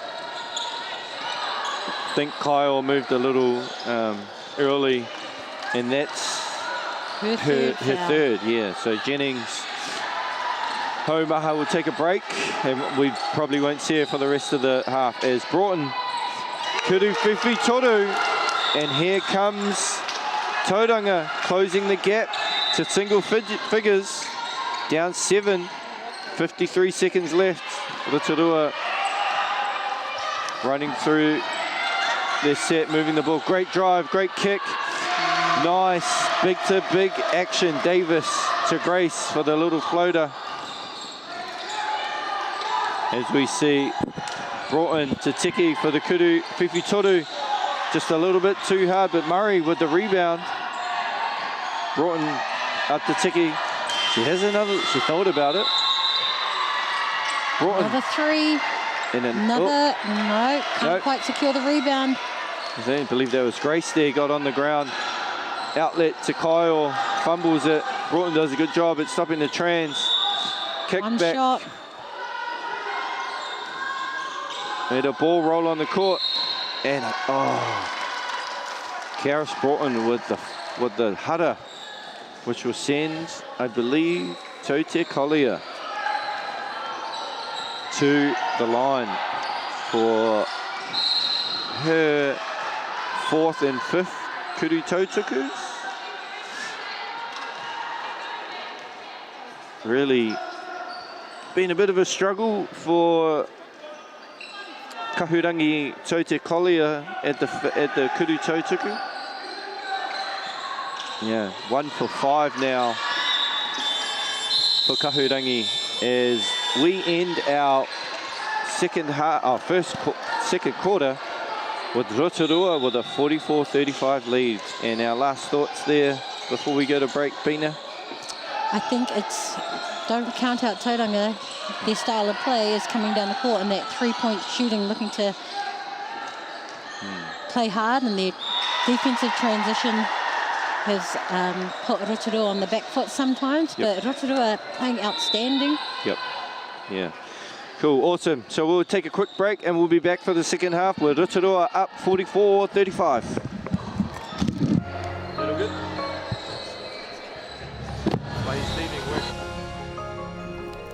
Food is your medicine. If you really want good health, know where your food's coming from. We wanted our children to grow up in the wilderness. The world needs kids like that. Māori have always understood the best way to live on this harsh land.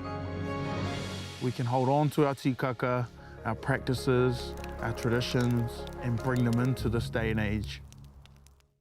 Who is Israel Adesanya?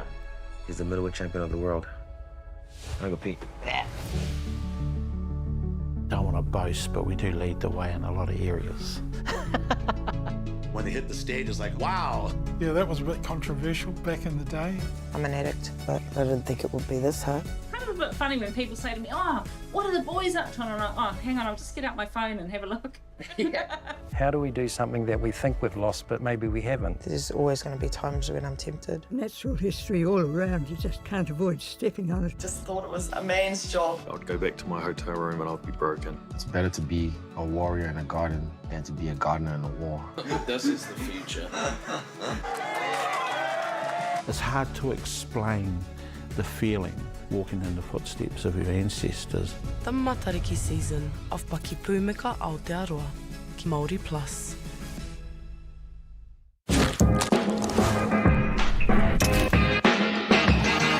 Hi, I'm Andrea from Chemist Warehouse, and we're so excited to be here to launch the initiative Hoops in Schools. We so hope our tamariki enjoy basketball as much as we do. I like what we have! Yeah!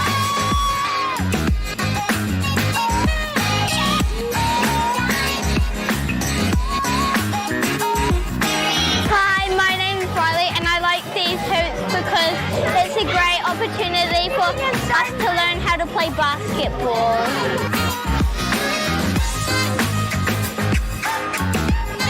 I love these hoops because everyone has fun, and then thank you, Chemist Warehouse, thank you, basketball.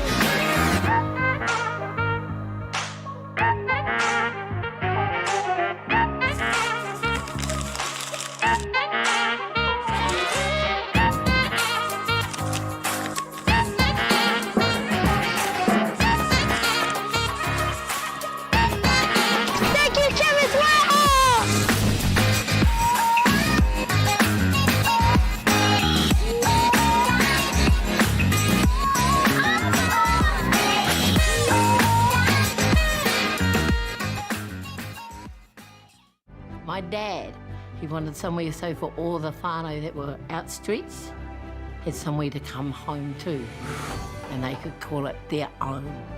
And so hence the journey of Takahanga Marae began.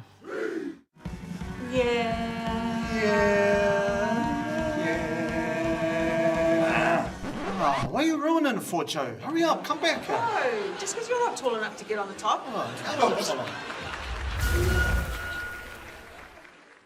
Get the Māori Plus app. Download now on Google Play or the App Store with exclusive viewings and 100% ad-free. Quite like top tier. Watch us anywhere, anytime. Make Māori Plus your mate and stream now.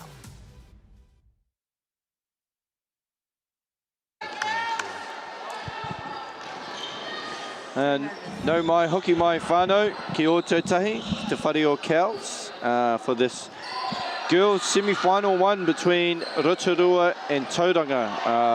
Rotorua with the lead, 44-35. And obviously me and you were looking over the stats. What sticks out to you for Rotorua, Bina? Looking at the stats here, they have only 6 turnovers, 9 turnovers in that whole half, which is a really good, if I'm a coach, I'm happy with 9. Under 10, just hoping it doesn't increase through the game. Yep.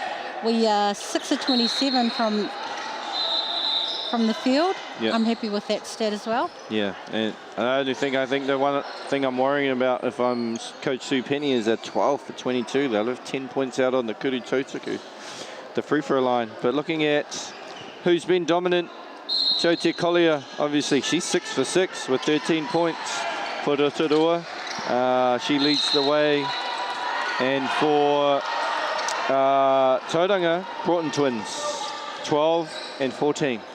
So a lot of scoring there, but as we see, as you talked about turnovers, Rotorua turned the ball over to start the second half. So straight away we see another turnover there by Tauranga, as we see Rotorua push the ball. Tiote Collier, Kyle to Jennings, Homaha. Great footwork, great find, great cut there from Tiote Collier, who finishes with the left. And she is still carrying on, I believe.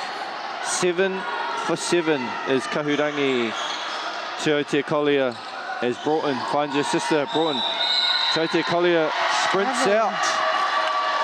Those are effort plays, right? That was a really hard closer, and she saw that defensive coming right at her. Got her foot underneath her, travel there. Yeah.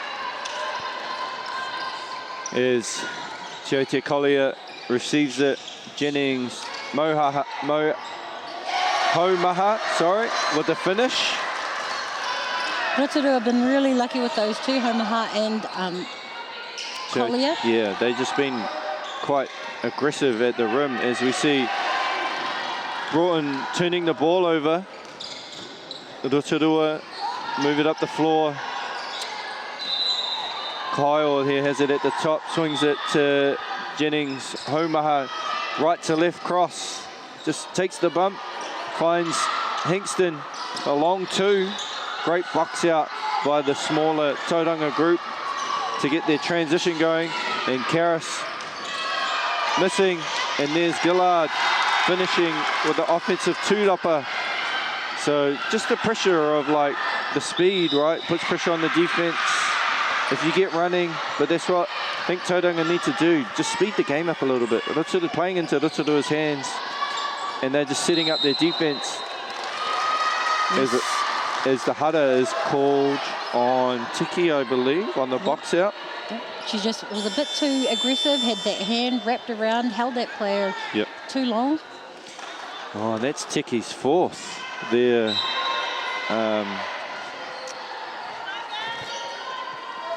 Her 4th foul.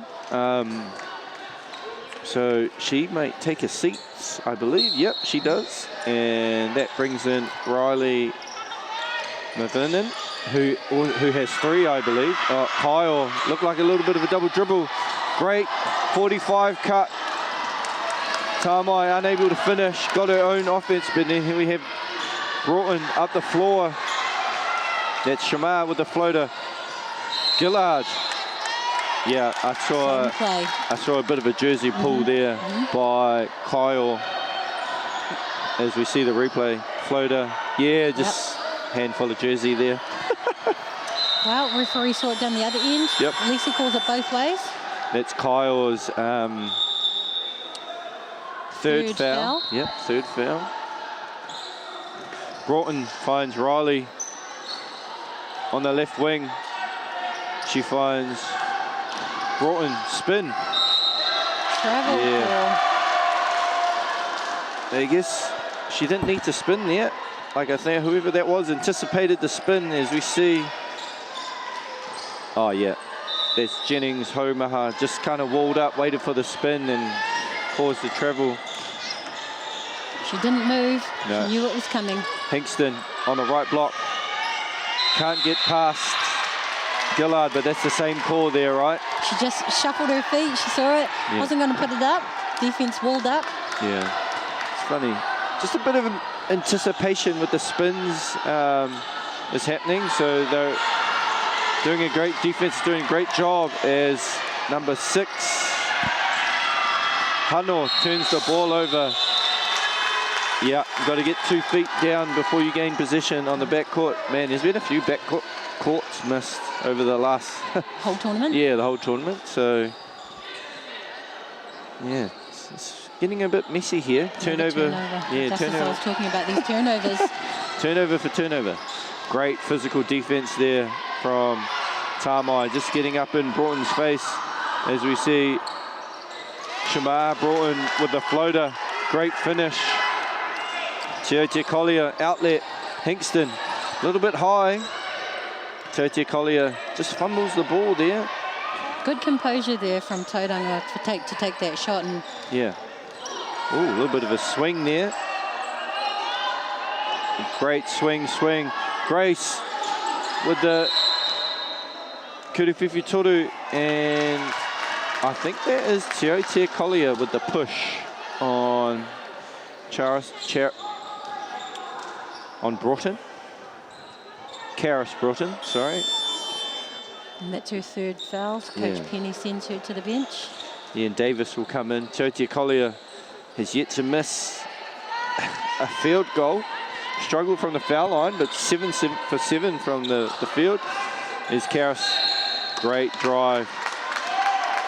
She has done a great job at drawing the hudder in this game. You know, her Kuriwhiwhi Torus haven't dropped, but that's her 6th foul that she's drawn in this game. So she's been super aggressive as sister to sister. Oh, in and out Gillard with the rebound. A little bit short on the follow, but draws the hudder. If that's on 15, that's her second. Yeah, Florence Grace there. Short amount of time, which sees Rotorua go to 14 fouls. Yeah, I would say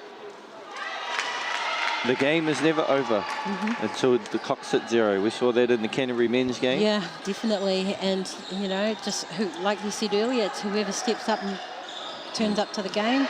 As we see Rotorua miss their box out, Tauranga taking advantage of it. Oh, tough find. Crossbody. Riley. Step back 3, no good. Kuriwhiwhi Toru's no good. Like you said, oh, bit of a mouthguard fall out there, I think, by Hingston. Tamai looking for Grace. Oh, just threw it over her head. Davis was flashing. Great kick out. It was Riley. Sets her feet. A little bit tough. Gillard is there again. Gillard has been in the right place. Oh, Broughton, Shamar, Kuriwhiwhi Toru. No good. Get Grace with the rebound. Oh, Broughton almost steals it again. Yeah, risky pass, cross-court back pass. Tamai, Jennings, Homaha, inside, Hingston. Oh, came down hard on the player. Didn't quite get there fast enough for that wall up. Yeah, Coach Cooney is just telling Izzy Gillard she doesn't need to jump. Yeah, just use it, wall up. But that's only 2 fouls on her. Yep. Hinkston's lost her mouthguard, so her teammate Barrack has to go down and get it. 8-point game here to Rotorua. Yeah. Oh, straight back in mouthguard. It's dedication to the game right Dedication is, yeah. And she splits her Kuru Tautuku to extend the lead to 9. As we have Riley Broughton to Broughton, sister to sister. She's got to move the ball. Gillard at the high post. Broughton, Kuru Whiwhitoru. Great contest there by number 9. As we see Karis Broughton tried the circus behind the head, but somehow gets a steal, draws the Hara. Yep, she just hustled on that play there, stayed there, jammed, saw that ball. As we see the replay. Davis there trying to get that ball out of her hand to a guard as quick as she can. Yeah. Didn't work out for her that time. And quietly, Rotorua, well, Tauranga are in the bonus now, so every time Rotorua foul, they're shooting free throws. And I think it was a smart time out there from Coach Penny just to settle the troops. Yeah. So what do we think of this first little 5 minutes of the third quarter beat? It's interesting because Cooney has like 2 of her starters on 4 fouls, so she's had to sit them, whereas Coach Penny's got a couple of her players on 3 fouls. She's biding her time when she's going to bring out her girls again onto that court, but Rotorua are doing a great job of maintaining their lead. Yeah. Heavy minute rotation for a lot of the starters for Rotorua. I think 3 of their starters are over 22 minutes in the game, and I think for same thing with Rotorua too, but they've been hampered by foul trouble. So as you see, pretty much all the starters for Tauranga City are in double figures in minutes, with Riley with 15. So Tauranga still playing with a bit of composure though, not looking like they're under too much pressure there. Yep.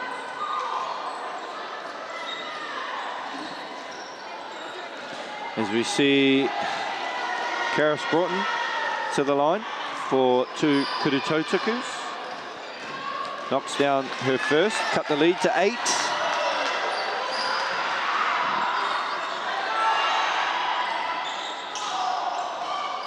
Rotorua, every position now, they just have to... Yeah, weather the storm.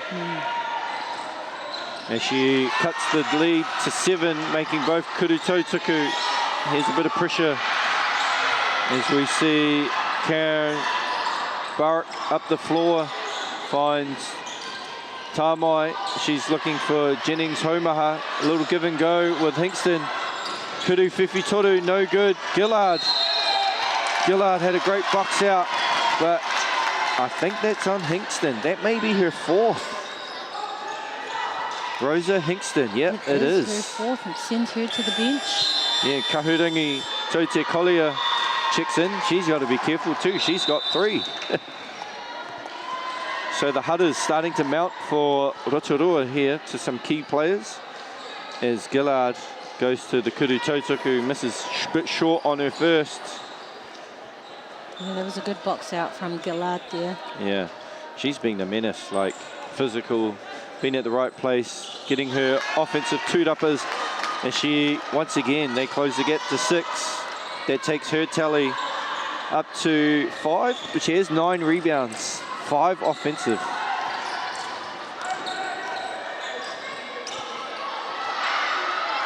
As we have a bit of a, slip. Yeah. Just slipped on the floor there. Would say on the decal, but no. As we see Kyle checks back in. Carly Kyle, who's been very instrumental in helping Rotorua with their lead. Tote Collier was wide open on that baseline. I couldn't quite find her there. Yeah, she's been very good. Shamar with a nice in and out, tough lefty finish. Could have been a foul there, but managed to get that ball in. Tauranga close the gap to 4 now. Rotorua, Tiote Collier, Kuruwhiwhi Toru, no, good. Gillard with her 10th rebound, and Broughton looks to push. Tauranga, this is the way they like to play. Shamar, step through, can't finish. Defense though, from Jennings Homaha. Yeah, Tiote Collier on her favoured left, and one. Just restore a little bit of the the chaos, I guess. She's been very good going to and attacking that basket. Especially on her left hand. You know, for a right-handed player, she is very good at finishing on her left, as Hano with her first hara. And Tiote Collier. 3-point play for Tiote Collier. Kahurangi, Tiote Collier really wanting to play in tomorrow's grand final. She is putting her Rotorua whānau on the back. Riley Broughton back to her sister. Karis, no good on the Kuruwhiwhi Toru. And if you know Tauranga, they are going to keep shooting the ball. And that zone there has been instrumental in slowing up Tauranga's style of play. Kyle with the turnover, and Karis Broughton draws another hara. Number 9. This is her 9th foul on her, so she's drawn 9.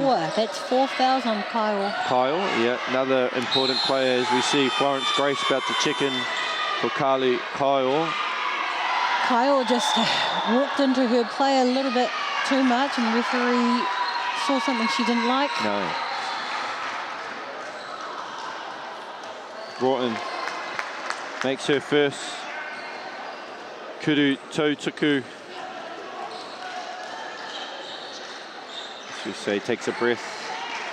Hākirunga with the Hākiraro ki waho. Bit of pressure here. Yep. Oh, Broughton near steal. There's Grace. Oh, just a little bit too hard on the pass there. Broughton has a quick look. Had Riley streaking down the other side, but finishes with the left. And we have a 3-point game. 2:55 to go. 52-49. Rotorua holding on. Grace with the miss. Oh, Tiote Collier, that's number 4. Well, it's going to be whichever team can weather this storm of fouls and starters and foul trouble. Yeah, she didn't really need to do that. I think the bump by Riley kind of gave her like a, oh, I need to get her back. But that is key. So Tiote Collier goes to the bench. Davis, Kyla Davis checks in. Is Riley with her Kuru Tautuku to the left there. That's her first miss from the Kuru Tautuku. Yeah, these are massive. Close the gap. Shamar, big offensive two-upper, can't make the putback. Jennings Homaha has been outstanding underneath that basket, just being solid, getting those rebounds, looking to attack. You see Tauranga, no, I thought they were in a zone, but it's like in a drop coverage, forcing Rotorua as Broughton to Broughton. Nice in the fast break. Transition play, Tauranga, that's where they look dangerous. Yeah, here we go, bit of pressure. Release there. Hano just a bit slow, but a bit short there from Boruk. As Riley starts to push the ball down the left wing. Now she's in middle. Great cut, Karis Broughton. Great find to her sister, got into the teeth. Bang! Kuruwhiwhi Toru from Shamar Broughton. Broughton to Broughton. Just like that, Tauranga takes the lead with their 3-point players. We still see that pressure there. Yeah, Tauranga have really stepped it up on the defensive end, holding Rotorua to 8 points in this quarter with 1:48 to go, and they found their rhythm from their defense, I believe. And the turnovers are mounting for Rotorua. Yeah, I believe you said they had 9 at half-time, right, which is great. Yep. They got 8 in this quarter as Jennings Haumaha draws the hara on number 6, Hanoa. Hanoa, I believe that's her second. Yeah, as we see there, just a bit of a push. Rotorua really need to start making their kuru tautukus, yeah. Here you go. There we go. For you, Josh. Yeah. I'm a big free throw person. So Jennings Haumaha makes her first and second to tie the game at 54. We're in for a treat in the last minute 30. Oh, beautiful transition, move. They're just dangerous in transition, Tauranga. Yeah, right to left cross, finishing with the left. We've got a bit of spark here from Tauranga, looking to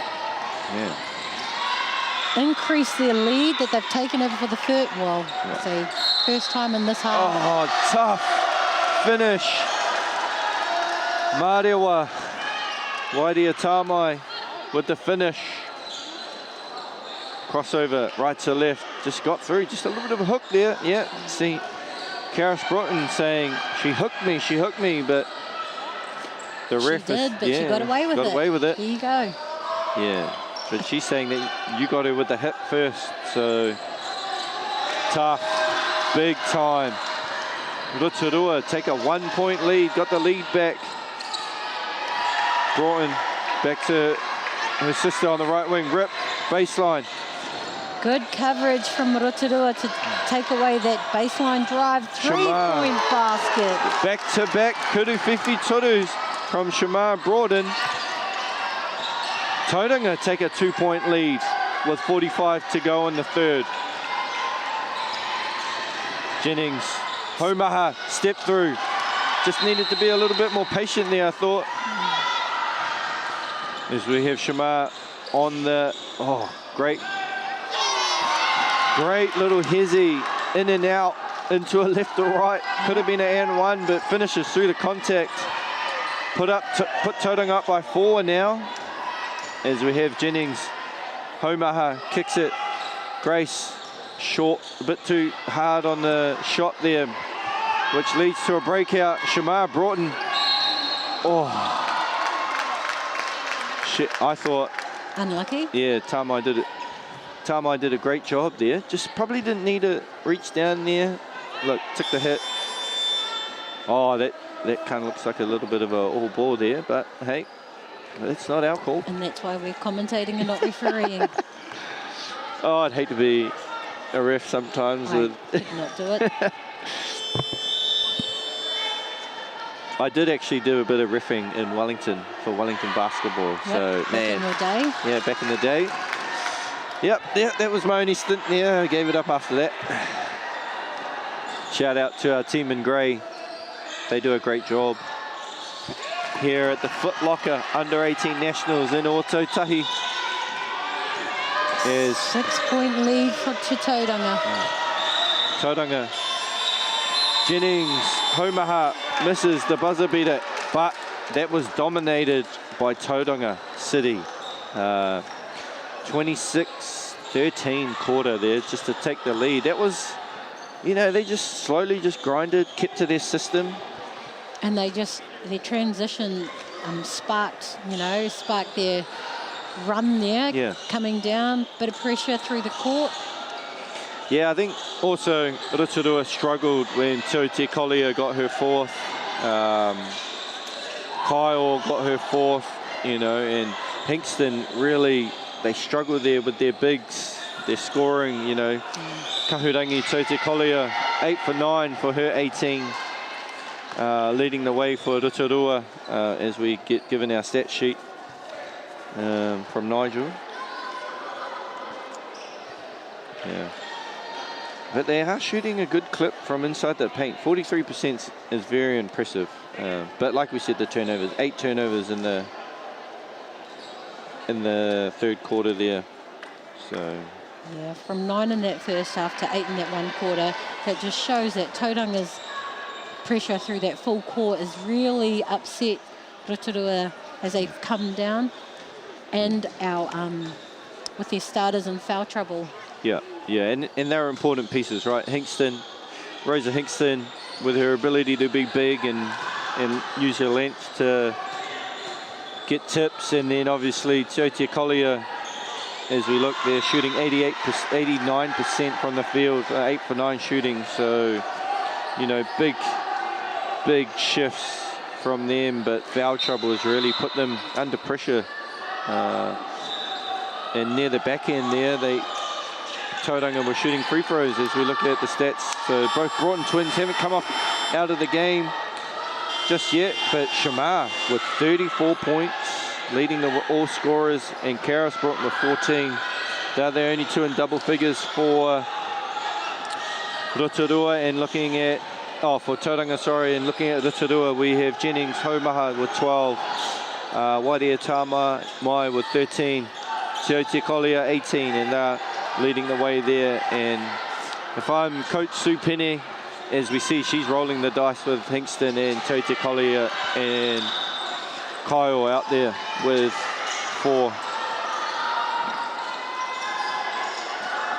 Back into their zone. Yep. With their bigs down below. Yeah, Broughton kind of figures out that Kyle's got 4 and she can't afford to foul, so she just kind of lets her go. Can't stop playing. Oh, Tiotia Collier almost got in trouble there. Kyle is getting a bit out of sorts with the pressure. Release pass. Hingston looking to back down. Gillard, nice little fake right back to her left, finishing over Gillard. And just look at the speed that Broughton is as she finds her sister. Same thing, nice. Little right to left, step through, finishing. That takes her tally to 36 points for the game. The Broughton sisters are looking to penetrate and drive off that closeout from Rotorua. Yeah. Jennings, Good D Haumaha. there. Great cut, Kyle. Probably should have taken that little floater, as we said. She had nowhere to go, she saw. Coach Cooney dropped her drink bottle by looks on the court there, kind of put her off. Hey, you're part of the game, coaching, part of the game. As Broughton finds Gillard, just misses the floater, knocks it out of bounds. Rotorua have kind of hit a rough patch here in the second half.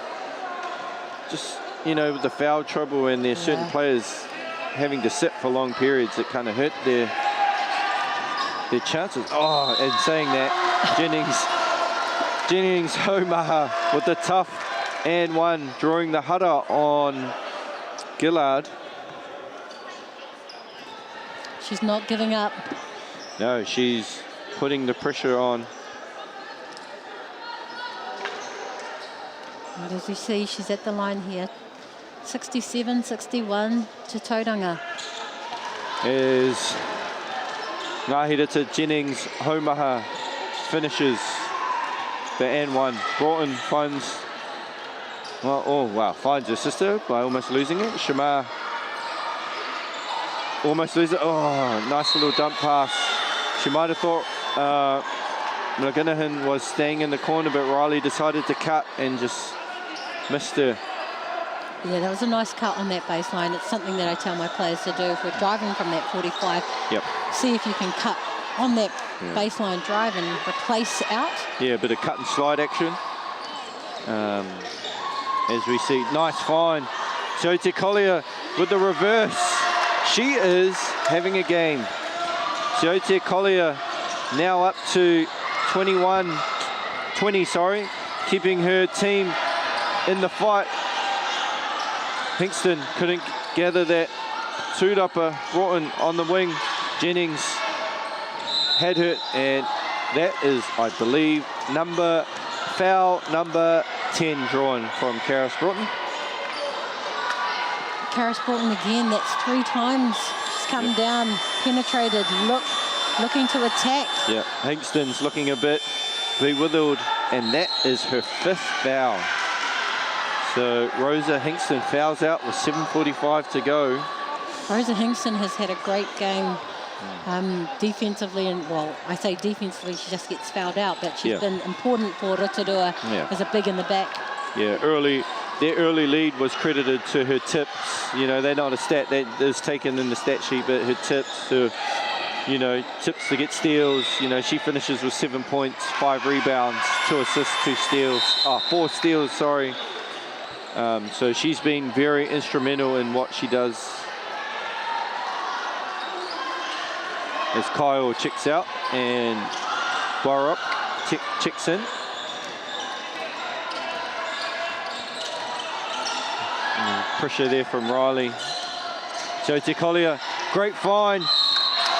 Great find to Jennings, Homaha for the and one. That baseline cut we just talked about, that Tauranga looked to try and do. Rotorua came, completed that play. Yeah, those two have been very good, and I've been very impressed with Ngahi Rata, Jennings, Homaha, and Kahurangi Te Collier. They are, you know, if they are to win, those two need to be staying in the game. Yeah, like 69, 66, 7:35 to go. You know, those two are key for this Rotorua squad, and as we see Coach Cooney giving Gillard a bit of instruction there about what's happening.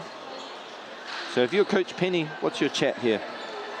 I like how you always want me to coach the Rotorua team. If I'm Coach Penny, I'm trying to get my girls to make sure that they're cutting down that drive from those Broughton girls who like to penetrate through there and slide across in those gaps for that zone that they're putting that pressure on for my guards.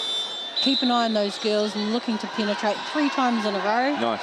And let's get that box out, girls, and let's attack, because they've done a really good job of coming down that court, not giving up. And then Coach Cooney. Yeah, for Coach Tauranga. Cooney, I feel like the Tauranga team have played composed this whole time. Regardless of what that score's been, they've been composed, they've been coming down, they've been sticking to what they want to do. The Twins have been attacking the rim hard, trying to find their players.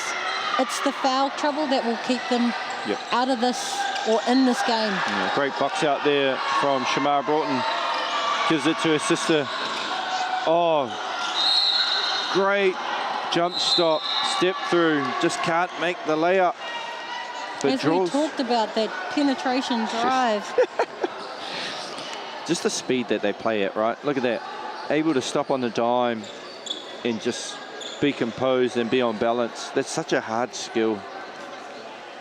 In transition as well. Yeah. As Karis Broughton makes her first Kuruto Tuku.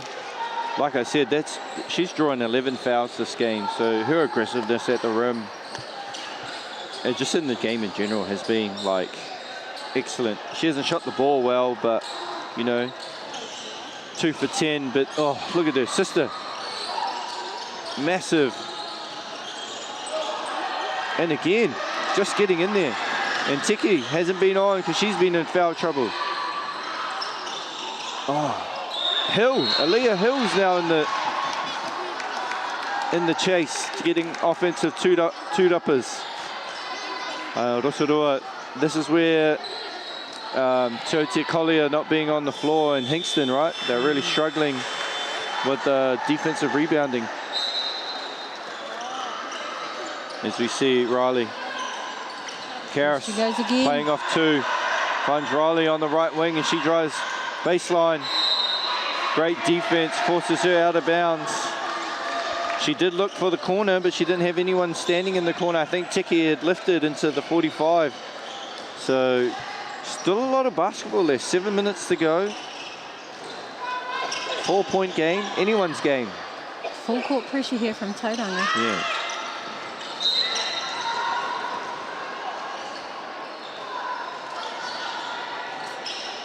As they still have 24 seconds to get that ball down in their half of the court. As we see, who's that?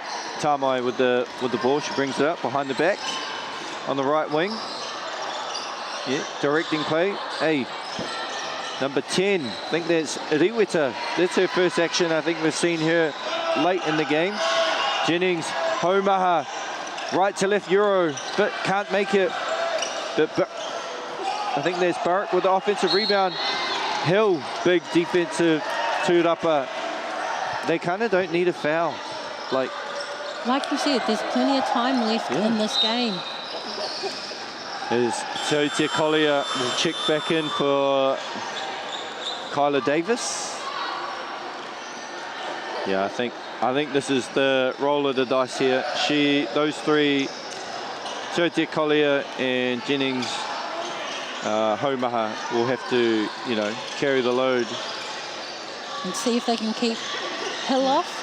Broughton finds Tiki in the corner. Oh. Great find from Tiki to Hill. Got Jennings, Homaha to jump in the lane. This little dump pass to Hill and turnover. Broughton to Broughton. Yeah, a little bit of a travel there. Kind of try to go through the physical part there as we see Kyle about to check in. Barok did a good job of sliding over to stop that easy bucket. Bit of a shoelace tie going on here. Rotorua just need to have a bit of composure and get that ball up the court. Yeah. Handle this pressure as it comes through, just like that. Yeah. Kyle down the left wing. Hand off, Te Collier getting onto her left hand. Finishes. She is dangerous going left, Whānau. So for all you lefties out there, well, no, she's actually not left-handed. She's right-handed. Oh, Riley almost taking out our camera down there on the baseline. Does they call a foul on Tauranga? I think so. We're going to have to get that camera on the baseline fixed because it's been moved. I believe that's 5 fouls they have said. Is it? Oh, it is too. On Riley? No, that should be her third. That's her third. Sorry, fourth. Fourth foul there. Fourth foul, yep. Fourth foul on Riley. You were right, as the bench are holding up the number 4. Yeah, we're lucky we got the stats in front of us. Collier, Kyle on the left wing. She picked up her dribble there. Collier, no one's guarding her, so she's penetrate, kick. Back to Kyle. Gillard sitting in that zone there. Yep. Just tried a little bit. I think that's a tough pass there into the paint. You know, you got Gillard standing there.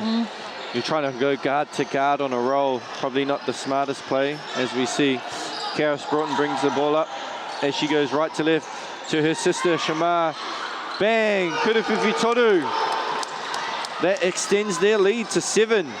And also, she's got 39 points. We've got a 40 watch, Pete, on the score as Jennings, Homaha short on the little floater. Riley to Broughton, Karis, kick out, Tiki, Shamar. Shamar, why not? Why not? Just shoot it again. Good ball movement though from Tauranga, finding the players. Here we go. Oh, great crossover. Floater gets the roll. Shamar Broughton is up to 41 points whānau in a national semi-final. Collier finds Jennings.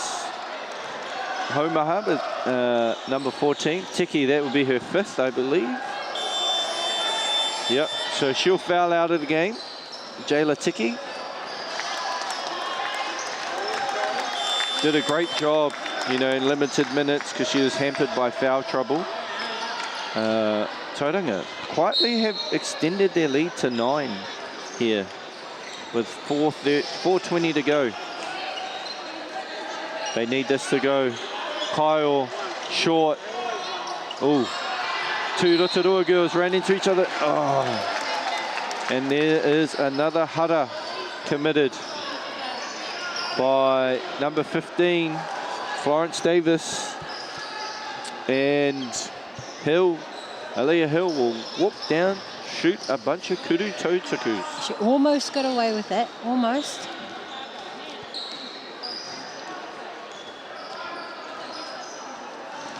Makes her first, extend the lead. I believe this is Tauranga's first double-digit lead of the game. 4 minutes left in the game, 10 points. Can they close the gap? Oh, I think, yeah, they have a chance, but they need to, you know, they need to go through Jennings, Homaha, and Te Aute Collier for the rest of the 4 minutes. So whatever Coach Penny has drawn up to get that, especially Te Aute Collier downhill on her left hand, she has been dynamite. 10 of 11 shooting for 22 points. And what did we say? 40 points for... 41, I believe. Yep, 41 for Shamara Broughton on an impressive 15 to 27 shooting. You know, 10 for 16 and 2s, 5 11 from the 3, 6 to 6 from the foul line. But you know what's most impressive? She has 11 rebounds to go with that 41 points. So the sisters combining for 60 points. Yep. And her sister Karis Broughton, 9 assists. So, you know, she hasn't shot the ball well, but she's been, you know, facilitating. I would say, you know, half of those assists to her sister. They've come down the court, they've looked to penetrate through, they've gone, Tauranga, their zone defense have slowed down Rotorua's attack. Yeah, like, it just, the foul trouble has really hurt Rotorua. You know, Rosa Hingston, you know, look at her plus minus. She didn't have a great stat line, but 13 plus when she's on the floor for Rotorua. So, you know, she's been, this last 4 minutes she's been out of the game has really hurt Rotorua. But hey, they're still in it. 10 points, anything can happen. As we saw the boys' game, I believe Canterbury were down 10 with 4 to go. Yep. As we see a kudu whiwhi toru there by Tamai, no good. Riley coming up with the defensive tūrapa, and I think they may just run a bit of clock here. Tauranga, they're looking, Karis Broughton. Nice little dump off to Gillard with a nice push shot. Extend their lead to 12, 80 to 68. Tauranga just quietly doing the job. Travel, Jennings, Homaha there, just took a little bit too many steps there. Turns the ball over. Maybe if you're Coach Penny, are you thinking of putting a bit of pressure on Tauranga down 12? Yeah, you need the ball. When saying that, you don't really need to if they're turning the ball over like that. As Broughton tried to find Riley on the other wing, but just a little bit too high. Still 12 points in this. Yeah, just need to start pushing Rotorua. I think Tauranga look like they're in a bit of a 1-3-1 zone here. Yeah, clogging the paint. Offensive, Florence Davis there just, I think, moved a little bit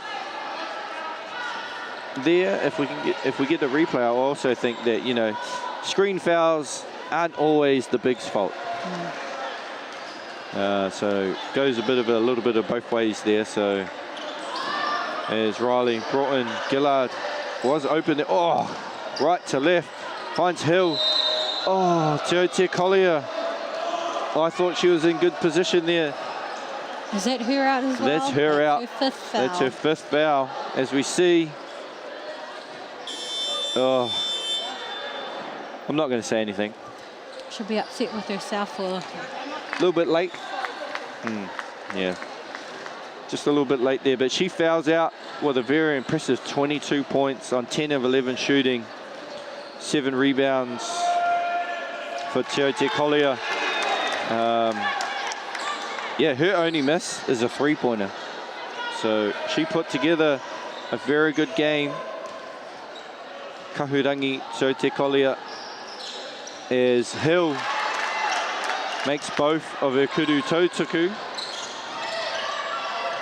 As we see Karis with a bit of pressure on Kyle. Tamai spins, finds Davis on the wing. Broughton almost steal, finds Tamai on the wing. And Hill, that's Hill's fifth foul. That'll be her out of the game as well. Yeah. 2.5 minutes left in the game. Yep. 14 points. Yeah, doable. Doable, of course. Baseline. As we see Whānau, if you're checking in for the Waikato Canterbury game, that follows after this one. Semi-final 2, following our broadcast here of the Tauranga Rotorua game, with Tauranga really grinding this one out there for a while, but now like taking the ascendancy and up by 14, sorry, as Tamai misses the kuru tautuku.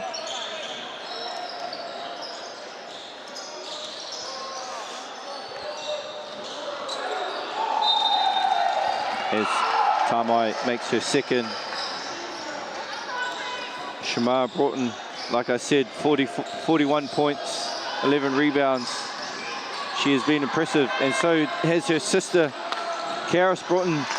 Not too easy down the lane, finishing with the right hand to extend Tauranga's lead to 84-69. Jennings, Homaha with the finish. I think Rotorua have to go through her. She has to touch the ball every time down the floor. As we have a bit of a problem with the shot clock, I believe, didn't start. Broughton, same thing again, but finding those seams, penetrating that zone. Yep. Attacking hard, going to the basket. Oh, and saying that, Karis Broughton now has a double-double, 21 and 10 assists, 5 rebounds.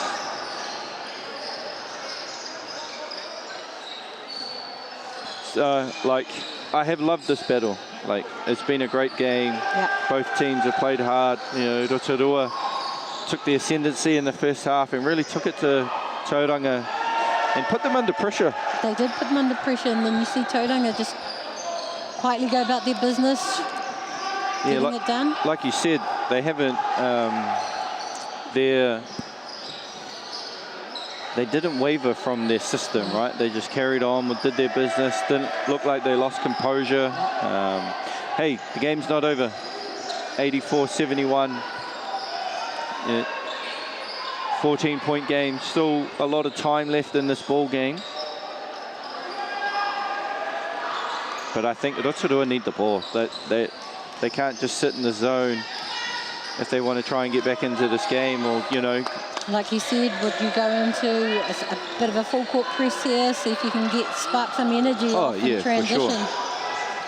There's Shamar Broughton just extending the lead to 15 now. She's up to 43. Is the pressure. Kyle with the right to left, I think she carried it, yeah. Kind of got stuck on her hip there on the drive.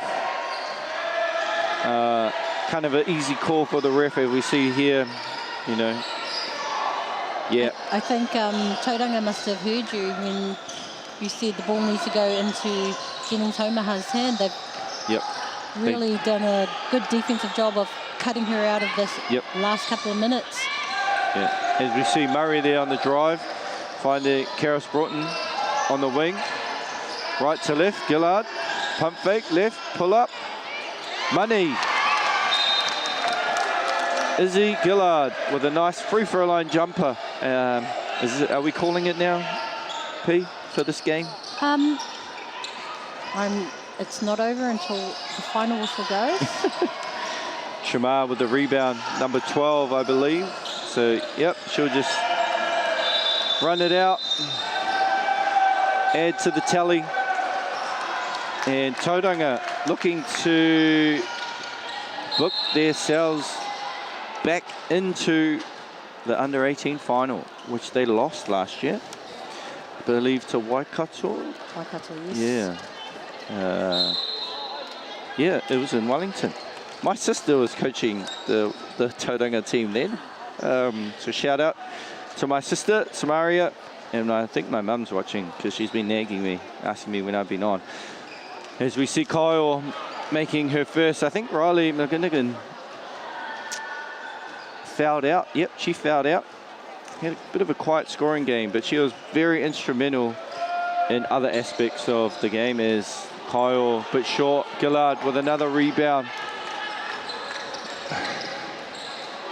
I think we can call it now. I think we can call it now. Yeah, so Tauranga. Yep, they're just playing out the last seconds of the game. Yeah, booking themselves into another age group Wahine final as Cowles Stadium just puts the icing on the cake with the Kuruwhiwhi Toru. You know, like I'm just going to say, the score doesn't reflect how close this game is. Yep, I think Rotorua have played hard all the way through. Yeah, Tamai there with the finish on her own tūrapa. Jennings Homaha having a outstanding game for Rotorua, keeping them in. Nice. Awesome. So Tauranga Moana will book their... As she makes that last three. Will book their place in this year's Footlocker Under-18 final. I'll be right back. I'm just going to go get Coach Cooney for a little bit of an interview, and I'll leave it with Pina to run through the stats. So, as Josh has said earlier, Sharma Brelton is 45 points for the night. 45 points, 12 rebounds, 4 steals. Charis Borton with 21 points, 10 assists, so she also had a double-double for the game there. Both those players combining for 69 points for the game of their 96. But as Joshua said earlier, the scoreline doesn't reflect how hard both teams or how close both this game has been. As Joshua is waiting for Coach Cooney to have a chat, Tauranga will be our first team. And our next game up, if you're watching whānau, our next game up is between Canterbury and Waikato.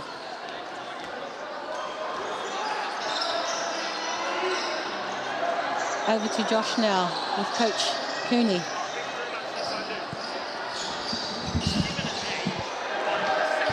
Coach Cooney, tough start. Rotorua came out firing. Always hard when you play a local rival, but the girls were composed. And yeah, what did you think? Yeah, it was pretty tricky. They definitely got us out of the game that we wanted to play.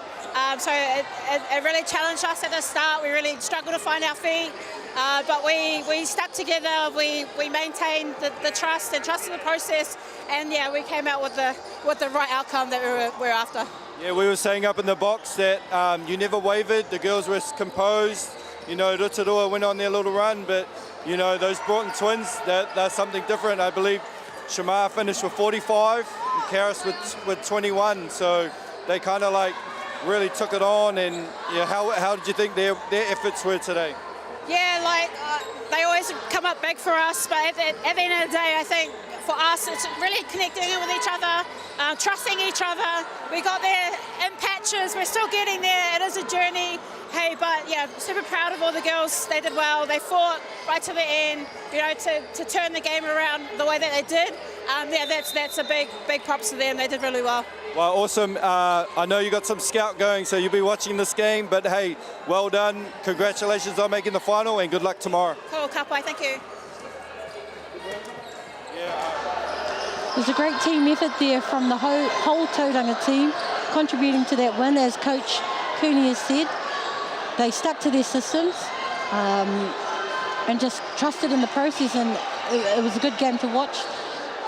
As 7 minutes countdown to our next game. Thank you for joining us tonight. Semi-final 1 over and done. Tauranga our first team in the finals tomorrow.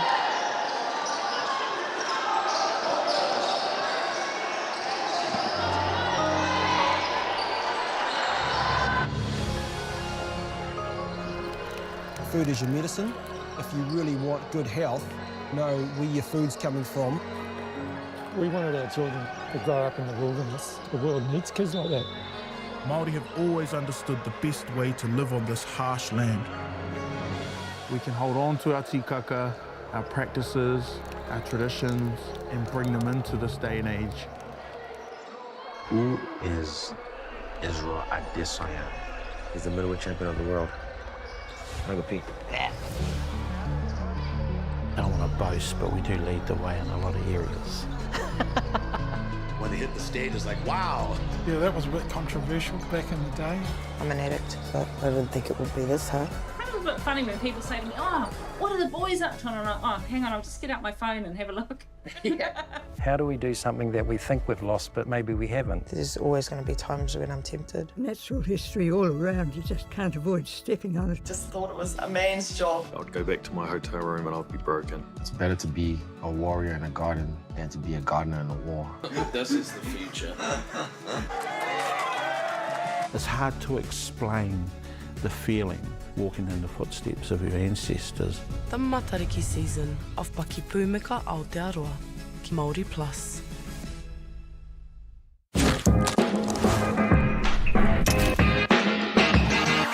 Hi, I'm Andrew from Chemist Warehouse, and we're so excited to be here to launch the initiative Hoops in Schools. We so hope our tamariki enjoy basketball as much as we do. I like my free hat! Yeah!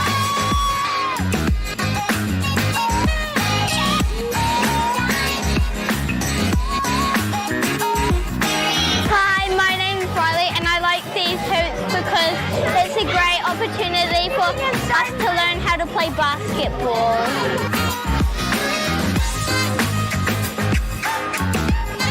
I love these hoops because everyone has fun, and then thank you, Chemist Warehouse, thank you, basketball.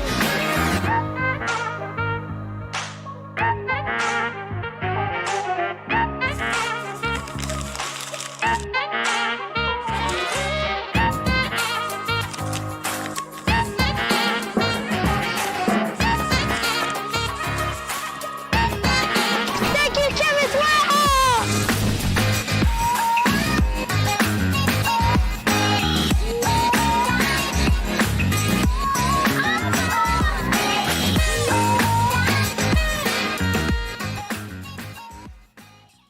My dad, he wanted somewhere so for all the whānau that were out streets, had somewhere to come home to, and they could call it their own.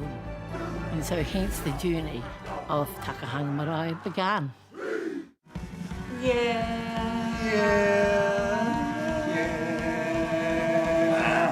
Oh, why are you ruining it for, Joe? Hurry up, come back here. No, just because you're not tall enough to get on the top. Get the Māori Plus app. Download now on Google Play or the App Store with exclusive viewings and 100% ad-free. Quite like top tier. Watch us anywhere, anytime. Make Māori Plus your mate and stream now.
going on over here?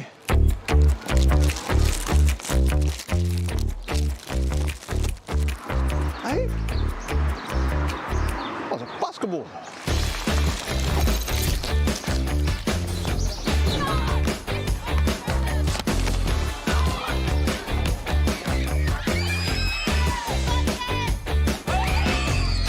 The maunga is smiling down on us here in Taranaki. We're here, Hoops in Schools, Basketball New Zealand. We've bought some hoops and it's great. Taranaki is going to be the next baller capital of Aotearoa. Man, we've got Corey Webster, we've got Brooke Locke, Tall Blacks, Tall Ferns. Let's get it. Let's see these kids, eh?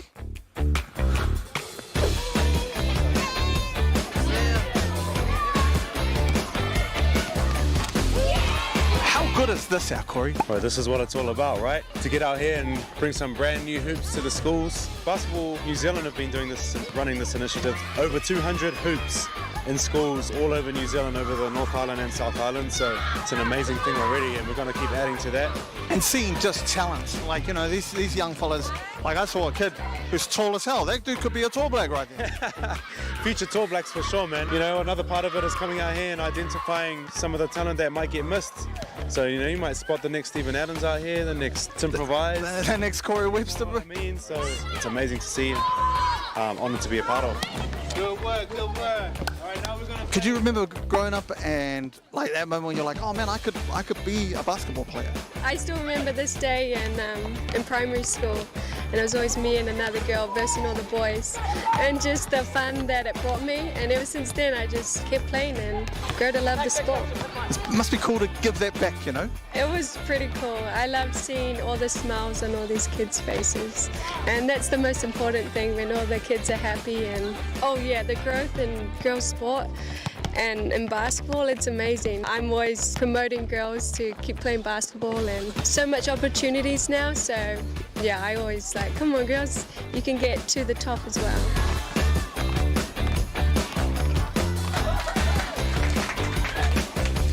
It's really cool, Dan, just to be here and see it happen, you know what I mean? Yeah, that's awesome. And that's what Hoops in Schools is all about, is giving the tamariki and rangatahi a chance to have accessible opportunities to play basketball, and that's what we're seeing here today.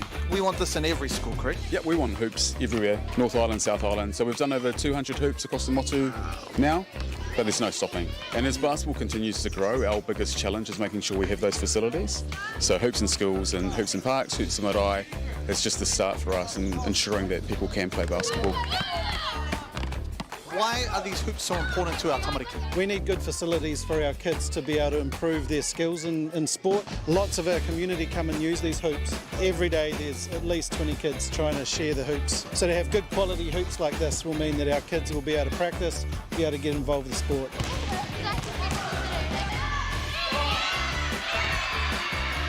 All right, I'm here with the MVP. Camden, how you feeling, bro? Good. What was the most important part of the day today, brother? Learning things with my old friends. Yeah! So my man here said that you could beat Corey Webster. Is this true? Yep. He said you could cross him up. Is that what you said? Yep. Yeah. Oh, he's Corey. Hey. Put some money on it. Put some money. How much money you got right now? None. $9. He said. Who's the best girl player here at the school? Me? Do you agree with this? Yes. Yeah. Why are you so dominant? Why are you so good? She's just number one. Do you think you could beat Brooke? Oh, easily. Easily. Okay, we're about to find out. She has 50 cents on it, she said. Yeah, I actually do. 50 cents? Yeah, I actually do. Yeah, we can go for 50. Yep. I have another 50 cents, so we can go for $1. We're going to go for $1. Yeah. You know what? I feel generous. I'm going to give 50 cents as well. We've got $1.50 for you. Anyone else want to put any? No? What about put some shoes on it? Put some shoes on it. If she beats Brooke, then we can have your shoes. Yeah. These hoops are mean, eh? Yeah. You know what else is mean? What? This guy's mullet. Show the camera your mullet. It's a rat tail. It's a rat tail. It's a rat tail. Mean hoops? Yeah, I really like them. The old ones were new. Yeah, we need new hoops. What was the old ones like? Not that good. Yeah, did someone break them? Oh, they're broken. Look at them over there.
No mai hoki mai whānau ki te Kiemu mutunga o tēnei rā, te rā tuatoru. Welcome to our last game. We're running a little bit late because of obviously semi-finals, but semi-final 2 for the Kōtiro Waikato, defending champs taking on Canterbury A. I'm Josh Thompson, and to my left is my partner in crime, Sam Watkins. How you doing, Sam? Yeah, kia ora, Josh. Thanks for having me on again. Yeah, not doing too bad. Looking forward to this exciting matchup between Waikato and Canterbury. Bit of a dispute, you could say, early on over the uniforms and who was going to wear what colour, but it looks like Corbs has won the uniform battle already, and Canterbury have had to change into the white instead. But hey, we're all ready to go as Waikato are out on the court, just waiting for Canterbury to come out of their huddle. Yeah, so, and here's our team list. So Canterbury A, we have Alyssa Proctor, McGregor, Ava Jones, Brianna Sauna, Eva Jeffries, who is injured and not playing, Hannah Radford, Chrissy McCaskill, Nadia DeTheri, Paige Adams, Rosie Griffin, Ruby Cutbush, and Sarah Buckley, and coached by Adam Morgan. And yeah, experience there, Adam. Yeah, a few natties there for Adam as well. If we look at the Waikato team, we've got Aotea Nordstrom, Vera-Lee Ngawaka, Eliza Hope Ordsbean Kingi, Hayley Forbes, Henny Maioha Wollaston Gable, Keija Miringaorangi, Lily Ashton, Mia Christensen, Regan Gallion, and Taylor Wallace, and coached by another experienced coach, Corbs. Yeah, so, you know, a lot of experience on both sides of the coaching staff, as we see the tip won by Canterbury by Sarah Buckley, as we see Ava Jones downhill, finding Kirsty in the corner. She swings back to DeTheri. DeTheri, good find to Buckley. Buckley opens the scoring for Canterbury. Great ball movement there, Sam. Yeah, Adam will be happy with that. Good early penetration from Nazi to find Sarah underneath the hoop. And then we Great go position. Gailey to Keija. Keija obviously was in the box and won. And we have Wallace there with the miss Kuru Whiwhi Toru, and DeTheri. Yeah, might have just dragged her pivot foot there on the two-step. Yeah, trying to play off 2 there, which was a smart decision, but would like to probably try to see her go up and test that defense early as well. Yeah, we see Regan Galen bringing the ball up out of St. Peter's, Cambridge and Hamilton. Keija off a handoff from Aston, and we have a drive and no finish by Wallace with Proctor. McGregor with a rebound. DeTheri, little hezzy, push off maybe. DeTheri for the Kuru Whiwhi Toru, no good. Keija comes up with the defensive two-dupper. So a little bit of a quick game to start us off in the first minute and a half here, Sam. Yeah, not surprising. 2 teams that historically like to play up and down, a few battles back and forth with Waikato and Canterbury, and it's always a pretty similar type of matchup. Yeah, it's nice find by Aston in the corner there. Gets her own offensive two-dupper with the shot clock running down, and she looks inside to, I believe that is Aotea Nordstrom. Nordstrom, tough finish with the left over Buckley, as Ava Jones comes up the right wing. Keija stealing the ball off McCaskill. Keija, ooh, bit of a flip back. No call. I think I like the no call there, Sam. Yeah, not too sure actually. I thought Nadia might have been a little bit too late there to see a 3 from AJ, but no, good to see the referees swallowing their whistles early. Yeah, as we see a Kuru Whiwhi Toru missed. Oh, and this girl just was a menace in their quarterfinal win against Harbour. Who was that? Regan. Yep. I think it was a Hutter called there. No, tie ball there with the position error going to Waikato. Keija, a little give and go with Nordstrom.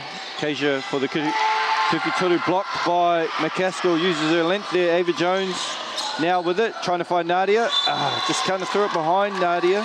Yeah, she needs to back herself there. Ava definitely competent enough on the handle to be able to bring that in transition.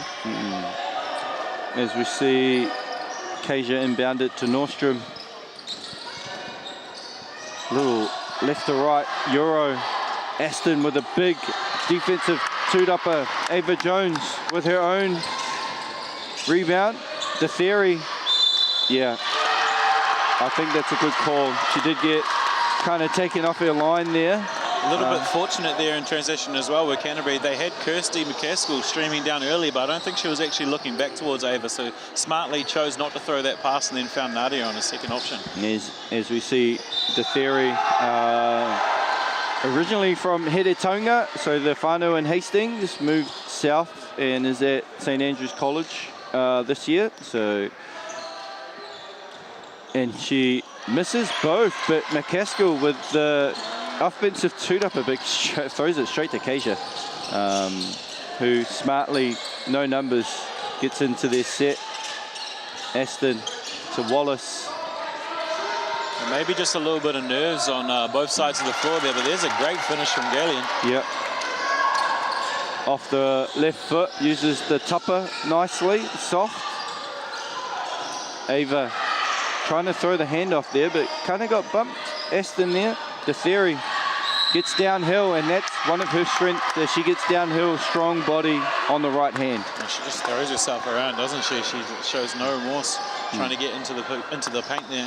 Yeah, as we see the high pick from Buckley to get Nadia downhill. And she has gone 0 for 3 now from the kudu Tautuku.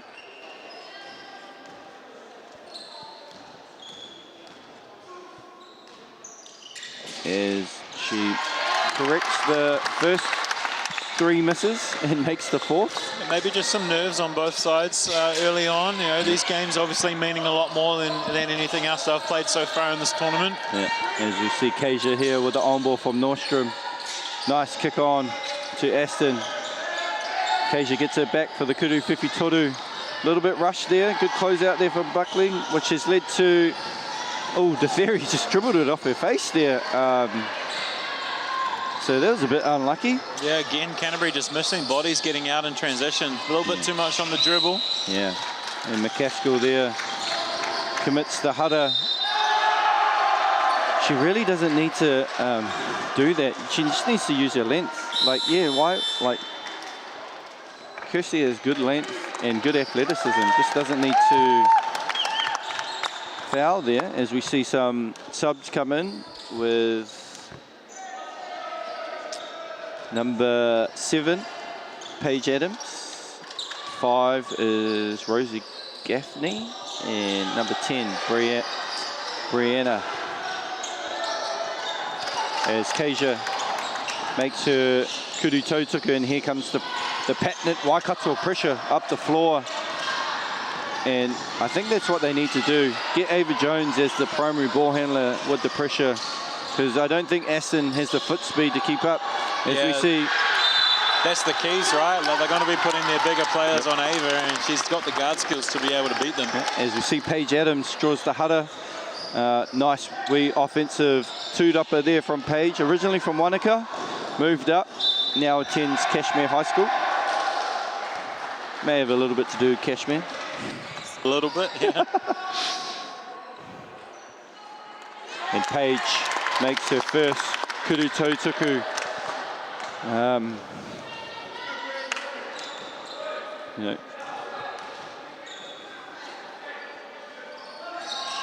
and misses her second, 5-4. Aston, almost Ashton, sorry, Ashton. Correction, whānau, sorry. Ashton.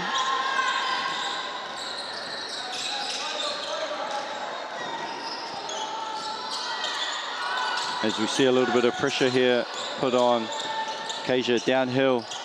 Floater, that I've seen her play over the week, and that is a patented play there by Kasia. Ava Jones now downhill, finds Bree in the corner. Gets stuck there, kick out to Ava Jones, sorry. Ava Jones with the spin. Great defense from Ashton. Ava gets her own two-upper and finishes for 2. Yeah, AJ just doing a great job there at staying with the play, creating an extra opportunity for herself. as Kasia draws the Hudder on Gaff. Is it Gaffney? Let's just say Rosie. Rosie Gaffney. Gaffney. Originally from Otago, I believe. Yeah, daughter of cricketing umpire Chris Gaffney. Oh, yes. Yeah, we did it. Well, there's a lot of connections going on here. Cross-code connections. Cross-code. We talked about Lisa Gare and her ping pong. Table tennis? The table tennis. Yeah. I've seen a bit of that in action as well. Laurie soaked that one up. Yeah, no, was watching their game earlier back at the stadium, and a lot of the players that obviously know her through table tennis were watching the game as well. They were wondering why she was down here. So, as you see, Rosie, nice little fake to get onto her left. Good defense though to force the miss. As we have Kasia on the left wing, screen Nordstrom. I was really impressed with Aotea Nordstrom in their quarterfinal. She kind of kept it over as we have Ruby Cutbush. Oh, Paige Adams just lost the handle there. And, you know, commits the Hudder. Just didn't have her hands ready there as Ruby Cutbush. Nice penetration. And just... maybe the bigs probably want the ball up a little bit higher rather than at the feet, but I actually didn't mind that pass from Ruby. She did a great job just to split those two defenders. As we Waikato, they're liking this Kasia Nordstrom wing on ball. Kasia a little bit short, comes off Canterbury there. So Waikato with the baseline out of bounds. Always like watching baseline out of bounds as a coach. Might want to steal something. As Ashton catches it, handoff. Now Kasia wants the on ball. Shoots a tough Kuru Whiwhitoru. Adams with the rebound. A little behind the back to Cutbush. Pushing the ball now, Canterbury. Oh, Rosie. No one picks the ball up. Misses the lefty. Canterbury are going to start ruining these opportunities if they can't put something in. Yeah, Wallace there, just a little bit out of control. Gets a kick out. Kuru Whiwhitoru short there from Kasia. Ava Jones with the rebound. Kick out. Ruby, Cutbush. Great find. Paige Adams for the Kuru Whiwhitoru. She has that range. Bang! Paige Adams with the Kuru Whiwhitoru. Great ball movement from Canterbury. Ruby is creating a lot of penetration for them and finds the kick out. Great, turns a good shot to a great shot off the extra pass. Kasia there almost with the back door. Oh, nice, almost lost control. Spun, gets the finish over the taller defender. Waikato applying pressure. Here's Ruby again. Ooh. Nice little jump stop. Step through. Draws the Hudder. I think there was Wallace there, got her hand in there. As we see Nordstrom check out and Hene. Yeah, I think if Ruby had that playback, she might have thrown that kick out again to the corner. She's seen another shooter, but she's living at the free-throw line now. So Ruby Cutbush out of Marion College here in Ōtautahi.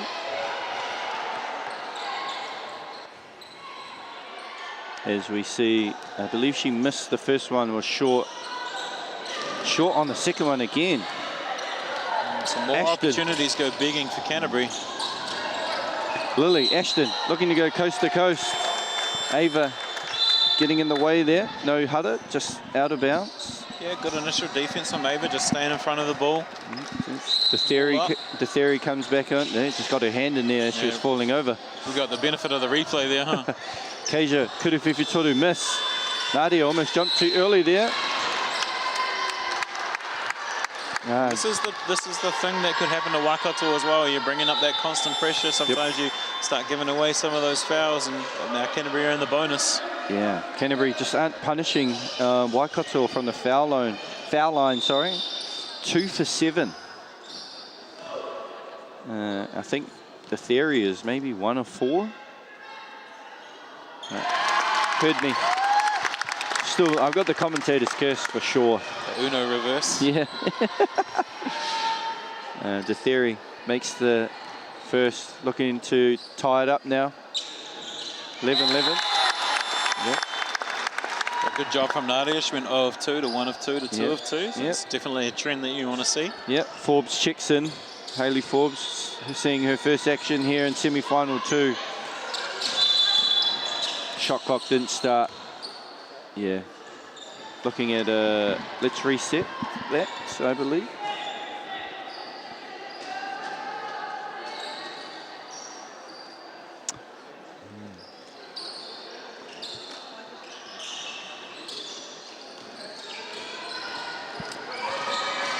Some good pressure from Canterbury just to reverse it. Oh, I'm not sure about that foul call, but if you're going to put your hands in like that, you're putting yourself up to be in those kind of positions, unfortunately. Yeah, that's so right though. That's the Theory's first hutter of the game.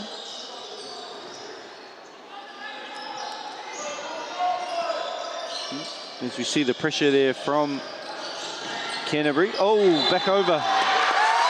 Hene just lost where she was there for a second and gave it back to Wallace, who hadn't had 2 feet over halfway yet. So Ava, the Theory back to Ava Jones, looking to go left.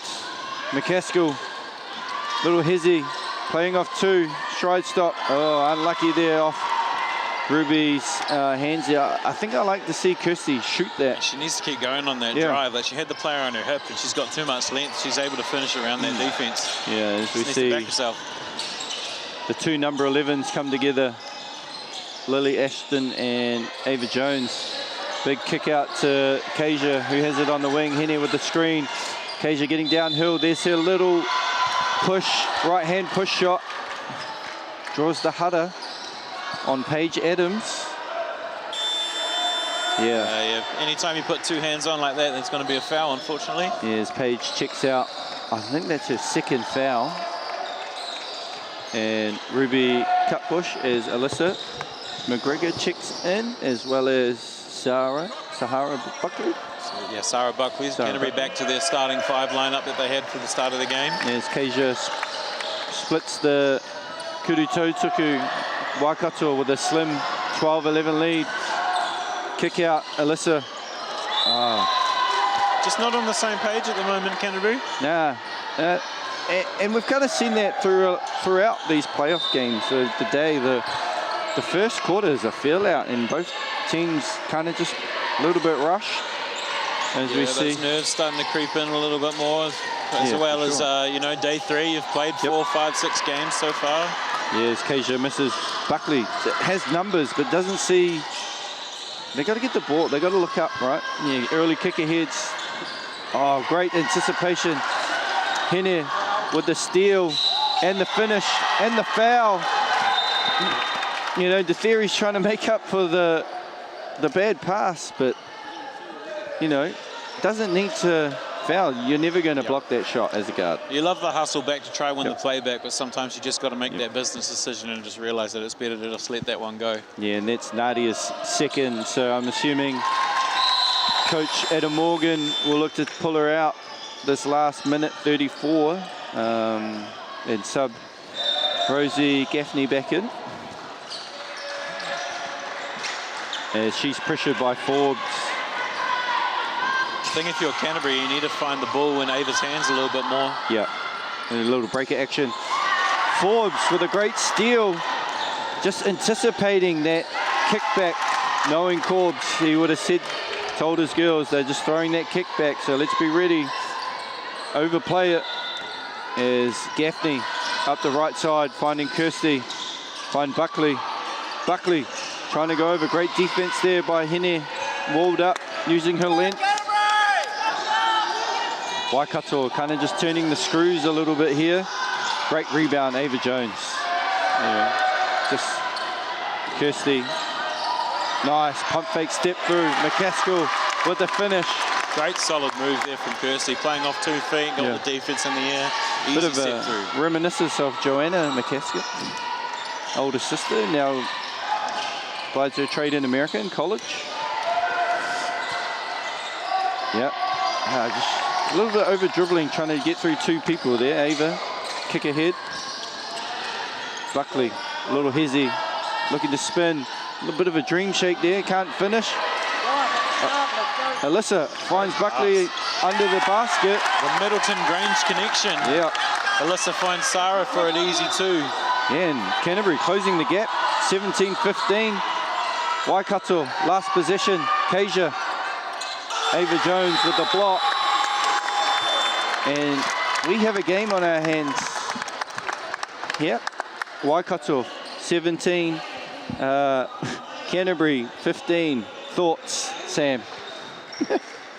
On that last position, or just overall, like, you know? Overall, no, I think it needs to be what I said earlier. Get the ball in Ava's hands and things are going to happen for Canterbury. But no, a couple good positions there at the end. Kirsty McCaskill playing well off 2 feet. Extra possessions found, you know, finding people under the rim, getting shots there, you know, creating other things.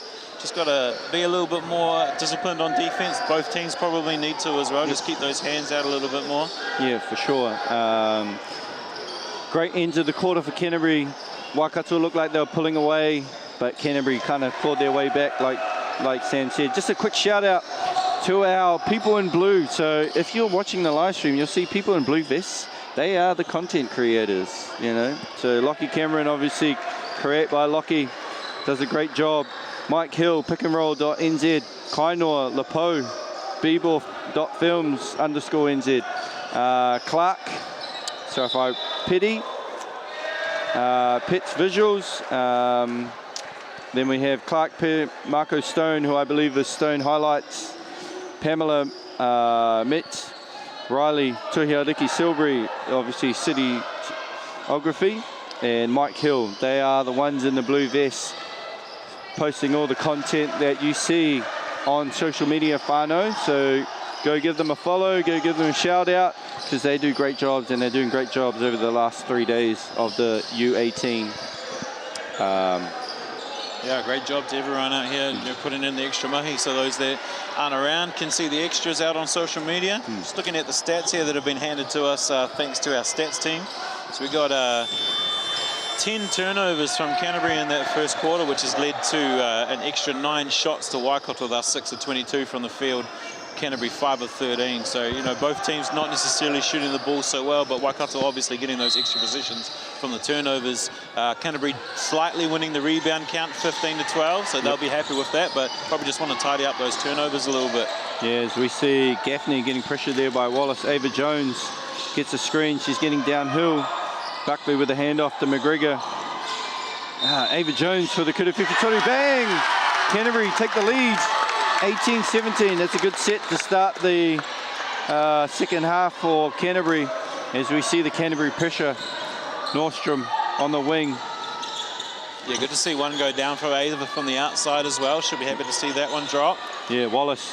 Oh, nice ball fake. Unable to finish. Buckley with a rebound. Finds Bree.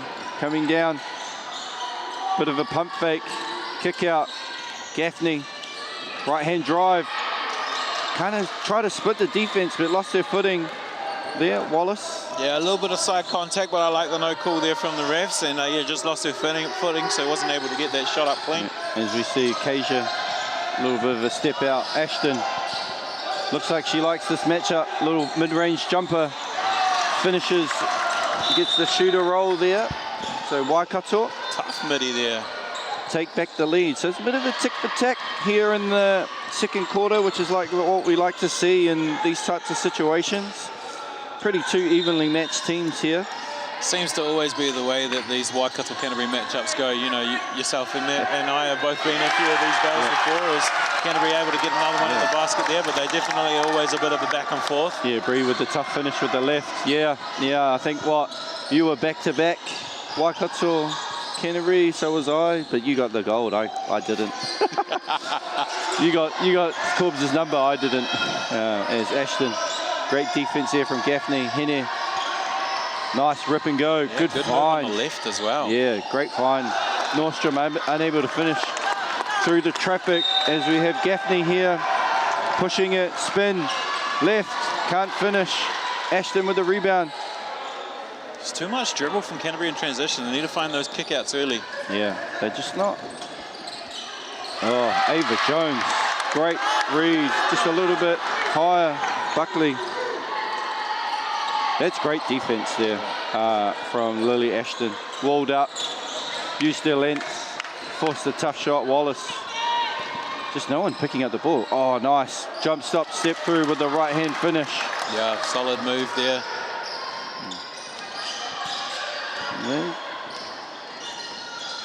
Yeah, I don't think Adam is even looking at taking Ava Jones out of this game right now. Right idea there. Just unable to find the person open in the corner. Yeah, just a little bit loose there on the pass, you know, and Canterbury, another turnover. I think they're up to 12? Yeah, potentially 12 now, I think. Nordstrom, unable, strong finish. It's a good bust out from Sarah Buckley there. She's looking to lead the break. Waikato just seem to be looking like they're breathing in the big ones right now. Yeah. It's a bit unlikely of a Waikato team. We're usually able to see them go up and down the floor on both sides, but they look like they're struggling to get into this transition game. Yeah, Buckley there to McGregor, finding Bree underneath the hoop. No, wasn't shooting, so baseline out of bounds. The theory checks back in. Oh, just loses the handle there under the basket. Would have had a layup. Ava Jones now squares up Nordstrom. She likes that mismatch. She's going to go to the rim. Oh, tough. Almost. Nice finish on the left hand. Almost. Oh. Love to see the hustle from Bree, and then from Nadia sprinting in from the other side to help her teammate up. Yeah, Kasia just had like a little mind blank there, or got to throw it at her feet. Canterbury with the slim 22-21 lead. 6:37 to go in the second quarter as Wallace brings it up. Lily Ashton there catches it, little in and out. I do like this matchup here from Ava and Lily. They are going at each other. Yeah, see some nice wee moves from Lily down there as well. Yep. She's playing off 2 feet. Good find, Alyssa. In and out. Buckley. Nice Buckley finish with the left. It's a good move from Buckley, but Bree needs to look for her own shot there. She's starting to get open a little bit, but she's just not backing herself enough. No, so a little bit of good minutes here. Here's, love the little right to left cross. Gets her own rebound from Lily Ashton. And Lily here Ashton's showing some guard skills with that size. Yeah, this little Ava Jones, Lily Ashton matchup, I'm quite intrigued by, as Ava's trying to get her a little bit of a get back. Good late cut from Buckley, and she gets to her left hand again. Yeah, Canterbury just turning the screws when they are half-court offense, handling the pressure. They've done a better job at handling the pressure here. Waikato now on the right wing, the Kasia Nordstrom on ball pick and roll. Kasia kind of gets into trouble there. See Corbs there just talking, Kasia, kick it out, kick it out. You don't need to go all the way. Yeah, just maybe trying to do a little bit too much there. Just, you can see sliding the pivot foot there slightly, and to the delight of the Canterbury team, there's a turnover there for them. Yeah, so Canterbury, if they don't turn the ball over, they are going to be comfortable, as the theory. She is again throwing herself around. Yeah, just rolls into one of the photographers, old Riley and Tiaki standing down there on the baseline.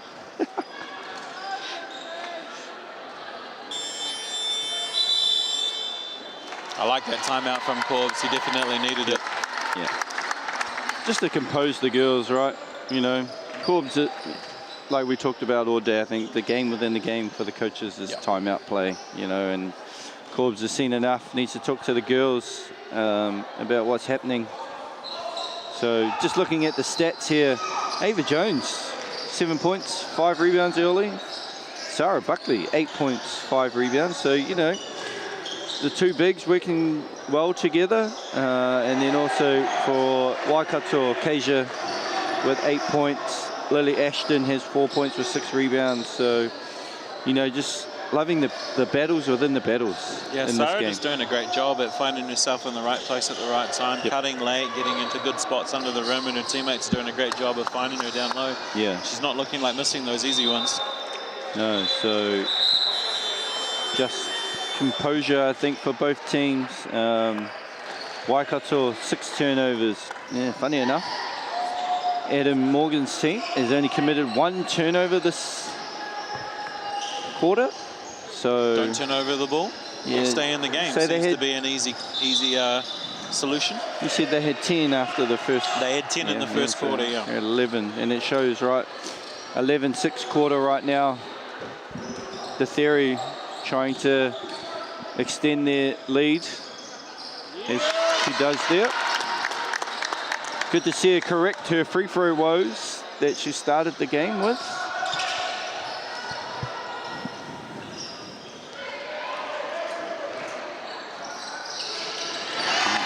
She's just gone 4 in a row now. 5 in a row. 5 in a row. Five now, in a yeah, row. never looked like missing. Here we go, little, oh, that looked like a zone press there. Easily handled there by Waikato. They've seen enough zone presses in their lifetime because I'm pretty sure Corbs would have ran it. Keija for Kuruwhiwhi Toru, just a bit hard on the tupper. Nordstrom chasing it down. No, it's getting a little bit lucky there. Not enough of a box out. No. Fortunately, the ball went over both of their heads. As we see our pressure here, the Theory just waving Ava through in that space cut, create space. The Theory had a look there. Gaffney, sorry. Great move from Rosie Gaffney. Finishing with the right. Just that little head fake, right? Got the defense to freeze. As we see a bit of defensive pressure here on Wallace. Keija, handoff. Lily finding Keija on the wing. This little switching action here by Canterbury is really just throwing Waikato out of their offense. The Theory has the break. No look. McGregor with the lay off the no look. Eva Jeffries just stared right down at the Waikato bench on that celebration there. Yeah, we won't go into that story. But, you know, still a long way to go. Nice finish, Nordstrom. Aotea Nordstrom with a tough. Oh, Hene with the steal. Just missed the lay. The Theory again, one-on-one. No look again. And McGregor, another finish. Yeah, just the speed and aggression she plays at is just a great thing. And a foul, a Hutta there. Hasn't been a lot of Hutta happening in this 7 minutes. Only 2 fouls committed. 3, sorry. Yeah, that's the third one for the quarter. First for Canterbury, though, so the referee's letting them play a little bit more. Yeah. But yeah, Waikato need to find a solution for this up and down game. It doesn't seem like they're able to hang around as they usually do. No. Yeah, big quarter here from Canterbury, 17-8 for the hometown team. And another Kuruwhiwhi Toru miss. Waikato struggling from the outside, 0 for 8 now from the 3-point line. Yeah, fortunate there was Nadia, though. I don't think she was going to leave someone that open again. Yeah, the Theory, may have got away with a little bit of push-off there, forearm, but Gaffney again downhill, unable to finish.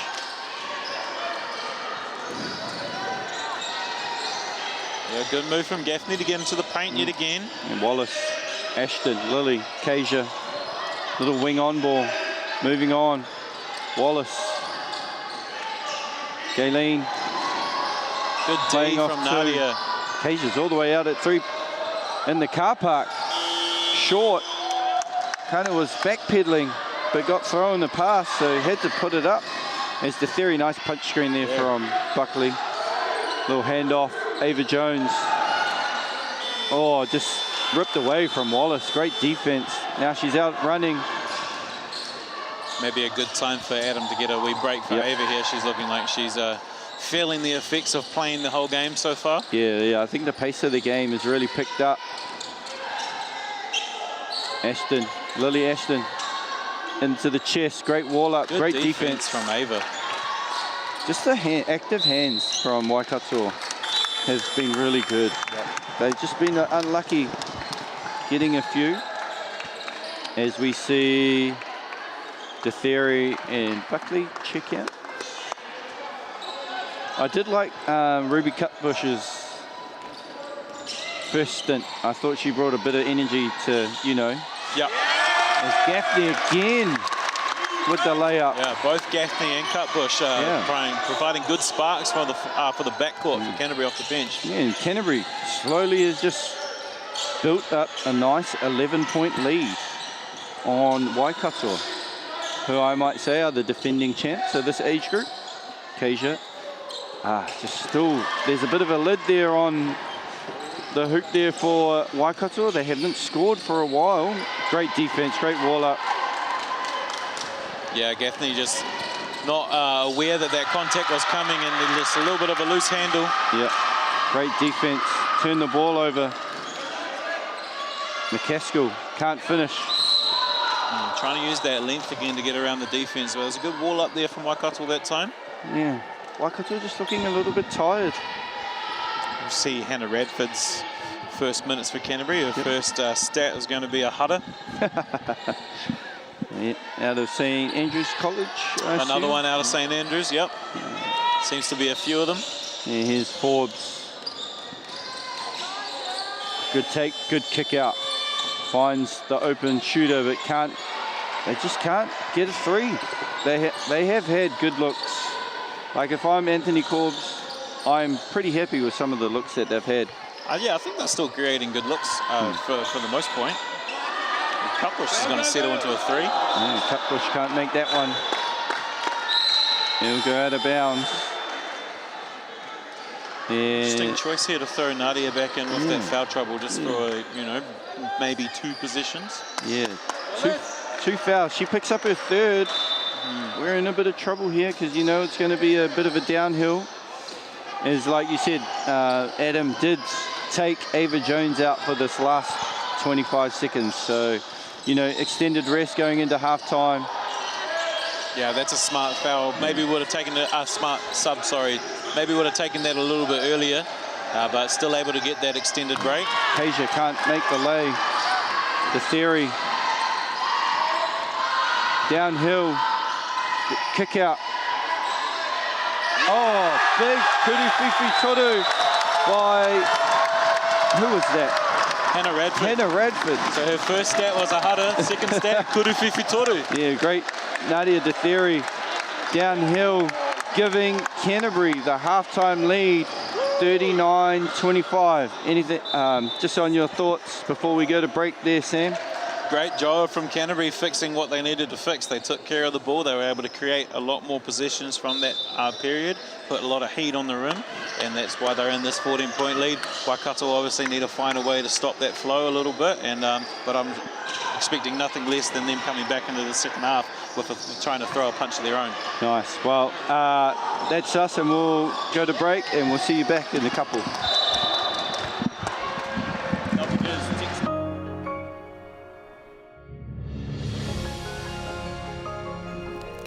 Food is your medicine. If you really want good health, know where your food's coming from. We wanted our children to grow up in the wilderness. The world needs kids like that. Māori have always understood the best way to live on this harsh land. We can hold on to our tikaka, our practices, our traditions, and bring them into this day and age. Who is Israel Adesanya? He's the middleweight champion of the world. I'm gonna go Pete. Don't want to boast, but we do lead the way in a lot of areas. When they hit the stage, it's like, wow. Yeah, that was a bit controversial back in the day. I'm an addict, but I didn't think it would be this hard. Kind of a bit funny when people say to me, oh, what are the boys up to? And I'm like, oh, hang on, I'll just get out my phone and have a look. How do we do something that we think we've lost, but maybe we haven't? There's always going to be times when I'm tempted. Natural history all around, you just can't avoid stepping on it. Just thought it was a man's job. I would go back to my hotel room and I'd be broken. It's better to be a warrior in a garden than to be a gardener in a war. This is the future.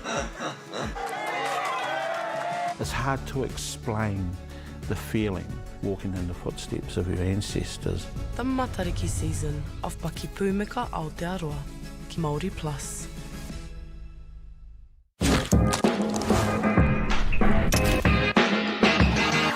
Hi, I'm Andrea Chemist Warehouse, and we're so excited to be here to launch the initiative Hoops in Schools. We so hope our tamariki enjoy basketball as much as we do. I like my free hat! Yeah!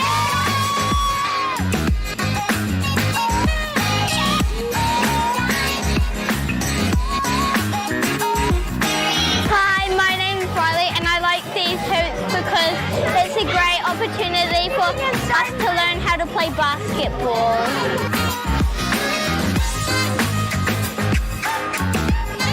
I love these hoops because everyone has fun, and then thank you, Chemist Warehouse, thank you, basketball.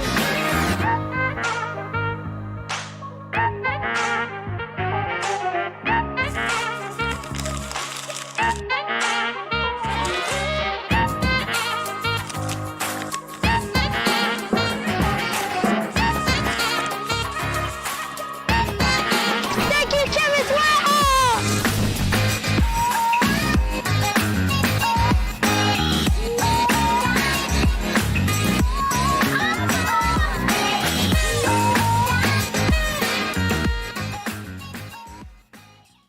My dad, he wanted somewhere so for all the whānau that were out streets, had somewhere to come home to, and they could call it their own. And so hence the journey of Takahanga Marae began.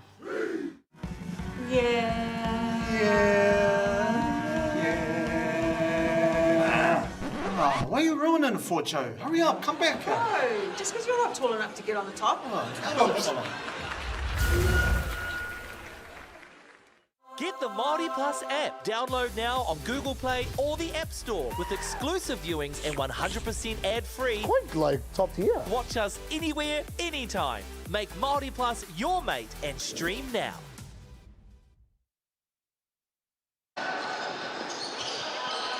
No mai hoki mai whānau, ki tēnei kēmu mutunga o te rā, o te pō, the semi-final 2 for the girls, U18, Footlocker U18 National Championship in Ōtautahi.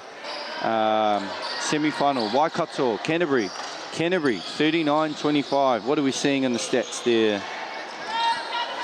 So with Canterbury taking care of the ball, they were able to generate 20 more possessions. So, 10 more possessions than they were able to, shots rather than possessions. Yep. 10 more than what they were able to in the first quarter. And they're shooting at a 50% clip now from the field. So, nice. Yeah, they kind of shored up their turnovers as we see Waikato here. Middle on ball, Wallace rejects the screen. Good defense there from McGregor. Yeah, great defense from McGregor, just to slide her feet and stay in front. Yeah. Looked like Wallace wasn't necessarily expecting that contact to come. No. And the theory here, bringing the ball up. Bit of a pressure, bit of a bump. Bit of a loose one on the punch screen there, but got away with it. Great kick from Miss Caskell. And I think Proctor McGregor might want to have that one back, unfortunately, but a great kick from McCaskill, able to generate an extra position. Yeah, it was falling over, and here's the pressure from McGregor again on Wallace. Punch screen. Oh, didn't see that one coming. I'm going to blame that on the person that didn't see any of that. And Wallace snipes in, sees a bit of a gap, finishes. Nice finish there by Wallace to open the scoring for us in the second half.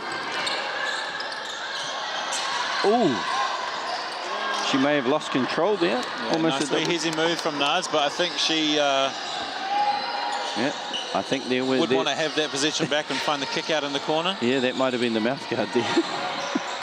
Interesting strat to just throw that into the stands. Lily Ashton created a space, just couldn't finish. McCaskill down the right-hand wing.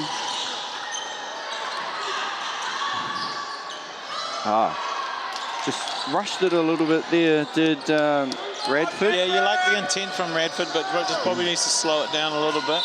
Yeah, Waikato have persisted with this wing on ball, which I think Canterbury have done a good job as a Kuruwhiwhi Toru miss. I think they've persisted with that wing on ball for about 15 years. Yeah, I would agree with that. Yep. Altea Nordstrom there fighting for the rebound as Theory will check out, and Rosie Gaffney will check in.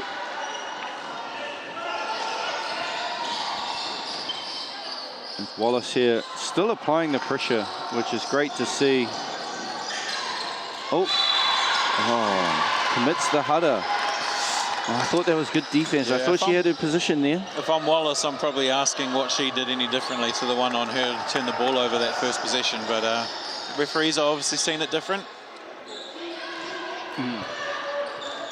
Ava Jones will inbound to Gaffney, stacked teammates. And here comes the punch screen again from Radford. And we get into our breaker action. Missed Ava Jones there, was wide open on the cut. Great kick, extra. Ava, a little bit short there. Yeah, just missing her legs there, Ava. You could see on that release that that shot was all arms. Yeah, she kind of knew straight away that she was going to miss it. Wallace. Swing it over to Nordstrom. Great. I like the quick kick. But Regan, Galen, just can't make the layup. It's Gaffney again. She's definitely making her presence felt with all these minutes she's bringing off the bench. Yeah, here's out Ava Jones, Ashton. Make up, great find by McGregor to McCaskill. Same result, different players. Yeah, they're finding that corner three a lot. Maybe just need to stop settling for the outside and try putting a bit more heat on the rim. Medinga Aorangi there with the kick out to Nordstrom, who misses the... Good kick from Gaffney, and then Jones finds Radford. Oh, Radford just can't finish. Ava with the offensive two-dupper, and she just nice little jump hook there. Love to see that from Radford though. Yeah, didn't make the shot, but she stayed with it, created the extra position for her teammates as Jones puts it in. We on ball. Just kick it ahead, Nordstrom there. That's good. Great attack there, Nordstrom. And one finish, big shot there by, I believe that was Nordstrom. Yep, fighting through the contact as we see the replay. I like the catch and go for her as Gaffney just couldn't get her position. Stepped around her, commits the header, and Nordstrom with a kuru tautuku to hopefully finish the three-point play. Yeah, maybe a bit of a strat from Waikato there to get her involved. We're definitely saying her name a lot more as they're calling her number a lot more. Obviously, had that strong quarterfinal earlier. Yeah, came up big, hit a couple big kuru whiwhi turus as Medinga Aorangi tried to go for the steal. It's good patience from Gaffney as well, just to, you know, that handoff wasn't there, but she didn't panic, just stayed composed, find the next action, next option. Wallace has been a bit of a instigator in attacking the hoop as she finds Kasia there on the wing. Thought about it. Nordstrom, quick release, no good. Waikato with the offensive two-upper. Nordstrom again. It's a good job from Jones, just staying on her feet, not launching at that shot. Yeah, just doing enough with the late hand. Gaffney. Ava Jones, great cut by Ava Jones. Great cut from Ava Jones. That's came off her knee, unfortunately. Yeah, referee sees it the same. Good hands there from Medinga Aorangi. Shout out Double Diz. There you go, Double Diz. I said it for you. Wallace now on ball. Ashton with the handoff. Kasia likes the matchup. Right to left cross with the lefty finish. Cuts the lead to 11. Might need to see a timeout here from Canterbury soon if they aren't able to get a basket here. Great defense, good pressure. They've just forced Canterbury out all the way out to the end as we Ashton. Oh, sorry, Bree finds McGregor, and she's hit that twice. Lily Ashton with the big two-upper as Wallace downhill. May have got pushed a little bit, but I don't really like that push. I like the push, but not the shot. Good drop off from Gaffney. Man, Gaffney's having herself a game, isn't she? Yeah, yeah, she's been very good as Forbes is calling a timeout. He wants to have a chat with the referee. Yeah, just as we said that it might have needed to be Canterbury for timeout, one extra basket, and Corbs has seen something he doesn't like. He's had to call a timeout. I think he's wanting to have a word with the referees about something. Yeah. I was liking how Waikato were playing. You know, they were getting stops on the other end. They're pushing the ball, getting good looks at the rim, you know, still putting that pressure on, whether it's a great shot or not, or they're trying to play through defense. They're still playing with intent and good pressure rather than just kind of settling down and, you know, trying to let the game come to them. Yeah. They have started the better out of the two teams. Like, that was Canterbury's first score of the half, or second score, sorry. So, you know, they kind of put the pressure on a little bit there for a moment. But, hey, like we said, we thought, you know, Coach Adam was the one going to call the timeout. But as we see, Corbs has been forced. Maybe a beneficiary of a timeout that wasn't his was Adam. He's able to kind of settle the troops a little bit and talk about a few things so they can get some better looks and settle in a little bit more on defense. For sure.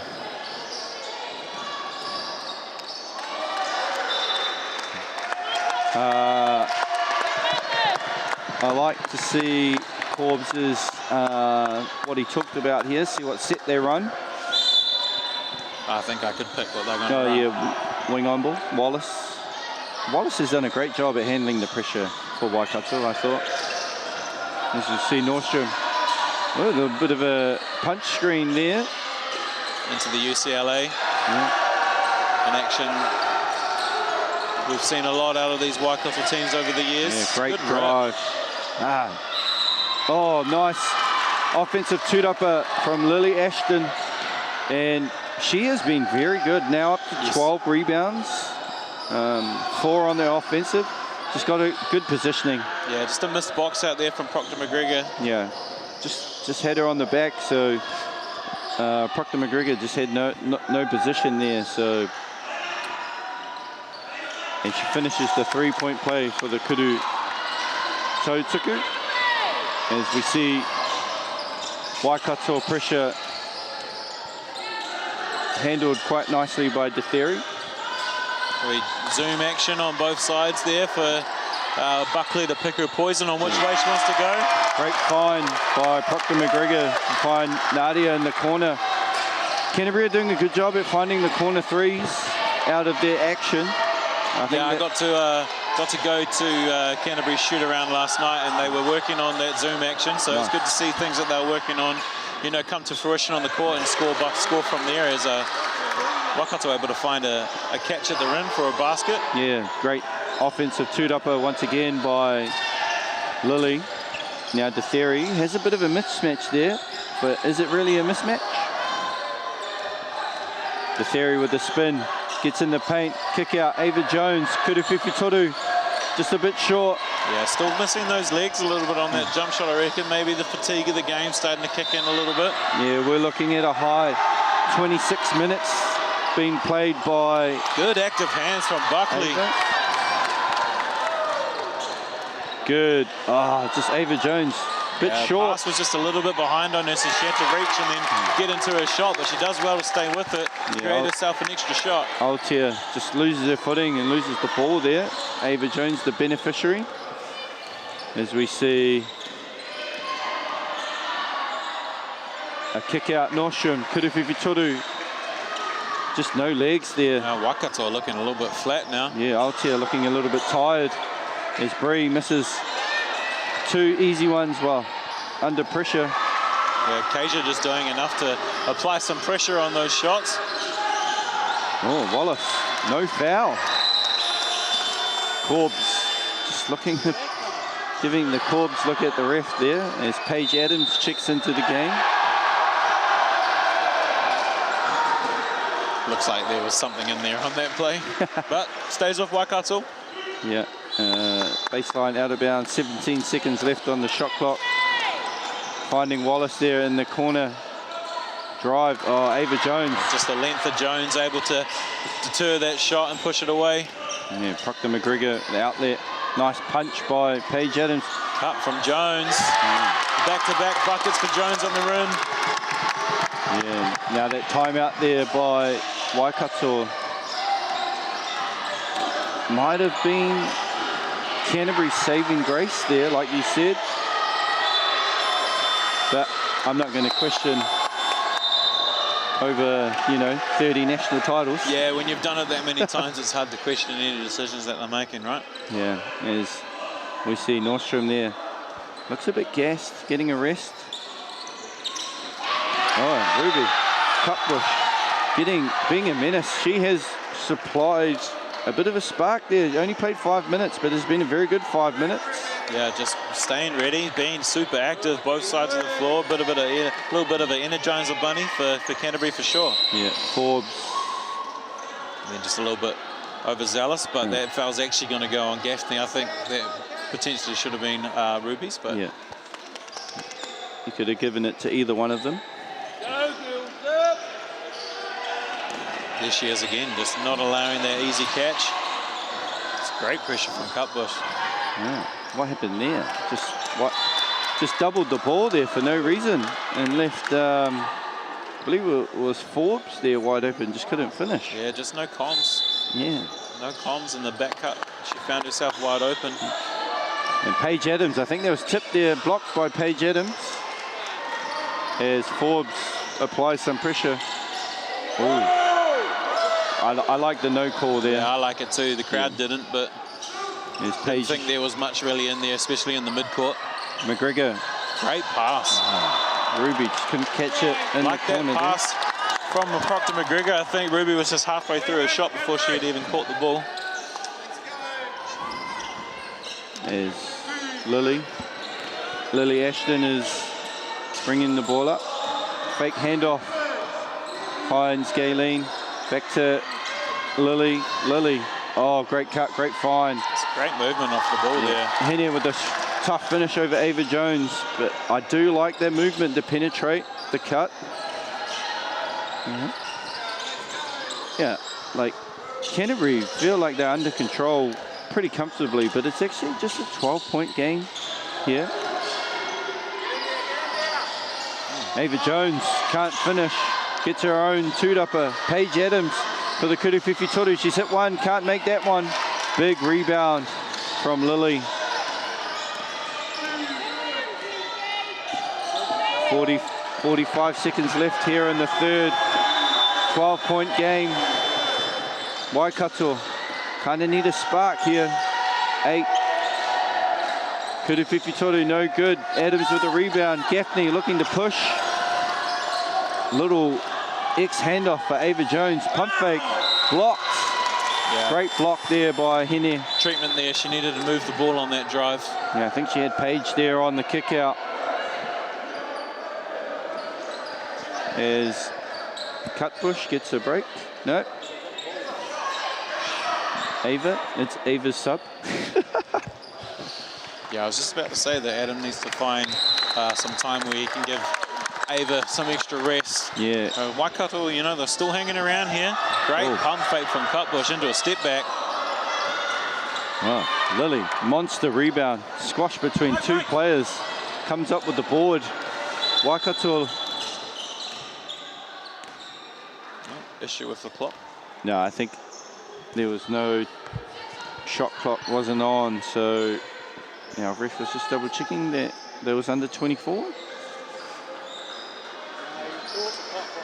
I think that was a ref mistake there. He thought, oh, 24 is not going, because he's obviously looking at it from down the baseline, can't see the time. I can honestly say that we missed that as well. Looking at our stats, Ava Jones with a double-double, 13 and 12. So only one in double figures, Sam. Yeah, pretty even spread for Canterbury.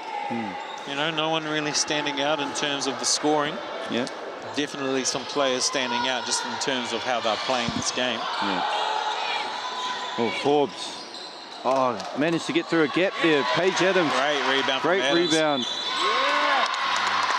Unlucky on the foul there. Yeah, I think she got bailed out a little bit there. Just needed to, you know, take a little bit of composure, hold on to that ball a little bit longer, and maybe let that clock run out. Yeah, look at the strong rebound. Oh, there, Forbes there, just kind of stepped in, took a bump. Adam, 4.3 seconds, takes his first time out. Interesting. He wants Thoughts? to get something on here. Yeah. You bringing Ava back in here?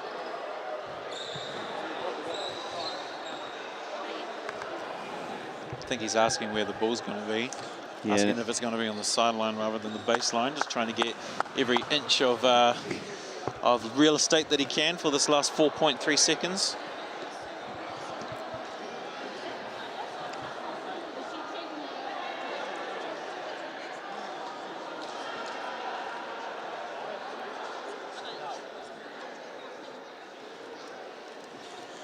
Just while we take a break, Canterbury, not a comfortable, I would say comfortable 12-point lead, but still you can't count out Waikato. I'm not being biased, Whānau. I just, you know, as we see the game, as you feel the game, feels a little bit of a Canterbury just in control.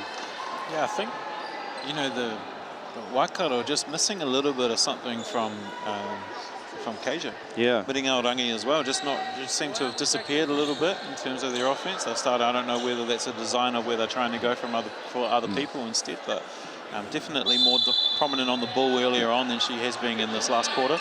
Yeah, they've struggled from the three-point line too. Yeah. Ava Jones telling her teammate, hey, I'm open in the corner. Wide open. Yeah, bit of tunnel vision there from Nuz, but that was a great reception just to be able to reach back and grab it almost in one hand, just be able to get downhill. So we head into the end of the third quarter with Canterbury up 12, 50-38. I was just looking at the stats before. 0 for 16 Waikatoa from Kuruwhiwhi land. Yeah. It's definitely seemed to be a little bit of their Achilles heel in those tournaments where they haven't been able to get it done, you know, the whole way through. There's definitely been, that's one of the things where you can look back and say they haven't really been able to score the ball that much from that area. Yeah, and the positive note, they did win that quarter by 2. So they did claw back the score a little bit, but man, talk to us about the stats.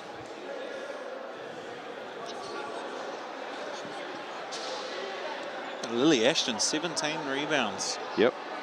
So eating them up. 12 defensive, 5 offensive. Trying to create those extra possessions as well as stifle it on the other end for Canterbury. Yep. Keija.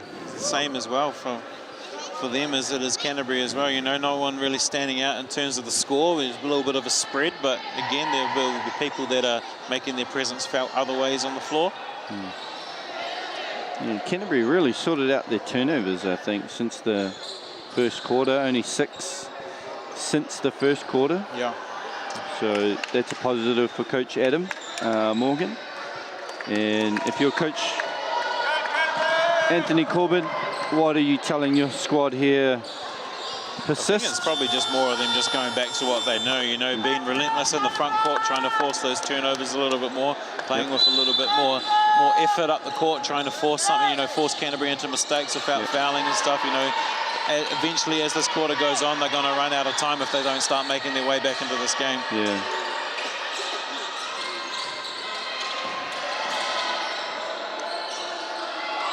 Miringaorangi with the tough.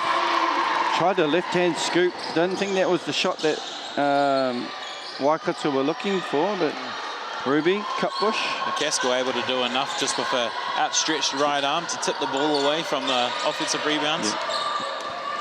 The theory, kick out, Kirsty McCaskill, Kuruwhiwhi. Great job playing off 2 from Nadia and able to just back pivot and find the kick out to the shooter. Here she is again. There's that girl again, Lily Ashton, big. Might have got one in the face there, looking a little bit worse for wear on that defensive rebound.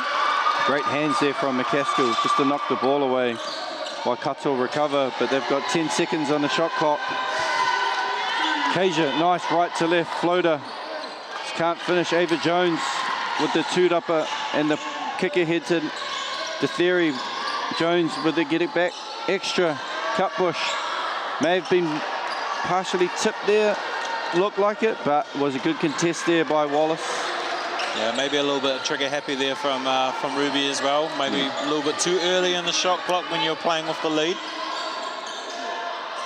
We see the little back screen action into the middle on ball for Kasia to get downhill. Can't finish. Ava Jones again with another toot-upper. And now Ava Jones looks to push the ball. Kick out, Ruby, extra, the theory. Nice pump fake, playing off 2. Floater, no good. Much better decisions there from Canterbury though, you know, Ruby finds the extra pass. Nadia's able to split the defense, plays off 2 feet, nice wee floater, just not able to get it. But, you know, a much better position.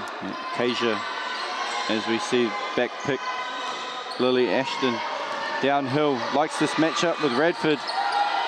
Manages to step through and finish, and draws the Hara. Just a little bit of a bailout there defensively from Hannah Radford, just reaching down at the last minute. Yeah. And just needs to, you know, stay disciplined, keep the arms up. Yes, Wallace checks in for Forbes. In the context of the game, that is huge. Yep. Yeah, we could have a 9 single figures for first time in a while. Yep. First time in a while in terms of Waikato. Yeah. Nice. Finishes the N1. Waikato right back in the game, 9-point game, like we said in the broadcast. Oh, number 8, Wallace with the foul. Radford, kind of lucky there, kind of swung the arm. Could have got a reverse call there, but nope. I like that one. Potentially like to see Canterbury go back to a lineup with Gaffney in it. Yep. He just seems to provide something a little bit extra for them on both sides of the ball, really. Yeah, as we see a turnover there, just a little bit hard on the handoff. Miringa Orangi just kind of, oh, good job from Radford blowing up that handoff. Yeah. Little wing on ball action. Way to play off 2. Tough. Ava Jones has done a good job at walling up there, forcing Kasia into a tough look as the theory. Radford pump fake. Tough floater over the outstretched arms of Lily Ashton. Been really impressed with some of the girls that come off the bench at Canterbury.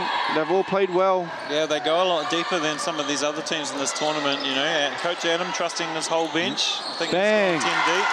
Kuru Fifi Toru, the first one for Waikato, and they cut it to 8. Yeah, it's a timely bucket from Regan in terms of Waikato's offense. Kirsty. Great drive from McCaskill. You know, just did enough to get Wallace on her hip there and then draws the secondary defense and, you know, just not up vertically. Enough of the foul. I think actually might have been Wallace coming through on the back there. I think that's Ashton, Henny. sorry, Ashton. Ashton, Henny. I like to see Kirsty just play off 2 feet and don't jump, because both players are going at her. Yep. You know. We saw it from her earlier as well. She threw that nice wee ball fake and was able to step through. You know, but as that fatigue comes in, the decision making starts to go out the window a little bit. Splits the free throws, 9-point game, 53-44. And here's Talia Wallace. Oh, a little bit of a fancy handle there to get rid of Kirsty. Hene sets the screen. Kasia kind of like getting in trouble. Regan again, nope, can't finish. Got a rebound. Proctor lucky to get away with that one. Just almost a little bit nonchalant with the rebounding there from Proctor McGregor. Yeah, McCaskill thinks about it. Mouse. Swinging the ball.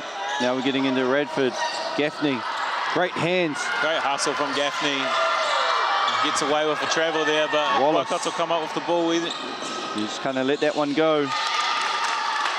You don't want to, you know, and one opportunity. Yeah, maybe Waikato. a timeout needed here from Coach Adam.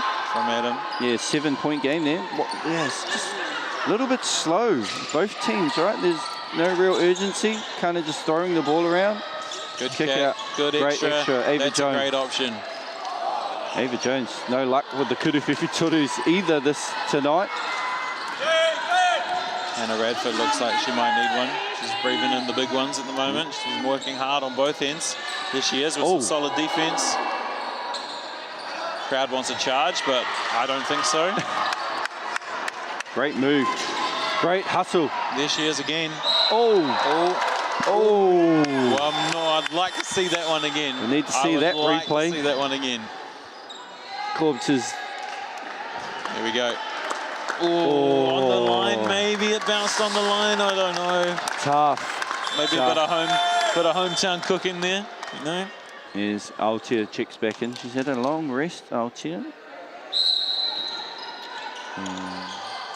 Ava Jones, Kuruwhiwhi Toru. Bang! Timely from Ava Jones. Timely. You know, you actually watch that shot. There's a little bit of legs in that one, so you know she had time to set. This is bad defense there from Waikato to leave her wide open. Just kind of lost her there. Out of the inbound as well. You know, it's just unforgivable. Big two upper from Ava Jones there.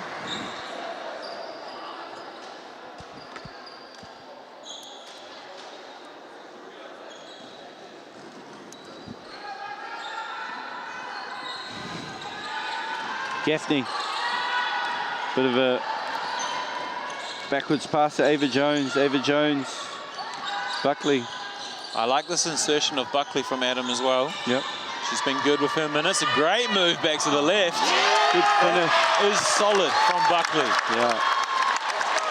You know, Waikato, we're within 7 not long ago. And we have an Ava Jones 3 and a Buckley layup. And Good now control. we're back up with 12. Gaffney.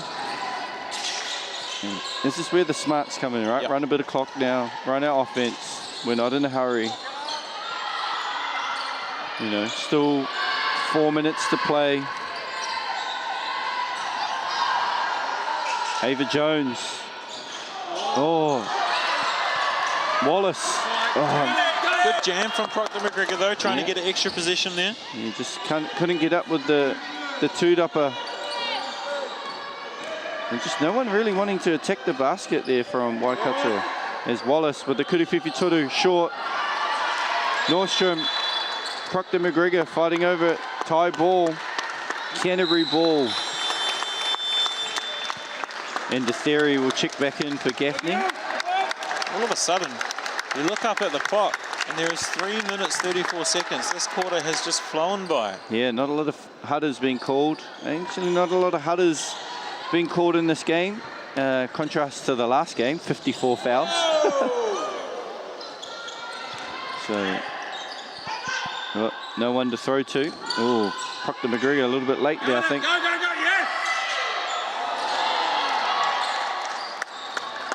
Buckley can't finish. Lily Ashton with another two-upper. I believe she would be close to 20. Kasia Miringa-Orangi commits, draws the huddle on Ava Jones. 18. Well, Lily Ashton has her double-double. 18, 10 and 18. Ava Jones has had a massive game. 16 and 16. So both number 11s have just been massive for each team on the boards. Kasia makes both. 10-point game, 3 to go. We'll see Terry back in for Gaffney. And there comes that wee spark again. Ava Jones, Kuruwhiwhi Toru, short again. But the theory with the rebound, the two-upper. Yep, just kind of grabbed the top there. Kind of, I think she should have just pump faked it, dribbled it out. Yep. You know, she's got the skill to do that. Yeah, you like the energy and the intent from Nuds, but she probably just needs to slow down and take an extra second.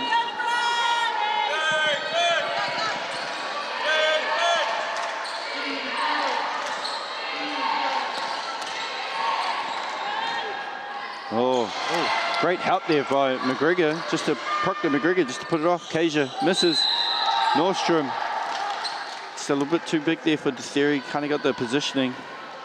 If you don't box out the taller player generally gets the rebound. Yeah, for this, I mean, Waikato are still very much in this game. Canterbury's starting to just, you know, maybe that fatigue kicking in a little bit. They need to keep that discipline to be able to close this game out. We saw earlier in the boys' semi-final, Canterbury came storming back against Waitakere.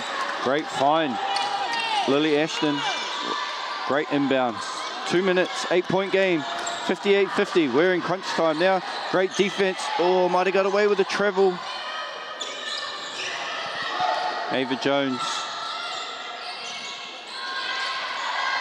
struggling a little bit here. Canterbury looked a little bit out of sorts. The theory. Good defense from Miringa-Orangi. Able to force a turnover. Yep, wall up. Proctor McGregor does a good job at getting back. We have a little, we can't play around. The three-point line.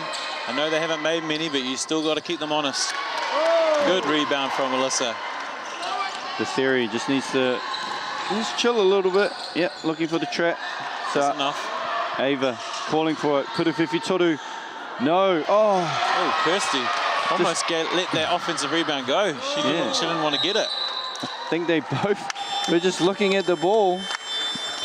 Both the Waikato and the Canterbury player. Yeah, I think that's a good sub from Adam. Kirsty definitely looking like she maybe needs a wee break. It might not be her done for the night.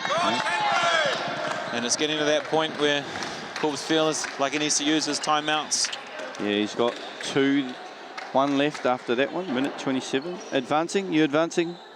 Time, position? Yeah, I think I'm advancing just because with the shorter shot clock as well, you're going to create extra positions. You know, having a 14 rather than the 24, but you probably need to get something in the front court where you can set up something that you know you can go to. Yeah. Don't need to go for the 3. It's only an 8-point game. You know, I would be looking for a look at the rim. That doesn't mean I'm taking that shot, but you know, some penetration, something inside. If the defense collapses, you find kickouts. You know, and yes, I've had shooting lows, but the next one always goes. Who knows what happens? You never know. Never know. Tough outing. Still a very close game. 58-50. Not a high-scoring game like our first semi-final with Rotorua and Tauranga. Obviously, Tauranga going through. So, winner of this game will take on Tauranga Moana. Tauranga City Basketball, led by the Broughton Twins. Shamar, 45-12. And her sister, Karis, 24 and 10 assists. So Tauranga just keep putting the nation on notice that they are here and they are here to stay. Their women's program is looking solid. Yeah. Obviously, Whānau, we're not the only game going on. Obviously, if you're on your laptop, split screen with our boys over in Switzerland. They're in the end of the first quarter, if you're not watching. 24-13, start of the second. Kasia finds herself wide open. Bang! Now we got a game. 5 points. That's huge, like you said. Hey, never the next ends. one always goes. The next one always goes. Way to stay ready. Great job from Kasia. There's Ava calling for the screen. Buckley gets downhill, finds Gaffney. Gaffney, pump fake. Oh, good finish. Rosie Gaffney has been massive for Canterbury this whole game. There's a big basket there. Kasia just kind of loses the handle a little bit. So that Ashton might have liked to see her take the 3. Yeah, I don't know if Nadia needed to sprint out on that closeout like that, but... Take your time. No, use the clock. Out. Rosie up to the theory. Waikato might need to play the foul game here. The clock's ticking down it's under 25 seconds now. You know, 3-possession game. Yeah. He does have a timeout. They need to get the ball back. Yeah. I just think back to that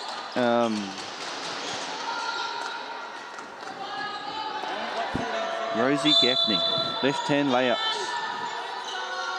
She's been the difference for me, Josh. Played a real good game. And Sarah Buckley with the reverse of the inbound.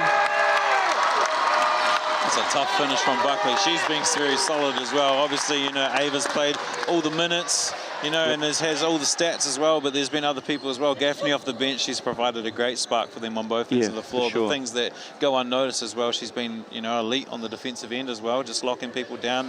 There's been no blow-bys. She's been able to contain for the most of the game and just making the right play every single time. Yeah, for sure. It has been I wouldn't say Canterbury Well, yeah, Canterbury just controlled the game since the second quarter.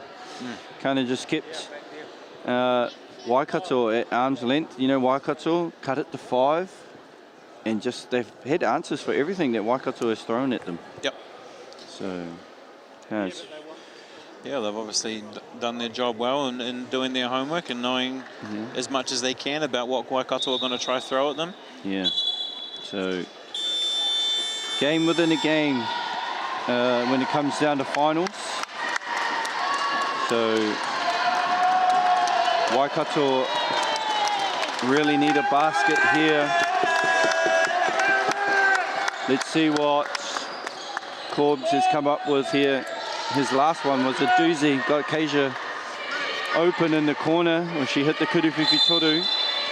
Are we going again? Yep. We get a Wallace, Nordstrom. Joyce Tahara. Buckley just doesn't need to do that. Yeah, feet first on defense. Just got caught out a little bit. And this is what you want if you're Waikato, a late game, clock stopped. Yeah, if you can have 2 seconds come off, the clock like that, if you're Waikato, you know, and now they're shooting free ones. Yeah. They're able to eat back into this league. They've wasted bugger all time. Yeah, so not a smart foul there from Sarah Buckley, but you know they are the team with the lead. So Nordstrom, off. Buckley from Buckley makes up for it, and smart foul from Wallace there.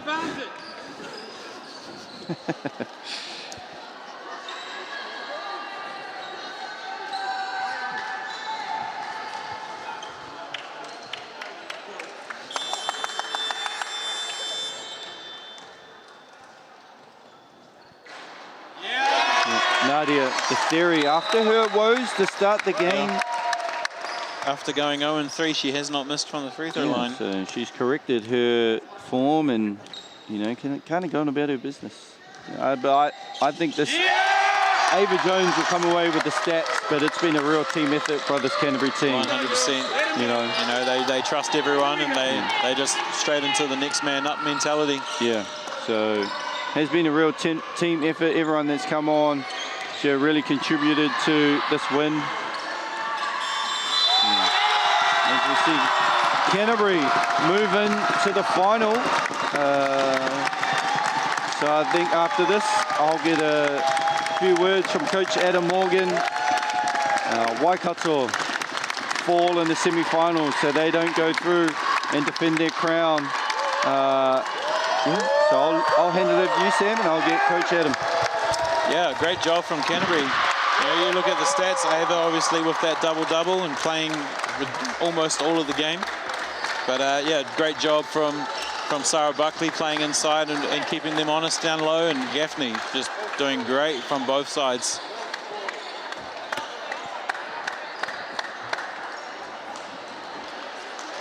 So we see the two teams shaking hands. Canterbury into another home final. So we have both the Canterbury boys and Canterbury girls in the final there in Ototahi, Christchurch. We got Josh heading down to the baseline, and he's going to be with Coach Adam very shortly.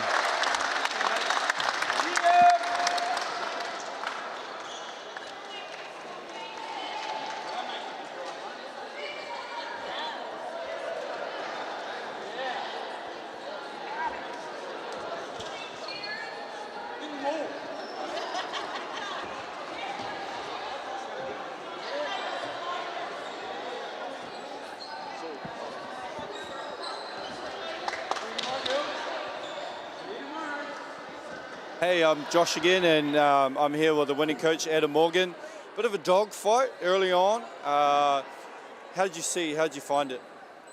Yeah, it was good. We were looking for a bit of competition, and they definitely bought it. It was a well-coached team over there, and we had a lot of fun competing against them, so it was good. Yeah, we were just saying in the commentating that, you know, Ava Jones got the stats, but it was a real team effort. We thought that everyone came off the bench, contributed. Young Ruby Cutbush came off, supplied energy, you know, so it was good to see the young ones get on there and just like compete at a high level. Yeah, I mean, I think we go 10 deep. We're the best defensive team and the deepest team in that comp, and those are two things that definitely kind of go into that factor of trying to go for a chip. So we were lucky to have those two things, and yeah. Yeah, you know, slouch when it comes to winning national titles. Obviously, I think this will be your third, going for your third one, 2 with the boys. And yeah, I haven't got any with the girls' side, though, so anything can happen. Job's not done, but yeah. So moving on to the final, Tauranga, you know, they put up a impressive semi-final in their first one. Obviously, they have Riley, the Broughton twins, and they're big with Gilead. So, you know, what's the game plan for tomorrow? Score more points than them, hopefully. No, just kind of obviously restricting their 3 stars, doing the best we can, figuring out what they do well, taking that away. But I don't know, I think at the end of the day, kind of like this game, it's just always kind of about us, our processes, and these girls do a really good job of buying into that every single day we train and play, so it's easy as a coach. Well, awesome. Hey, congrats, Adam, and we'll see you tomorrow. Appreciate it, brother. Thank you.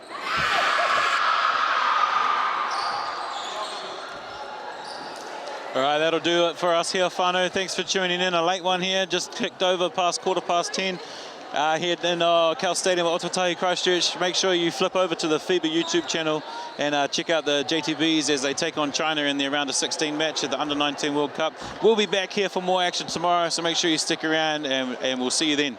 Ka kite. This is an opportunity that we can't pass on.